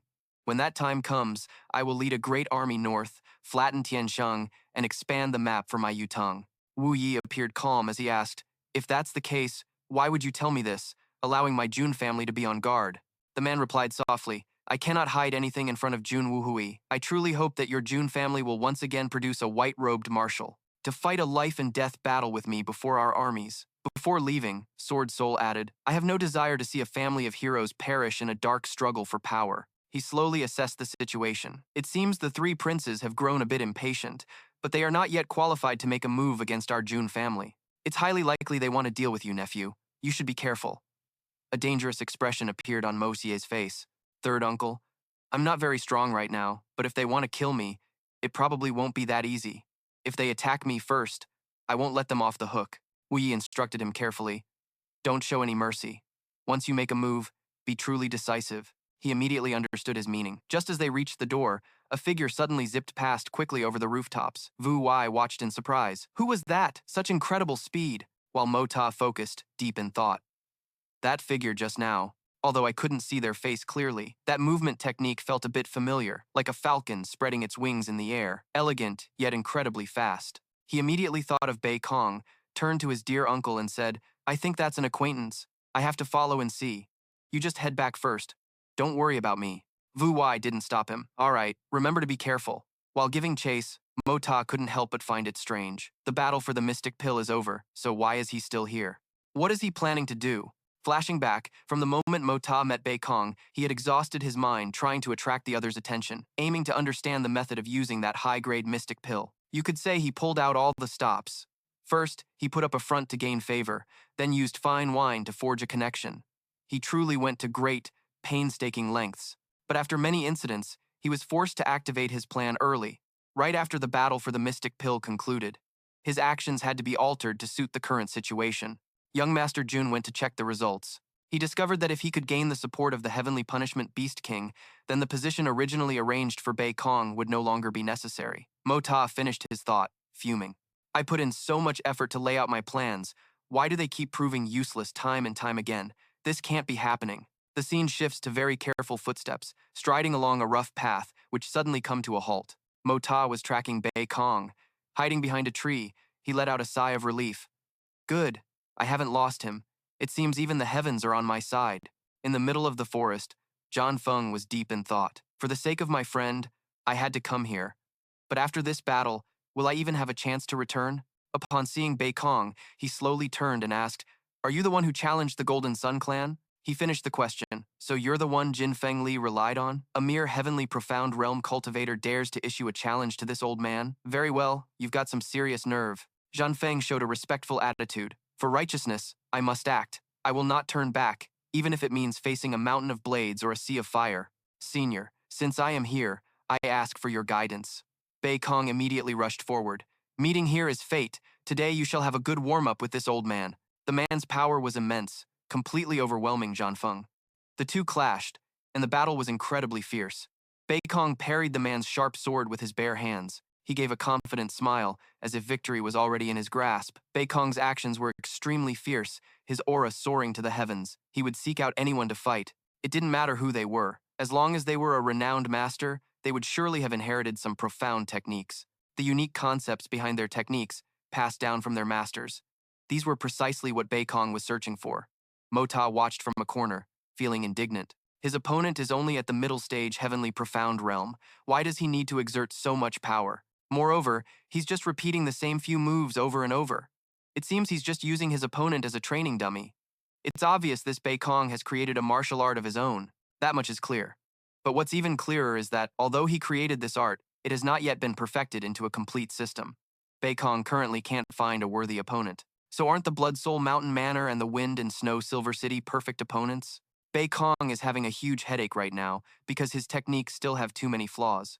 Meanwhile, don't I have countless ultimate martial arts from my previous life in my head? Returning to the present situation, he was brimming with confidence. Hey kid, are you running out of steam? Is this all a disciple of the Azure Supreme has got? Suddenly, Zhan Feng's counterattack infuriated Bei Kong. Damn it, he figured it out. If this keeps up, I'll lose. It's time. His sword strokes were incredibly powerful, creating a solid barrier. The man was utterly shocked. Could this move be the ultimate technique of Supreme Lanji? Chen Feng's sword path seemed to want to swallow Bei Kong whole. The man roared in anger. Brat, are you insane? Using this move will surely kill you. I am. Before he could finish, he quickly cut in, shouting the name of his technique. Lang Quan Tian Kun. A blue dragon then appeared, accompanied by terrifying lightning bolts. Bei Kong went berserk. You little bastard, stop right now. I am your martial uncle. I am Eagle Bei Kong. Chen Feng was shocked, but by now, he had already burned all his profound qi and vital energy. Like an arrow on a drawn bow, it couldn't be stopped. Even if he wanted to stop now, he couldn't. The man racked his brain. What do I do? If I can neutralize this technique, maybe the brat can at least die with his body intact. If I meet Meng Hongzhen later, she'll definitely risk her old life to fight me if he doesn't. In the end, Bei Kong had to deal with the bad luck. He looked dejected. To think I'd run into this kind of situation again. How am I supposed to face that Meng Hongzhen now? Bei Kong suddenly became alert upon hearing a voice. To spar with your own martial nephew and force him to his death. Truly worthy of a supreme one. I'm impressed. Truly impressed.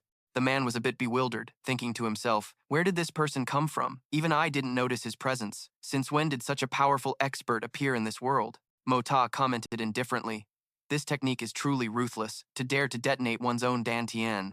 If this old man hadn't arrived a step earlier, wouldn't your martial nephew have been tortured to death by you? Bei Kong spoke up. This esteemed brother, do you mean he can still be saved? He affirmed with certainty. With this old man here, he can't die even if he wants to. Step aside. Mo Ta began to channel his power, while the other man threatened, if you can't save him, I'll make you pay with your life. He sneered.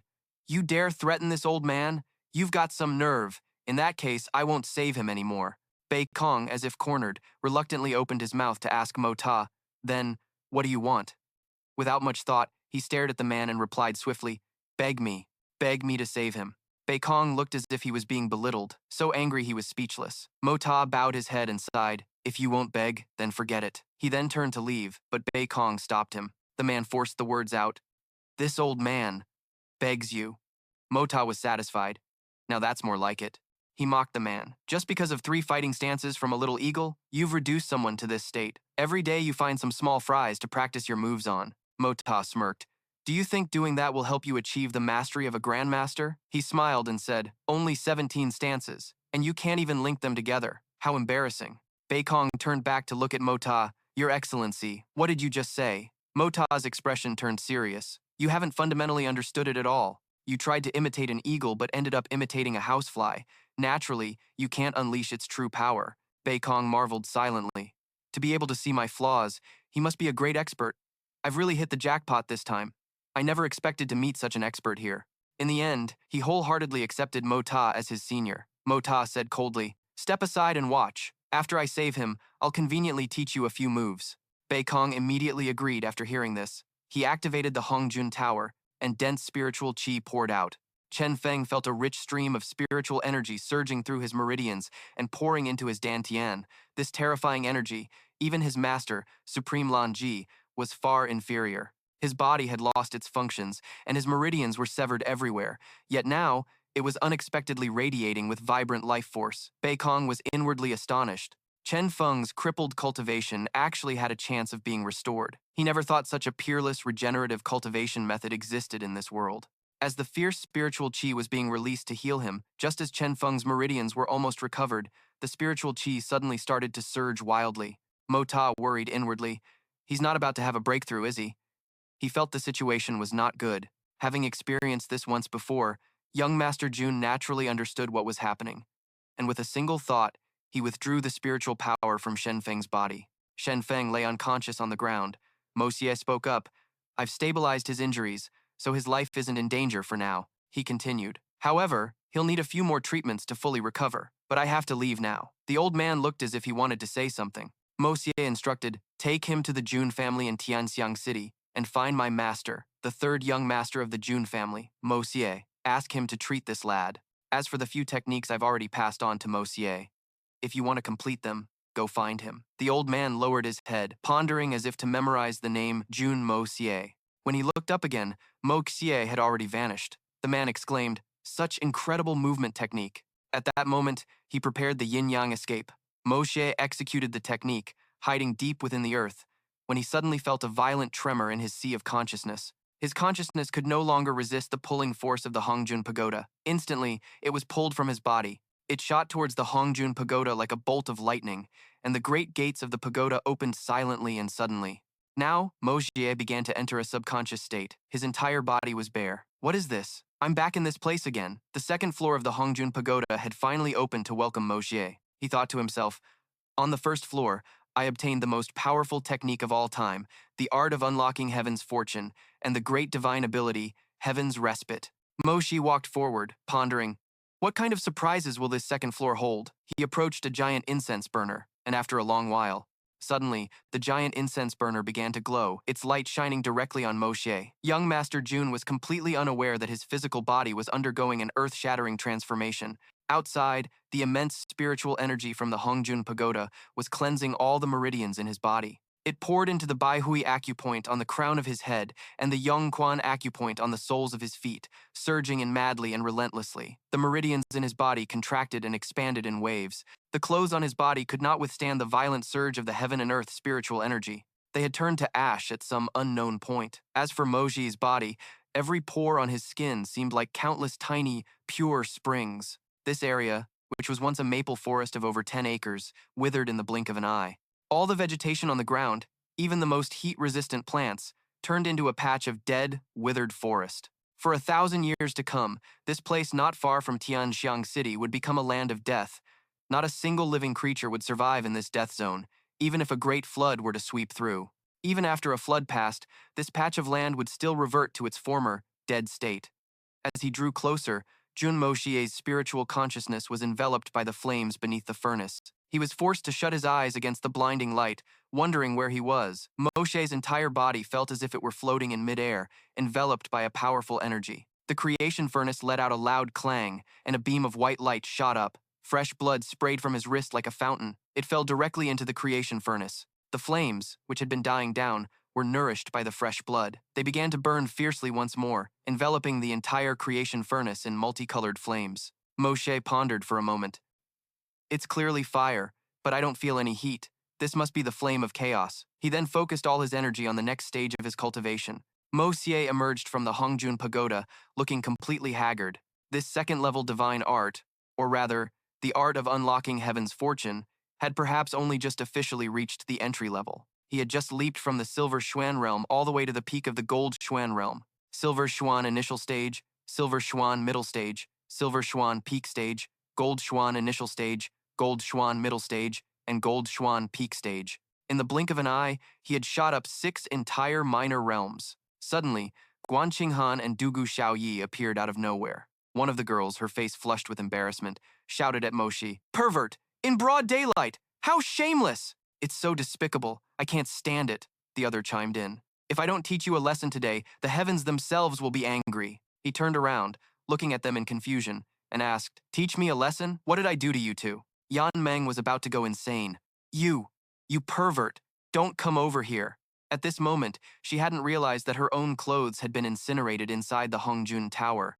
It was only when he moved that he felt a sudden chill all over his body, startling him for a moment. Looking down, he discovered it was quite breezy down there. Mota quickly used his hands to cover himself. Yan Meng, on the other hand, was furious.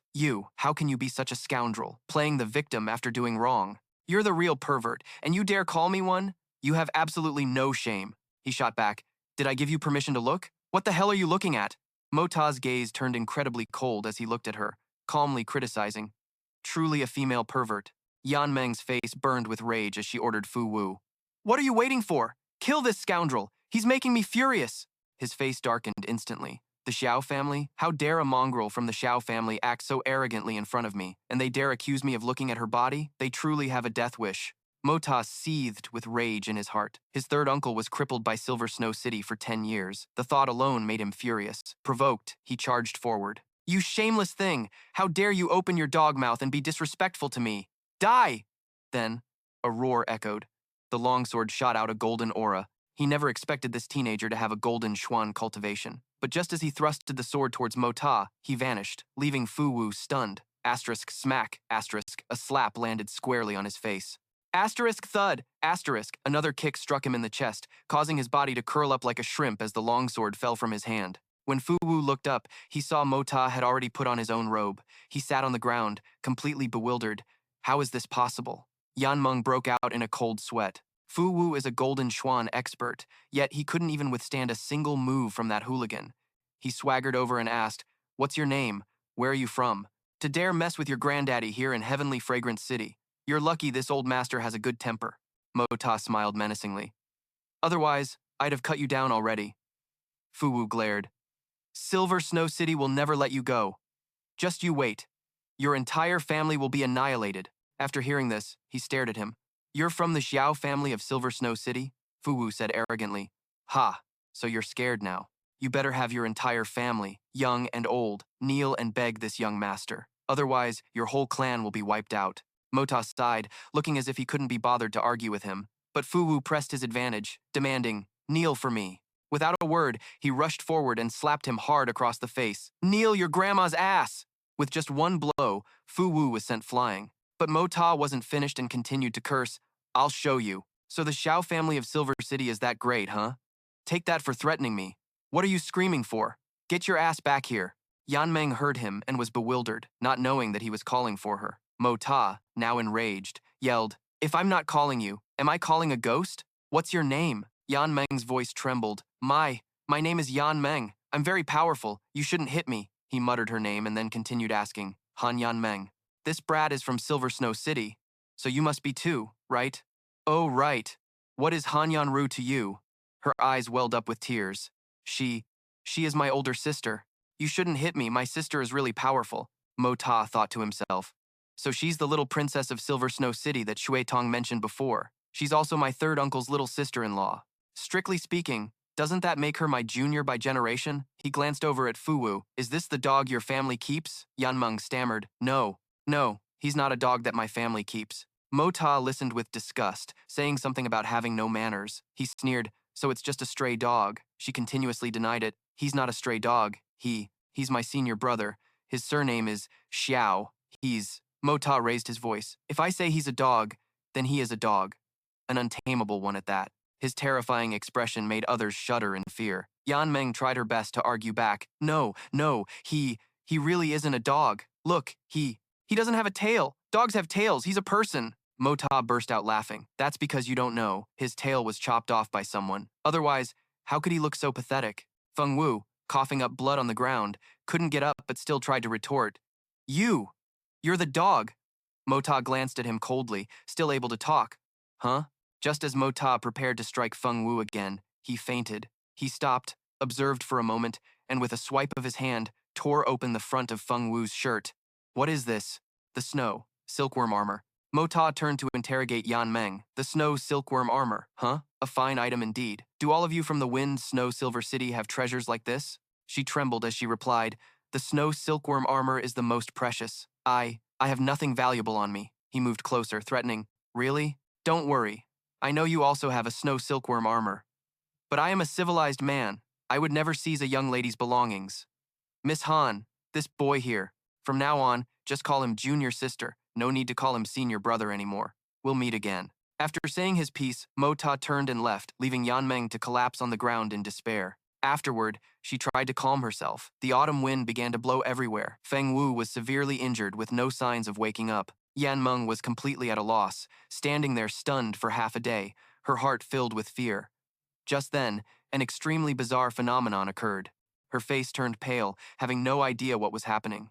As the wind swept through, the entire forest slowly turned to ash, quietly and silently dissolving into the heavens with each passing gust. Scene change. Mota breathed a sigh of relief, thinking, "Good thing I stole this set of clothes before entering the city. Otherwise, I don't know how I would have explained myself." Seeing him, Elder Wei was overjoyed. "Mo Ta, you're finally back. The grassland divine eagle came to ask for your help to save someone."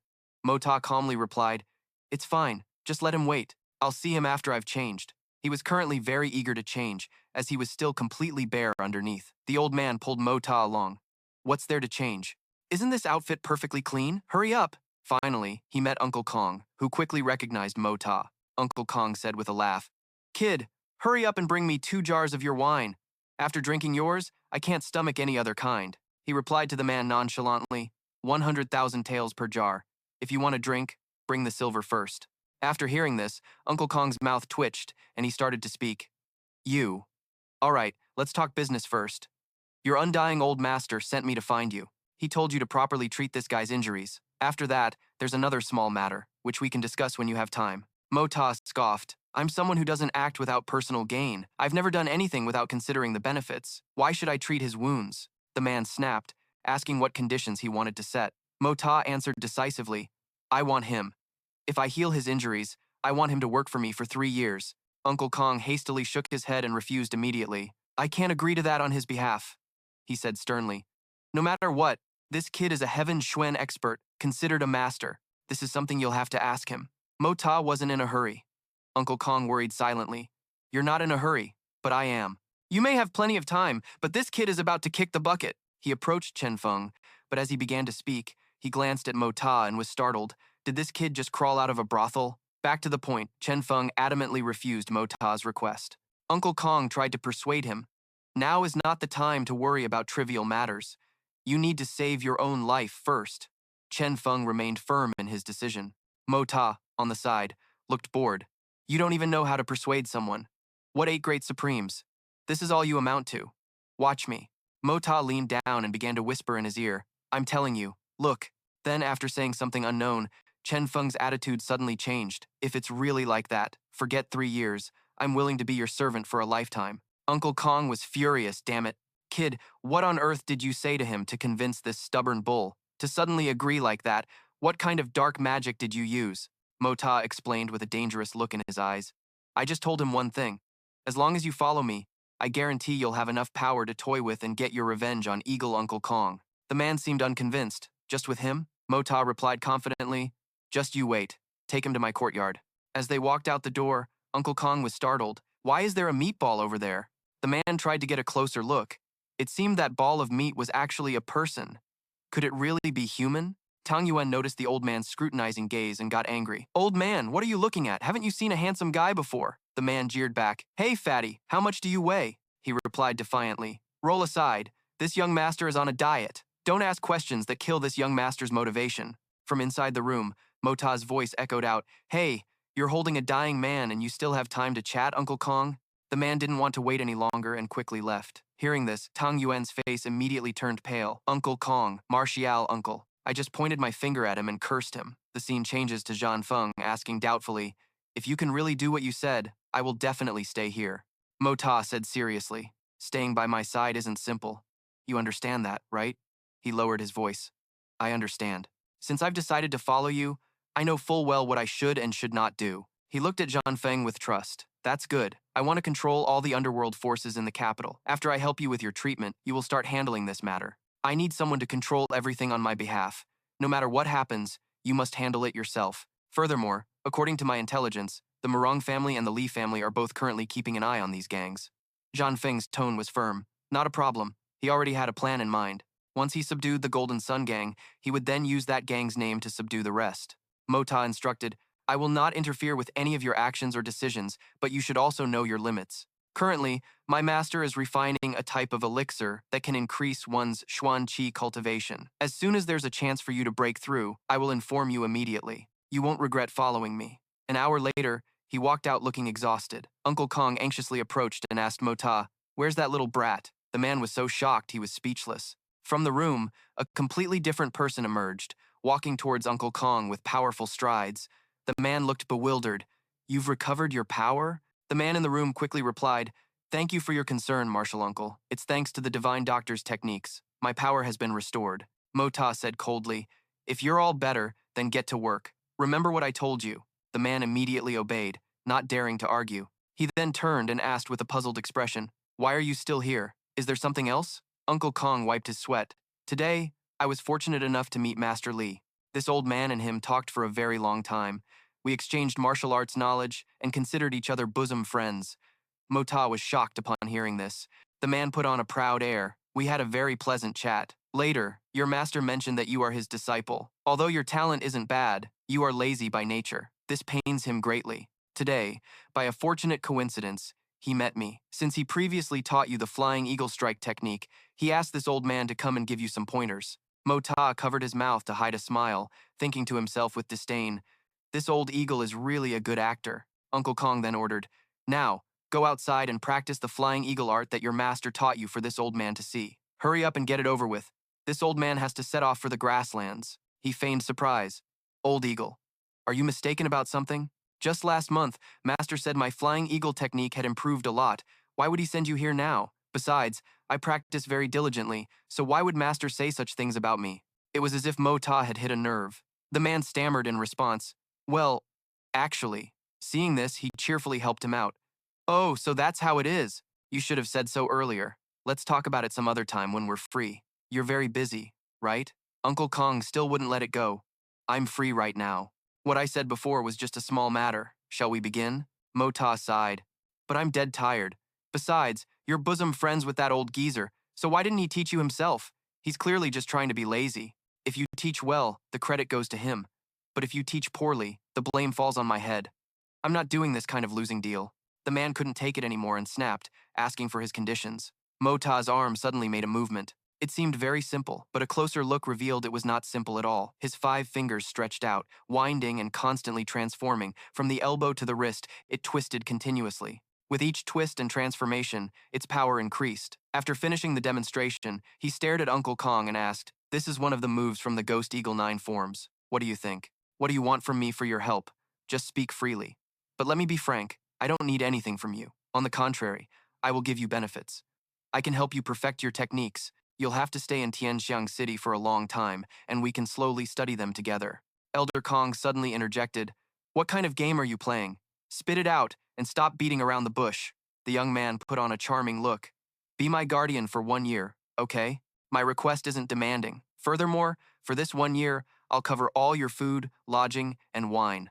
It's much better than that other wine, and you can drink it for free for a whole year. How about it?" Hearing this, the old man clenched his fists in anger. "You mean to say, you want this old man to be your lackey for a year?" Moxie quickly waved his hands in denial. No, that's absolutely not what I mean. My intention is for you to just guard this place. You don't have to do anything else. I only have one single request." Seeing Elder Kong's patience wearing thin, the young man said seriously, "It's for a time when the Jun family faces a dangerous situation, like the kind of danger that could lead to clan annihilation. I hope you can provide your protection during this 1 year. The Jun family must survive peacefully." Moxie tried his best to persuade him. "When you cultivate the eagle form art, you also need time, a place to train, and an opponent. I can provide all of these for you. I just want to use your reputation to bring safety to the Jun family for 1 year, no more, no less." The old man was silent for a long time, concentrating on the words the young man had just said. Moxie promised, "As long as you agree, for this 1 year, you will be the most honored guest of the Jun family. Your status in the Jun family will even surpass that of my own grandfather. Additionally, within this year, my master will also frequently come to visit me." Elder Kong's eyes lit up. "Good! Your master and I felt like old friends at first sight. I accept your offer." The young man was satisfied. "That's wonderful! Since our agreement is a success, I've decided to go to Lingwu Lake tonight to have some fun. Are you coming?" The old man immediately refused. The scene changes to the precious treasure hall in the afternoon, where all 3 elders had worried expressions on their faces. The 3rd elder and 6th elder looked at Fu Nu lying unconscious on the bed and asked in unison, "What happened?" Yanmeng cried, "It was all because of that scoundrel." The 3rd elder comforted her. "He dared to disrespect our little princess." Fu Nu's injuries, they were all caused by physical impact. His methods were very fast. This is an external martial arts master. It's been a long time since I've witnessed an external master of this caliber. A confused Yanmeng asked, "What does physical impact mean?" The elder frowned and explained, "It means he didn't use Xuan Qi. All of his attacks were launched using his own physical strength." The 3rd elder assessed, "Looking at these injuries, if this person had used Xuan Qi, Fu Nu wouldn't have survived a single blow, even with 9 lives. Although this person was ruthless, he still showed some restraint. The sixth elder hurriedly asked for more information. Little princess, did that person know who you two were? A pitiful Yan Ming replied, he did. He didn't know at first, and was about to leave, but when Zhao Shixuan said one more thing, the man immediately got angry, turned back, and beat him up. All three elders were very focused, asking in unison what Fu Nu had said. She didn't hide anything and recounted it all. Brat, the Silver City of Wind and Snow will not let you go. You just wait for your doom. After hearing this, the sixth elder could only sigh. Truly, the young and inexperienced. Although the Silver City of Wind and Snow is famous throughout the world, for juniors like you, there are times when that reputation is enough to get you killed, if not for that person showing mercy. Sparing Fu Nu's life also means they are not at all afraid of our Silver City of Wind and Snow coming to their door. A person with such power. Xiao Han, who was also present, immediately guessed, it's probably not the Blood Soul Manor. During the competition for the Xuan Core, the Blood Soul Manor never showed up. Besides, their arrogance is known to the world, but this person was utterly ruthless. The sixth elder seriously probed for his opinion.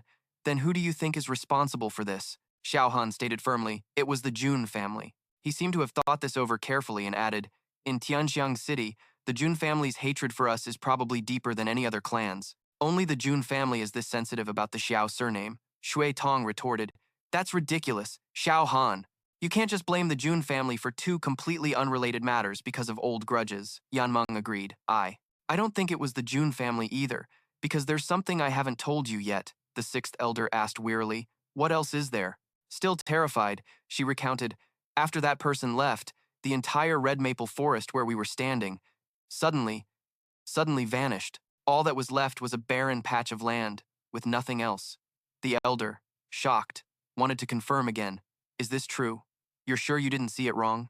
Yan Meng firmly reaffirmed her words. The third elder spoke up. I will take the princess to the maple forest to see for myself. Xiao Han, summon a physician to diagnose and treat Feng Wu. I will send a carrier pigeon to Silver City and also dispatch a letter to the Blood Soul Manor to ask about this. Shui Tong, you go with sixth uncle to the Jun family. See how they react. It's decided then. Move immediately. Yan Meng and the other person arrived at the location. The third elder, still in disbelief, asked, Lass, are you absolutely sure this is the place? You didn't get the direction wrong, did you? Without hesitation, she proved her point. This is the place, third elder. Go look over there. You can still see the bloodstains from senior brother Zhao. He stood there, stunned, and slowly reached down to touch the ground beneath his feet. The third elder continued to ask, Lass, you just said that when you saw that person, he was completely naked, right? But it seemed like he didn't even realize it, correct? Yan Meng confirmed, feeling puzzled. Yes, that's right, third elder. Why do you ask about that? He slowly explained, upon a successful cultivation breakthrough, one can unintentionally incinerate everything in the immediate vicinity, including their own clothes, without realizing it in time. In the third elder's heart, many mysteries about that person still remained. He suddenly made a decision. Let's go to the Jun family. We must apply pressure from all sides on this matter. This person is someone Silver City cannot afford to provoke. Meanwhile, at the Li family's residence, 4 corpses lay in the morgue. Duran and his people had gathered, and the atmosphere was extremely tense. A young woman in red among the group said resolutely, Once you step into the martial world, your fate is no longer your own. Several Xuan-level experts have died. All we can do now is avenge them, and make them pay this blood debt. Duran roared. As for senior brother Lu's killer, the opponent is Ying Bo Kong. Master himself would have to intervene, so I'm afraid we can't get revenge in the short term.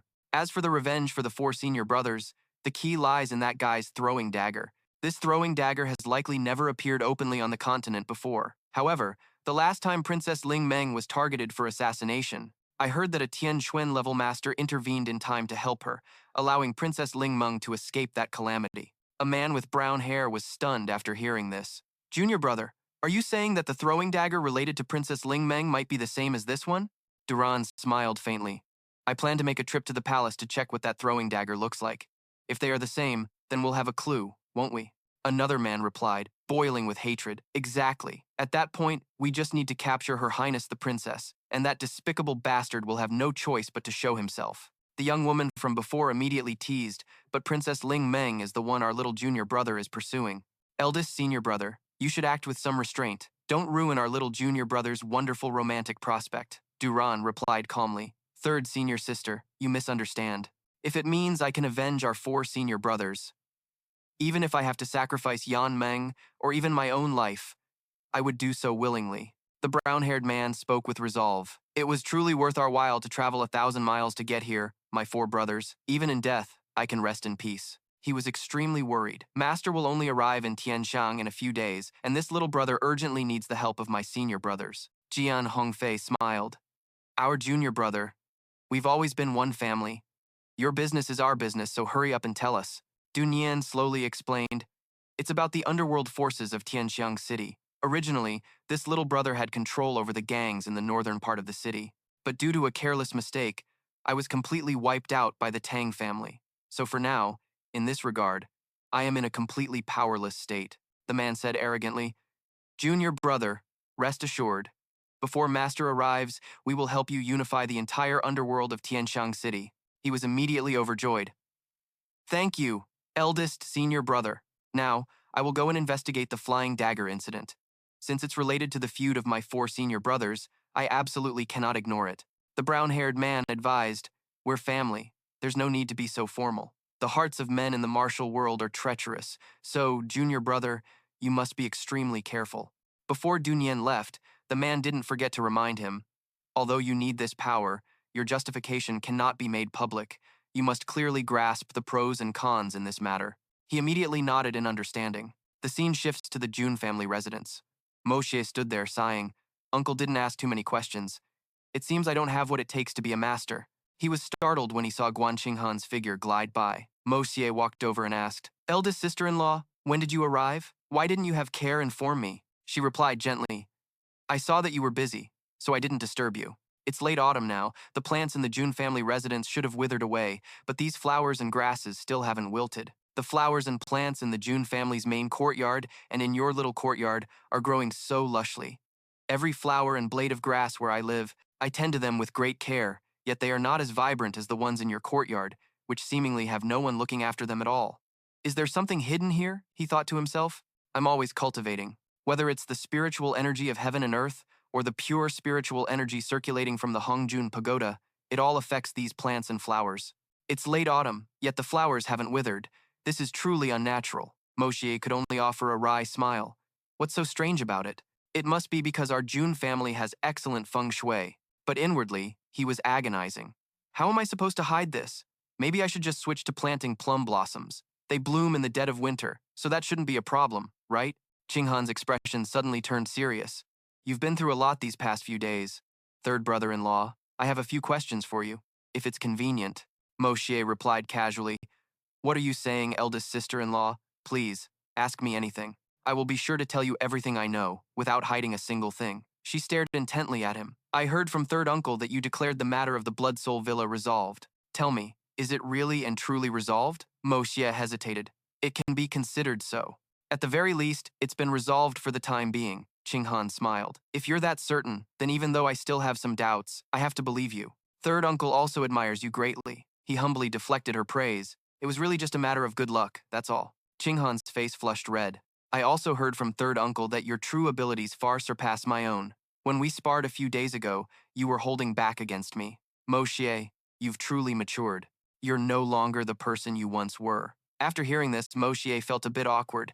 Eldest sister-in-law, you're only about 20 years old yourself. Why are you talking like a wise old woman? She kept asking insistently.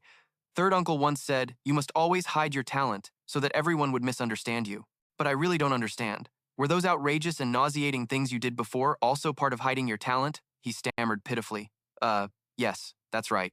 You also know, my lady, the Jun family's situation forced my hand. Qinghan didn't let me finish and interjected. Of course I understand the Jun family's situation, but was that really related to the outrageous things you did in front of me back then? He froze. That was also a disguise, an act. At this moment, I secretly thought, damn it, that hooligan brat, but I'm the one who has to clean up his mess.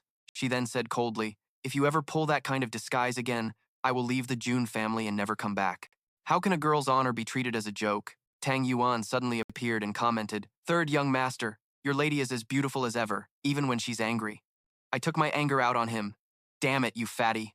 I haven't even settled the score with you yet. When is that plan of yours going to be finished? Give me a straight answer. I'm not in a good mood today, so don't force me to help you lose some weight. He panted heavily after escaping my grasp. It's done, it's done. It's been done for a while, master. Boss, this is what I've revised according to your instructions. Please take a look. Is it all right? I examined it carefully and praised him inwardly. I only wrote a rough outline of the general concepts from my previous world, and he managed to turn it into such a thick stack of books. This fatty really is talented. I quickly handed the books back to Tang Yuan. Good, good, it's really not bad, he said regretfully, but you haven't even looked at it carefully. I looked at Tang Yuan with satisfaction, because I trust you. I trust whatever you do, so there's no need to look, and I won't offer any other opinions. Understand? He was so moved, he cried out, "Third young master, I swear. I will definitely pour my heart and soul into helping you. For the third young master's cause, I would go through hell and high water. I would have no regrets dying 100 times, and would not hesitate to die 10,000 times. I will not fail you." Bai Kong walked by and sneered. This bootlicking scene is nauseating. Wuyu's courtyard is a better fit for this. I placed a hand on Tang Yuan's shoulder and instructed, "You will independently handle your first ever project. Use the fine wine to hold a one-of-a-kind auction and generate as much wealth as possible," he said confidently. "Not a problem. Normally, it's hard for wine to be an auction item, but our wine is different. I think a starting price of 520 liang per flask should be fine." I sneered. 520 liang per flask? Are you kidding? My target is 12,000 liang per flask. Tang Yuan vehemently objected. "That's impossible. It'll never sell at auction." But I insisted, 12,000 liang per flask, and that's just the starting price I'm talking about. I reassured him. "Don't worry, fatty. I've already figured out the strategy. The location will be right across from the Shengbao Hall. You'll be the shopkeeper.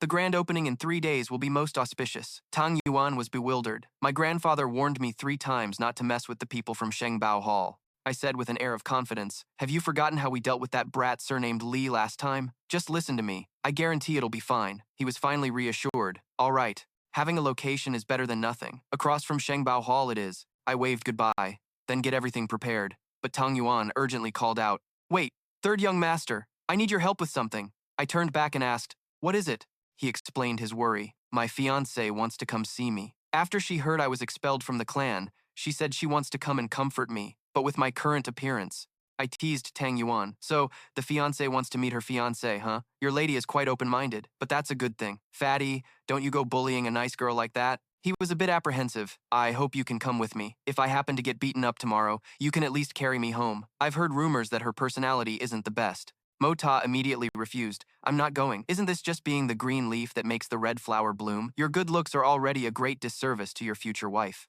And yet you want to bring someone as dashing and handsome as me along? Who would even pay attention to you then?" Tang Yuan became even more flustered. "So what if that happens? You're just my wingman. How have I never realized you were this narcissistic before?" He looked dejected. "I'm done talking to you. I have to find my third uncle. You handle the invitations for the grand opening. If there's nothing, don't look for me, and if there is something, still don't come looking for me." Even as Mota left, Tang Yuan called out again, "Don't forget to be my backup tomorrow. This is a matter of life and death." The sky began to dim, gradually turning to night. Jun Wuyi looked at the pile of invitations on the table, surprised. "Invitations for a prosperous grand opening. Mota, you really are a poor boy with big ambitions. These invitations of yours are addressed to every wealthy household in Tianxiang City." Mota looked resolute. "Third uncle, we're holding an auction. Only the nobility can afford to bid high, so I've already come up with a name. We'll call it the Aristocrat Hall. This time, if I don't fleece every last tycoon in Tianxiang City, I'll renounce my humanity." The uncle scolded him. "That's completely insane." Mota calmly replied, "Third uncle, don't be so shocked. This is just the beginning. After we auction off this entire batch of liquor, I'll halt production. From then on, we'll only auction 1 or 2 jars a day. I intend to sell my liquor at a sky-high price." A servant entered from outside and announced, "Third Master, Mu Xuetong, the Great Master Mu, has arrived with an elderly gentleman who claims to be the 6th elder of the Silver City of Wind and Snow. They say they wish to meet the Third Master. Shall I show them in?" Mota furrowed his brow, thinking to himself, "The Silver City of Wind and Snow. They found their way to our door this quickly. Their efficiency is terrifying." He turned to ask Jun Wuyi, "Third uncle, that elder's cultivation has unexpectedly reached the Spirit Yuan realm. Now that your body has healed, I'm afraid you won't be able to escape his perception. Do you need me to use a little trick to conceal your condition?" Jun Wuyi stopped him. "There's no need. They would find out sooner or later anyway. News of my recovery might not be a bad thing. Jiaoer is still waiting for news of me. What if news of my recovery could reach her?" Mota relented. "As you wish, uncle." Jun Wuyi then ordered the servant, "Show them in." As soon as he entered, Shui Tong boomed with laughter. "Wuyi, we meet again. You seem to have a much stronger aura about you than the last time we met. Wuyi paid him no mind and feigned surprise. Ah, it is the sixth elder. For you to visit in person, Wuyi is truly honored. The sixth elder stood there, staring at him. You are Jun Wuyi? Wuyi replied politely. I am. The elder praised him. Impressive. You have yet to reach 40 years of age, but you've already attained the late-stage Sky Xuan realm. To reach such a level at your age, especially while living in the mortal world, is truly commendable. I heard you were injured before, but to progress this rapidly, your body must have healed, has it not? A surprised Shui Tong blurted out upon hearing this. Is that true? Vo Yi gave a faint smile. It is all thanks to the blessings of my predecessors. I was fortunate enough to have the poison purged, but my legs still require more time to heal. This affliction has troubled me for a full 10 years. The stagnation of my cultivation for these 10 years is something one cannot easily forget. The sixth elder disagreed. Every man has his own fate. The heavens do not abandon the virtuous. Is this the only son of my sworn brother, Jun Vo Hoi? He continued. That is correct. The only son who was fortunate enough to survive to this day. The Jun family has finally managed to preserve its bloodline. The sixth elder continued his praise, noting that upon meeting him, Moxie's expression remained natural and his demeanor was distinguished. The descendant of the Jun family was truly unlike ordinary people. Moxie politely inquired, So this senior is the sixth elder of Silver Blizzard City? Pardon my boldness, but may I ask for the sixth elder's surname? The old man replied without hesitation, This old man's surname is Xiao, and Xiao Han is my grandson. Moxie thought to himself, So he's here for that matter, just as I expected. Outwardly, he smiled and praised. I truly admire Elder Xiao. Your cultivation has reached the spirit Xuan realm, and with such a level, you stand at the pinnacle of the world. Your visit to the Jun family today is truly an honor for us. Wu Yi invited them inside as the sky began to darken. The sixth elder took a sip of tea and scoffed. Not very good. Third Master Jun, I wonder if you have ever met the young master from our Silver City. He acted as if he didn't know the young master and had never met him, wondering why the sixth elder would ask such a thing. What is this young master Xiao's full name? How old is he this year, and what does he look like? The sixth elder recounted. My grandson was accompanying the city's little princess on a tour of Tianxiang City today, when he was audaciously attacked and severely injured by a masked scoundrel. This old man has racked his brain, and besides the Jun family, I can't think of any other family in Tianxiang City with such audacity. Moxie questioned back. So? According to the sixth elder, the one who injured young Master Xiao must be from our Jun family? As the saying goes, you must catch a thief red-handed. The sixth elder is a preeminent master of this era, so you must have some very concrete evidence, right? He was annoyed. When elders are speaking, it is not a junior's place to speak up. Such a lack of manners is truly a laughingstock for the whole world, and this is supposed to be the only third-generation descendant of the Jun family. He unleashed his aura with a great roar. Step aside! This roar stunned Moxie, as it was condensed with the Xuan Qi of a spirit Xuan expert. This one roar was like rolling thunder, aimed directly at our young master, attacking his ears. Moxie was affected by the sixth elder's attack, feeling a burning heat both inside and out, as if everything was about to be incinerated. He cried out in pain as a trickle of blood flowed from his nose. This injury was half real and half feigned. Given the great young master's cultivation, if he had been on guard, he could have completely avoided such a minor injury. The sixth elder sighed, to still be standing. Not bad. Moxie wiped the blood from his mouth. A spirit Xuan expert is indeed powerful. He sneered internally. This old bastard is ruthless enough to severely injure me over a single sentence. The sixth elder, unwilling to let it go, was about to strike again when Jue Tong intervened. Sixth elder, please show mercy, Wu Yi demanded. Sixth elder, may I ask the meaning of this today? The old man was furious. No particular reason. I just felt like it. Someone from my Silver City ran into trouble in your Jun family's territory, so your Jun family must pay the corresponding price. Wu Yi's fists clenched so tightly his veins bulged in anger. You're blaming our Jun family based on mere suspicion? My Jun family will absolutely not tolerate such a humiliation. For what happened today, Silver Blizzard City must give our Jun family justice. The sixth elder burst out laughing. A descendant of my family ran into trouble in your territory, so a descendant of the Jun family must suffer as he did. Justice, you say? Do you really think this old man will speak of justice with you? You are far too naive. Just then, the third elder and Yan Meng rushed over. He breathed a sigh of relief. Luckily, we're still in time. They haven't disturbed that master. The sixth elder was surprised. Third brother, why are you here? A powerful voice suddenly boomed. Where did all these small fries suddenly appear from, disturbing this old man's peace? How shameless. The sixth elder was infuriated that someone dared to interfere. Who dares to be so insolent in front of this old man? Roll out here. This old man will grant you a complete corpse. An immensely powerful footstep was then heard. That was Bu Kong. As he stepped out, everyone fell silent. Bu Kong's face was expressionless, and the third elder was so surprised he exclaimed, "Eagle Bu Kong." He stepped in front of the sixth elder and asked in a low voice, "You want me to die with my body intact, huh?" The old man suddenly felt an aura that completely overwhelmed his own. Bu Kong first used a suppression technique on the sixth elder. He gathered all his power into his hand, then used his ultimate move, Boundless Void, to attack his opponent. That power also enveloped the third elder, trapping him together with the sixth elder. The two men hurriedly begged for mercy. "Please, Supreme Eagle, spare us." Bu Kong pointed towards Mota. "You dare to attack that kid right under my nose, and you still have the gall to ask for mercy? Not a chance." But inwardly, he felt a bit relieved. Fortunately, this little rascal's strength is extraordinary, and he could barely block that move. Otherwise, daring to obstruct Bu Kong from practicing a peerless martial art, this act is no different from destroying my future path. We are sworn enemies. Thinking of this, Bu Kong grew angrier. He clenched his fist and punched the sixth elder hard in the stomach as a warning. The punch made the old man spit blood and fly straight into the wall behind him. The sixth elder collapsed, trembling. Unwilling to accept this, he struggled to his feet and demanded, "Why?" Bu Kong retorted, "This old man does as he pleases. I do whatever I want. Small fries like you. This old man can annihilate thousands of you with a wave of my hand. What right do you have to ask me why? Are you worthy?" The sixth elder wanted to resist but was speechless. He smirked, daring to come and act mighty in front of this old man. "You, of the Xiao clan, do you think your Silver City is invincible? Except for that old man, Han Feng Shui, the rest of you are just a bunch of trash, an entire city of trash. Well, this old master is asking you, does what I say make sense? Do you submit?" The sixth elder remained silent, but in his heart, he was resentful. This was too humiliating. "You of the Xiao clan, if you say, 'I do not submit today,' this old man will immediately go and annihilate that Taibao Hall and kill everyone who followed you to Heavenly Fragrance City. I'll ask you one more time. Do you submit or not?" The old man begged. "Supreme Eagle, killing is as simple as a head falling to the ground.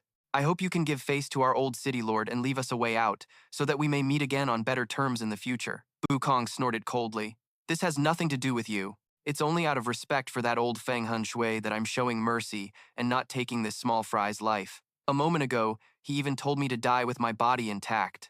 You only know how to criticize others but never reflect on yourselves. When you came here, why didn't you give me face and show some mercy? And now you want me to spare you? Fine, as long as that Xiao clan member answers me, I will give you all a path to live." The sixth elder now had no other choice, and tears streamed down his face. He finally had to say, "I submit." Bu Kong gloated and taunted. "Very good. I'll consider you a little shrimp who knows his place. This old master will be magnanimous and won't bicker with you anymore." He whipped his head around, his gaze sharp and cold as he asked, "Is there anyone else who doesn't submit?" Sui Tong spoke up. "I do not submit. You're using your strength to bully the weak. Do you even call yourself a great expert? If you want to kill me, then do it. It would be a perfect chance for me to witness the prowess of one of the 8 great supreme venerables." Yan Meng agreed and added, "I don't submit either." Bu Kong stroked his chin. "So, there are people in Wind and Snow Silver City who aren't afraid of death. This old master is not like those other people. Today, I'll consider it giving face to old man Han Feng Shui and won't bother with 2 juniors like you. If you say one more word, I'll immediately break both your legs." The third elder refused to accept it. "Supreme Eagle, today you attacked my brother without any reason. You must give our Silver City a satisfactory explanation." Bu Kong scoffed. "Attacked without reason? Your brother told me to die with my body intact. If that's considered without reason, then what, in your opinion, would be with reason? A satisfactory explanation? Just a moment ago, Jun Wuyi also demanded that you give justice to the Jun family. How did your Wind and Snow Silver City respond then?" Mota spoke up. "When my strength was inferior to yours, you didn't need to give me an explanation. But when I have enough strength to overwhelm you, then I, too, don't need to explain anything to you." Hearing him speak, Yan Meng glanced over. Her heart stirred. She had clearly never seen this person before, so why did she feel a sense of familiarity? The third elder looked at Ba Kong, trying to persuade him further. "Supreme Eagle, please calm down for a moment. Can we talk this over slowly?" Then, the two of them left under Mota's gaze. He turned to tease Yan Meng. "Girl, what are you looking at? See how handsome and dashing I am. Have you fallen for me already?" But inwardly, Mota was a little worried. She hasn't recognized me already, has she? Wu Yi had just noticed Yan Meng and asked, "Is this Jia Er's younger sister?" Shui Tong gave a perfunctory reply and changed the subject. "That's right. Wu Yi, your injuries. Are they really much better, just as the sixth elder said?" He nodded. "Yes, Mu Xuan. I believe that after some time, my legs will be able to move again." Shui Tong was overjoyed for him. "That's wonderful. I'll immediately send a messenger bird to inform the eldest miss. I can only imagine how happy she will be then. Yan Meng, with an innocent and emotional face, asked, "You are Jun Wuyi, third brother Jun? My sister thinks about you every day. Why don't you go and see her?" Wuyi explained, "I really want to go. For these 10 years I've wanted to, every single moment. There hasn't been a single second I didn't want to see her." Shui Tong explained to her, "Little princess, it's not that Wuyi doesn't want to go. It's just that without sufficient strength, he probably wouldn't even be able to get within 300 miles of Wind Snow Silver City." Mo Ta uttered 2 words, mocking her, "Silly girl." Yan Meng became angry. "Why is that brat so impolite, huh?"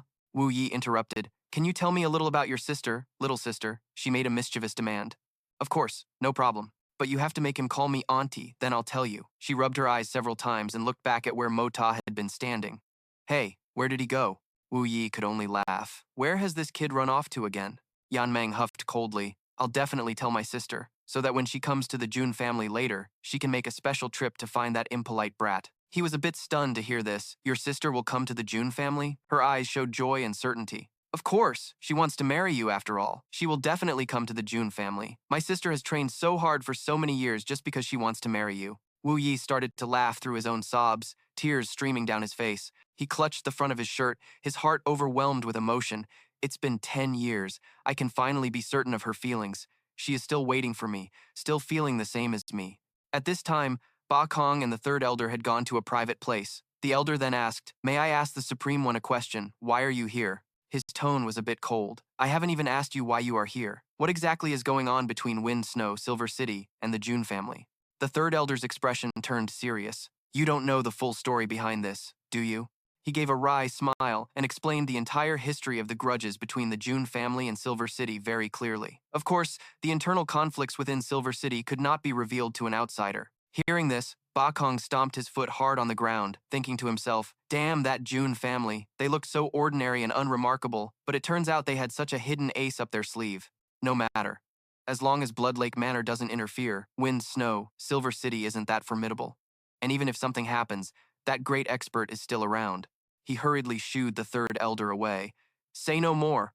All of you, get lost. This old man is here at the Jun family now. If you dare to cause trouble again in the future, don't blame me for not being polite."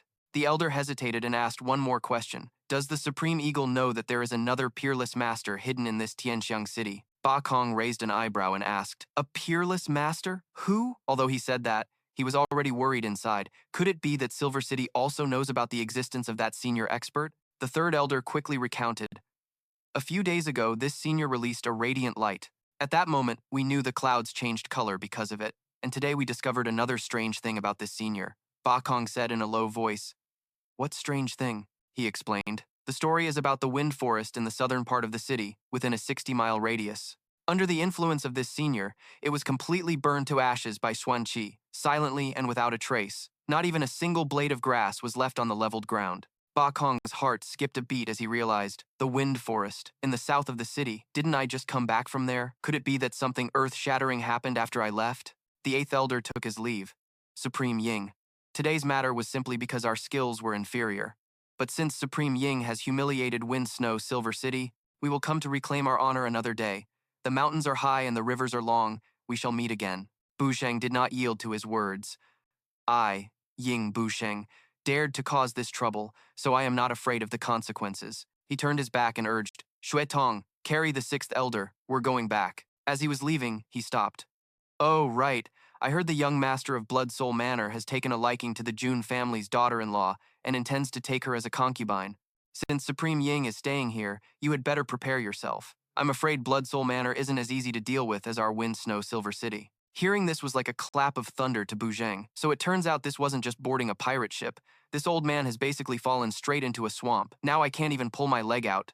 He clenched his fists, his anger boiling over. "Jun Xiaotuo, you little brat, get out here for this old man." Mota rushed over, his mind filled with thoughts. Although Bujang gave the sixth elder a harsh lecture, he didn't actually strike him, which isn't Ta Jun's style. Outside Bujang's manor, Shui Tong was carrying the sixth elder on his back. The third elder followed behind and said, "Sixth brother, you can't blame him. That was Ying Buzeng." The sixth elder cut him off. "I know that, Brother Tam, but if he was going to kill me, he should have just done it, not humiliated me." Shui Tong spoke up to comfort him. "Sixth elder, You had to endure this humiliation to protect everyone's lives. I have great respect for that. Speaking of humiliation, the sixth elder's insults towards the Jun family weren't light at first. If you hadn't been so aggressive from the start, Ying Buzheng wouldn't have. Before he could finish, the old man yelled, "Shui Tong, put me down! This old man isn't dead yet. Let this old man walk on my own.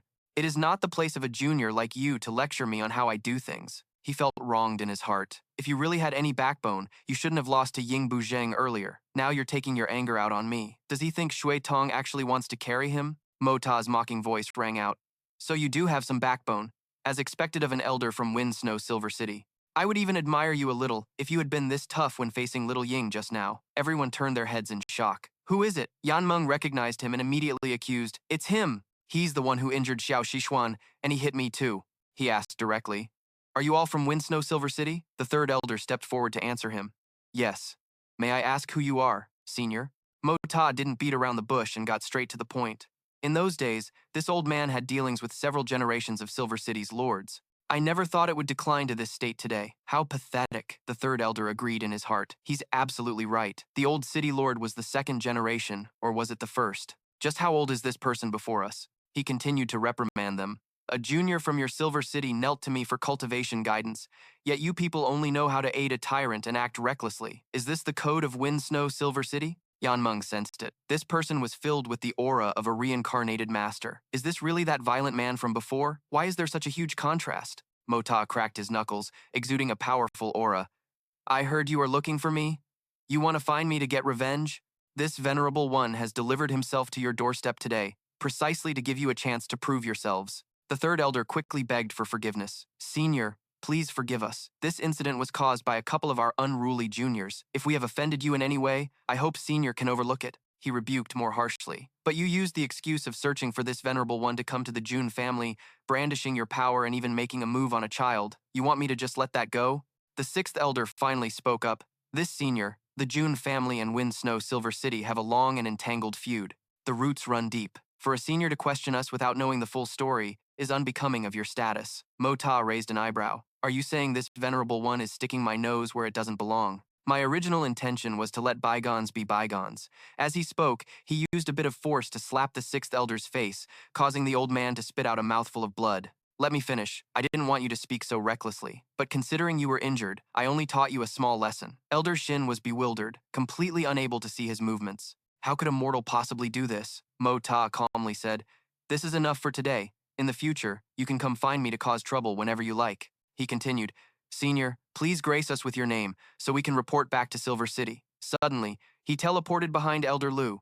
Mo Ta snatched the green jade and vanished, leaving Elder Shin astonished, the soul-sustaining jade of the Xiao family. His laughter still echoed, "Go back and ask Feng Shu of Silver City. Wasn't it a thrilling experience for that scoundrel to tear a pair of lovers apart?" Elder Shin called out, but there was no reply. This artifact was a strange piece of warm jade discovered by the Xiao family's ancestors long ago in the foothills of a collapsed snow mountain. Even if one's heart meridian was shattered, this jade's protection could allow the wound to heal on its own. The jade was split into 3 pieces, and only those with high status in the Xiao family were qualified to wear one. Elder Shin's face darkened. Who would have thought that a great master would act like a common thug, coveting other people's possessions? As night fell, in Tianxiang City's #1 gang, the Golden Sun Gang, members gathered from all corners and quickly headed towards the main headquarters. Earlier at the headquarters, the leader of the Golden Sun Gang had issued the Golden Sun Order, summoning all gang members within the city. This command token could only be issued by the current gang leader, and its appearance signified that a major event was about to unfold. Feng Li and Chen Feng gathered all the members in the city. Feng Li announced, "Today, I have issued the general summons and invited all you brothers here because there is a major announcement to be made. From this day forward, our Golden Sun Gang will welcome a new leader, and that is Hai Chen Feng, Brother Hai. This is the beginning of our Golden Sun Gang's plan to unify the Tianxiang underworld. Do any of you brothers have any objections?" A man from below spoke up. "I have an objection. Brother Hai's martial arts may be unparalleled, but being the gang leader requires more than just superior martial arts skills." He answered seriously, "Right now, the capital is teeming with masters from all over, and several factions are already demanding our surrender. Hall Master Wei, think about it. If I remain the leader, how far can I possibly lead you, brothers? We can't afford to offend any of those great clans. We cannot afford to get entangled with them, but there is someone who can. Brother Hai is the one who can shoulder this great responsibility." He can even maintain the gang's position and continue to fly the flag of our Golden Sun gang high. The hallmaster seemed quite disappointed. Another person raised his hand. I have something to say. Based on what the gang leader just said, if we don't do this, then even as the #1 gang in the capital, we will only be struggling to survive. In that case, why don't we just choose a side directly, like the Murong family or the Li family? Hearing this, Chen Feng's face darkened. He waved his hand and attacked the man who had just spoken, sending him flying into the wall behind him. Blood trickled from the man's nose and mouth. Chen Feng spoke coldly. A true man stands tall between heaven and earth. Why should we live by begging for scraps from others? In that case, death is a better option. We must live by our own strength. If you just want to live peacefully like a dog wagging its tail to please others, then you are not worthy of being a brother of my Golden Sun gang. Tell me, does anyone else have any objections? Everyone's faces were grim, and not a sound could be heard. He announced in a sharp tone, from this day forward, I, Hai Tram Fong, am the new leader of the Golden Sun clan. Those who wish to, follow me. If you disagree, you can stay right here. Tomorrow marks a new beginning for the Golden Sun clan. The scene shifts to me, standing there and smirking to myself. Not only did I settle the score with that insolent 6th elder, but I also got my hands on a very mysterious jade pendant. He thought smugly, but I still haven't figured out what this jade pendant is made of. Oh well, I'll just toss it into the Hongjun Pagoda for now and study it later. Returning to Uncle Kong's residence, the old man was furious and yelled at me. You stinky brat, you finally decided to show your face. Do you have any idea the trouble you've caused this old man? You brat, with your flowery and deceitful words, you tricked this old man into staying with the Jun family. Turns out there was such a huge trap waiting. Why didn't you tell this old man sooner? I pouted. If I had told you everything from the start, I'm afraid you would have already returned to Thong Nguyen instead of staying here to help me. Uncle Kong seemed to have calmed down a bit. When will your master be able to get here? This old man wants to discuss the matter of the Silver Snow City and the Blood Soul Villa with him. I scratched my head innocently. My master is an old wanderer. How would I know when he'll arrive? The old man was fuming but pretended to be aggrieved. Are you really going to let this old man carry this burden all by himself? I said confidently. How could you be alone? I will fight alongside you. Uncle Kong looked disappointed. Brat, what the hell can you possibly do? Silver Snow City and Blood Soul Villa. Either one of them has more than 10 Supreme Divine Xuan experts. They could kill you just by blowing on you. I asserted firmly. Don't worry. We'll cross that bridge when we come to it. There's always a way forward. Besides, don't we still have you, Senior? At this, Uncle Kong was speechless. Kid, this old man is only one person. My strength is limited, and sometimes I'm simply powerless to do what I wish. I came up with an idea. I've already thought about this. Even though both sides have a supreme expert holding down the fort. But to deal with my Jun family, they surely wouldn't lower themselves to act personally. As long as the Supreme of Snow and the Supreme of Absolute Heaven don't make a move, is there anyone else from those two places that you, the Eagle Supreme, can't handle? Uncle Kong suddenly realized. You're right.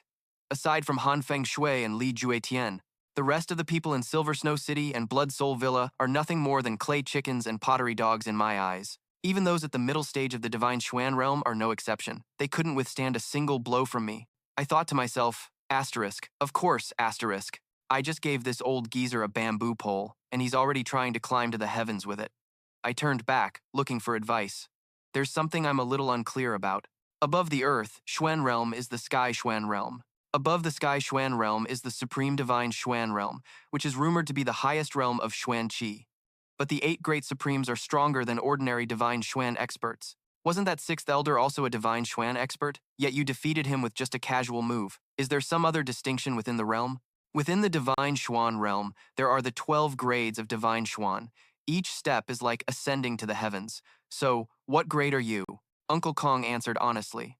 This old man and that old fellow Feng Huan Yun are both currently at the 5th grade realm. That makes us the lowest grade among the 8 great supremes. I wonder if I'll even be able to break through to the 6th grade before I die. The 5th grade is the Divine Profound Realm.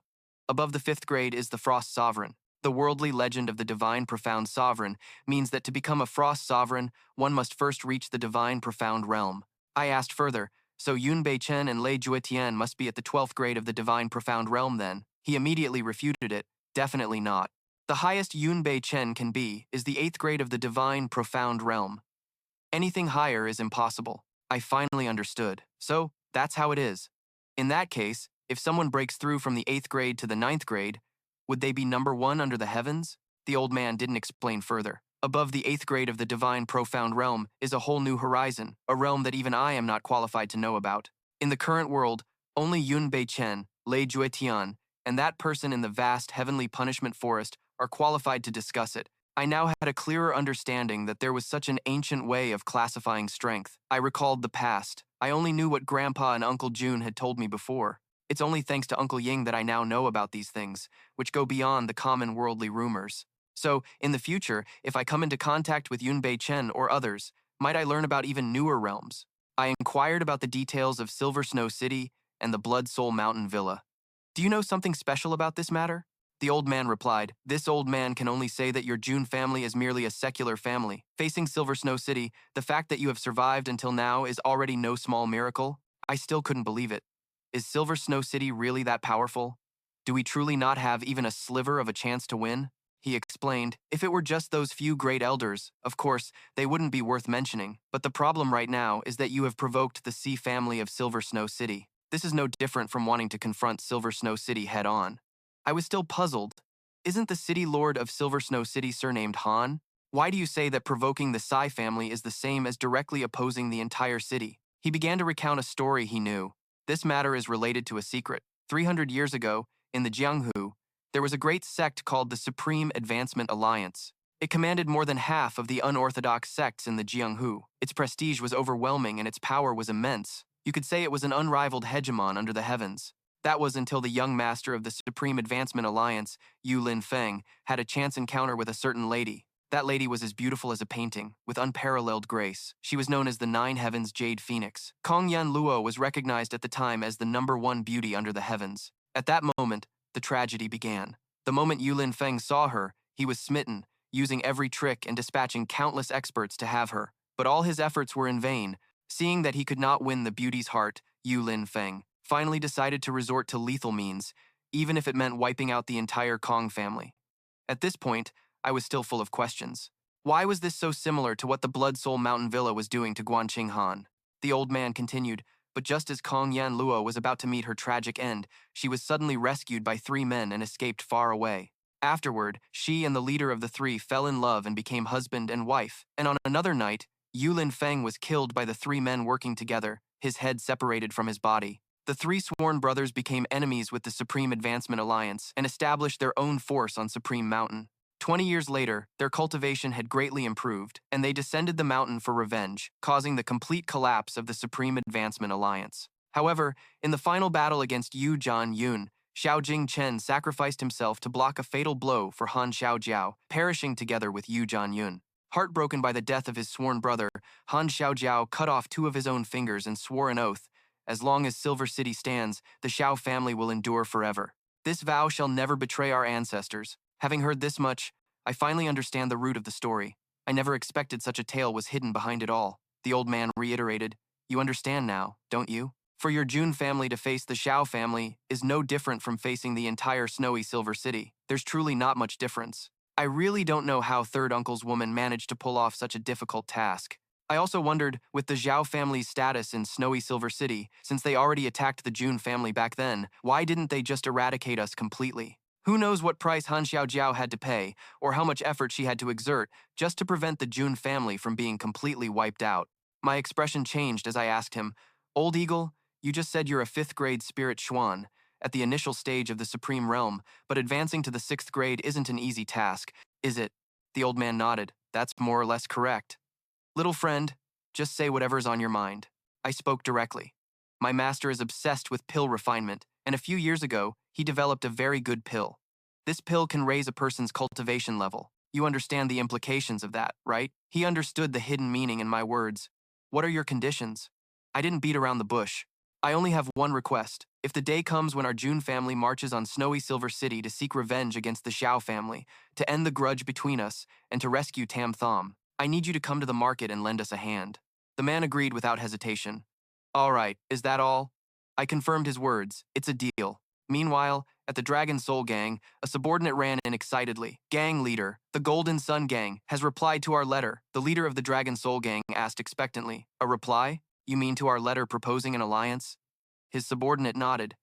It must be that one, sir. The leader of the Dragon Soul Gang eagerly opened the letter. They finally replied, Our situation has been getting more and more tense. If we can form an alliance, at least we'll have some backing." But before he even finished reading, his face darkened. His subordinate asked anxiously, "Gang leader, did the Golden Sun Gang refuse the alliance?" The enraged leader of the Dragon Soul Gang tore the letter to shreds. "They dare demand our Dragon Soul Gang to surrender and submit?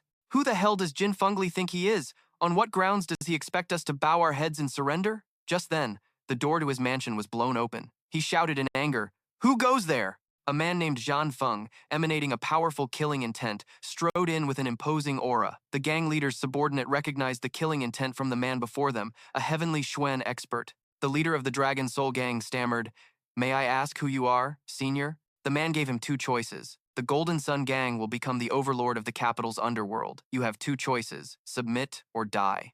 The leader of the Dragon Soul Gang still tried to probe for information. "Which esteemed expert might you be? The conflict between our two gangs is a matter for the martial world. With your great power, is there a need to interfere so forcefully?" Zhan Feng directly stated his identity. "This seat is the current leader of the Golden Sun Gang." Hearing this title, the leader of the Dragon Soul Gang was terrified. As for Zhan Feng, he simply uttered a single word, as if giving an order, "Kill." Surrounded with no escape, the Dragon Soul Gang leader could only retreat cautiously. Zhan Feng threatened with eyes full of killing intent. "I will count to 3. Surrender and live, resist and die." "I will spare no one." The subordinates behind him worriedly called out, "Gang leader." Seeing the man raise one finger to start the count, he immediately began to tremble uncontrollably. Immediately after, Zhan Feng raised his hand, signaling the archers to get ready. The entire squad instantly went into formation. Faced with this situation, the leader of the Dragon Soul Gang could only surrender helplessly. "Wait, I agree to submit," the man smiled smugly. "Since that's the case, from now on, we are all one family." As he finished speaking, Zhan Feng ordered Feng Li to take charge of the Dragon Soul Gang. Upon receiving the order, the man solemnly complied. The leader of the Dragon Soul Gang couldn't help but be stunned by Feng Li's appearance. He laughed. "That's right, it's me. This seat has abdicated to a more worthy person today. Are you surprised?" Suddenly, a voice rang out, "What an impressive display. With just a few cheap words, you've managed to subdue an entire gang." It turns out that voice belonged to Jian Hong, a heavenly profound expert, truly no ordinary person. Zhuo Fan and Feng Lai immediately furrowed their brows warily, asking who had just spoken. The man arrogantly declared, "The capital's underworld is a big piece of the pie, not something you can enjoy all by yourself. Even if you've swallowed it, you'll have to spit it out for me." As he was speaking, Jian Hong was suddenly stunned, as if he had seen something incredible. Zhuo Fan didn't waste words, he simply scoffed and circulated his internal energy, preparing to fight. A confident smile remained on his face as he said, "So you want to come and snatch it away? The strong prey on the weak, and the winner is the true powerhouse. That's the rule of the game." Jian Hong had also regained his composure, a heavenly profound expert, truly a rare sight. Then, the two of them gritted their teeth and charged forward, starting an intense battle. Both unleashed their full power, rushing at each other at high speed. Zhuo Fan and Jian Hong were both determined to fight to the end. The torrent of their powers clashed, creating dazzling sparks of electricity. Down below, Yuquan's man saw the situation and stealthily rushed towards the two of them. He insidiously wanted to help Jian Hong take down Zhuo Fan. Suddenly, he sensed something and whipped his head around. In the blink of an eye, Yuquan's man's fist had already reached Zhuo Fan. He defended warily, "This is the heartless cold blood finger. Are you perhaps a disciple of the Cold Snow Supreme, Li Wubei?" Being recognized, he wasn't fazed at all. "You have some knowledge to recognize my heartless cold blood finger. Now that you've recognized it, why don't you hurry up and kneel?" Provoked, Zhuo Fan furrowed his brows and roared back at him to keep dreaming. Yuquan's man smirked smugly. "Jade Wave White Snow Sword. So you're a disciple of the Yilan Supreme. Since we're both disciples of the 8 Great Supremes, let's see who is superior today." He didn't refuse. "Fighting here is inconvenient. Do you dare to follow me elsewhere to battle?" Jian Hong immediately agreed. The loser will have to withdraw from the contest for hegemony over the capital's underworld. With that said, the three of them immediately moved to another location, leaving only Feng Li and the gang leader of the Dragon Soul Gang behind. Feng Li looked at him with a calculating expression. "Let's go and confer, and see how we should best play our cards." Meanwhile, at Wind Snow Silver City, a group of people was moving through the main hall. They were on their way to welcome 2 special guests. The leader of the Wind Snow Silver City delegation spoke up, respectfully welcoming the city lord and paying respects to the matriarch, as the 2 special guests gradually came into view. It was none other than the city lord and matriarch of Wind, Snow, Silver City. The city lord gestured for them to dispense with the formalities. The great elder began to speak. "I have invited you all here today because there is an important matter to discuss." The city lord asked, Is this news from Heavenly Fragrance City? The old man immediately confirmed. This is a message sent back from our agent in Heavenly Fragrance City. He hesitantly continued. The information within is rather alarming. The city lord's face darkened as he read the message in his hand. I can't believe something like this happened. He held out the message and asked everyone to take a look, and then to share their thoughts. The people of Silver Snow City read the letter's contents aloud in unison, expressing their disbelief that such things could have happened. The great elder spoke up, saying that so much had happened in just a few days, and that kid from the Jun family, ignorant of his own limits, had somehow completely healed from his injuries. A truly rare occurrence. Before the elder could finish, the city lord cut in to probe him. Great elder, by gathering everyone here, you must have already thought this through. He asserted that Ying Bo, disregarding his esteemed status, had blatantly humiliated Old Sixth, thereby damaging the prestige of Silver Snow City. Therefore, he must be severely punished to uphold the city's honor and prestige. This is the first matter, the city lord said grimly. If there is a first matter, then there must be a second.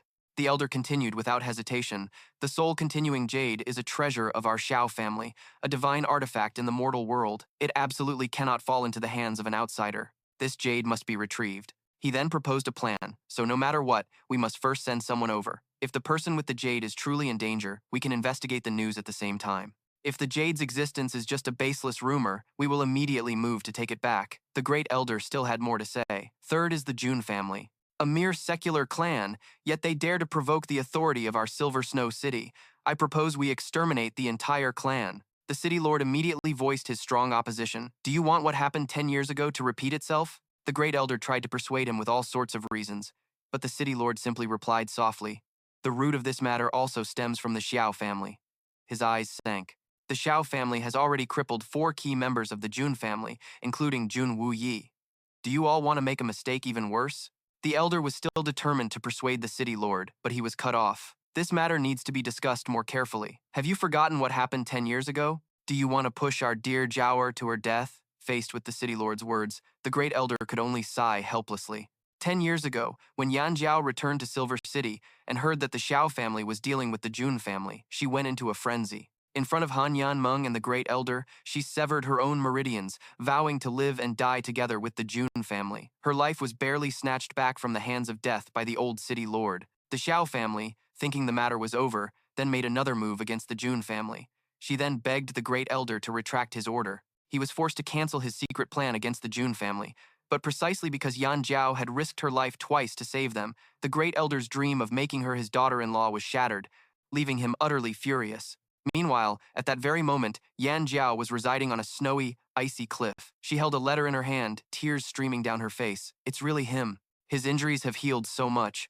The heavens are truly watching over us. With those words, Yan Jiao suddenly knelt down, thanking the heavens for healing him. Please, oh heavens, grant him happiness. This humble girl is willing to trade 10 years, even 20 years of her life, for Wuyi's safety. Her voice echoed in the snowy wind. Though you and I cannot live in the same place, I will forever be your Jiaoer. Meanwhile, at the Jun family's manor, the peaceful atmosphere was shattered by Tang Yuan. Third young master, wake up! The sun is already high in the sky. Mo Ta woke up with a groan. So noisy. What are you doing? With those words, his jaw dropped and his eyes went wide with utter shock at the sight before him. Tang Yuan was dressed up as a woman with hideous makeup, striking a cringy pose and asking, Am I beautiful? Mo Ta immediately gagged. Don't you know that face of yours, caked in makeup, could scare someone to death? With that much powder on, are you trying to impersonate a ghost? After calming down for a moment, he asked seriously, Why did you wake me up so early in the morning? Tang Yuan stammered. Didn't you say you'd go with me to see Miss Sun? Mo Ta pretended not to remember.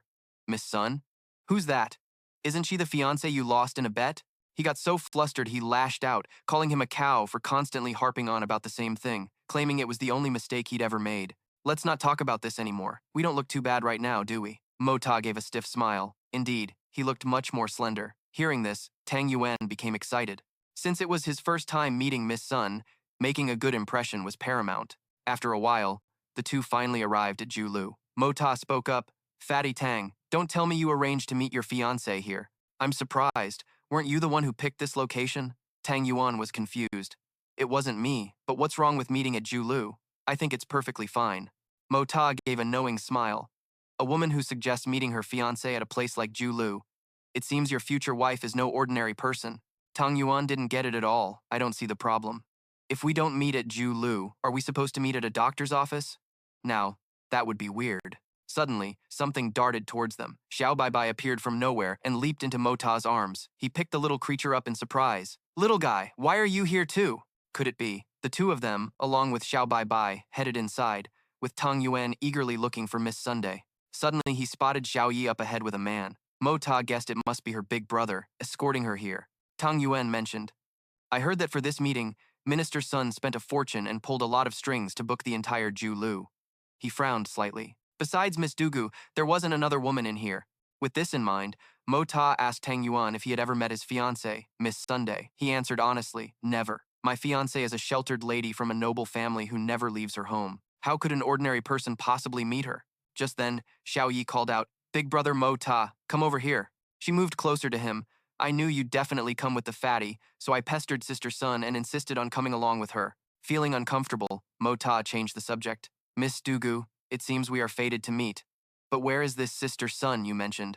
Xiao Yi, holding Xiao Baibai, pouted. Are you still going to call me Miss Dugu? She said huffily. Sister Sun is right here. Tang Yuan and Mota stared blankly at the other person, who, upon hearing this, slowly turned around. Xiao Mei greeted them cheerfully. You must be the third young master of the Jun family. And you, my future husband, Tang Yuan? Hearing her introduce herself as son Xiao Mei, he immediately went wide-eyed and his jaw dropped, unable to speak. Mota fought to suppress a smirk.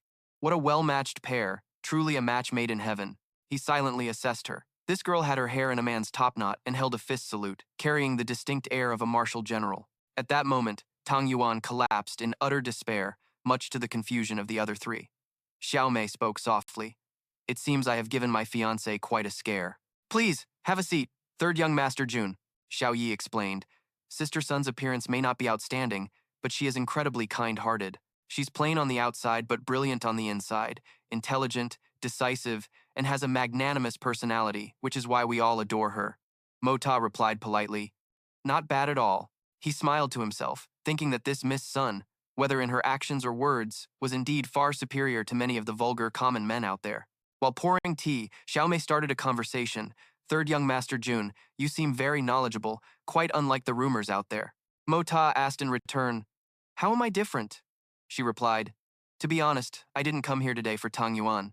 My marriage to Tang Yuan was arranged by our parents. As a woman, and a lonely one at that, I had long since accepted my fate. For the past 5 years, I have recorded everything Tang Yuan has done, including where he went each day, every word he spoke, and all of his motives. I know every single detail like the back of my hand. Mota felt a slight worry in his heart. Oh no, this fat guy is in for a world of hurt. Xiao Mei honestly shared that Tang Yuan is not a good person, much less a gentleman. However, he is a genuine person, who speaks his mind. He smirked with interest. This assessment could be said to have hit the nail right on the head. She continued to confess. He doesn't hide his likes or dislikes, and I like people like that. So even though his reputation is bad, and he's as fat as a pig, I have no issue with that at all. This Sun Xiao Mei, this great young lady, could speak so boldly about her own appearance. And moreover, she wasn't secretive about her own marriage. There was nothing to hide, truly worthy of being called a heroine. Looking at Mota, she thought to herself, I had heard of the third young master's great name before, and I also saw you, young master, help Tang Yuan and the Han family avoid embarrassment. This little lady is very grateful. With your intelligence, young master, you can probably guess the reason why this little lady came to meet you two today. Mota seriously got straight to the point. Why did you have to meet me? She confidently replied, First, I wanted to see just how fat my future fiancé is, and second, which is the most important reason I came today, is to meet you, third young master Jun. I have 2 best sisters, one who hates you to the bone. Then Xiao Mei glanced at Xiao Yi, making her freeze, and the other one has deep feelings of affection for you. Xiao Yi shyly glared at Xiao Mei in embarrassment. Mota smirked. I wonder who this deeply affectionate sister of yours is to have such good taste. She immediately gave Xiao Mei a pitiful look, begging her not to reveal her identity. Xiao Mei said cryptically, That person is far away at the horizon, yet right before your eyes, third young master Jun. You've even accepted the token. Are you playing dumb now? Mentioning the engagement token, the image of Xiao Yi finally came to Mota's mind. Seeing her shy and embarrassed demeanor, he finally started to figure it out. Mota couldn't believe his lifelong commitment was being decided by a little girl just like that, without any discussion. Xiao Mei noticed the situation was getting awkward, so she spoke up to ease the tension. Now I can finally understand why that other sister of mine hates you to the bone, a truly deep-seated hatred. As for the other sister who is so devoted to you, it's not entirely without reason. Mota frowned. Miss Sun, your words are very confusing. I still don't understand what your purpose is in coming here today. Xiao Mei replied arrogantly. You don't understand? Good. If you actually understood, it would instead bring misfortune to the women of our family. I have one more thing I'm very curious about. Just how many people in this world can actually catch your eye? Mota was now genuinely provoked. What did you say? Xiao Mei didn't flinch. You should learn to restrain yourself. After all, now is not the time for you to be arrogant. Seeing this, he couldn't help but admire her. This girl is truly formidable, with a careful and meticulous mind and a super strong sixth sense. If it weren't for that, she wouldn't have been able to sense the arrogance I was hiding. Suddenly, Xiao Mei turned to encourage Xiao Yi. Your taste in men isn't bad, but it didn't stop there. Her expression changed, becoming cold and stern as she said, It's just a pity that. She got a little worried. A pity for what, sister son? Xiao Mei changed her tune again, smiling as she patted Xiao Yi's head. It's just a pity that you are still too young. That's what she said on the surface, but in her heart, she believed that a man like Mo Ta couldn't be held onto by any woman. I'm afraid she will have to suffer in the future. At the same time, Mo Ta was secretly admiring Xiao Mei. What a talent. If she and Tang Yuan were to become a couple, then he would gain a powerful ally. Xiao Mei then turned and gave Tang Yuan a kick. Stop playing dead. Get up and come home with me. My father wants to see you. He shot up and yelled, You dark-faced girl, stay away from me. Who wants to go to your house? I don't care who you love. Just don't come after me. Duang Nuen's uncontrolled words successfully infuriated Xiao Mei, and she reached out to grab his hand forcefully. Then Xiao Mei just dragged Duang Nuen away, no matter how much he struggled and cried for help. Soon, only Xiao Yi and Mo Ta were left sitting opposite each other, the atmosphere indescribably awkward. She complained silently, How could my dear older sister sell me out like that? Xiao Yi was still embarrassed because Xiao Mei had said things she shouldn't have in front of Mo Ta. On the other side, seeing her constantly fidgeting, he asked in confusion, Do you have a worm under your butt? Xiao Yi immediately snapped, You're the one with a worm under your butt. You hate me. Seeing this, Mo Ta just calmly and coldly replied with 2 words, So what? When she didn't speak, he prepared to leave. At this moment, Xiao Yi finally calmed down, her eyes filled with determination. She questioned him, You caused such a big problem for me, and now you plan to just leave? Mo Ta frowned in annoyance and asked what she meant by the problem. She explained, Look at Xiao Baibai. An 8th grade iron-scale leopard cub has never existed before. Now it's living in my house. Isn't that a huge mess? For the past few days, the capital city has been in an uproar, and everyone is pressuring my father and me to find out what's going on. Mo Ta asked sternly. So what did your father say? Xiao Yi defiantly recounted her father's words. How the hell would I know what happened? If not, I'll give you a punch, and you can all go to hell and ask the 2 iron-scale leopards yourselves. He couldn't help but burst out laughing. Your father is truly a genius. That idea was brilliant, she chimed in. I thought so too. As soon as my father said that, the whole crowd ran for the hills. Then suddenly, Xiao Yi became serious. Xiao Baibai is mine. No one can have any designs on it. It's also the witness to our relationship. Our family received an invitation from the Jun family yesterday. Mo Ta was a little surprised to hear her say this. Xiao Yi said sulkily, If we hadn't received this invitation, I wouldn't have known that you made such a huge bet with my father. What's this about 10,000 taels a jar?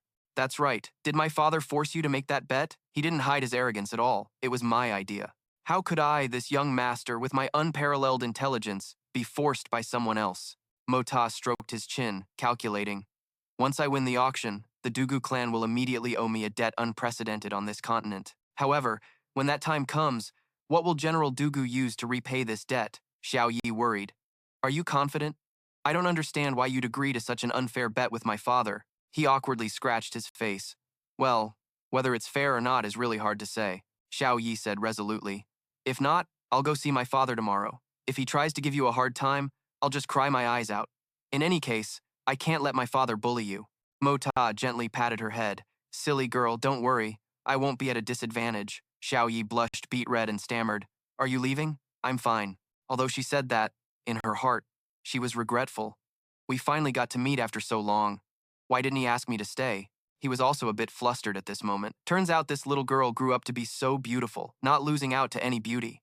Mo Ta just stared at her blankly. Xiao Yi spoke up in embarrassment.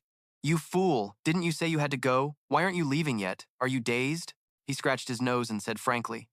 Seeing this little girl's gorgeous face, I almost didn't want to leave. If you hadn't spoken up to snap me out of it, I nearly would have turned into a pervert. Xiao Yi put on an arrogant air, as if I'd be afraid of a pervert like you. If you have something to do, then hurry up and go. Suddenly, Mo Xie reached out and touched Xiao Yi's cheek, startling her. He quickly pulled his hand back and smiled charmingly. So beautiful. With that, Moxie leaned close to Xiao Yi's ear and whispered, "Well, I'm off then." She touched her face and watched his retreating figure. "I'll come see you tomorrow."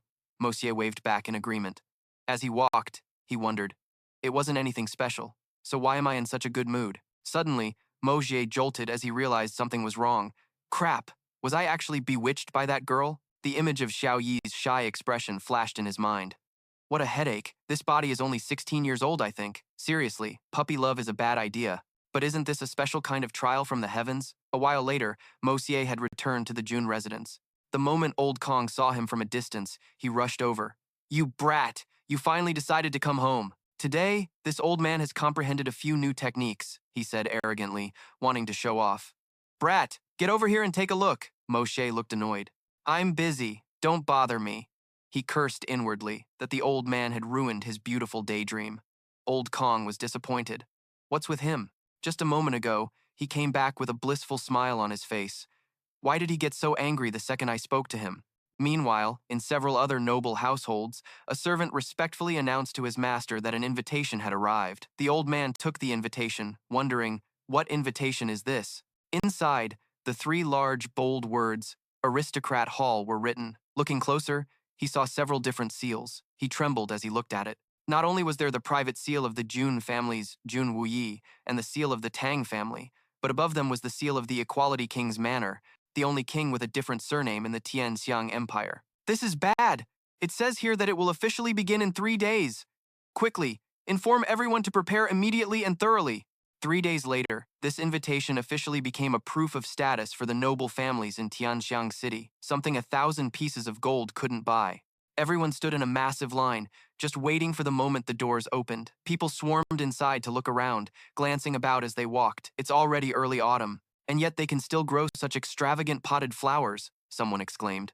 The crowd behind them chimed in with flattery, as expected of the Aristocrat Hall. At that moment, the sound of a bamboo flute suddenly drifted from an unknown source. People whispered amongst themselves. "It's clearly just a normal auction, yet it feels both elegant and luxurious. I think regardless of today's auction results, just being here is a great reward in itself." At the front gate, guards and maids bowed respectfully to welcome the guests. Tang Yuan looked at the crowd and said, "Third young master, it's only the first day, and it's already this crowded. It seems spending the capital to renovate this place wasn't a waste after all. You're really clever." Moxie smiled smugly.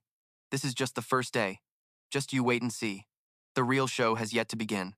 Meanwhile, not too far away, at the Imperial Palace, a gentleman spoke up. To think that someone in Tianxiang City could come up with such a brilliant idea. Yi Guhan looked at the Go board where his opponent had just played a move and couldn't help but praise them. Shangguan Wushu said, "No matter how good that person's wine is, even if it's the rarest in the world, it can't possibly be worth 10,000 taels a jar. But this move can make the nobles in the capital city become competitive, not only selling for 10 or 20,000 per jar, but possibly even much more." Huai Yu disagreed. This decision seems simple, something anyone could think of, but upon careful consideration, it's not like that at all. He arrogantly scoffed. "Then please, listen carefully." He carefully analyzed that, to execute this plan, one must first understand human nature. The weaknesses of human nature, especially the psychology of the rich and powerful, as long as you can grasp and understand these weaknesses of the human heart, anyone can navigate the court with ease and advance without hindrance. Furthermore, those who enter today will absolutely not leave empty-handed. If they can get into a place like that, they certainly won't care about a few trivial taels of silver. Huai Yu emphasized, what they truly care about is face. Shang Wu now understood his point. Huai Yu continued. Regarding the invitations, you see, in the capital's merchant world, there are 3 great families. The most famous ones form a tripod of power, but on the invitation list, the names of the other 2 families were nowhere to be found, even though everyone knows they also have fortunes worth billions. Why didn't they get invited? Shang Wu guessed. The long-standing balance of power is being broken, which will lead to conflict. After hearing this, Huai Yu decisively confirmed, "That's right. They use the same tactic for other major industries, only inviting the most powerful representative from each sector. You could say these people are the best of the best. If only such talented people could be used by me." He trailed off, hesitating with a look of regret. Shang Wu assessed, although this person is formidable, he still needs to borrow the power of the 3 great families. He doesn't have the ability to stir up such a huge storm on his own. Huai Yu didn't argue. "But this is indeed a spectacular auction." He looked at him seriously. "Mr. Wen, are you interested in going with me to check it out?" Shang Wu looked at Huai Yu with a calculating gaze. Is your majesty tempted? He laughed with great interest. With something this interesting, how could I not be tempted? I also want to taste what could possibly be worth 10,000 taels of silver a jar. Shang Wu clasped his hands behind his back. If that is the case, then this old man shall accompany your majesty on this trip. Huai Yu said confidently. With you by my side, mister, this is foolproof, however. We need to find someone to get us inside, as we don't have an invitation. He schemed. I heard the three princes and Princess Ling Meng of Dingxia all have invitations. Does your majesty wish to go in with the princess? He gave an interested smile. It'll be a good opportunity to see just how fiercely my three sons are competing against each other. Returning to the estate of the Tang noble, a horse-drawn carriage was parked at the main gate. Wudi stepped out of the carriage and asked the attendant beside him, Is this the place? In response to Jun Wuyi's greeting, he replied, The Jun family is starting a new business. How could I not come to offer my congratulations? Wudi beamed. How could I trouble my third younger brother to come and greet me personally? We're practically family. He replied politely. Throughout the entire capital, the only person who could make me, Wu Hui, come out to greet them personally is Dugu Xuan. How could I dare to delay? Wudi thought to himself. Big brother. Third brother has forgiven me.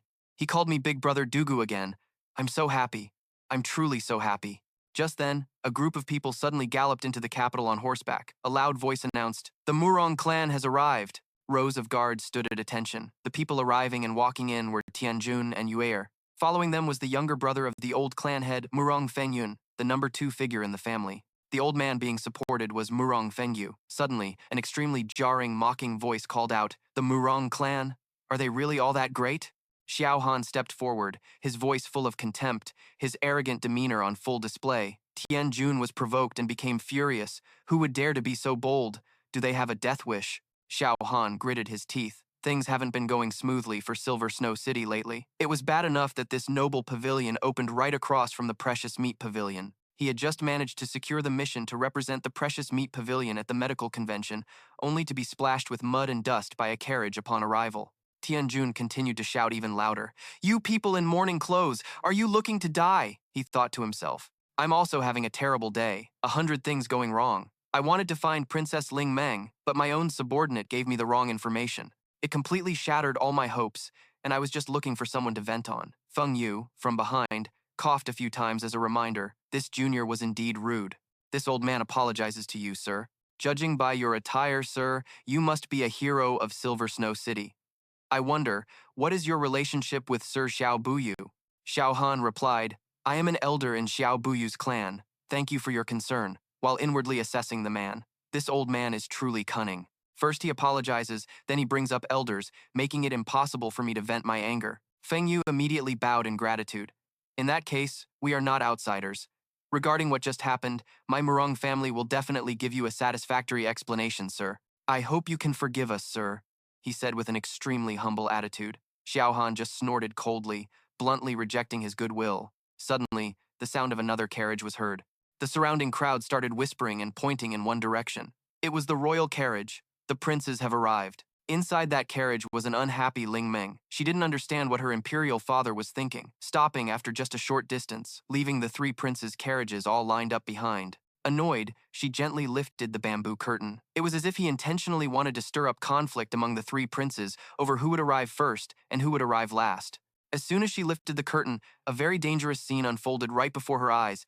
2 carriages were racing against each other. Ahead, one carriage was rushing forward at high speed, while another was running parallel to it, keeping pace. Those 2 parallel carriages were about to crash straight into another carriage up ahead, causing a stir among the surrounding people. That's the carriage of the Equality Prince's mansion. The carriages of the 3 princes and the Equality Prince's mansion are about to collide. At this moment, inside the auction house, Jun Wuyi called out to Mo Xie. He advised him, to resolve this matter well, you'll need to use some hooligan tactics. You're the most suitable person for the job. Don't just stand there arrogantly. This is what they call it takes a villain to deal with a villain, and this is also your best quality. He pondered thoughtfully. What kind of talk is this? What does he mean I'm suitable for despicable hooligan tactics? And what's this about?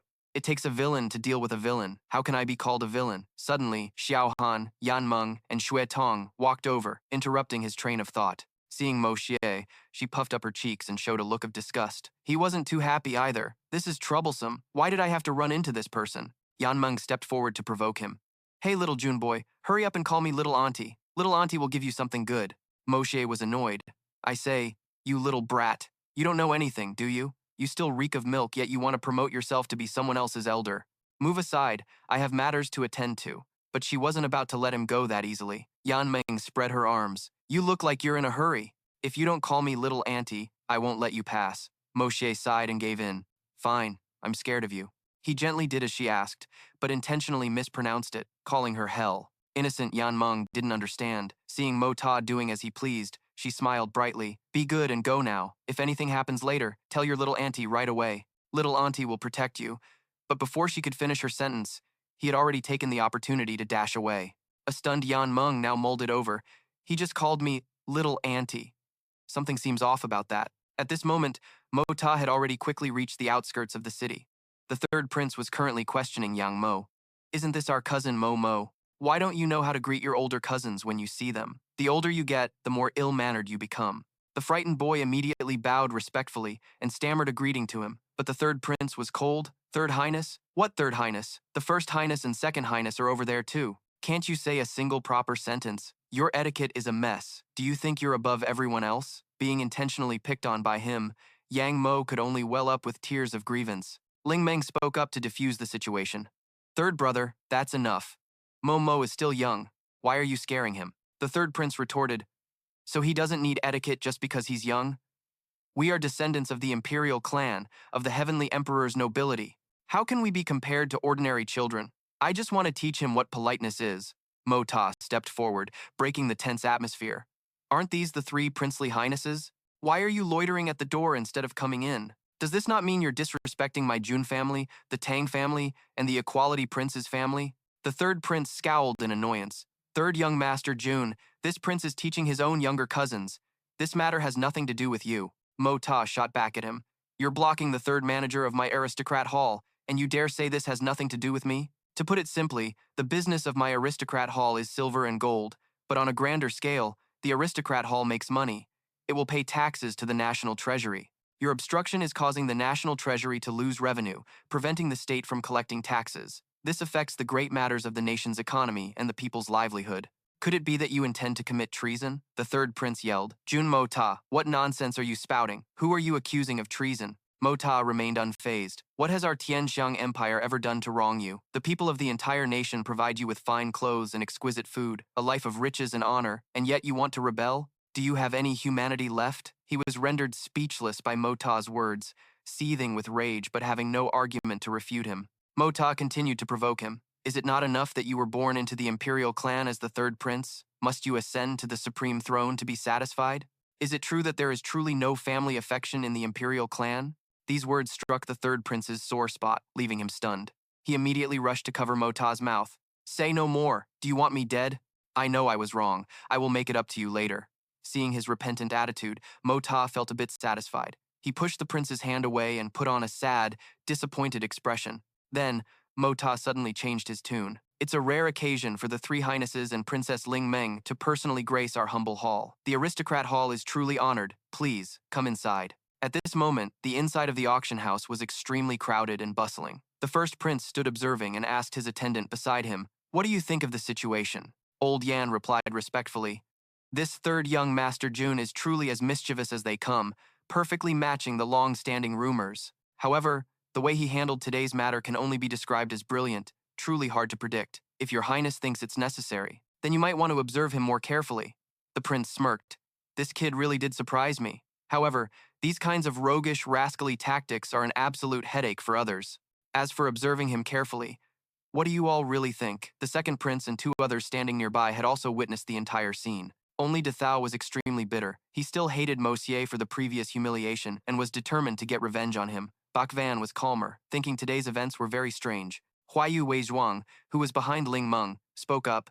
Was that the legendary young master Jun Moxie? His current appearance is no different from a few years ago. What an interesting brat. Not only did she confirm it, but she also deliberately said it loudly for Mosier to hear.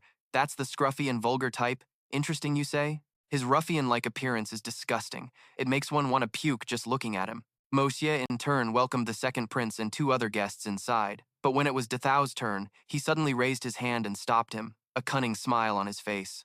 Apologies, young Master Cheng. Each invitation card only allows for 3 people to enter. His Highness the Second Prince's party is already full. You can't enter. Perhaps you should go outside for some fresh air. We'll bring you some tea and pastries when we have time. Dethao angrily yelled right in Mosie's face. Why do I have to stand here? He replied, you are currently violating the rules of this hall. This young master is simply following the regulations. Naturally, I can't let you in. If anyone could just break the rules, how could this hall maintain its prestige? The man retorted, Jun Moxie, don't you think you're going too far? Moxie asked back with a disdainful look. So what if I'm bullying you? You want to bite me? Dethao's face turned beet red as he gritted his teeth and swore an oath. Then he angrily turned and left, muttering curses. Fine, I'll go. Ling Meng glanced at Moxie before also turning to leave. Watching her leave, Moxie thought to himself, Princess Ling Meng didn't bring any servant girls? Who are those 2 people in black robes? A moment later, Tang Yuan stood on the stage and began to speak. Greetings, everyone. I am the proprietor of the Noble Hall. My name is Tang Yuan. On behalf of Prince Dugu's manor, the Jun family, and the Tang family, I send my regards and warmly welcome all of you here today. The crowd below laughed upon hearing him speak. Tang Yuan fiddled with his hands and continued, The Noble Hall. What is nobility? So-called nobility are people of high class, people belonging to the upper echelons of society. Everyone knows potatoes at the market are only 3 coins per caddy, but in a restaurant or brothel, even if you just slice it into 2,000 shreds, the price can go up to 20 taels of silver. Everyone in the audience burst out laughing. Ling Meng, embarrassed, blushed, and gritted her teeth, speechless. Tang Yuan's voice lowered as he asked again, Is this just about eating potatoes? He slammed his hand on the table and shouted, No, this is about eating with style, eating with elegance, eating for status, eating for class, and even eating for the price tag. That is the true enjoyment of a genuine noble. Yang Mo turned to Moxie and teased, So being a noble means eating shredded potatoes? Moxie tilted his head and teased back, What's wrong? You seem to be in a good mood, little Miss Yang. The boy immediately frowned and scolded him. Don't call me little Miss Yang, Moxie continued. You coward. When others bully you, all you know is how to be a coward. You can't do anything else. How pathetic. Yang Mo said dejectedly, Big Brother Jun, what should I do now? Those 3 have been bullying me since we were kids. Big Brother Jun, please tell me. What should I do to gain the power to not be bullied by them? How can I avenge this humiliation? Moxie calmly replied, He's a prince, so just endure it. What can you do when you're not his equal? The boy lowered his gaze and continued, Why isn't my father the emperor? They are both sons of the emperor, so why is my father just a king, while my uncle is the emperor? He gently replied, How would I know? Maybe your father is just like you, bullied by others from childhood to adulthood. So when he grew up, he was even easier to bully, and of course, he couldn't become the emperor. Yang Mo clenched his fists with determination and said, I don't want to be bullied anymore, and I certainly don't want to be bullied when I grow up. If I become the emperor, will I not be bullied anymore? Wu Yi, sitting behind Moxie, coughed lightly. He thought to himself, weren't we just trying to comfort a child? How did the conversation turn to usurping the throne after just 2 or 3 sentences? On the stage, Tang Yuan was still rambling on. After hearing all that, the time has finally come. The auction for the fine wine will now officially begin. Everyone below immediately turned their gazes to the stage. The crowd began to murmur, a single cup to bury a lord, a single spear to wound an army. Song Lao San, the great heavenly profound expert, Song Lao San, is actually here selling wine? The aroma of the wine spread throughout the entire room. Everyone was stirred up, just based on the fragrance alone. It was truly worthy of its title as a heavenly grade fine wine. Glasses of the wine were brought out before everyone. Lao San took a glass and announced, The wine being auctioned today is precious because it has never before appeared on this continent. This is a supreme grade fine wine. Now, I invite all of you to have a glass to sample it, so you can see for yourselves what item you are bidding on. Huai Yu, sitting in the corner of the room, also caught the scent of the wine. He curiously reached for the glass on the table and then downed it in a single gulp. Huai Yu was thrilled by the flavor. His entire body began to tremble, and his face flushed red from intoxication. After tasting the wine in his glass, Meng Long smacked his lips in appreciation. It was truly worthy of being called a supreme grade fine wine. I wonder when they'll start the auction for this wine. This young master must acquire it. Wu Di shouted right in his face. Sit down before you speak! Where is your dignity? What are you shouting for? I've never seen anyone like you before. Can't you see who else is here? Do you have any of the grace of a nobleman at all? In his mind, he thought, he came here to see how Jun Moxie would be humiliated. 10,000 liang for a single jar of wine. What a joke. If he really can't handle it later, I'll just wash my hands of that little brat. Seeing Xiao Yi giggling beside him, Wu Di started teasing, "You're laughing so happily. How about tomorrow this old man finds someone to marry you off to?" She pouted and replied, "Father, you're just scared because you're about to lose, aren't you? It's 25 million liang. Even if we sold you, it wouldn't be enough." He continued, "What do you mean it's not enough? This old man has plenty of tricks up his sleeve. If I don't have the money, I'll just use my daughter to pay the debt. Marrying you off to that brat to settle this debt would work out perfectly." Xiao Yi's face turned beet red. She was embarrassed but still retorted stubbornly, "I wouldn't want to," as if he's so great. On the other side, Wu Yi asked Moxie, "Nephew, aren't you going downstairs to watch?" He calmly replied, "I feel like something is off. It seems that person has also arrived. Not only did he come, but he also brought a guy whose strength is unfathomable. To avoid unnecessary trouble, it's best if I don't make an appearance." Wu Yi looked puzzled, waiting for Moxie to explain further. He continued, "Let's leave everything for today to Tong Yuan and Little Yang. The two of them will be enough. I will only show myself at a critical moment. With my current level of strength, I can't afford to be exposed right now." Up on the stage, Tang Yuan announced, "The fine wine auction will now officially begin. The starting price for each jar of fine wine is 10,000 liang. You may raise the bid by any amount, and there is no ceiling price. Because the quantity of this fine wine is limited, each table can purchase a maximum of 50 jars."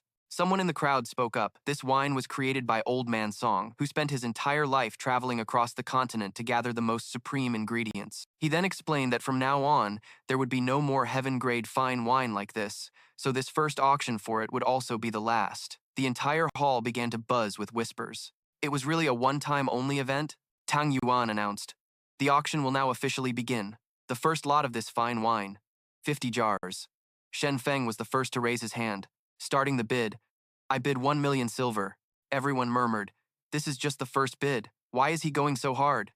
At this rate, won't the prices be astronomical by the time it's our turn?" He loudly introduced himself.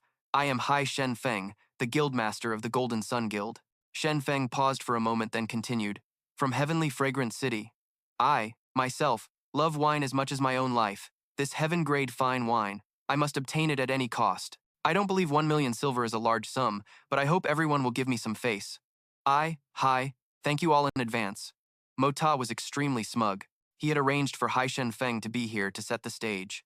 Naturally, Hai Shen Feng would lead the bidding, and this would also help him enter the ranks of the Empire's elite. Whispers echoed throughout the hall. They had long heard that the Golden Sun Guild of Heavenly Fragrant City had a new master, but no one expected him to be such a mysterious heaven-profound expert. It seems these 50 jars of wine must be his. Seeing no other bids, Shen Feng clasped his hands and said, "Thank you all for letting me have it." Suddenly, someone interrupted him. Shen Feng turned in confusion to look at the speaker, who said in an arrogant tone, "I bid 1,500,000 silver." A heaven-grade fine wine like this, and the very first lot too, naturally holds great significance.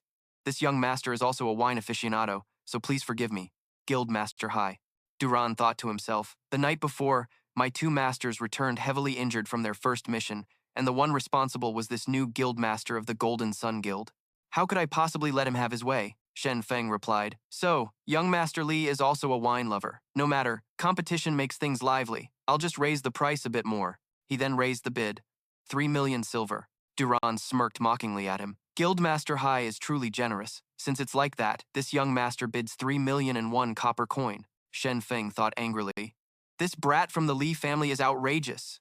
If he had raised the price properly, I wouldn't care, but he raised it by only 1 coin. He's courting death. Fine, then I, Shen Feng, will play this game to the end. Then he said, "Young Master Li certainly bids high, doesn't he? 3,000,001 copper coin. As for me, I wouldn't hesitate to spend a fortune to get what I want. 5 million. Duran raised an eyebrow and replied, "Didn't Guildmaster Hai just say that the highest bidder wins? Why are you getting angry? However, if you have a problem with it, I'll add a bit more this time, just to avoid angering you and offending you in the future." An idea sparked in Shen Feng's mind. He just needs to bid higher, and I'll immediately back out, letting him swallow the bitter pill of spending a mountain of money. He smirked smugly and said, "I bid 5 million. Duran deliberately paused to build suspense before continuing, "Crossed in 2 copper coins." Hearing this, Shen Feng's face turned black as thunder, and he gritted his teeth. Then, Shen Feng angrily yelled at him, "You brat! You've gone too far!" Suddenly, a voice echoed in his mind, "Let him have it." He looked around, confused, trying to find the source of the telepathic message. Where did that voice come from? The voice in his head repeated, "I said, let him have it. Do not bid again. This is an order. He turned his head, searching for the person speaking. Then, he saw Mota standing on the second floor, looking down at him. Mota thought to himself, with the willpower of a heaven-profound expert, and his calm temperament, he still got provoked this easily by just a few words. If Hai Shenfeng were to continue raising the price, it's not certain Li Duran would follow. As for Li Duran, his scheme was clever, but his luck is just terrible for running into Hai Shenfeng, because the one backing Hai Shenfeng is me. Shen Feng tried to stifle his laughter until he was shaking, but he finally couldn't hold it in and burst out laughing. Then he said, I am merely the master of a small martial arts guild. How could I possibly dare to offend the Grand Preceptor's residence? Since young Master Li is so interested, and it's not as if these are the only 50 jars in existence, I shall let the young master have this one, Duran thought to himself. Seeing how provoked he was, I was sure he would bid up to 10 million silver next. Why did he suddenly back down at such a critical moment? Of course, he wants this wine, but is it worth it for Trum Fong to spend 5 million silver taels on a few jars? After some thought, Trum Fong continued, Young Master Li is truly a wine connoisseur. This one congratulates you on obtaining this wine. Li Donien frowned, wondering to himself, could it be that there's a master guiding him from behind? However, even if there is a master behind him, how could he change so suddenly? What method was used to convey the message? It's truly baffling. Then he spoke up, since it's like this, thank you, Guildmaster Hai, for your understanding. It seems this young master has shot himself in the foot. I originally intended to cause some trouble, but Guildmaster Hai saw through it so easily. Guildmaster Hai's wisdom leaves me in complete admiration. If there's another opportunity, I hope to seek your guidance. Thung Vu and Hoi Vu exchanged glances, their eyes meeting, and then they spoke in unison. Thung Vu said, able to pick things up and let them go so easily. This Li Donien is quite a talent. Your Majesty, aren't you going to consider him? Hai Vu replied, he is worth considering, but of course, the one truly worthy of my attention is the person directing Hai Trum Fong from behind the scenes. His intelligence is likely far superior to that of Li Donien. I even suspect that this person is the true organizer of this auction. So, we just need to keep an eye on Hai Trum Fong to catch this person. The other man then added, if that's the effective way, why don't I, this old man, just capture that brat Hai Trum Fong and interrogate him? Hoi Vu sighed. Hai Trum Fong is the disciple of the Yilan Supreme. The Yilan Supreme is someone we cannot afford to provoke. It's better not to antagonize them. As for finding this person, there are many other methods. Durang Nguyen then announced loudly, the second round of the auction begins. 50 jars of premium wine. Trum Fong stood up and said, I bid 1 million for these 50 jars of wine. Does anyone wish to raise the price? Seeing this, Mak Ta praised him inwardly. This Hai Trum Fong is really a professional. Lin Meng stepped forward and bid loudly, I'll pay 1,500,000. When everyone in the Great Hall saw her step out, their eyes lit up like car headlights. She stood arrogantly and gracefully in the middle of the hall as everyone's gaze scanned her over. Trum Fong immediately spoke up, since the princess has made a bid, I will not compete further. I will buy the next lot. The Hai family can still afford it after all. Durang Nguyen announced loudly, Princess Lin Meng bids 1,500,000 taels. Is there a higher price? 1,500,000 taels, going once. 1,500,000 taels, going twice. 1,500,000 taels, going 3 times, and sold. Finally, Durang Nguyen struck the gavel, ending the auction round. Mak Ta clicked his tongue, saying, this fatty really leaves me speechless, daring to make Princess Lin Meng place a bid. He then started the third auction round. The first prince spoke up first. This wine, this prince, find it quite agreeable.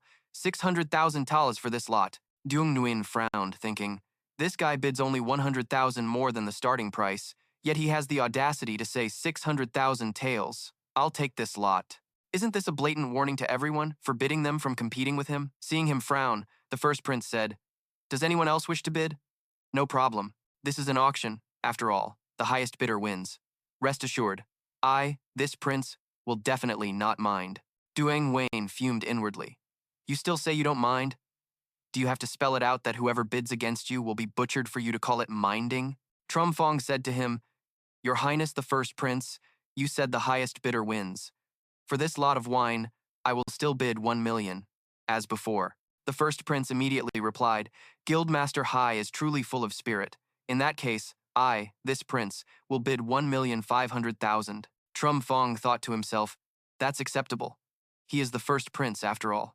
If I continue to raise the price, it would seem too disrespectful. Vo Dint saw this situation and thought, 1,500,000. It's clearly become the fixed price. All 16 lots have been snatched up by the major families for 1,500,000 each. 900 jars of wine have already sold for over 30 million taels. That's even higher than what Quan Makta said before. The total compensation was 25 million taels, and there are still over 2,000 jars left. Does this mean he won't have to sell his daughter to pay the debt? After many more fierce bidding rounds, this grand auction was finally nearing its end. To summarize, out of 3,000 jars of wine, 2,700 had been auctioned off. Suddenly, someone shouted loudly, "Hold on! The third prince has something to say!" At this moment, the third prince slowly walked up to the stage. His current appearance was very imposing. The third prince's hand, holding the gavel, gently tapped it down. He then announced to everyone, "Esteemed guests, please listen to me. Today, we are fortunate enough to taste this exquisite wine. It is truly a blessing of 3 lifetimes. However, I just recalled that in our Tianxiang Empire, there are only 300 jars of this fine wine left. And there is one person who is most deserving of tasting this heavenly grade wine, but he is not present here today.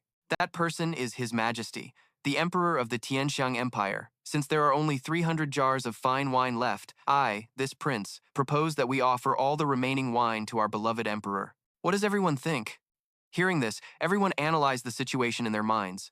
The prince's intention was to end this auction, not pay a single cent to the aristocrat hall, and simply seize the remaining wine to present to the emperor. Moxie was not pleased with the third prince's proposal. If you want to be filial to your father, you should buy the wine and gift it yourself. After all, hadn't you just obtained 50 jars? Now you're demanding others to make an offering. And yet he dared to say it as if it were perfectly reasonable. Meanwhile, the third prince calmly asked, "I wonder what Great Manager Tang's opinion is on this matter." Tang Yuan quickly replied, "If the third prince wishes to offer wine to His Majesty, this humble one wouldn't dare to have an opinion. However, this humble one cannot conduct a losing business. Of these remaining 300 jars, 100 belong to me. If the third prince has the heart to buy them, you can pay for my 100 jars at the lowest price from today's auction. As for the other 200 jars, the third prince may handle them as he wishes. I have no objections whatsoever." Hearing this, the prince silently calculated, buy them at the lowest price? 100 jars would cost 3 million taels. This prince doesn't have that much money to squander. Behind this fatty is the entire Tang family. Forget it, he thought. 200 jars is not a small amount. After a moment of thought, the third prince spoke up. "That will do. Men, bring the remaining 200 jars to my royal carriage. This prince will present this grand gift to my imperial father, and of course, I will make it clear that this is a contribution from the aristocrat hall." Just then, Moxie couldn't help but speak up. "Third Highness, are you putting on a one-man show here? Tang Yuan is merely the great manager of the aristocrat hall. I, this young master, am the true owner of this place. Of these 300 jars of wine, 100 belong to me. You want them? Sure. However, you will buy them at the highest price from today's auction. Don't even think about touching them if you're short a single coin." Dugu Wudi, who had witnessed everything, remarked, "How come I never realized this little brat had so much courage?" Damn, those words were incredibly satisfying to hear. His daughter, hearing this, was displeased and reminded him, "Father, can't you speak more elegantly? I've always liked it when Brother Moxie acts like a rogue and a scoundrel. Just look, see how handsome he is like this." Her face darkened as she thought, "My father says one vulgar thing and it's unacceptable, but when that punk acts like a rogue and a scoundrel, he's considered handsome and dashing." Meanwhile, the third prince spoke up in annoyance. "What is the meaning of this, young Master Jun?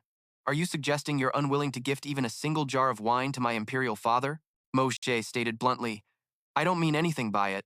However, I am open for business. This isn't a charity hall. When the fatty said his share of the wine couldn't be taken without money, you didn't dare do anything. Yet with the remaining portion, you think you can do as you please? My Jun family would rather die than submit, not even in 100 lifetimes. Today, Third Highness, you are insulting my entire Jun family in front of everyone, with hundreds of people here as witnesses. How could I possibly endure this?" Seeing the situation turning sour, the prince changed his tune. "If that's the case, I won't take your 100 jars. As for the remaining 100 jars, there shouldn't be a problem with me taking those, right?"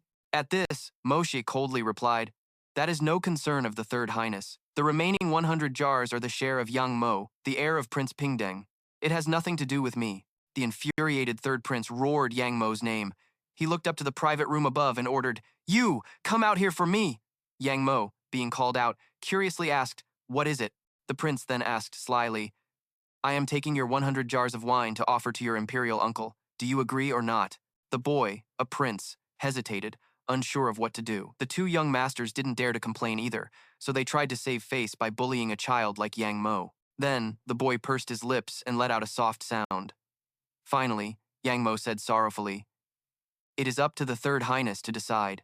Down below, Huai Yu silently observed everything unfolding, then he couldn't help but comment, "Third brother has no self-respect." First brother and second brother paid no attention at all, just standing aside and mocking. Huai Yu's eyes held a hint of sadness. He was truly disappointed. Hearing him say that, Shang Wu turned his head. "However, the royal family has always been ruthless. Your Majesty need not take this matter to heart. To be a ruler is to be a lonely person. There is no need to be troubled like this over one or two worthless grandsons." Huai Yu frankly pointed out, "To make demands publicly in such a crowded place, aren't you afraid of becoming a laughingstock to the world?" At this moment, he explained earnestly, "He hopes that your Majesty understands his filial piety, because as long as he can gain your favor, it will all be to secure his current position. Let the whole world mock him. As long as your Majesty does not, then it is fine. If this wine was brought into the palace and presented to you, and if you weren't present here today, you would also be pleased, wouldn't you?" He acknowledged it as a matter of course. "Yes, that is so. Mister, in your opinion, will these three sons of mine end up in a fratricidal struggle in the future?" Shang Wu hesitated, not knowing what to say. Seeing his hesitation, Huai Yu guessed, "You don't need to say it, I understand." Huai Yu helplessly put a hand to his forehead. "Mr. Wen, behind the noble hall and the Golden Sun Gang, there is clearly a mysterious and brilliant figure pulling the strings. If I'm not mistaken, that person is out there." After hearing this, Shang Wu asked in confusion, "Is he acting on behalf of their masters to fulfill an agreement?" He was then seen analyzing intently. Regardless of this person's intentions, he used several thousand jars of wine to completely turn the situation upside down. This person cannot be underestimated, and we must capture him no matter what. Meanwhile, Ling Meng, who was nearby, was deep in thought. She had heard her imperial father's words. "Isn't he trying to put me in a difficult position?" Just then, a figure approached her. Duran respectfully greeted her. "This humble one greets the princess." Seeing this, Ling Meng remarked, "So, it's young Master Li." He quickly said, "The other day, I went to the palace to seek an audience with you, princess, but I was unable to meet you. Today, I am fortunate enough to see you. The princess is even more beautiful than before, a true national beauty of unparalleled grace. It truly makes one envious." After hearing this, she replied politely, "Young Master Li, you are too kind. Is there a reason you were looking for me?" Duran answered directly, "I heard that the princess encountered some trouble before and was assisted by a mysterious sky-profound expert who uses throwing daggers. And afterwards, the princess kept 3 of the throwing daggers as treasures. I wonder if I might have the good fortune to see what those daggers look like?" Ling Meng was a bit surprised by his request. "I wonder why young Master Li is so eager to see those throwing daggers. I hope young Master Li can explain the reason, to avoid putting me in a difficult position." Duran no longer concealed it and spoke. "The princess may not know this, but the other day, I had to go out and was ambushed by a mysterious assassin. Fortunately, at a critical moment when my life was hanging by a thread, a sky-blue throwing dagger appeared out of thin air, saving my life. The grace of saving a life is like that of giving birth, so this humble one wishes to find news of my life-saving benefactor." I then recalled that the princess was also rescued by a mysterious expert, and that both of these seniors specialize in using throwing daggers. I wonder if they are the same person. After hearing this, she exclaimed, "So, that's how it is." Then, he took an item from his clothes. After the benefactor left, they only left behind this exquisite throwing dagger on the ground. I treat it as a treasure, keeping it close to me. Duran's face became pensive as he added, "I dare not part with it for even a minute." Lin Meng examined the flying dagger, assessing it. Although the form was the same, the materials and craftsmanship were different. "These 2 flying daggers are quite far apart, I can confirm that." He suddenly felt curious. Was it just that the shape was similar? I wonder what the difference is between the princess's flying daggers and mine. If we were to truly compare them, which one would be superior? After a moment of inspection, she confirmed, "That flying dagger of young Master Li has a bone-chillingly cold aura with a unique property. It's dozens of times more powerful than my 3 flying daggers." After speaking, Lin Meng thought to herself, "This must belong to the mysterious benefactor who saved my life. Only a peerless master like that could use such a supreme flying dagger, using it as a sharp weapon that is also exquisitely beautiful." At this moment, Dunyan cautiously suggested, "I wonder if I might be fortunate enough to see the princess's precious dagger." She hesitated slightly and blurted out, "About this." Seeing her reaction, he pressed on, "I really want to know if the 2 people who saved us are one and the same." In the end, Lin Meng agreed, even though this flying dagger was something she treasured. She carefully took out the tightly wrapped flying dagger, but hearing what young Master Li said, Lin Meng then unwrapped the leather cloth, I'll make an exception this one time.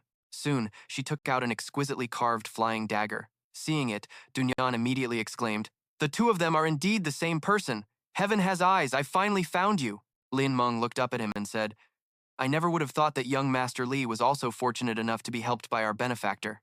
Just then, Dunyan spoke up to take his leave. "Please take care, Princess. I will take my leave now. On another day, I will enter the inner palace to have an audience with you." Then, as he walked, he pondered, as expected, that damned culprit is related to Princess Lin Meng. Although Princess Lin Meng is the only woman who has ever moved his heart for the sake of revenge, sacrificing her is no big deal.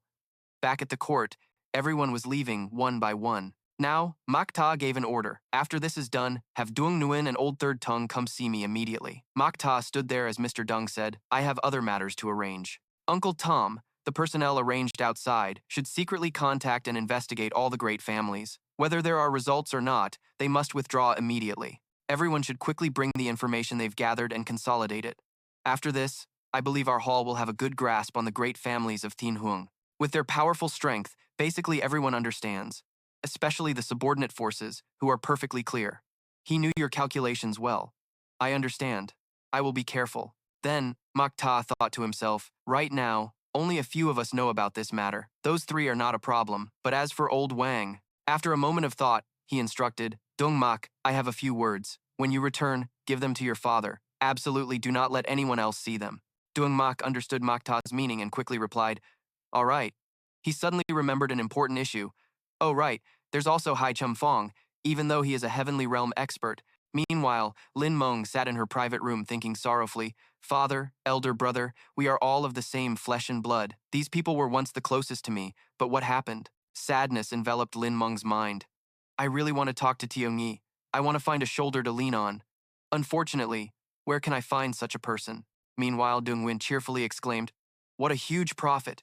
I, Dung Win, made 90 million taels today." Old Third assessed the situation from earlier. Selling heavenly grade fine wine to those nobles is basically a waste. Tu Gay, who was beside them, chimed in with praise. "Master's wine is truly a worldly masterpiece that is hard to find. How can it be measured with money?" Just then, Makta opened his mouth. "Fatty, your commission this time is also over 10 million taels of silver." He suddenly felt curious. "Do you have any plans?" He quickly answered, "Of course I do. Ever since I was a child, I've had a dream. When I have money, I'm going to go to Spirit Mist Lake, gather every girl known for selling her art and not her body in one room, have each of them strip naked, and then sing and dance for this old master." Everyone was completely stunned after hearing Dung Nguyen's words. She immediately criticized him. "Dung Nguyen, you are truly shameless." Makta, looking a bit helpless, raised his hand. "Enough. Fatty, don't be hasty. Let me tell you something about this auction." After hearing him speak, he was extremely confused. He then saw Makta remind him, "This auction was your idea, Dung Nguyen. Do you understand?" Dung Nguyen, still not understanding, asked again, "This auction was my idea?" He immediately confirmed, "That's right. This entire auction was your idea. No matter who asks, it was your idea, understand? As for the original intention, it was just to make money." He didn't ask any more questions and just said, "Understood. From now on, no matter who asks, this was my idea. I never thought my old brain was this sharp." Then, Mota patiently explained at length, "This place is called the Nobles' Hall, precisely because nobles are the ones with money. The reason some people were invited and others weren't is to stimulate consumption. In short, it's all for the money. You get it?" After listening, Tang Yuan replied, "I understand it all, Third Young Master. I'll call you my brother, and I'll take the fall for you for any grievances." He gratefully walked over and patted his shoulder. "Thank you, Tang Yuan." Right then, a maidservant came in to announce, "Miss Dugu, Princess Lingmeng invites you downstairs." Xiao Yi received the news with annoyance. "Fine." Then, she awkwardly looked towards Mota. "Brother, you have to be careful with everything." Xiao Yi's face was stern. "Don't be a fool, you hear me?" As she went downstairs, he spoke up, "It's all right now. You all can go about your business." "Oh right, Fatty, you can't take the wine anywhere else for the time being." Hearing this, Tang Yuan was shocked and shouted, "Why?" Mota then took out a list and calmly said, "Spread the word, spare no expense, and buy all the medicinal herbs I've listed here." He immediately read the names on the list: Heavenly Spirit Grass, 3-colored Ganoderma, 9-hued root. This, so many items. After buying all this, will my share still be there? He answered Tang Yuan's question. "As long as you can buy these herbs, you can have as much silver as you want." With the grand opening of the Nobles' Hall, we need to show people what a truly grand gesture looks like. He sounded a bit regretful.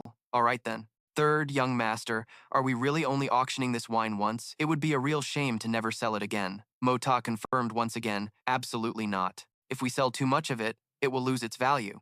Besides, this is an exquisite wine. It can make them throw away their silver just for a taste. Third uncle agreed with his opinion. That's right. What you said is very reasonable. After discussing everything, Mota gave his orders. You all head downstairs first. The acquisition of the medicinal herbs must begin immediately. Just then, Wuyi voiced his concern. Mota, this operation is causing too much of a stir, I'm afraid, he said with confidence. I believe it can be done, third uncle. You've been lingering here for so long. Something interesting must have happened, right? He was very surprised that Mota had guessed it. Indeed, nothing can be hidden from you. A message came from the Jiangnan side. The production of the Mystic Beast crossbows is complete. Also, many masters have suddenly gone missing recently. It seems the second prince is planning to make a big move this time. Wu Yi recounted the information he had gathered. The Mystic Beast crossbows will soon be transported into the capital by the Zhao Trading Company. Not only has the second prince spent a huge sum to hire masters for the escort, but the Jiangnan First Sect and the Radiant Sword Hall will also likely dispatch their own people. The more Mota listened, the more excited he became. We must get our hands on this shipment of crossbows. The bigger the commotion they make, the more it benefits us hiding in the shadows. However, he was still worried. It's just that we know there are so many powerful groups escorting it. Trying to snatch the Mystic Beast crossbows from their hands will be as difficult as ascending to the heavens. He, however, didn't seem concerned about the issue. Just do it. We'll figure out a way.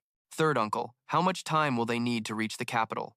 Wuyi provided the information. At least 10 days.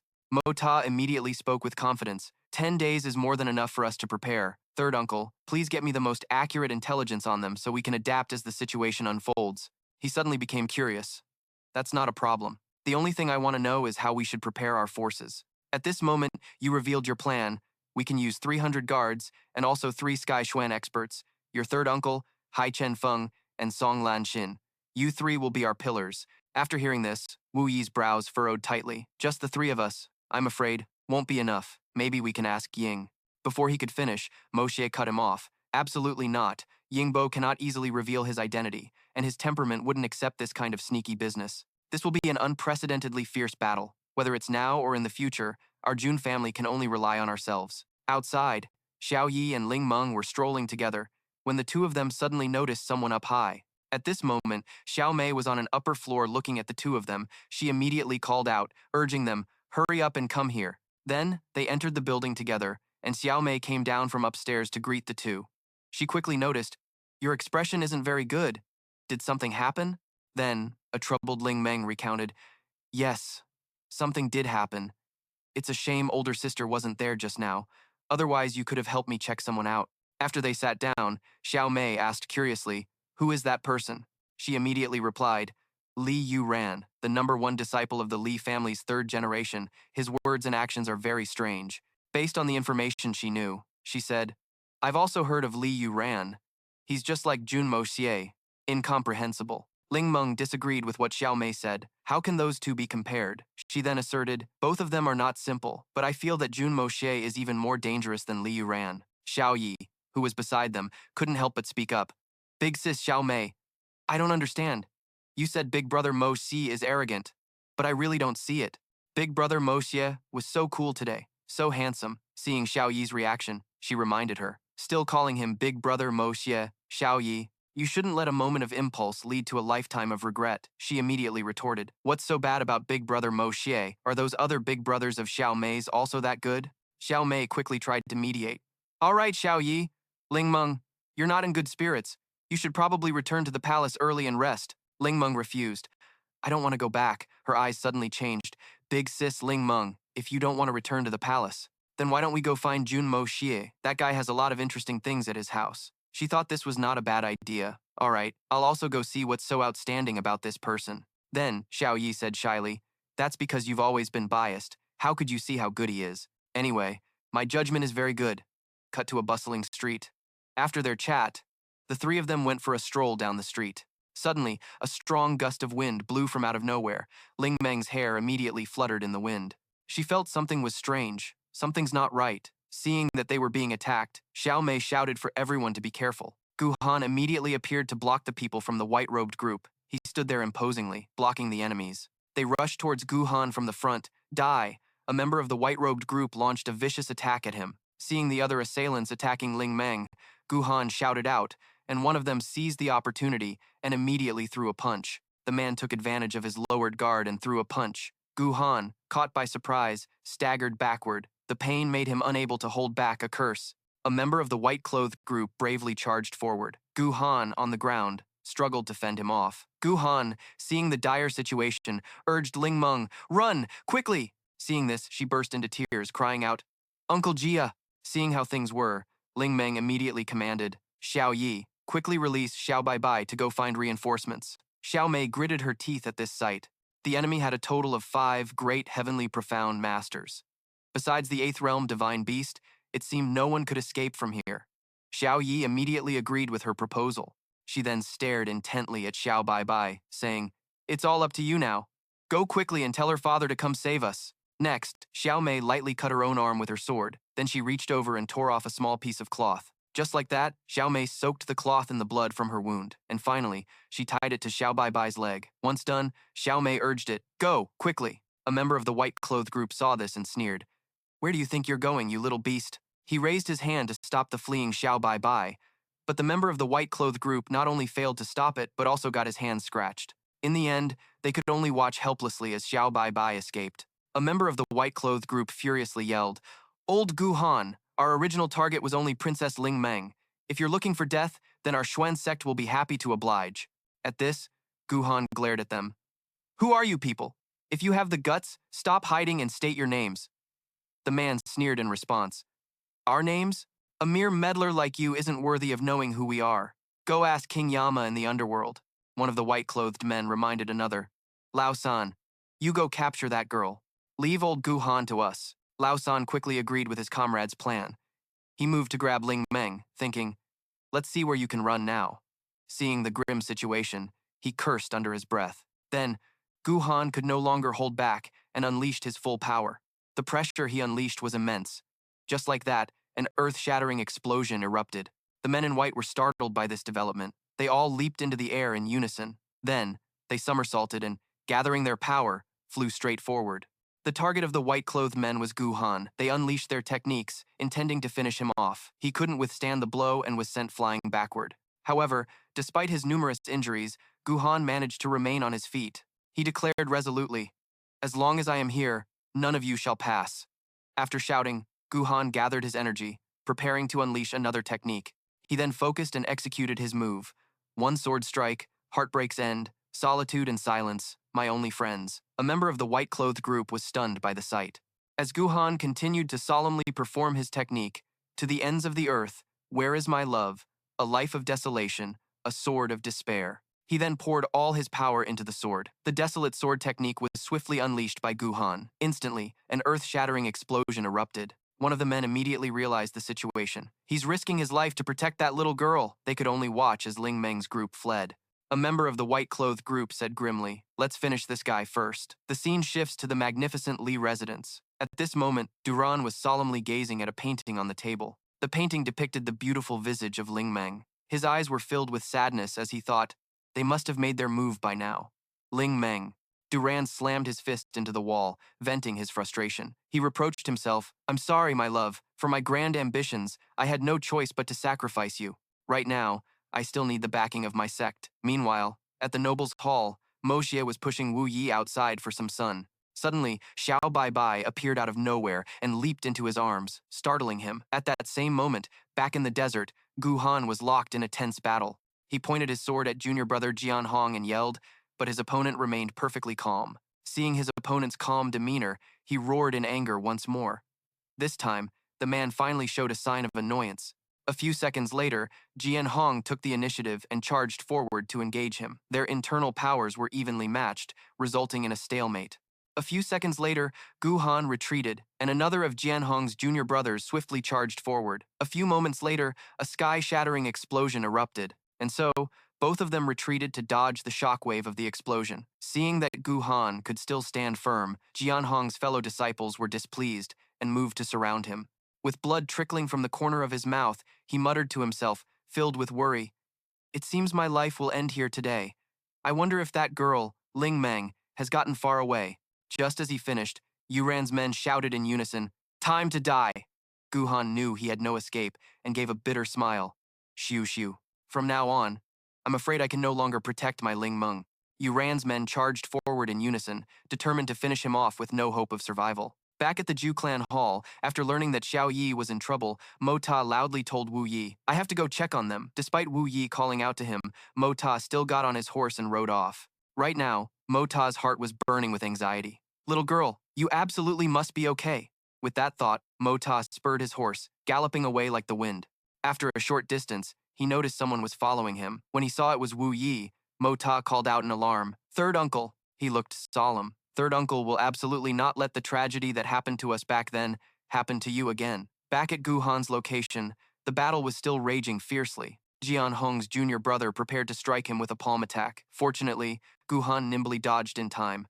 A second later, he suddenly coughed up blood because the man had stabbed him in the left chest with his sword. Taking advantage of the opening, Jian Hong's junior brother followed up with another palm strike and yelled, "Hand over your life!" As the palm strike landed, Guhan coughed up more blood. And then, he shot a hateful glare at his opponent. Immediately after, Guhan retaliated with a sword strike to the man's left chest. Injured, Jian Hong's junior brother was sent flying with a surprised look on his face. Adding to that, he said with amusement, "Let's go to hell together." Guhan stabbed him one more time amidst the cries of his fellow disciples. Wanting revenge, someone shouted, "I must kill him," but Jian Hong stopped them, shouting, "His Xuan Qi is depleted and his 5 internal organs are destroyed. He definitely won't survive. Hurry and catch that girl. Let's go."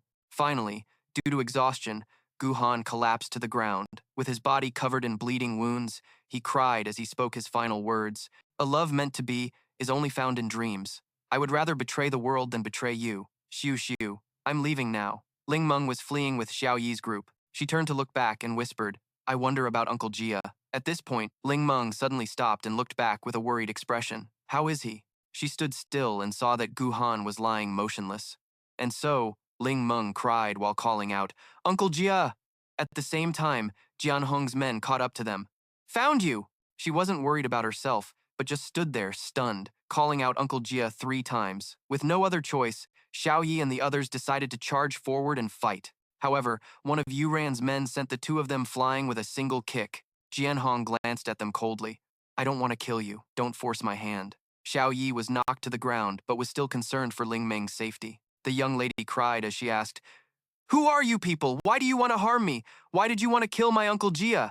The man replied coldly, "You don't need to know, because you no longer have the chance to live." Ling Meng threatened loudly, "I will kill all of you. I won't let you go even as a ghost." Hearing this, Jian Hong frowned in anger and slapped her right across the face. The man looked at her sitting on the ground and yelled, "You wretched woman, still spouting nonsense when you're about to die. Do you believe I'll kill you right now or not?" However, Jian Hong's junior brother stopped him. "This woman is related to times that person **. Before times he times arrives, we can't kill her for now." Hearing that, the man stared intently at Ling Meng, then picked her up and ordered his men to take her away. Xiao Yi clutched her injured arm and shouted, "You villains, let the princess go!" Enraged, Yuran's men began to channel their power. Then he sent out a palm strike, sending him flying.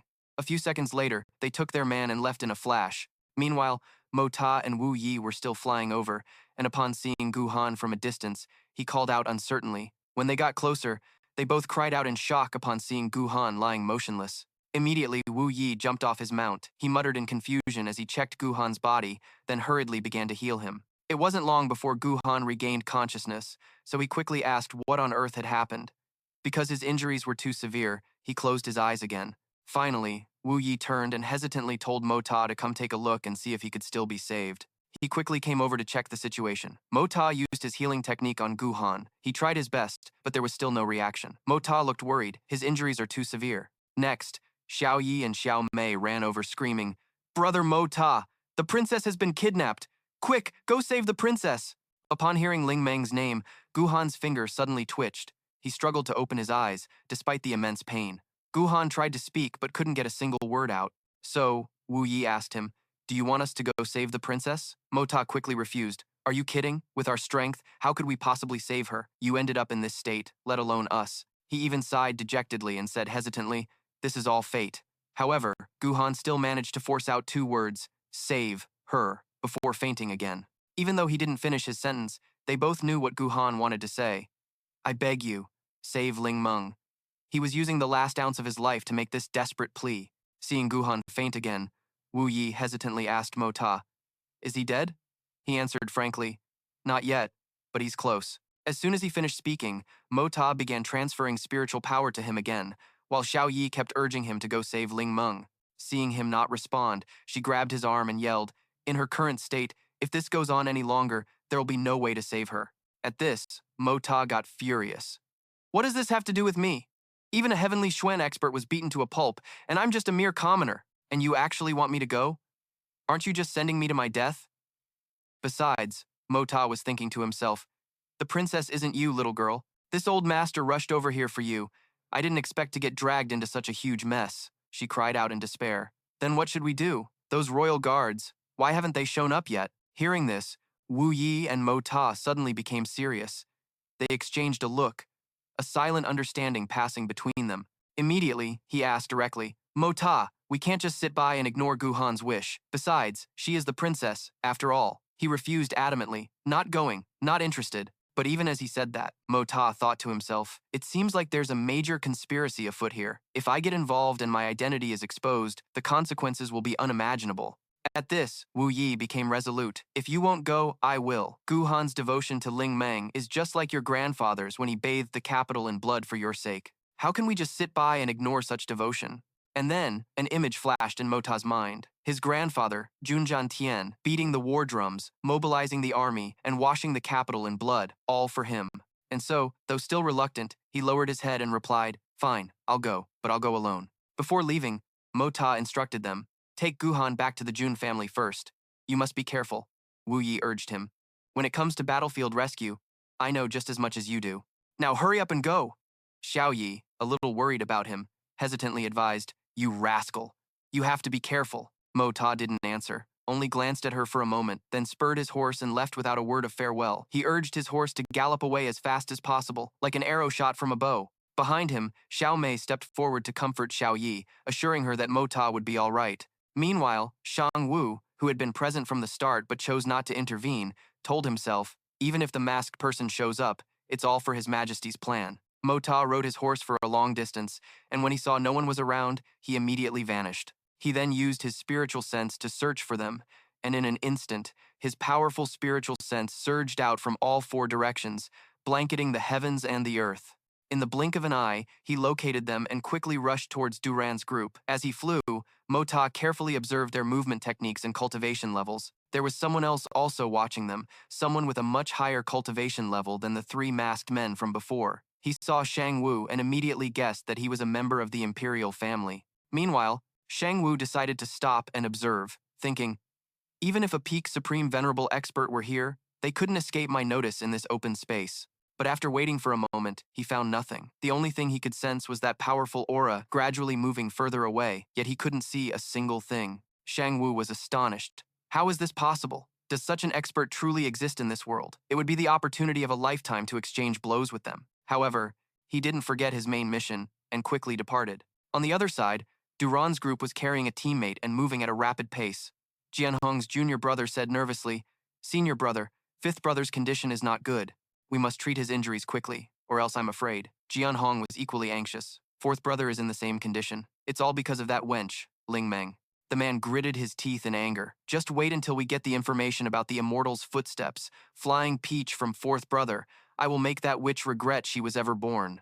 Hearing this, Jianhong's junior brother added loudly, But even if we get the results now, we still have to wait for Master to arrive before we can take action. This time, we brothers have been severely injured. If Master finds out, he will be absolutely furious. Speaking of Master, Jianhong felt a pang of guilt.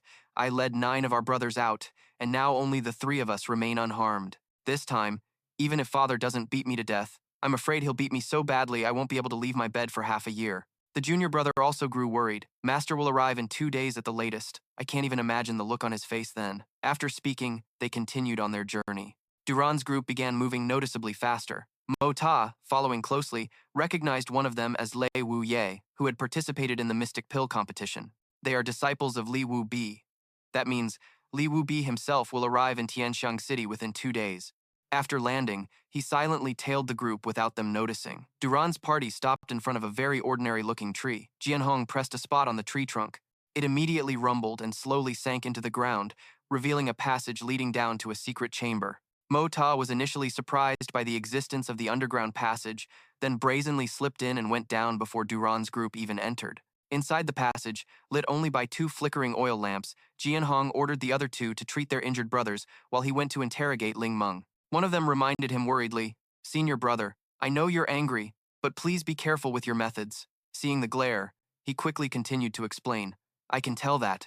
In his heart, junior brother Duran is actually suffering a lot." At this point, Jianhong had thought it through and accepted it, as long as his junior brother Duren's reputation wasn't tarnished, and the girl's life was spared. Hearing Duren's name, I was startled. Could it be that Duren is also involved in this major event? Finally, Ling Meng awoke from her stupor, and immediately, she jerked her head up to look at them. Seeing this, Jianhong remarked, "You woke up at just the right time."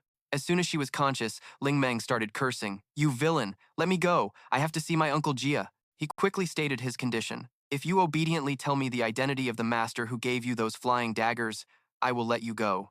The young lady replied loudly, "I've never even met that great senior, so how would I know their identity?" Jianhong approached and said seriously, "As far as we know, this great master has only acted once, and that was to save Her Highness, the princess. Yet the princess still insists she doesn't know." He kept pressing, "Ling Meng, do you take us for 3-year-olds? She gritted her teeth in anger. "Just for this suspicion, you killed my Uncle Jia?" Jianhong brazenly admitted it. If the princess continues to refuse to reveal that person's identity, he lifted Ling Meng's chin threateningly. "Don't even think about leaving this place alive tonight." Just then, I spoke mockingly. "So this is the kind of trash Lei Wubei teaches? The so-called cold-blooded supreme. What a joke." As soon as the words fell, a flying dagger shot out of thin air towards Jianhong, embedding itself in the cliff wall behind him while he was still stunned. He immediately unleashed his spiritual energy and shouted loudly, "You're already here, so why hide your face? This old man has been waiting for you for a long time." While Jianhong's companions were frantically looking around for the person, I sneered. "Just a few juniors like you are worthy of challenging this seat? You overestimate yourselves." Ling Meng seized the opportunity and pleaded loudly, "Senior, is that you? Please, take me to see my Uncle Jia. Please kill them and avenge my Uncle Jia." Immediately after, a gust of wind blew past, startling them. What is happening? Next, she suddenly floated into the air, much to their surprise, and was pulled away by an invisible force as if flying. And so, Jianhong gave chase, yelling, "Stop right there!" At the same time, Kang Wu, who was standing by a tree, thought to himself, "They disappeared somewhere around here." He was certain the sound had indeed come from this location. As he was thinking, a loud explosion from the exit startled Kang Wu.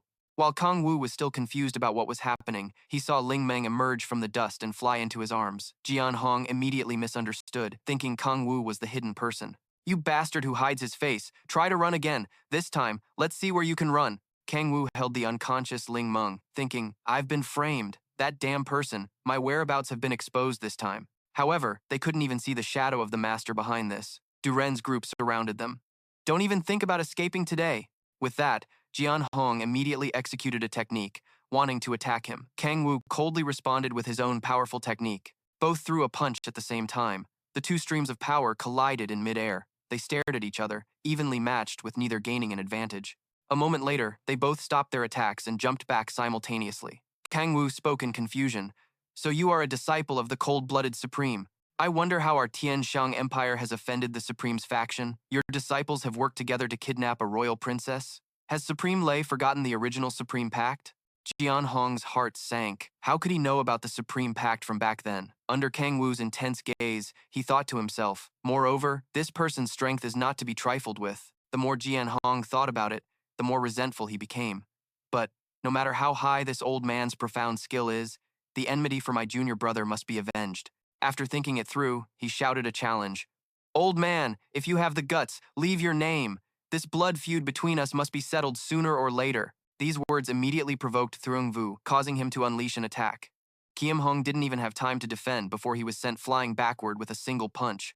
Thung Vu glared and growled, "My name? A mere brat like you is not qualified to know it." A moment later, he turned his back and picked up Lin Meng. "Today, I'll spare you for Lei Vobi's sake. If you dare to offend me again, not even Lei Vobi's own family will be able to save you. Now, get lost." Without waiting for Kim Hong's reply, Thung Vu used his spiritual energy to soar into the sky, leaving a message behind. Relay this to that old Levo B.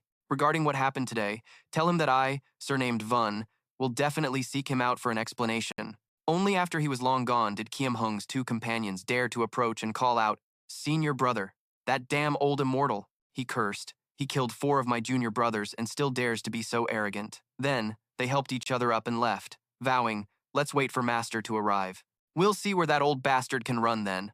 Meanwhile, I was leisurely riding my horse, thinking, let's get going. We can let those 2 dogs fight it out later. He smirked contemptuously. This young master doesn't have much time to waste playing games with you all. Then, I continued riding straight home, but for now, I should put on a little act. After riding for a while, he finally returned to the Jun residence, where Vo-E immediately grew anxious. He got straight to the point. Did you find the princess? I put on a reluctant expression and said, you all think too highly of me. I held my forehead and sighed. She was taken a long time ago. How could I possibly find her? I couldn't.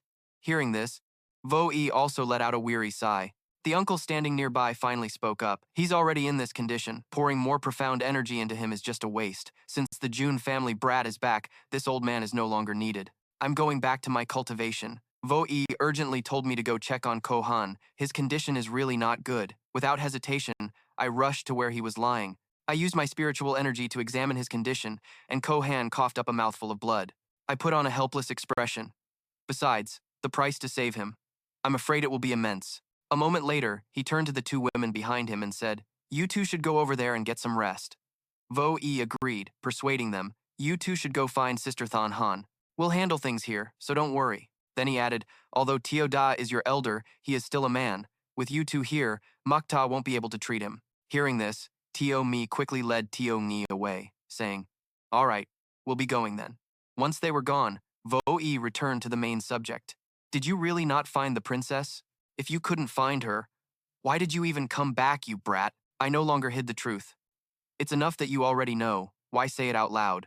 Our Jun family is in an unstable position right now. Regarding today's events, Third Uncle, you've really thought too much into it. After hearing this, Vo-E fell into deep thought. I have considered everything you've said. However, the descendants of the Jun family possess the pride and resolve of our clan. That year, before your grandfather passed away, he relayed the ancestral teachings of the Jun family. I asked in surprise, what teachings? He then solemnly recited, with a bird below the waist, one must be a man, head held high to the heavens, feet planted firmly on the earth. I emotionlessly repeated, with a bird below the waist, one must be a man, head held high to the heavens, feet planted firmly on the earth. I clenched my fist, a fine ancestral teaching, a true man, a man of character and strength, standing tall between heaven and earth. Afterwards, I crossed my arms and smirked. Seems this ancestor of ours was quite the man, even on his deathbed. Vo-E seemed to agree. No matter what, one must always be true to their conscience. Only with a clear conscience can a man truly stand tall. Makta, do you understand my choice? I replied that I understood. First, one must be true to their own heart, and only then can they act according to their will. Just then, a loud voice interrupted their conversation with a report. Reporting, a servant announced. Great General Dugu, Grand Minister Sun, and Princess Lin Meng are all here to visit. Vo-E quickly gave the order to let them in. In the next moment, someone rushed in impatiently. It was Lin Meng, running in while calling out, Uncle Jun! Uncle Jun! She rushed to Vo-E and asked, Uncle Jun, where is my other uncle? Where is he? Vo-E's face fell. My brother's life is not in immediate danger, he replied, but his condition is extremely unstable. The accompanying imperial physician quickly came forward to make a diagnosis. Mr.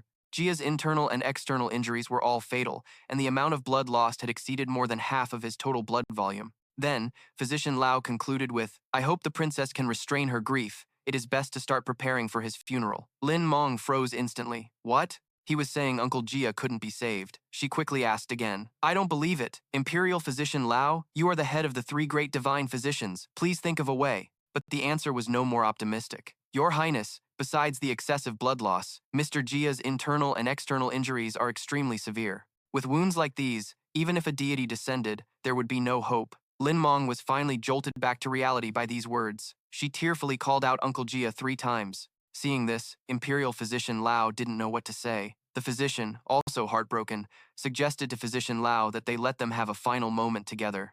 Then both of them moved outside, sighing in sorrow. She was still on her knees, clutching her head and sobbing bitterly. Uncle Jia. Just then, Tumai returned and knelt on one knee before her. She looked at her seriously. "Macta can save Mr. Jia." Upon hearing those words, both of them snapped their heads to look at him. Macta was closing his eyes, composing himself. Excessive blood loss? A blood transfusion will do. Internal and external injuries? Medicine supplemented with spiritual energy can fix that. The main problem is the ribs. 15 of them are broken. Just the pain of setting the bones would be enough to take his life. That means there's no anesthetic in this world.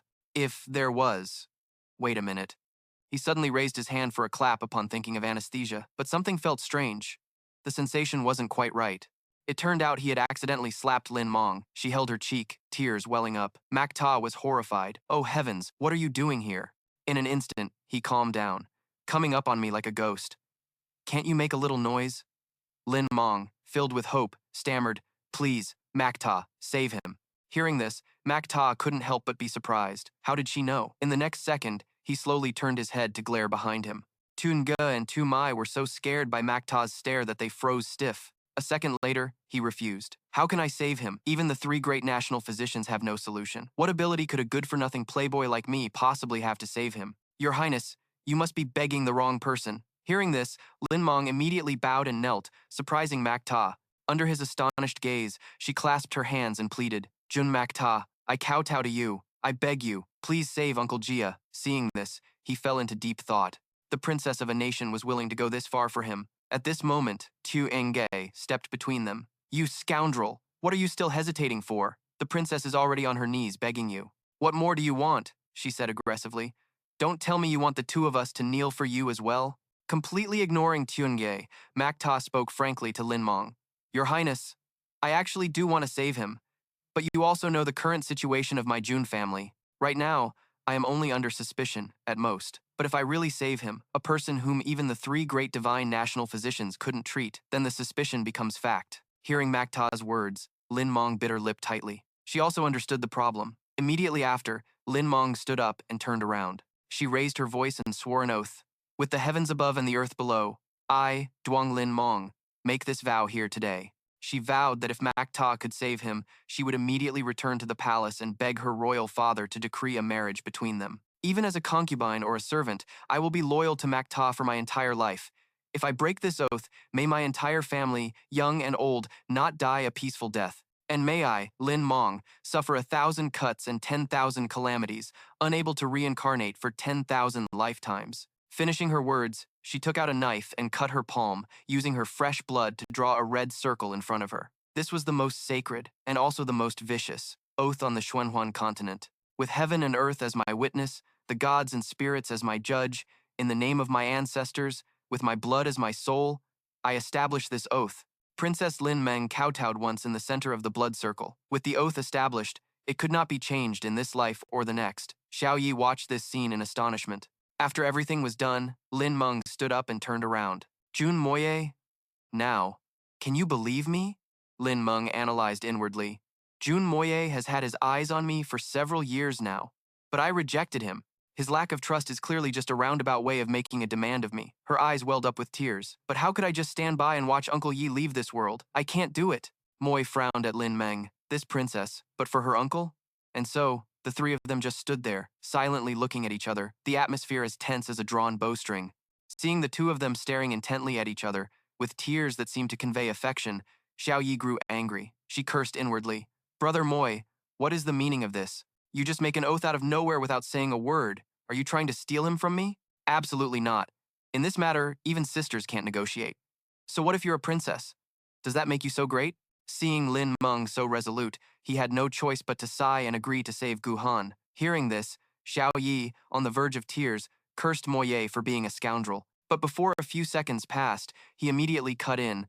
"But I do not accept her oath. You and I are not a match. Besides, talking about marriage like this is just too absurd." In his heart, Moye wasn't pleased either. "I haven't even mentally prepared for any of this. Just because she's beautiful, does that make her better than the little maid? No matter what kind of woman she is, they're all the same with a bag over their head." At this moment, Lin Meng retorted, "The blood oath has been made. Even if you don't accept it, it can no longer be changed. I only hope that the truth of this matter will never be known to my Uncle Ye." After hearing this, Moy had to concede. "I can only guarantee that I will do my best. Gu Han's injuries are truly too severe. Even if I give it my all, I cannot guarantee a complete recovery. To avoid some trouble, you should still announce to the public that Gu Han has already succumbed to his severe injuries. From now on, if you want to visit him, you must ask for permission first. You have no objections, do you? Lin Meng reluctantly agreed, but Xiao Yi was still throwing a tantrum in a corner. She was at her wit's end. Silly Mei Mei, Jie isn't trying to compete with you. Is it worth it, for a guy like him? Xiao Yi finally spoke up. Really? But just now, you. Lin Meng soothed her. Of course it's true. I'll wait until after you're married, then I will ask Father Emperor to decree our marriage. It's just a promise, after all. As long as it fulfills the oath, that's enough. What's wrong with that? These words truly made Xiao Yi seriously reconsider. A moment later, she blushed and looked at Lin Meng. Jie is older than Mei Mei. You should go first.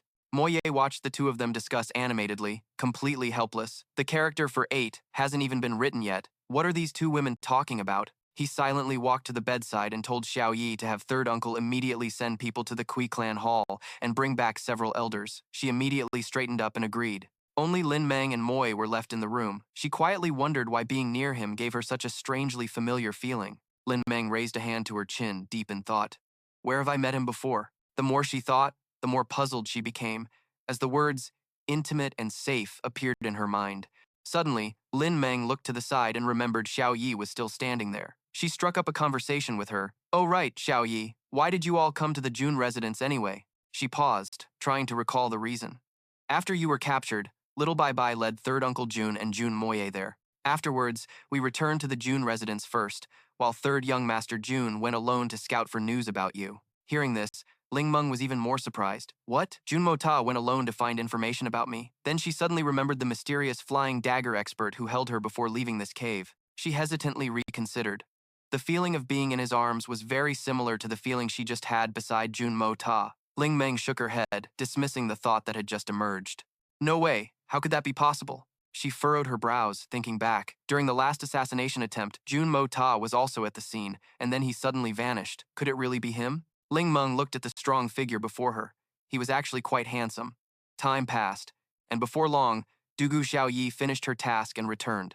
Ling Meng immediately asked, I heard that Third Young Master Jun once made a precious dagger for you, the Hong Shu Tianxiang first dagger that you were showing off last time. Can you let your big sister take a look? She replied rather unenthusiastically. Last time I wanted to show you, you didn't even care to look. But in the end, Xiao Yi still agreed. Now you want to see it? Fine, I'll let you have a look.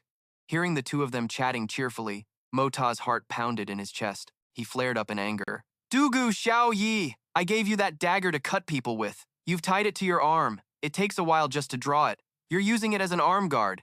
She had stubbornly argued back. This is a keepsake you gave me. How could I bear to use it? And you're still scolding me for it. In the end, Xiao Yi still handed it to Ling Meng. Examining the item in her hand, she silently nodded to herself. Indeed. Ling Meng quickly realized that this dagger and the flying dagger that had struck her were clearly crafted by the same person. Her gaze softened. The details on this dagger were so exquisite, one could tell at a glance that it was specially crafted for a woman. Ling Meng pondered. He was truly very good to her. Just then, Xiao Yi asked curiously, Sister Meng, have you seen enough? It's just a dagger. What's so strange about it? She sighed softly to herself. If that person really is him, then all that time Jun Mota was pestering me and acting like a rogue was perhaps just an act to conceal his true identity.